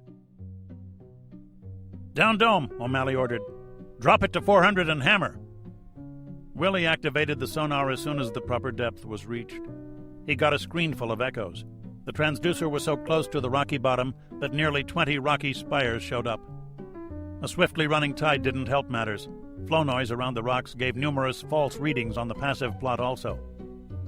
Sir, I got a whole lot of nothing here. I can feel him, Willie. The last time we pinged, I bet we had him at periscope depth and he ducked down deep while we came over. That fast? Ralston asked. That fast. Skipper, one of these things might be moving a little. O'Malley keyed his radio and got permission to launch from Morris.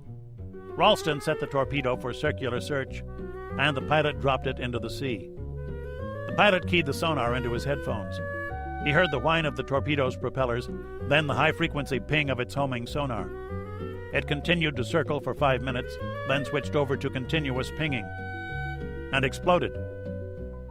Explosion sounded funny, sir, Willie said. Hammer, Romeo, report. Romeo, Hammer, I think we just killed a rock. O'Malley paused. Romeo, there's a sub here, but I can't prove it just yet. What makes you think that, Hammer? Because it's one damned fine place to hide, Romeo. Concur. Morris had learned to trust O'Malley's hunches. He called up the amphibious commander on Nassau. November, this is Romeo. We have a possible contact. Recommend you maneuver north while we prosecute. Negative, Romeo, the Commodore replied at once. Inja is working a probable contact that's acting like a missile boat. We're heading for our objective at max speed. Get him for us, Romeo. Roger, out. Morris set the phone back in place. He looked at his tactical action officer. Continue to close the datum point. Isn't this dangerous, rushing after a submarine contact? Calloway asked. Don't you have your helicopter to keep them at arm's length? You're learning, Mr. Calloway. It's dangerous, all right. I think they mentioned that the job could get that way when I was at Annapolis. Both her jet turbines were running flat out, and the frigate's knife-edge bow sliced through the water at over 30 knots. The torque from her single screw gave the ship a 4-degree list to port as she raced to close the submarine. This is getting nasty. O'Malley could see the frigate's mast clearly now, the distinctive cross trees well above the horizon as he hovered 50 feet over the water. Talk to me, Willie. Lots of bottom echo, sir. The bottom must look like a city, all these damn things sticking up. We got eddies. We got too many things here, sir. Sonar conditions suck. Go passive. The pilot reached up and flipped the switch to listen in. Willie was right. Too much flow noise. Think, he told himself. The pilot looked at his tactical display. The amphibs were a scant 10 miles away. He couldn't hear them on his sonar, but there was about a 30% chance that a submarine could. If we had him at antenna depth before, he probably has a fair idea where they are, but not good enough to shoot. Romeo, Hammer, can you warn the fibs off? Over. Negative, Hammer. They are running away from a probable contact to seaward. Great, O'Malley growled over the intercom. Prepare to raise dome, Willie. A minute later, they were heading west. This sub-driver's got real balls, the pilot said. He's got brains, too. O'Malley keyed his radio. Romeo, Hammer, put November's course track on your tactical display and transmit to my gadget. It took a minute. O'Malley blessed the unknown engineer who'd built this feature into the Seahawk's tactical computer. The pilot drew an imaginary line from their only contact on the sub and Nassau's projected course. Figure the sub is going at 20 to 25 knots. The pilot reached down and stabbed his finger on the glass tube. That's where the bastard is. How do you know? Ralston asked. O'Malley already had the Seahawk heading that way. 'Cause if I was him, that's where I'd be. Willie, next time we dip, keep the dome at exactly 100 feet. Tell you one other thing, Mr. Ralston. This guy thinks he's beat us. Nobody beats the Hammer. O'Malley circled over the spot he'd selected and brought the Seahawk into hover. Down dome, Willie. Passive search only. 100 feet. Listening, Skipper. Seconds stretched out into minutes while the pilot worked his controls to keep the helicopter stationary. Possible contact bearing 162. Go active? Ralston asked. Not yet. Bearing is changing slowly, now 159. Romeo, Hammer, we have a possible submarine contact. The helicopter's onboard computer transmitted the data to Reuben James. Morris altered course to bear down on the contact. O'Malley raised his sonar dome and deployed a sonobuoy to mark the position and hold the contact while he moved to another position. The frigate was now 4 miles from the helicopter. Down dome. Another minute's wait. Contact bearing 197. Buoy 6 shows contact bearing 142. Gotcha, sucker. Up dome, let's go get him. Ralston worked the attack system as O'Malley moved south to get right behind the target. He set their last torpedo for a search depth of 200 feet and a snake course. Down dome. Contact bearing 298. Hammer! Willie punched the active sonar button. Positive contact bearing 298, range 600. Set, Ralston said immediately, and the pilot jammed his thumb on the red release button. The burnished green torpedo dropped into the water. And nothing happened. Skipper, the torp didn't activate. Dead torp, sir. There wasn't time to curse. Romeo, Hammer, we just dropped on a positive contact. Bad torpedo, negative function on the torp. Morris clenched his fist on the radio telephone receiver. He gave course and rudder orders. Hammer, Romeo, can you continue to track the target? Affirmative, he's running hard on course 220. Wait, turning north. Seems to be slowing down now. Reuben James was now 6,000 yards from the submarine. The ships were on converging courses, with each in firing range of the other. Crash stop, Morris ordered. In seconds, the entire ship was vibrating from the reverse power. The frigate slowed to 5 knots inside a minute, and Morris ordered a speed of 3 knots, bare steerage way. Prairie Masker? Operating, sir, the ship control officer confirmed. Calloway had kept out of the way with his mouth shut, but this was too much. Captain Morris, aren't we a sitting duck? Yep, Morris nodded. But we can stop faster than he can. His sonar should just be coming back online, and we're not making enough noise to hear. Sonar conditions are bad for everybody. It's a gamble, the captain admitted. He radioed for another helicopter. Illustrious would have one to him in 15 minutes. Morris watched O'Malley's helicopter on radar. The Russian sub had slowed and gone deep again. Vampire, Vampire, the radar technician called. 2 missiles in the air. Bravo reports her helo just dropped on an SSGN, sir, the ASW officer sang out. This is getting complicated, Morris observed coolly. Weapons free. Bravo has splashed one missile, sir. The other one's heading for the India. Morris's eyes focused on the main display. A caret symbol was marching toward HMS Illustrious, moving very fast. Evaluate Vampire as SSN-19. Bravo evaluates her contact as Oscar class. She reports a hit, sir. 4 helicopters were swarming around the down caret submarine contact symbol now. Romeo, hammer, the bastard's right underneath us. Bearing just reversed on us. Sonar, Yankee search on bearing 113. Morris lifted the radio telephone. November, turn north now, he ordered the Nassau. India is hit, sir. The Vampire scored on India. Wait, India helo reports he dropped another torp on the contact. Illustrious would have to look out after herself, Morris thought. Sonar contact, sir, bearing 118, range 1500. The data went into the fire control director. The solution light blinked on. Set. Shoot. Morris paused for a moment. Bridge, combat, all ahead flank. Come right to 010. Bloody hell, observed Mr. Calloway. On the frigate's starboard side, the triple torpedo tube mount swung out and loosed a single fish. Below, the engineers listened to their engines go from idle to maximum power. The frigate settled at the stern as the propeller churned the water to foam. The powerful jet turbines accelerated the ship almost like an automobile. Romeo, hammer, warning, the target just fired a fish at you. Nixie? Morris asked. The ship was moving too fast for her own sonar to work.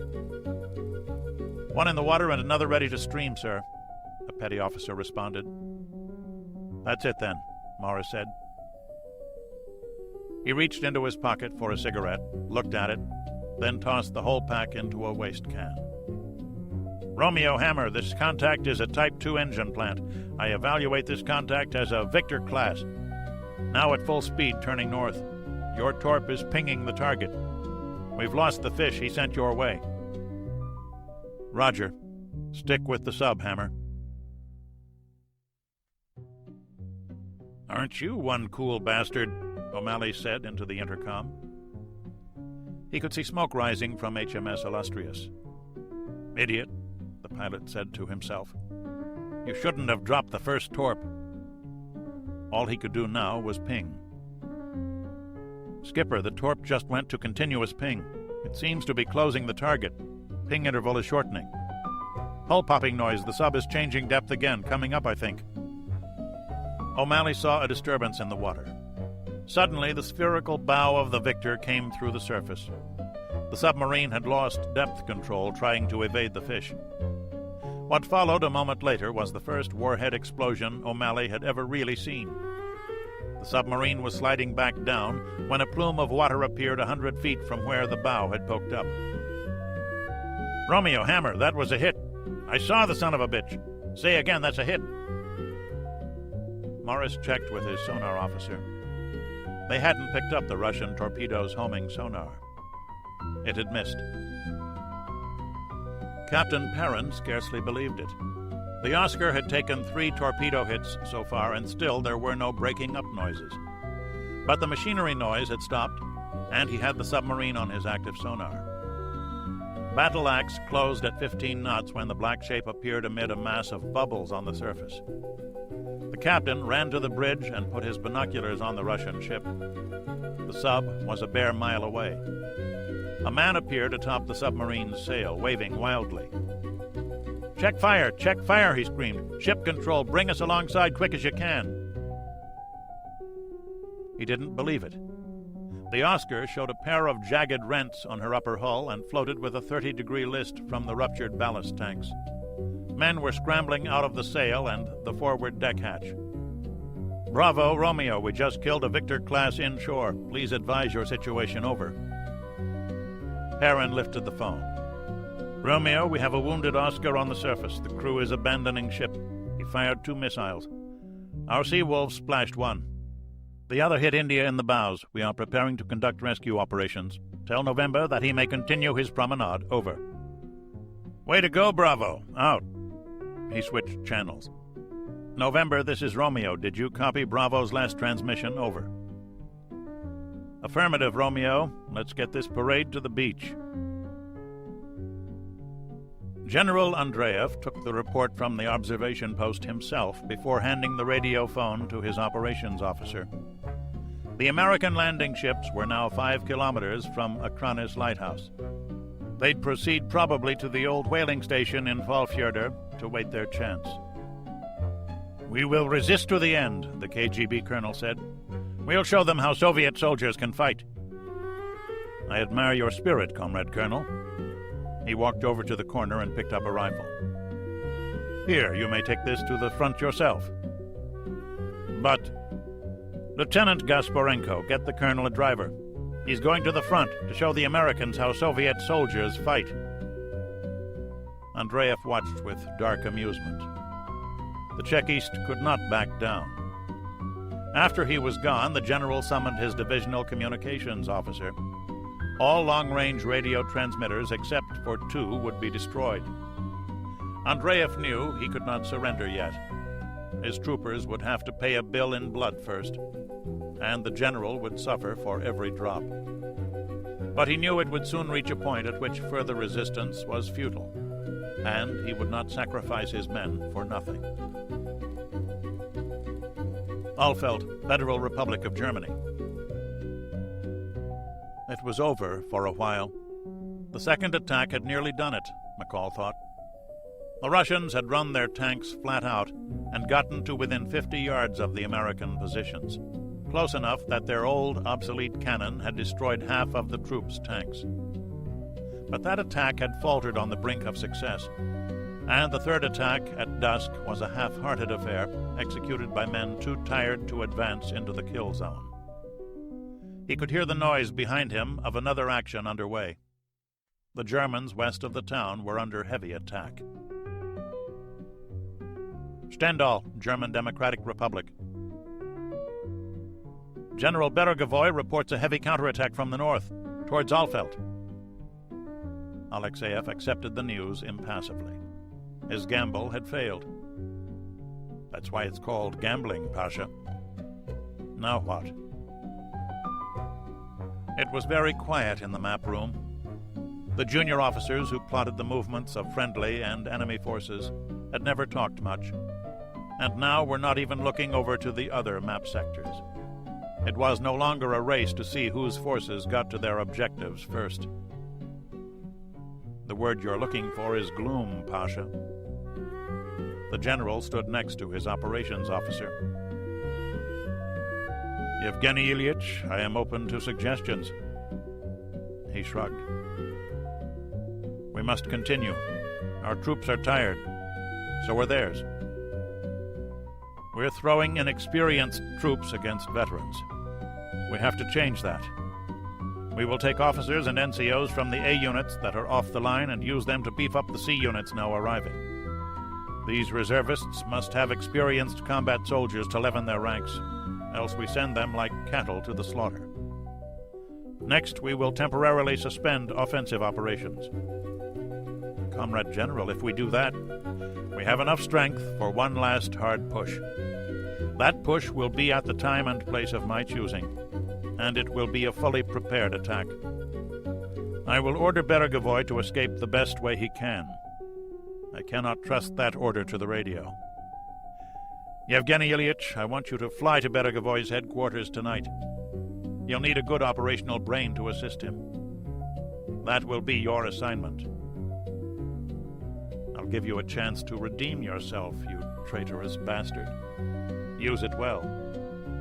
More importantly, it got the KGB informer out of the way.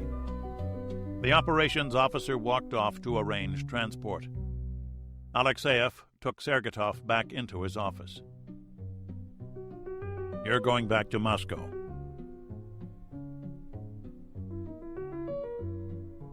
Chapter 42. The Resolution of Conflict. Brussels, Belgium. Amazing what a pair of fives can do. What's that, General? His intelligence chief inquired. Sakyur shook his head, looking at the map with confidence for once. Alfeld held. A couplet, the general thought. The Germans to the west had taken a murderous pounding, but while their lines had bent, they hadn't broken. More help was on the way. A tank brigade was en route to reinforce them. The newly arrived armored division was pressing south now to isolate this Russian division from those on the Weser. The farthest advanced Russian divisions had shot out their supply of surface-to-air missiles, and NATO air power was blasting their positions with grim regularity. Aerial reconnaissance showed the open ground east of Alfeld to be a charnel house of burned-out tanks. Reinforcements were heading there also. Ivan would be back, but skies were clearing again. The full weight of NATO aircraft was coming into play. Joachim, I think we've stopped them. Ja, Herr General. Now we'll begin to drive them back. Moscow, RSFSR. Father, General Alexeyev has ordered me to tell you that he does not think it possible to defeat NATO. You are certain? Yes, Father. The young man sat down in the minister's office. We failed to achieve strategic surprise. We underestimated NATO's air power. Too many things. We failed to prevent NATO's resupply. Except for that last counterattack, it might have worked, but there is one more chance. The general is suspending offensive operations in preparation for a final attack. To do this, if all is lost, what is this you're talking about? If we can damage the NATO forces sufficiently to forestall a major counteroffensive, we will hold on to our gains, enabling the Politburo to negotiate from a position of strength. Even this is uncertain, but it is the best option the general sees. He asks that you put it to the Politburo that a diplomatic settlement is necessary, and quickly, before NATO recovers its strength sufficiently for their own offensive. The minister nodded. He turned in his chair to look out the window for a few minutes while his son waited for a response. Before that is possible, the minister said finally, they will order Alexeyev's arrest. You know what's happened to the others they arrested, don't you? It took his son a moment to grasp the father's words. They couldn't have. Last night, all 7 of them, including your former commander-in-chief. But he was an effective commander. He failed, Vanya, the elder Sergetov said quietly. The state does not suffer failure gladly, and I have allied myself, for your sake, with Alexeyev. His voice trailed off. I have no choice now. I must cooperate with Kosov, bastard or not, consequences or not. And I must risk your life also, Vanya. Vitaly will take you to the dacha. You will change into civilian clothes and wait for me. You will not go outside. You will not allow yourself to be seen by anyone. But surely you are being watched. Of course. His father smiled briefly. I am being watched by officers of the Committee for State Security, officers of Kosov's personal staff. And if he plays you for a fool, then I am a dead man, Vanya, and so are you. Forgive me, I never dreamed that something like this would... You have made me very proud these last few weeks. He rose and embraced his son. Go now, you must trust me. After his son left, Sergetov lifted his phone and dialed KGB headquarters. Director Kosov was out, and the petroleum minister left a message that the figures Kosov had requested on oil production in the Gulf states were ready. The meeting, requested by the minister's use of the code phrase, took place soon after sunset. By midnight, Ivan Mikhailovich was again on a plane bound for Germany. Stendal, German Democratic Republic. Director Kosov applauds your method for dealing with the traitor. He said that killing him, even accidentally, would have aroused suspicion. But now that he is safely behind enemy lines and doing his duty, they will be certain that he is not under suspicion. The next time you see the bastard, tell him thank you. Your friend was shot 36 hours ago, Sergetov said next. The general snapped to rigid attention. What? The former Commander-in-Chief West was shot, along with Marshal Shavirin, Roshkov, 4 others. And that fucking Kosov congratulates me for... He said there was nothing he could do about it, and offers his condolences.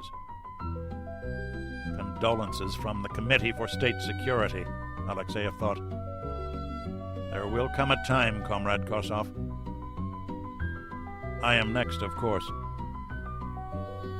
You were right to have me float your rationale for future operations with my father. He and Kosov both feel that for you to propose this to Stavka would mean your instant arrest. The Politburo still feels that victory is possible. When they lose that belief, anything can happen. Alexeyev knew exactly what anything meant. Go on. Your idea to put experienced troops in the arriving sea divisions has merit. Anyone will see that. A number of such divisions are cycling through Moscow every day. Sergetov halted to allow his general to draw his own conclusions. The general's whole body appeared to shudder. Vanya, you are talking treason. We are talking about the survival of the motherland. Do not confuse the importance of your own skin with the importance of our country. You are a soldier, Ivan Mikhailovich, as am I. Our lives are expendable pawns. For our political leadership? Sergetov scoffed. Your respect for the party comes late, Comrade General. I hope that your father could persuade the Politburo to a more moderate course of action. I did not intend to incite a rebellion. The time for moderation is long past, Sergetov replied, speaking like a young party chieftain. My father spoke against the war, as did others, to no avail. If you propose a diplomatic solution, you will be arrested and shot, first for failing to achieve your assigned objective, second for daring to propose political policy to the party hierarchy. With whom would you be replaced? And what would be the result? My father fears that the Politburo will lean towards a nuclear resolution of the conflict. My father was right, Sergetov thought. For all his anger at the party, Alexeyev has served the state too long and too well to allow himself to think realistically of treason. The party and the revolution have been betrayed, Comrade General. If we do not save them, both are lost. My father says that you must decide whom and what you serve. And if I decide wrongly, then I will die, and my father and others. And you will not have saved yourself. He's right. He's right on all things. The revolution has been betrayed. The idea of the party has been betrayed. But you try to manipulate me like a child. Your father told you that I would not cooperate unless you convinced me of the idealistic... The general sputtered for a moment, seeking the right word. Rightness of your action. My father told me that you have been conditioned, just as the science of communism says men can be conditioned. You have been told all your life that the army serves the party, that you are the guardian of the state. He told me to remind you that you are a man of the party, that it is time for the people to reclaim the party for themselves. Ah, this is why he conspires with the director of the KGB. Perhaps you would prefer that we have some bearded priests from the Orthodox Church, or some dissident Jews from the Gulag to make the revolution a pure one. We must fight with what we have. It was heady wine indeed for Sergetov to talk this way to a man with whom he had served under fire. But he knew that his father was right. Twice in 50 years the party had broken the army to its will. For all their pride and power, the generals of the Soviet army had as much instinct for rebellion as a lapdog. But once the decision is made, his father had told him, the Rodina cries out for rescue, Comrade General. Don't tell me about the motherland. Party is the soul of the people. Alexeyev remembered the slogan for 1,000 repetitions.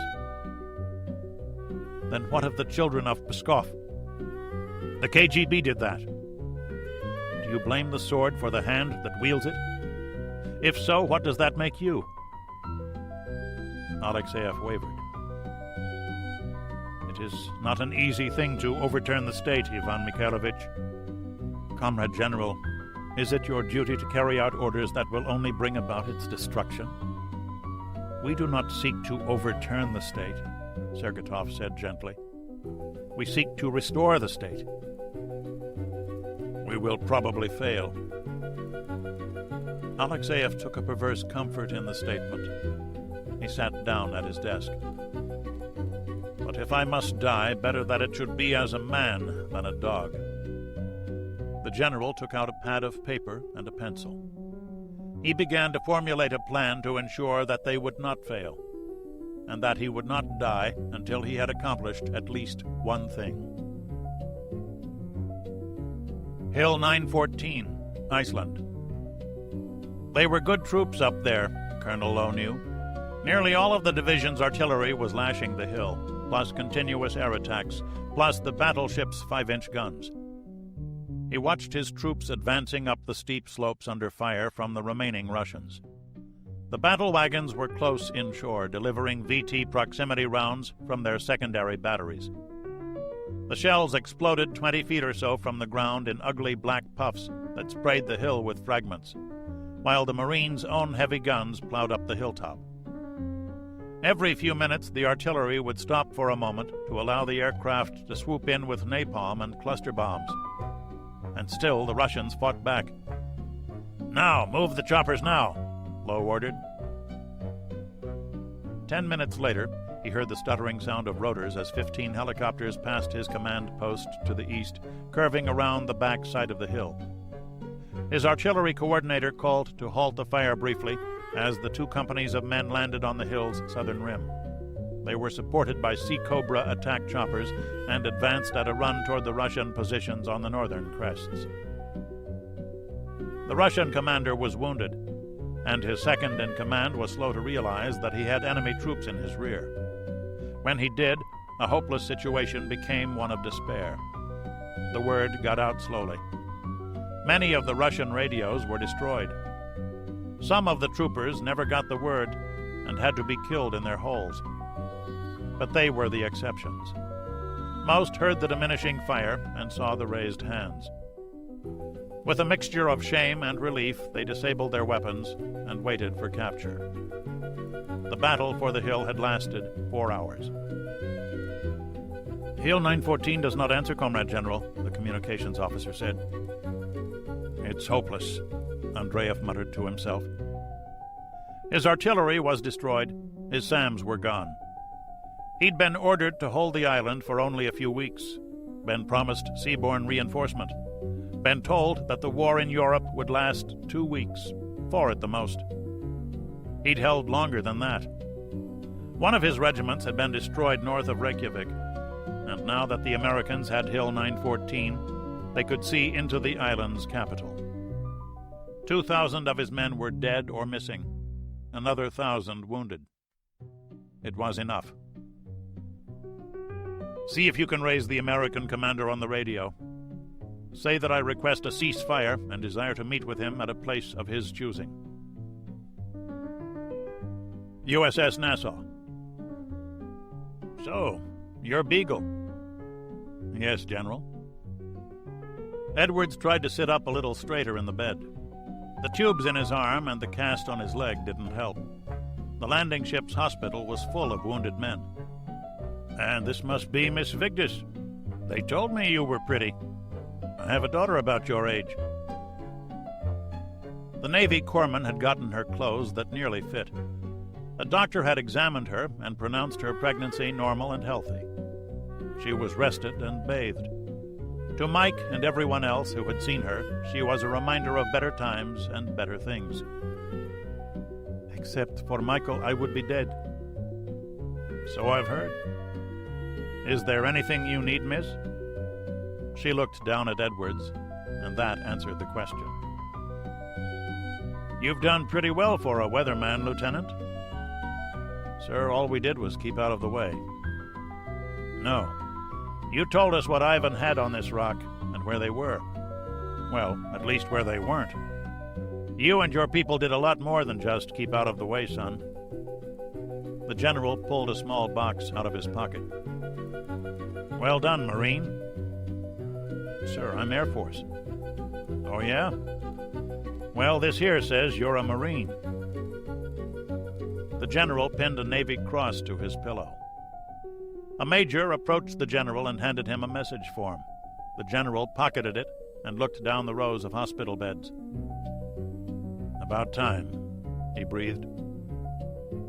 Miss Vigdis, would you please look after this man for us? Sverdlovsk, RSFSR. 2 more days and they'd be leaving for the front. The 77th Motor Rifle Division was a Category C unit, and like all such units was composed of reservists in their 30s and possessed a little over a third of its normal outlay of equipment. Since mobilization, they had been training incessantly, the older men with military experience passing along their knowledge to the newly inducted conscripts. It was a strange match. The young arrivals were physically fit, but ignorant of military life. The older men remembered much of their own military service, but had softened with age.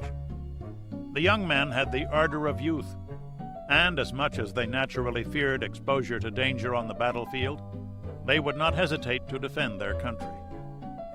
The older men with families had much more to lose. Lectures to their officers from a veteran combat officer had filtered down to the ranks. Germany would not be pleasant. The sergeant from communications received the message, and the word got out quickly. Experienced combat officers and NCOs would join them at Moscow. The experienced reservists knew that they'd need such men to teach them the lessons hard-won at the front. They knew something else it meant. The 77th Motor Rifle Division would be committed to action within a week. It was quiet that night in the encampment. Men stood outside the unheated barracks, looking at the pine forests on the eastern slopes of the Ural Mountains. Moscow, RSFSR. Why are we not attacking? The General Secretary demanded. General Alexeyev has informed me that he is preparing for a major attack now. He says he needs time to organize his forces for a weighted blow, Bukharin answered. You tell Comrade General Alexeyev, the defense minister said, that we want action, not words.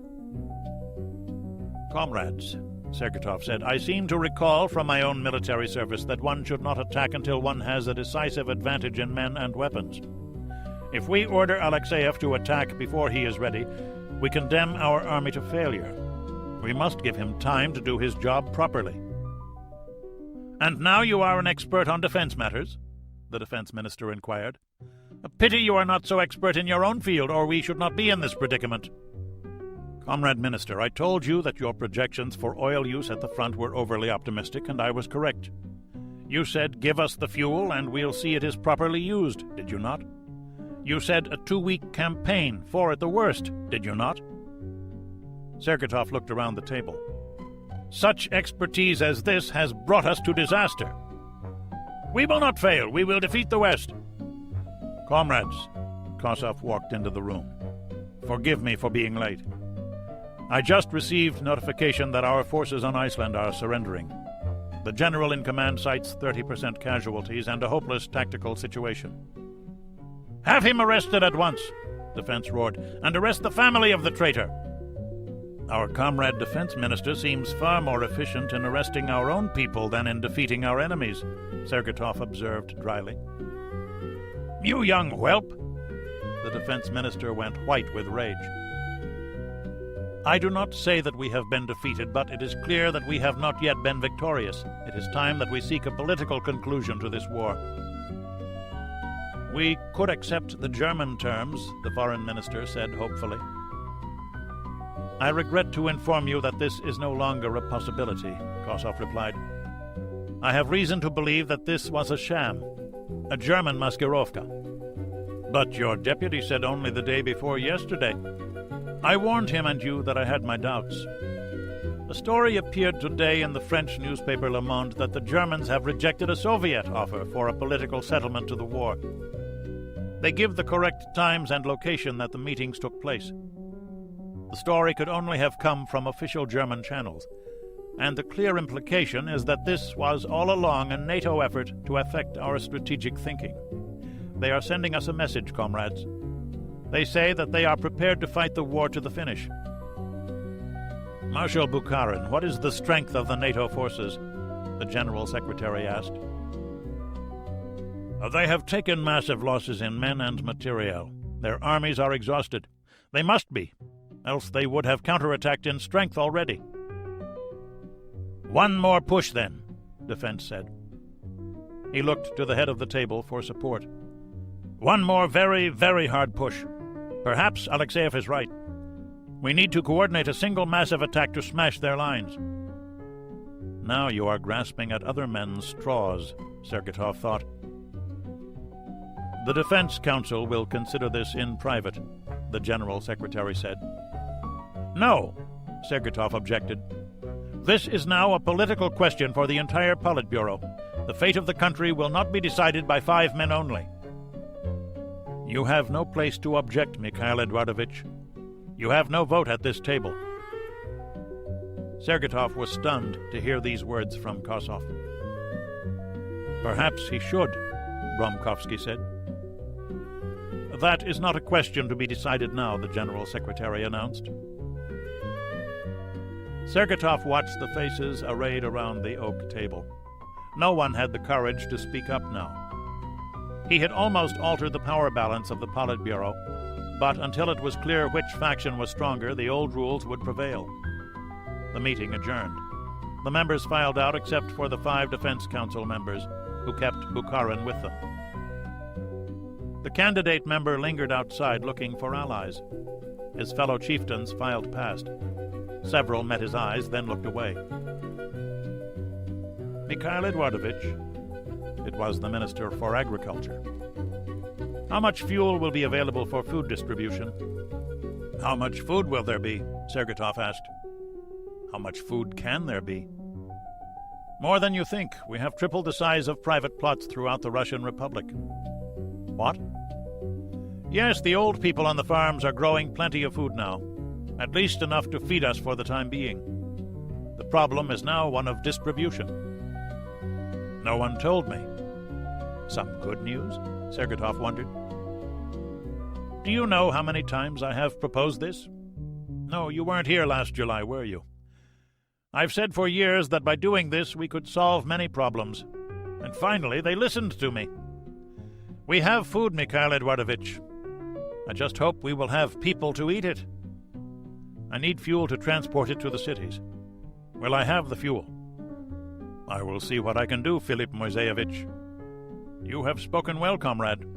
I hope some will listen. Thank you. Your son is well? The last I heard from him, yes. I am ashamed that my son is not there, too. The Minister for Agriculture paused. We have no time for that now.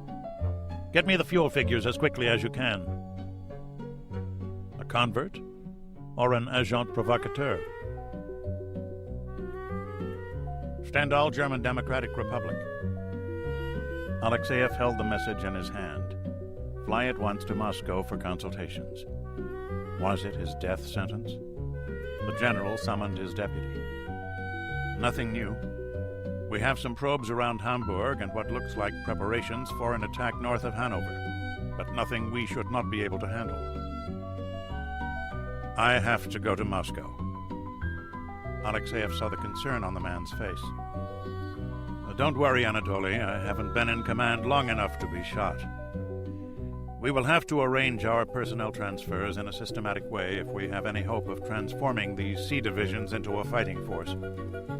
I should be back in 24 hours or less. Tell Major Sergetov to get my map case and meet me outside in 10 minutes. Alexeyev handed his aide the message form in the back of the staff car, along with an ironic look. What does this mean? We'll find out in a few hours, Vanya. Moscow, RSFSR. They are truly mad. You should choose your words with greater care, Boris Georgievich, Sergetov said. What has NATO done now? The KGB chief shook his head in surprise.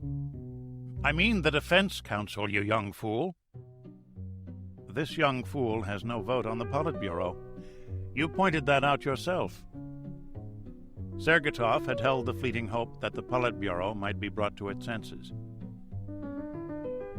Mikhail Eduardovich, I have worked very hard to protect you to this point. Please do not make me regret this.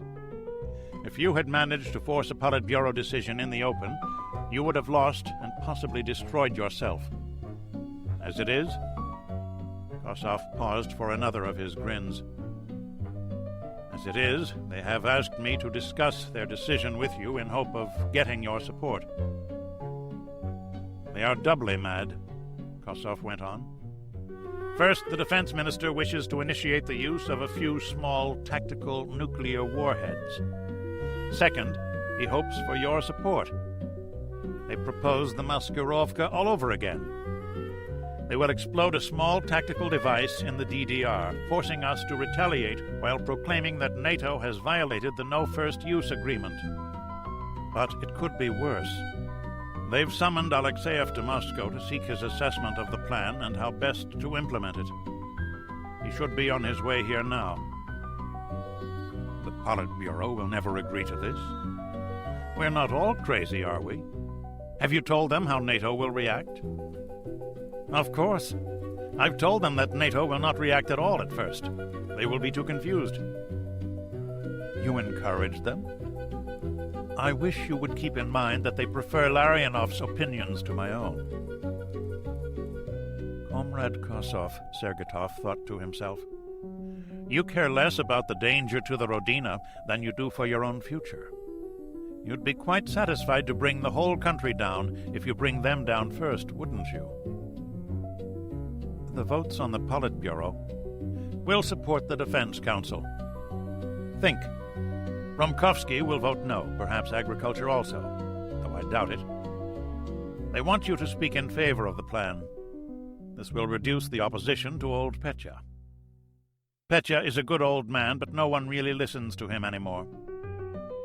I will never do this. But you must. And Alexeyev must agree. Kosov got up and looked out the window. There is nothing to fear. No nuclear bombs will be used. I have already seen to that. What do you mean? Surely you know who controls the nuclear weapons in this country. Certainly, the strategic rocket forces, the Army's artillerymen. Excuse me, I phrased my question poorly. Yes, they control the rockets.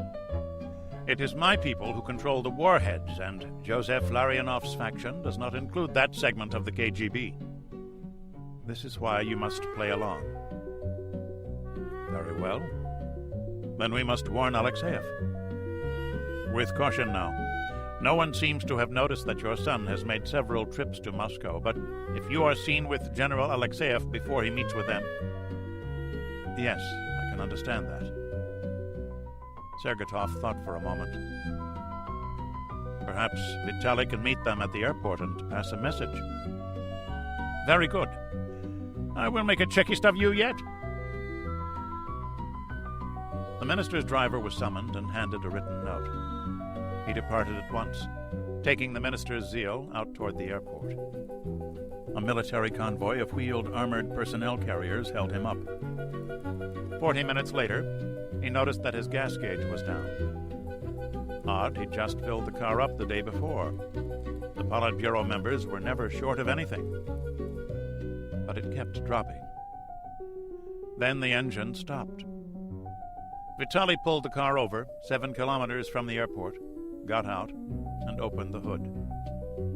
The chauffeur checked belts and electrical connections. Everything seemed as it should. He got back in and tried to start the car, and nothing happened. He figured out a moment later that the alternator had gone bad, and the car had been running off battery power. He tried the car phone. The battery was completely flat. Alexeyev's transport was just arriving. A staff car provided by the commander of the Moscow military district motored up to the plane, and the general and his aide got in at once for the ride to the Kremlin. For Alexeyev, the most frightening part of the flight was getting out of the aircraft. He halfway expected to see KGB troops waiting for him instead of the staff car. It would almost have been a relief to be arrested. The general and his aide rode in silence. All their talking had been done on the noisy aircraft where listening devices could not possibly have worked. Alexeyev noted the empty streets, the absence of trucks, most of them now at the front. Even the shorter-than-usual lines outside the food stores. A country at war, he thought. Alexeyev had expected the ride to the Kremlin to seem slow. The reverse was true. Seemingly in the blink of an eye, the car pulled through the Kremlin gates. A sergeant outside the Council of Ministers building pulled open the door, saluting smartly. Alexeyev returned it and walked up the steps to the door, where another sergeant waited. Alexeyev walked like a soldier, back straight, his face set in a stern mien. His newly polished boots glistened, and his eyes caught the flashing reflection of the ceiling lights as he walked into the lobby. The general disdained the elevator, preferring the stairs for the trip to the conference room. He noted that the building had been repaired since the bombing incident. A captain of the Taman Guards, the ceremonial unit stationed at Alabino outside Moscow, met the general at the top of the stairs and escorted him to the double doors of the conference room. Alexeyev ordered his aide to wait as he entered, his visored cap tucked tightly under his arm. Comrades, General Colonel P.L. Alexeyev reports as ordered. Welcome to Moscow, Comrade General, the defense minister said. What is the situation in Germany? Both sides are exhausted, but still fighting. The current tactical situation is one of stalemate. We have more troops and weapons available, but we are critically short of fuel. Can you win? The General Secretary asked. Yes, Comrade Secretary. Given several days to organize my forces, and if I can do some crucial work with the arriving reserve formations, I think it likely that we can sunder the NATO front. Likely, not certain, the defense minister asked. In war there is no certainty, Alexeyev answered simply. We have learned that, the foreign minister answered dryly. Why have we not won yet? Comrades, we failed initially to achieve strategic and tactical surprise. Surprise is the most important variable factor in war. With it, we would probably, almost certainly, have succeeded in 2 or 3 weeks. To achieve certain success now, what else will you need? Comrade Defense Minister, I need the support of the people and the party. And I need a little time. You evade the question, Marshal Bukharin said. We were never allowed to use our chemical weapons in the initial assault. That could have been a decisive advantage. The political cost of those weapons was deemed too great, the foreign minister said defensively. Could you make profitable use of them now? The General Secretary asked. I think not. Those weapons should have been used from the first on equipment storage depots. The depots are now mainly empty, and hitting them would have only a limited effect. Use of chemicals at the front is no longer a viable option. The newly arriving sea formations lack the modern equipment necessary to operate efficiently in a chemical environment. Again, I ask the question, the defense minister repeated. What do you need to make victory certain? To achieve a decisive breakthrough, we need to be able to blast a hole in NATO lines at least 30 kilometers wide and 20 kilometers in depth. To do that, I need 10 full-strength divisions online ready to advance. I need several days to prepare that force. How about tactical nuclear weapons? Alexeyev's face did not change. Are you mad, Comrade General Secretary? The risks are high. There's a prize understatement. And if we can prevent, politically, NATO retaliation, Defense asked. I do not know how that is possible. And neither do you. But if we can make it possible, then it would increase our chances measurably. Alexeyev paused. inwardly chilled at what he saw in those faces. They want to use nuclear weapons at the front. And when NATO responds in kind and vaporizes my troops, then what? Will it stop with a single exchange, or will more and more be used, the explosions advancing west and east? If I tell them they are crazy, they will find a general who will not. The problem is one of control, comrades. Explain. If he were to stay alive and prevent this, Alexeyev spoke carefully, mixing truth and lies and guesses. Dissimulation did not come easily to the general, but at least this was an issue he had discussed with his peers for over a decade. Comrade General Secretary, nuclear weapons are foremost political weapons for both sides, controlled by political leaders. This limits their battlefield utility. A decision to use an atomic warhead in a tactical environment must be passed on by those leaders. By the time approval is granted, the tactical situation will almost certainly have changed, and the weapon is no longer useful. NATO never has seemed to grasp this. The weapons they have are mainly designed to be used by battlefield commanders. Yet I have never thought myself that NATO's political leadership would lightly give use authority to those battlefield commanders. Because of this, the weapons they would more probably use against us are actually strategic weapons aimed at strategic targets, not the tactical weapons in the field. Well, that is not what they say, Defense objected. You will note that when we made our breakthroughs at Alfeld and Rula, nuclear weapons were not used on the bridgeheads, even though some pre-war NATO writings would seem to suggest they should have been. I conclude that there are more variable factors in the equation than were fully appreciated. We have learned ourselves that the reality of war can be different from the theory of war. So you support our decision to use tactical nuclear weapons? The foreign minister asked. No. The lie rolled off his lips. If you are certain that you can prevent retaliation, of course I support it. I caution you, however, that my reading of NATO's response might be very different from what we might otherwise expect. I would expect retaliation to fall some hours later than we think, and against strategic rather than tactical targets. They are more likely to hit road and rail junctions, airfields, and supply facilities. These do not move. Our tanks do. Think on what I just said, comrades. Things will quickly go out of control. Make peace, you fools. So you think we could use tactical weapons with impunity if we simultaneously threaten strategic targets of our own? The General Secretary asked, hopefully. That is essentially the NATO pre-war doctrine. It overlooks the fact that the use of nuclear weapons over friendly territory is not something undertaken lightly. Comrades, I warn you that the prevention of a NATO response will not be an easy exercise. You worry about the battlefield, Comrade General, the Defense Minister suggested lightly. We will worry about the political questions. There was only one more thing he could say to discourage them. Very well. In that case, I will need direct control of the weapons. Why? The General Secretary demanded. So they won't be fired, you fucking idiot. We have here a question of practicality. Targets will appear and disappear on a minute-to-minute basis. If you want me to blast a hole in NATO lines with atomic arms, I will not have the time to get your approval. Alexeyev was horrified to see that even this did not dissuade them. How many would you need? The defense minister wanted to know.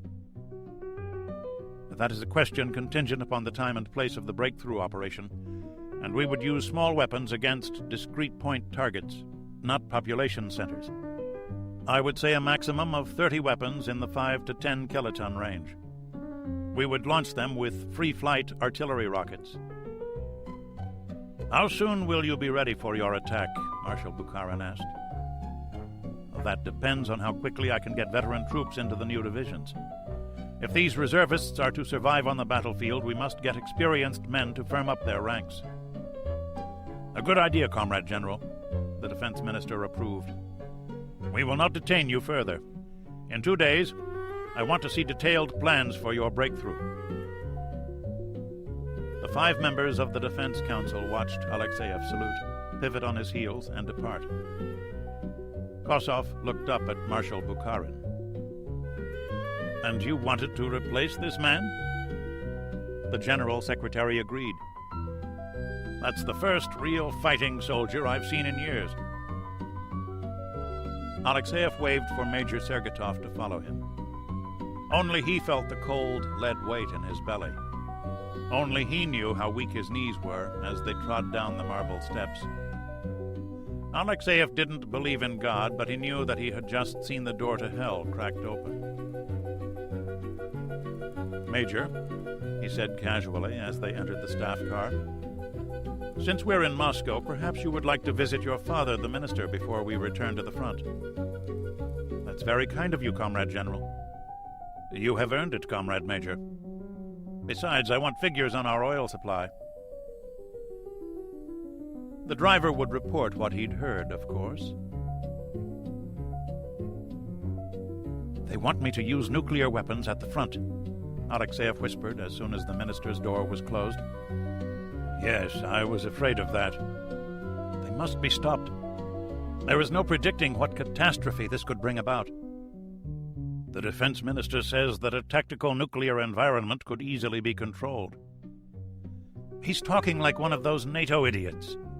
There is no wall between a tactical and a strategic nuclear exchange, just a fuzzy line in the imagination of the amateurs and academics who advise their political leaders. The only thing that would then stand between us and a nuclear holocaust, our survival would be at the mercy of whichever NATO leader is the least stable." "What did you tell them?" the minister asked. Had Alexeyev retained his wits enough to say the right thing? "I must be alive to stop them. I told them it's a wonderful idea." The general sat down. "I also told them that I must have tactical control of the weapons. I think they will agree to that. I'll make sure those weapons are never used. I have just the man on my staff to do that, too." "You agree, then, that the Defense Council must be stopped?" "Yes." The general looked down at the floor, then back up. "Otherwise, I don't know. It is possible that their plan might start something that no one could stop. If we die in a good cause." "How do we stop them?" "When does the Politburo meet?" "Every day now. We usually meet at 9:30. Whom can we trust?" "Kosov is with us. There will be a few others, Politburo members, but I don't know whom I can approach." "Wonderful. Our only certain ally is the KGB." "I need some time.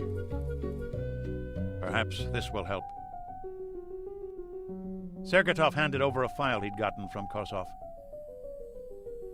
"Here is a list of officers in your command who are suspected of political unreliability." Alexeyev scanned the list. He recognized the names of 3 men who had served with distinction in battalion and regimental commands. 1 good staff officer and 1 terrible one. "Even when my men fight a war for the motherland, they are under suspicion." "I'm supposed to formulate my attack plan before I return to the front. I will be at Army headquarters." "Good luck, Pavel Leonidovich." "And to you, Mikhail Eduardovich." The general watched father and son embrace. He wondered what his own father would think of this. To whom do I turn for guidance? Keflavik, Iceland. "Good afternoon. I am Major General William Emerson. This is Colonel Lowe. He will act as interpreter." "General Major Andreev, I speak English." "Do you propose a surrender?" Emerson asked. "I propose that we negotiate," Andreev answered. "I require that your forces cease hostilities at once and surrender their weapons." "And what will become of my troops?" "They will be interned as prisoners of war. Your wounded will receive proper medical attention, and your men will be treated in accordance with the usual international conventions." "How do I know you speak truly?" You do not. Andreev noted the blunt, honest answer. But what choice do I have? I propose a ceasefire. He checked his watch. At 15 hours. Agreed. Brussels, Belgium. How long? Sakyr asked. 3 days. We'll be able to attack with 4 divisions. What's left of 4 divisions, Sakyr thought. We've stopped them, all right. But what do we have to drive them back with? They did have confidence. NATO had begun the war with an advantage only in its technology, which was even more pronounced now. The Russian stocks of new tanks and guns had been ravaged, and the divisions coming into the line now had 20-year-old cast-offs. They still had numbers, though, and any offensive Sakyr planned would have to be carefully planned and executed. Only in the air did he have an important advantage, and air power had never won a war. The Germans were pushing hard for a counterstrike. Too much of their land and too many of their citizens were on the wrong side of the line. Already the Bundeswehr was probing aggressively on several fronts, but they'd have to wait. The German army was not strong enough to push forward alone. They'd taken too many losses in their prime role of stopping the Soviet advance. Kazan, RSFSR. The youngsters were too excited to sleep. The older men were too worried to sleep. Conditions didn't help. The men of the 77th Motor Rifle Division were crammed into passenger cars, and while all had seats, it was at the cost of rubbing against their comrades even as they breathed. The troop trains moved along at a speed of 100 kilometers per hour. The tracks were set in the Russian way, with the rail segments ending together instead of offset. So instead of the clickety-click familiar to Western riders, the men of this C division heard only a series of thuds. It tested nerves already raw. The interval between the jarring sounds slowed. A few soldiers looked out to see that their train was stopping at Kazan. The officers were surprised. They weren't supposed to stop until they got to Moscow. The mystery was soon solved. No sooner had the 20-car train stopped than new men filed into the carriages. "Attention!" called one loud voice. "Combat soldiers arriving!" Though they had been issued new uniforms, their boots showed the weeks of abuse.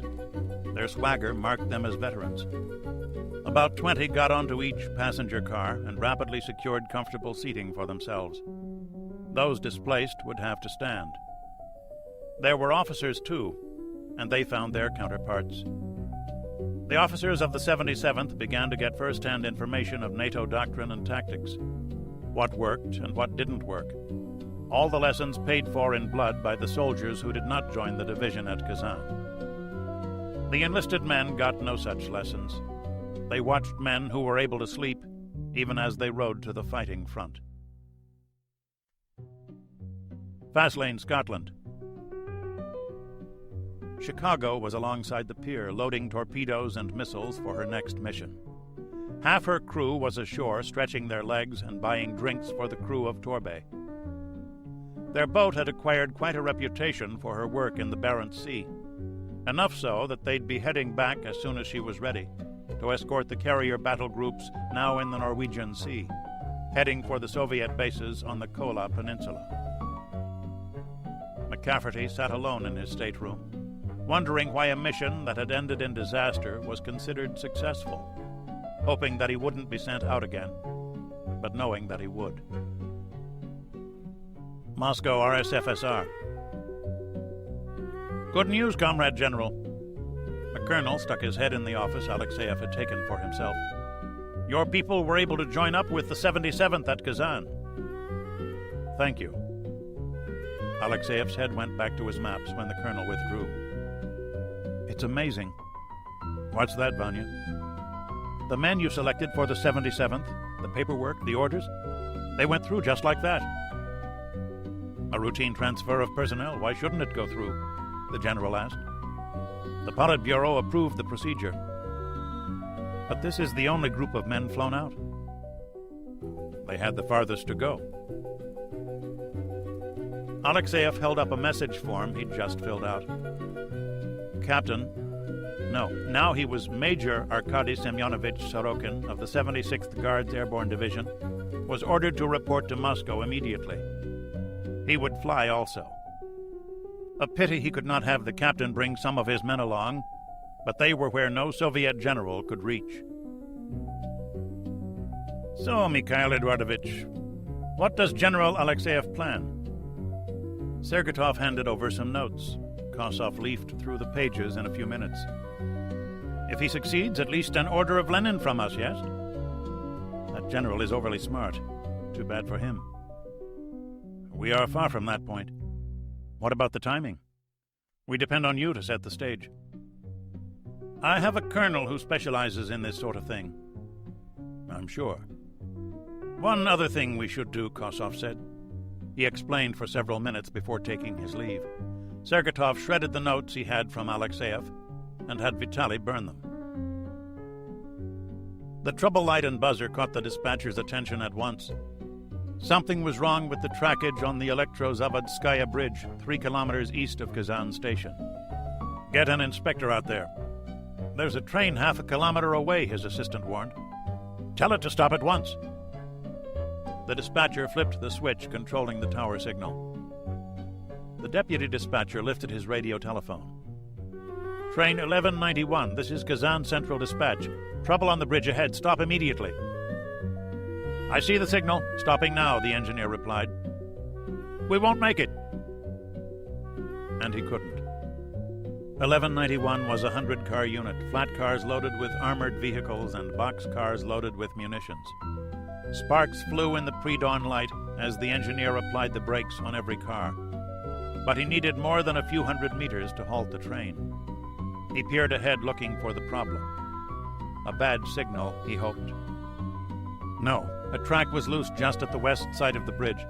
The engineer shouted a warning to his crew and cringed. The locomotive jumped the track and ground sideways to a halt. This could not prevent the 3 engines behind it and 8 flat cars from surging forward. They too jumped off the track, and only the bridge's steel framework prevented them from spilling into the Yauza River.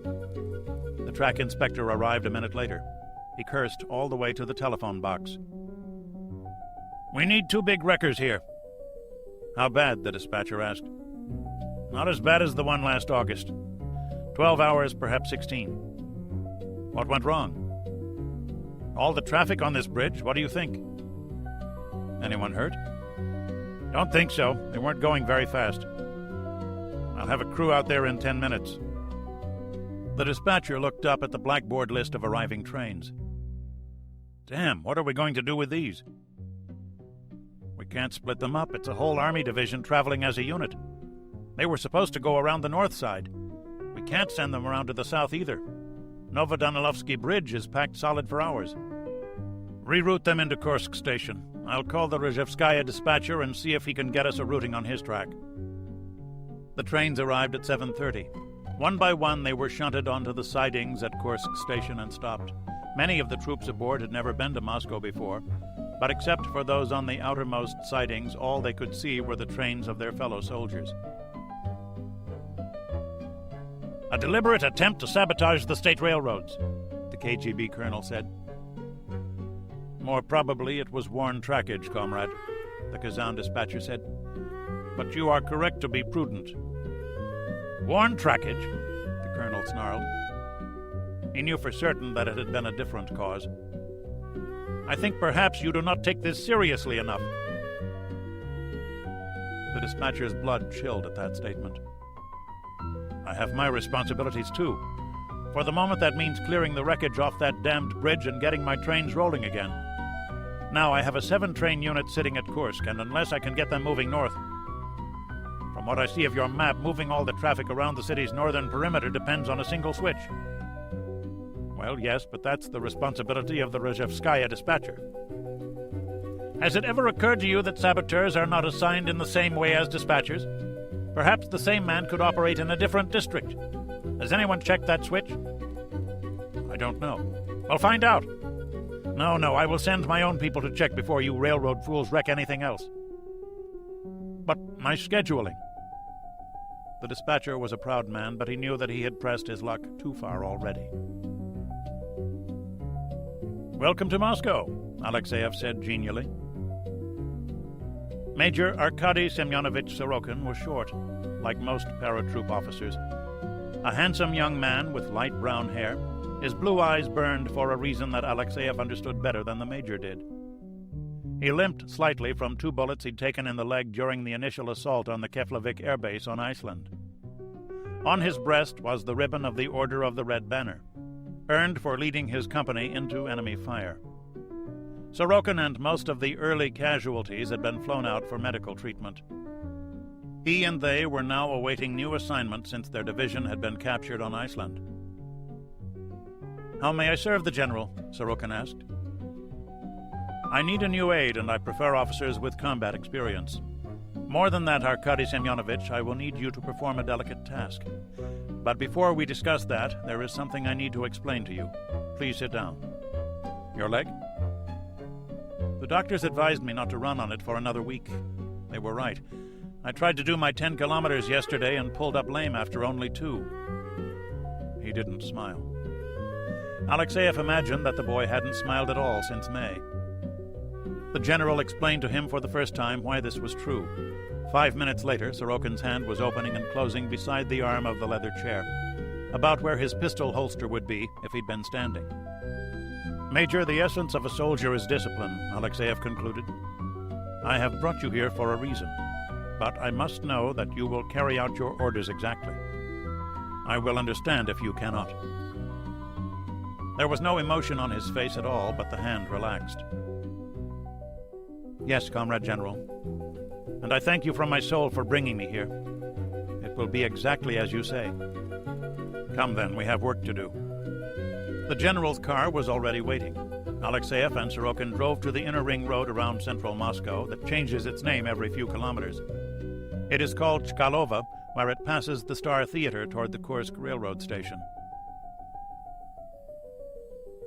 The commander of the 77th Motor Rifle Division was dozing. He had a new deputy commander, a brigadier from the front, to replace the overaged colonel who had held the post. They had talked for 10 hours on NATO tactics, and now the generals were taking advantage of their unexpectedly extended stop in Moscow to get some sleep. "What the hell is this?" The 77th's commander opened his eyes to see a 4-star general staring down at him. He jumped to attention like a cadet. "Good morning, Comrade General." "And good morning to you. What the hell is a division of the Soviet Army doing asleep on a goddamned railroad siding while men are dying in Germany?"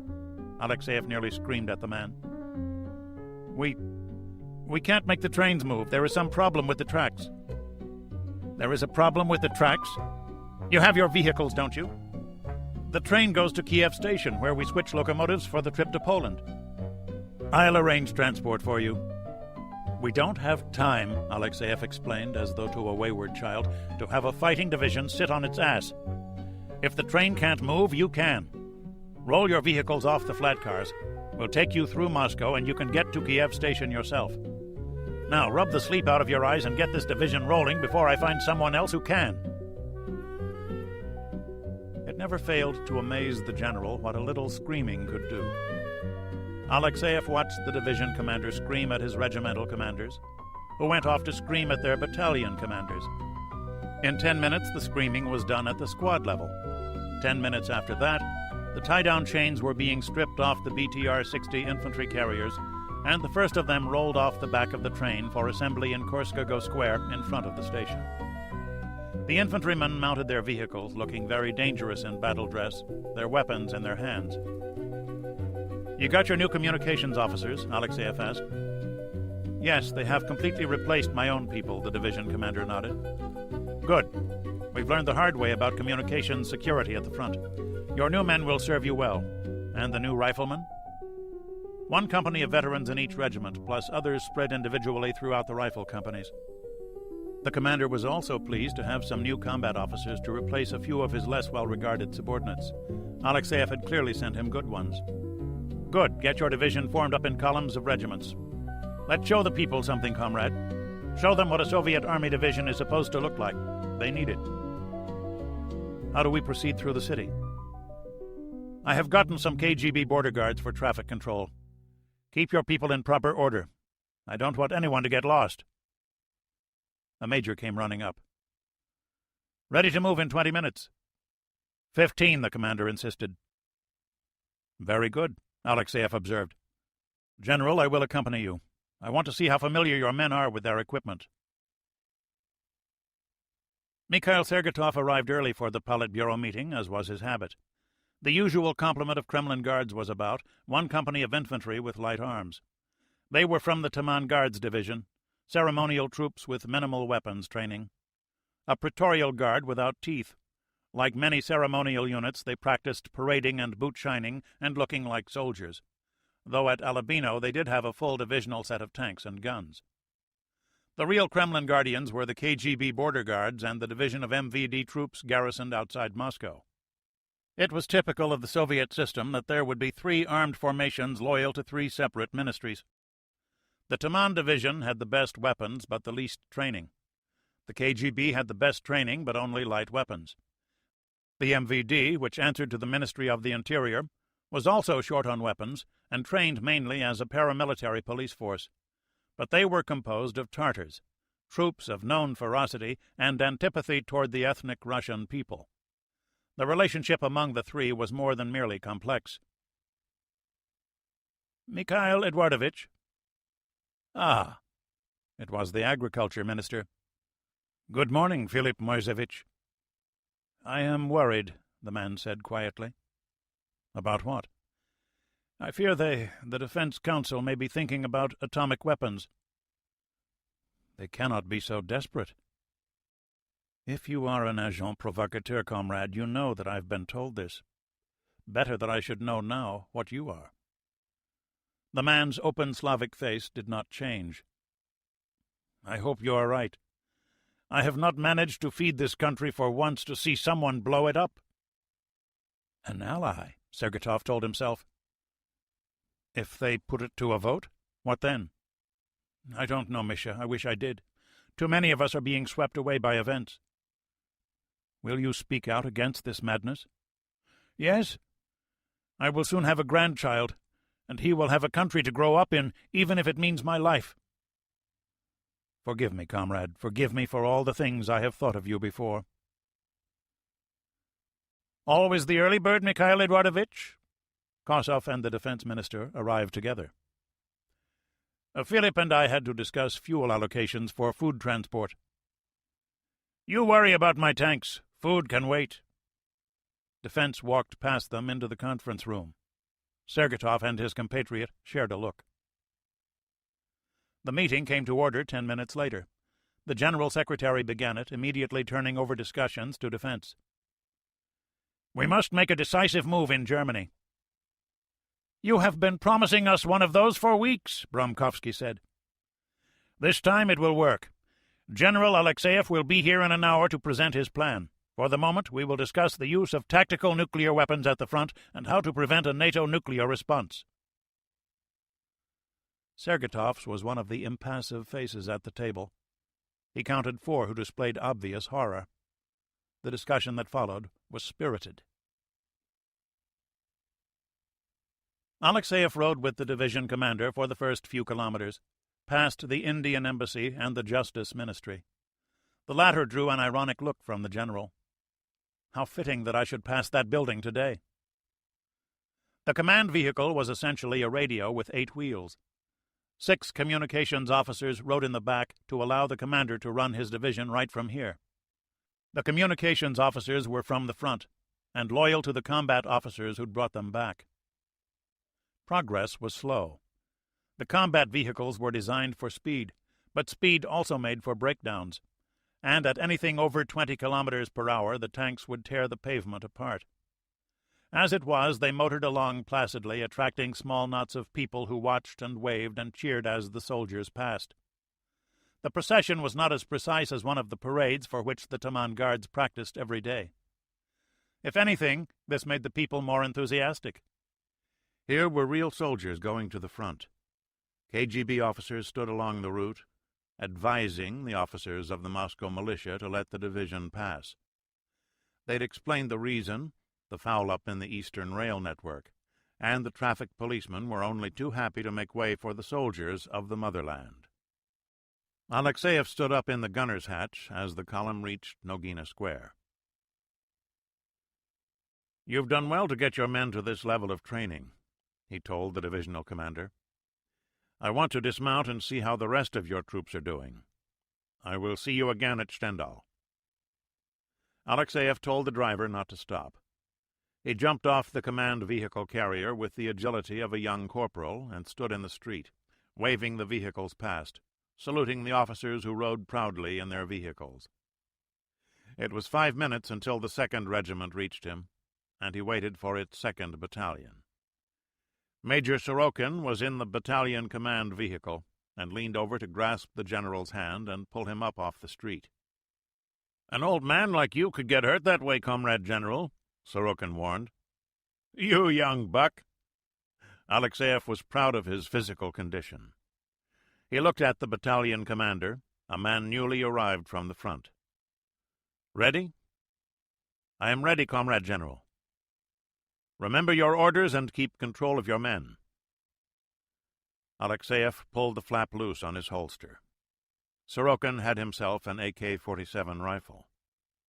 He could see St. Basil's now, the collection of towers and onion domes at the end of Razina Street. One by one, the procession of vehicles turned right past the old cathedral. Behind him, the soldiers in the infantry carriers all had their heads up looking at the sights. This was the oldest model of the BTR and lacked overhead cover. "There," Alexeyev said to himself. The gate built by Ivan the Terrible that led right to the Council of Ministers building. Just through the gate under the clock tower. The time was 10:20. He was 10 minutes early for his appointment with the Politburo. "Are we all crazy?" the agriculture minister asked. "Do we think we can gamble with atomic arms like so many firecrackers?" A good man, Sergetov thought, but he has never been an eloquent one. The petroleum minister rubbed sweaty hands over his trouser legs. "Comrade Defense Minister, you have led us to the brink of destruction," Bromkovsky said. "Now you wish us to leap in after you." "It is too late to stop," the General Secretary said. "The decision has been made." An explosion gave the lie to that statement. "Now," Alexeyev said. In the back of the command vehicle, the communications officers activated the divisional radio net and announced an explosion in the Kremlin. A battalion of riflemen under General Alexeyev's personal command was going in to investigate. Alexeyev was already moving. 3 BTRs ran through the smashed gate, stopping at the front steps of the Council of Ministers building. "What the hell's going on here?" Alexeyev screamed at the captain of the Taman Guards. "I don't know. You can't be here. You are not allowed. You must—" Sorokin cut him down with a 3-round burst. He jumped down off the vehicle, nearly collapsing on his bad leg, and raced for the building, with the general in pursuit. Alexeyev turned at the door. "Secure the area. There is a plot to kill the Politburo." The order was relayed to the arriving troops. Taman Guard troops were running across the open spaces from the old arsenal building. A few warning shots were fired. The guards wavered. Then a lieutenant fired a full magazine from his rifle, and a firefight began within the Kremlin walls. 2 bodies of Soviet soldiers, only 10 of whom really knew what was happening, began exchanging fire while members of the Politburo watched from the windows. Alexeyev hated Sorokin for taking the lead, but the major knew whose life was more profitably risked. He encountered a guards captain on the 2nd-floor landing and killed him. He kept going up, with Alexeyev and the battalion commander behind, remembering the diagram of the building's 4th floor. Another soldier, this one a major, was there with a rifle. He managed to get one burst off, missing high as his target dove, but the major of paratroops rolled clear and killed him.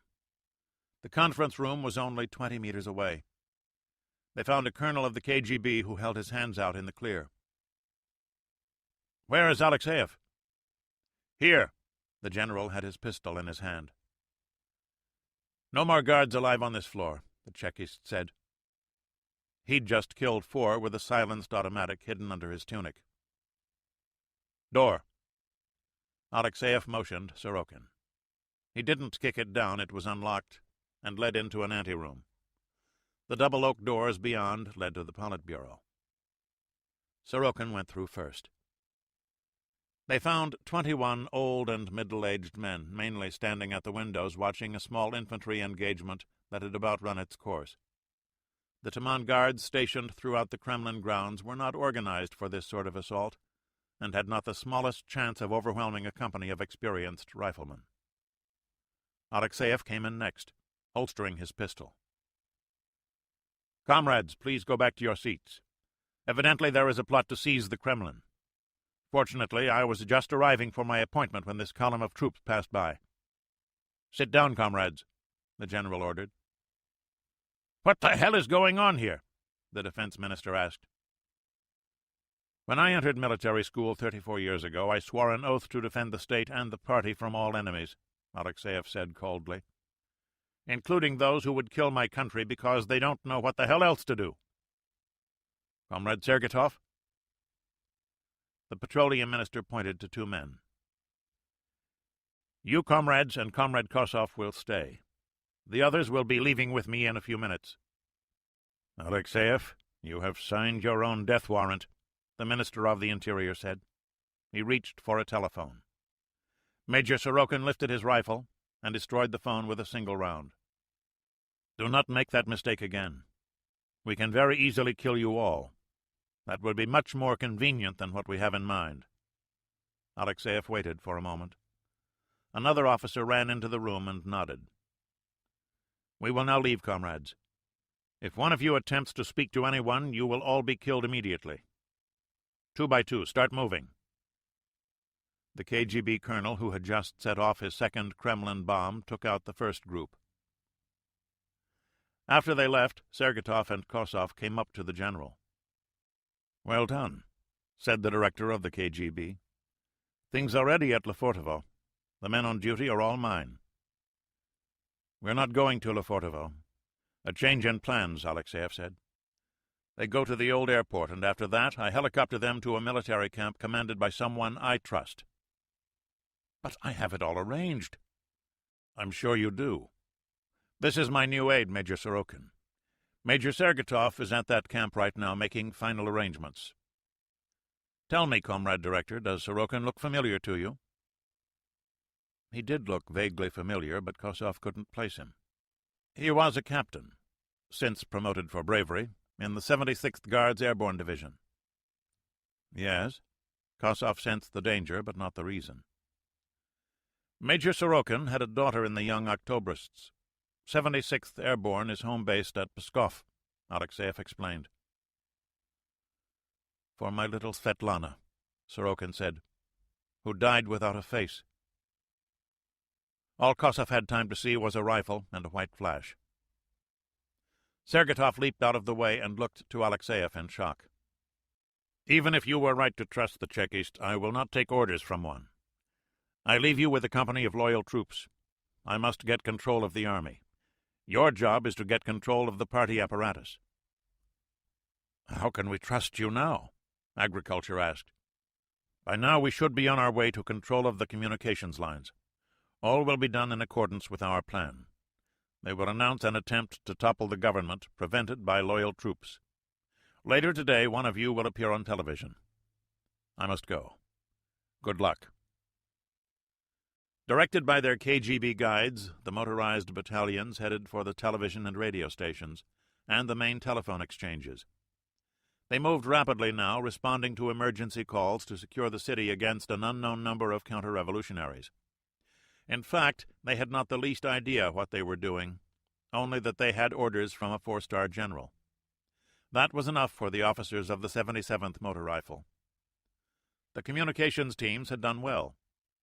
The division political officer appeared at the Council of Ministers building to find 4 Politburo members on the telephones giving orders.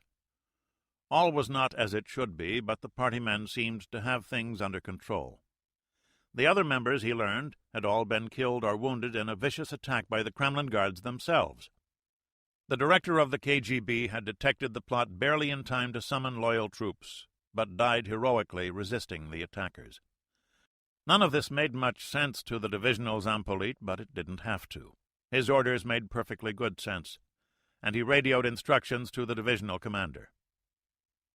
Sergatov was surprised at how easy it was. The number of people who actually knew what had happened was under 200. The fighting had all taken place within the Kremlin walls, and while many had heard the noise, the cover story explained it well enough for the moment. He had several friends in the Central Committee, and they did what they were told in the emergency. By the end of the day, the reins of power were shared among 3 party men.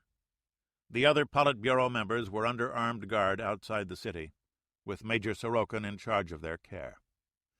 Without instructions from the Minister of the Interior, the MVD troops took their orders from the Politburo, while the KGB wavered leaderless.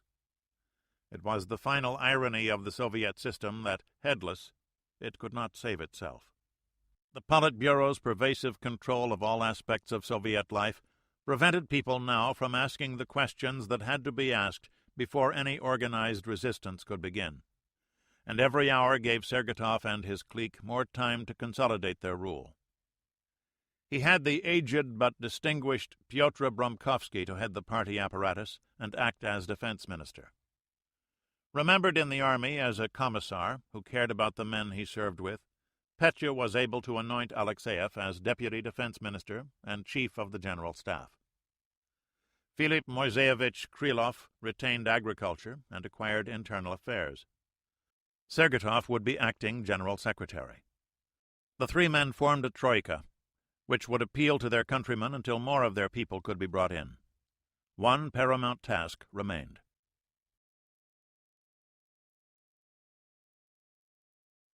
Chapter 43. A Walk in the Woods. The last chapter. Brussels, Belgium. There is no more natural fear than of the unknown, and the greater the unknown, the greater had to be the fear. Sakyr had 4 intelligence reports side by side on his desk. The only thing they agreed on was that they did not know what was happening, but that it might be bad. For that I need an expert, Sakyr thought. A snippet of information from a ferret satellite had given him the word that there was some fighting in Moscow, and told him of the movement of troops to communications centers. But state television and radio had kept to a normal schedule for 12 hours until a news broadcast at 5 in the morning, Moscow time, had broken the official word. An attempted coup d'etat by the defense minister? That would not be good news, and the fact that it had been put down was only marginally better. The monitoring stations had just heard a brief speech by Pyotr Bromkovsky, known as the last of the Stalinist hardliners. Maintain calm and keep your faith in the party. What the hell did that mean, Sakyr wondered. I need information, he told his intelligence chief. What do we know about the Russian command structure? Alexeyev, the new Commando West, is evidently not at his command post. Good news for us, since we have our attack scheduled in 10 hours. Sakyr's phone buzzed. I told you no calls. Go ahead, Franz. 4 hours? Potsdam. No reply yet. I'll be back to you in a little while. He hung up. We just received an open radio message that the Soviet Chief of Staff urgently wishes to meet with me in Potsdam. Urgently wishes, Herr General? That's what the message said. I can come by helicopter, and they'll provide a helicopter escort to a meeting place. Sakyr leaned back. You suppose they want to shoot me down because I've done such a great job? The Supreme Allied Commander Europe allowed himself an ironic smile. We have their troops massing northeast of Hanover, the Chief of Intelligence pointed out. I know, Joachim. Don't go, the Intel Chief said. Send a representative. Why didn't he ask for that? Sakyr wondered. That's the way it's normally done. He's in a hurry, Joachim said. They haven't won. They haven't really lost anything yet, but their advance has been stopped, and they still have their fuel problems. What if a wholly new power block has taken over in Moscow? They shut down the news media while they try to consolidate power, and they will want to terminate hostilities. They don't need the distraction. A good time to push hard, he concluded. When they're desperate? Sakyur asked. They still have plenty of nukes. Any unusual patterns of Soviet activity? Anything that even looks unusual? Aside from the newly arriving reserve divisions, no. What if I can stop this damned war? I'm going. Sakyur lifted his phone and informed the Secretary-General of the North Atlantic Council of his decision. It was easy to be nervous with a pair of Russian attack choppers flying in close formation. Sakyur resisted the temptation to look out the windows at them, and concentrated instead on the intelligence folders. He had the official NATO intel dossiers for 5 senior Soviet commanders. He didn't know who it might be that he was meeting. His aide sat across from the general. He was looking out the windows. Potsdam, German Democratic Republic. Alexeyev paced the ground, nervous to have to be away from Moscow, where the new party bosses, but party bosses nonetheless, he reminded himself, were trying to pull things together. That idiot asked how they could trust me, he thought. He reviewed the briefing information on his NATO counterpart. Age 59, son and grandson of a soldier. Father a paratroop officer killed by the Germans west of Saint-Vite during the Battle of the Bulge. West Point, 15th in his class. Vietnam, 4 tours of duty, last as commander of the 101st Airborne. Regarded by the North Vietnamese as an unusually dangerous and innovative tactician. He'd proved that, Alexeyev grunted to himself. University master's degree in international relations, supposed to be gifted in languages. Married, 2 sons and a daughter, none of them in uniform. Someone decided that 3 generations was enough, Alexeyev thought. 4 grandchildren. 4 grandchildren. When a man has grandchildren. Enjoys gambling with cards, only known vice. Moderate drinker. No known sexual deviations, the report said. Alexeyev smiled at that. We're both too old for that nonsense. And who has the time? The sound of helicopter rotors filtered through the trees. Alexeyev stood in a small clearing next to a command vehicle. The crew was in the trees along with a platoon of riflemen. It was unlikely, but NATO could seize this opportunity to attack and kill. No, we're not that crazy, and neither are they, the general told himself. It was one of their new Blackhawks. The helicopter flared and settled gracefully to the grassy meadow, with the pair of Mi-24s circling overhead. The door didn't open at once. The pilot killed his engines, and the rotor took 2 minutes to slow to a complete stop. Then the door slid open, and the general stepped out hatless. Tall for a paratrooper, Alexeyev thought. Sakyur could have brought the bone-handled .45 Colt that he'd been given in Vietnam, but he judged it better to impress the Russian by coming unarmed in ordinary fatigues. 4 black stars adorned his collar, and the badges of a master parachutist and combat infantryman were sewn on his left breast. On the right side was a simple name tag, Robinson. I don't have to show off, Ivan. I've won.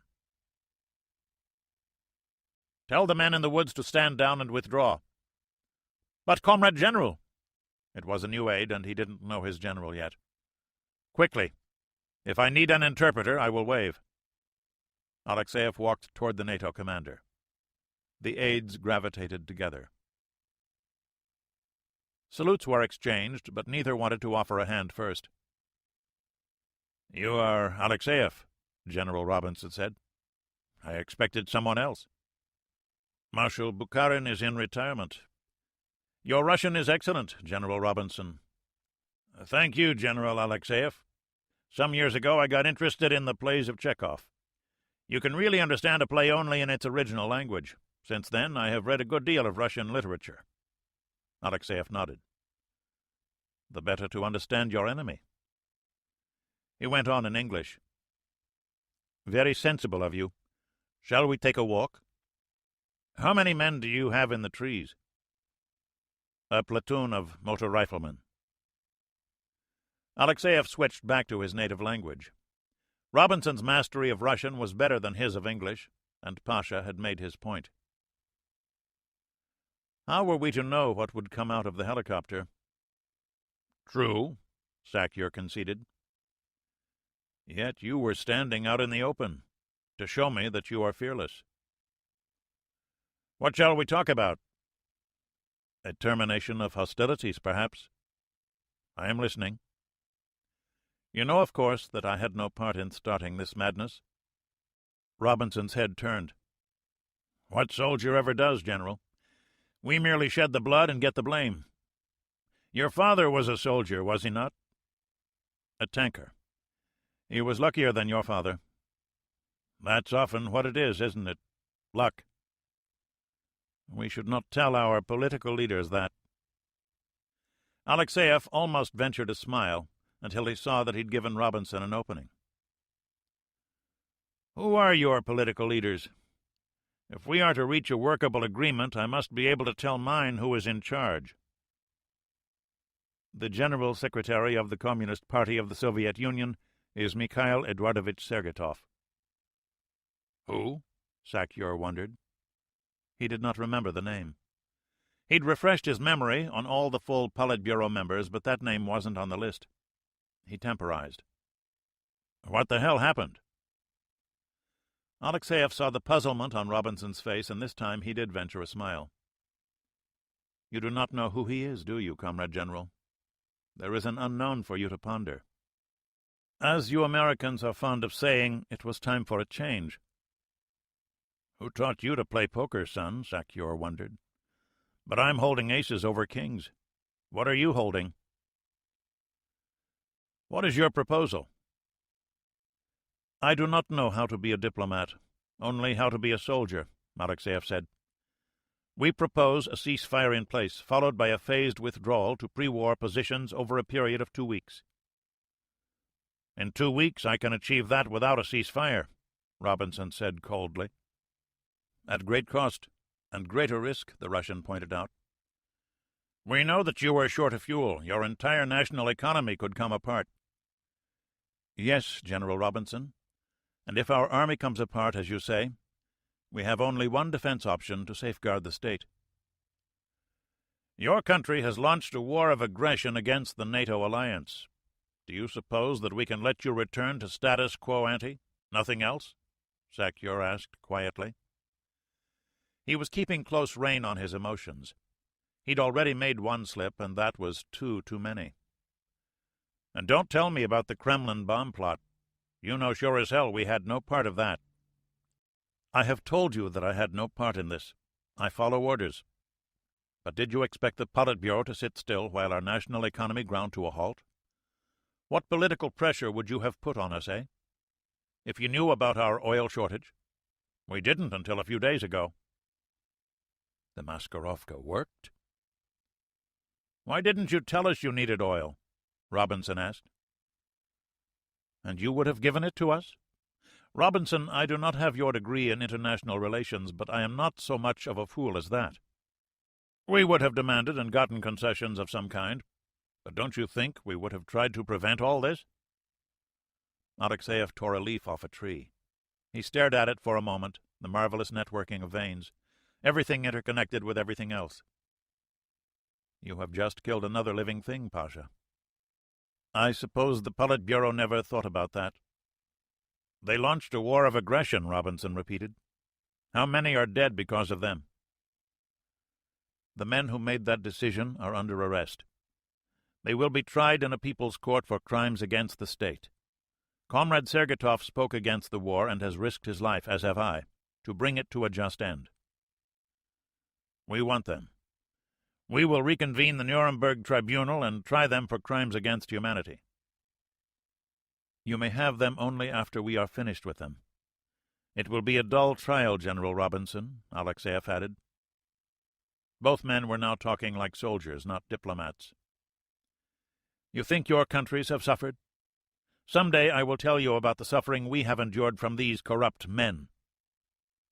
And your junta will change that? How should I know? But we will try. In any case, that is not your concern. The hell it isn't. You talk with great confidence for the representative of a new and very shaky government. And you, Comrade General, talk very confidently for a man who less than 2 weeks ago was on the brink of defeat. Remember what you said of luck. Push us hard if you wish. The Soviet Union can no longer win, but both sides can still lose. You know how close it was.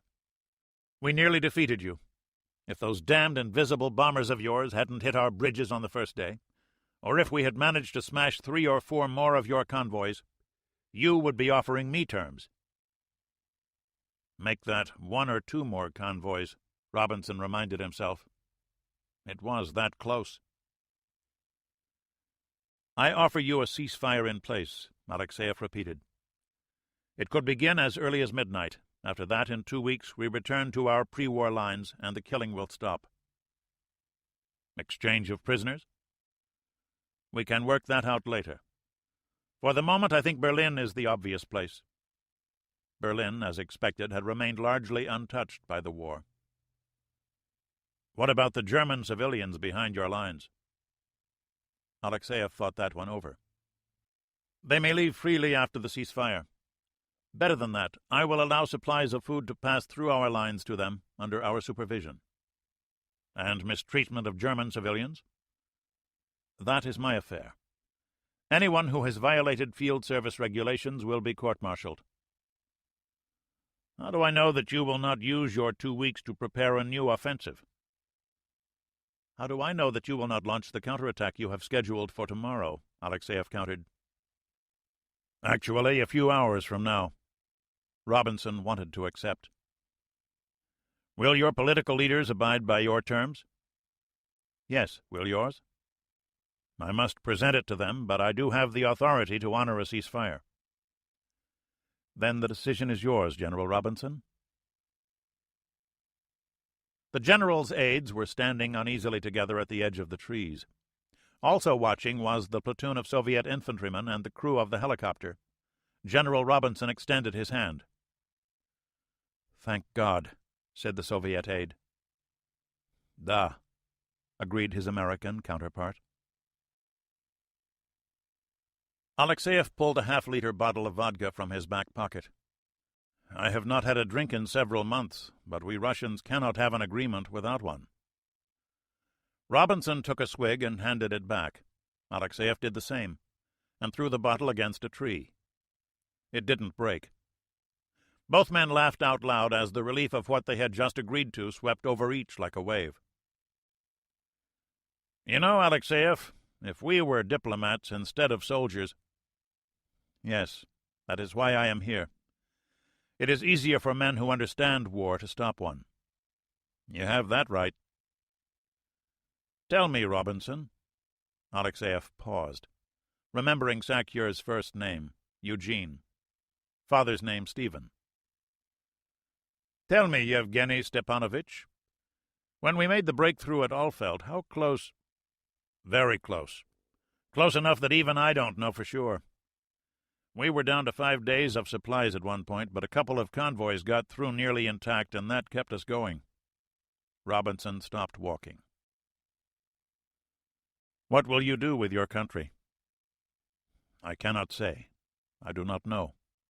Comrade Sergetov does not know. But the party must answer to the people.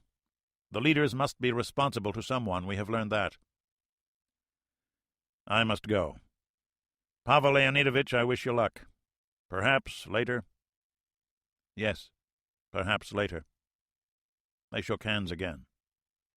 Alexeyev watched Sakyer summon his aide, who shook hands with his Russian counterpart. Together they boarded the helicopter. The turbine engines whined into life, the 4-bladed main rotor turned, and it lifted off from the grass. The Black Hawk circled the field once to give the escorting choppers a chance to form up, then headed west. You will never know, Robinson, Alexeyev smiled to himself, standing alone in the field.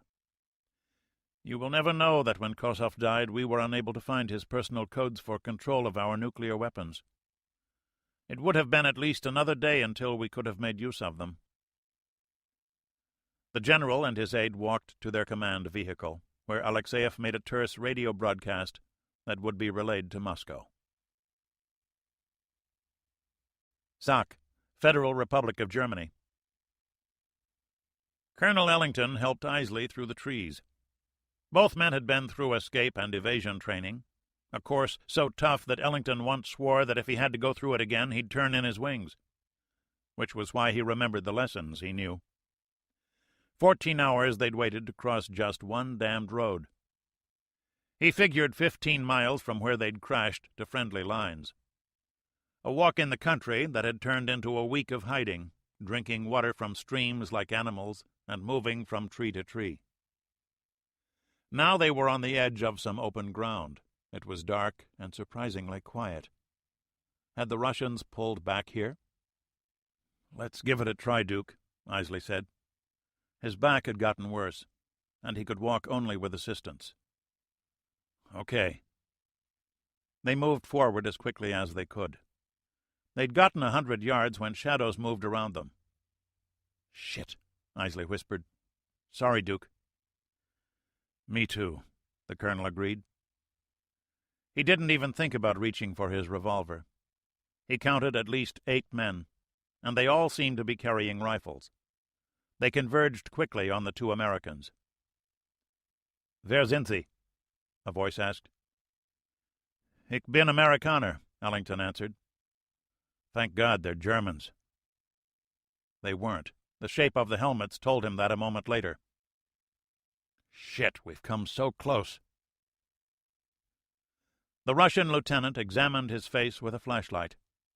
Strangely, he didn't take Ellington's revolver. Then something even stranger happened. The lieutenant flung his arms around both men and kissed them. He pointed west. "That way. 2 kilometer."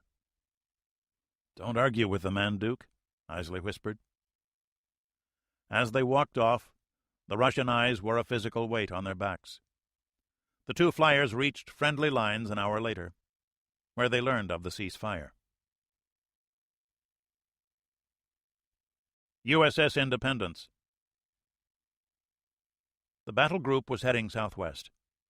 In another day, they would have been in position to hit the Russian bases around Murmansk, and Toland was going over estimates of Russian fighter and SAM strengths when the recall order came. He closed the folder and tucked it back in the security cabinet, then went below to tell Major Chapayef that they would indeed live to see their families again. North Atlantic. The C-9 Nightingale hospital plane cruised southwest also, heading for Andrews Air Force Base outside Washington, D.C. It was filled with Marine casualties from the last fighting on Iceland, 1 Air Force lieutenant and a civilian. The plane's crew had objected to the civilian until a 2-star general of Marines explained to them over the radio that the Corps would take it as a personal matter if anyone took the lady away from the lieutenant's side. Mike was awake most of the time now. His leg needed further surgery. The Achilles tendon was torn, but none of that mattered. In another 4.5 months, he'd be a father. After that, they could plan a child of his, too. Norfolk, Virginia. O'Malley had already flown to the beach, taking the reporter with him. Morris hoped the Reuters correspondent would be able to file his last story on the war before he moved on to something else. An after-the-war story, no doubt. Reuben James had escorted the damaged America to Norfolk for repairs. He looked down from the bridge wing at the harbor he knew so well, mindful of the tide and the wind as he docked his frigate. One part of his mind pondered by itself what it all meant. A ship lost, friends gone, the deaths he had caused, and those he had seen himself. "Rudder amidships," Morris ordered. A puff of southerly wind helped Reuben James up to the pier. Aft, a seaman tossed a messenger line to the men on the pier. The officer in charge of the special sea detail waved to a petty officer, who keyed the announcing system. What it all means, Morris decided, is that it's over. A crackle of static emerged, and then the petty officer's voice. "Mooring!"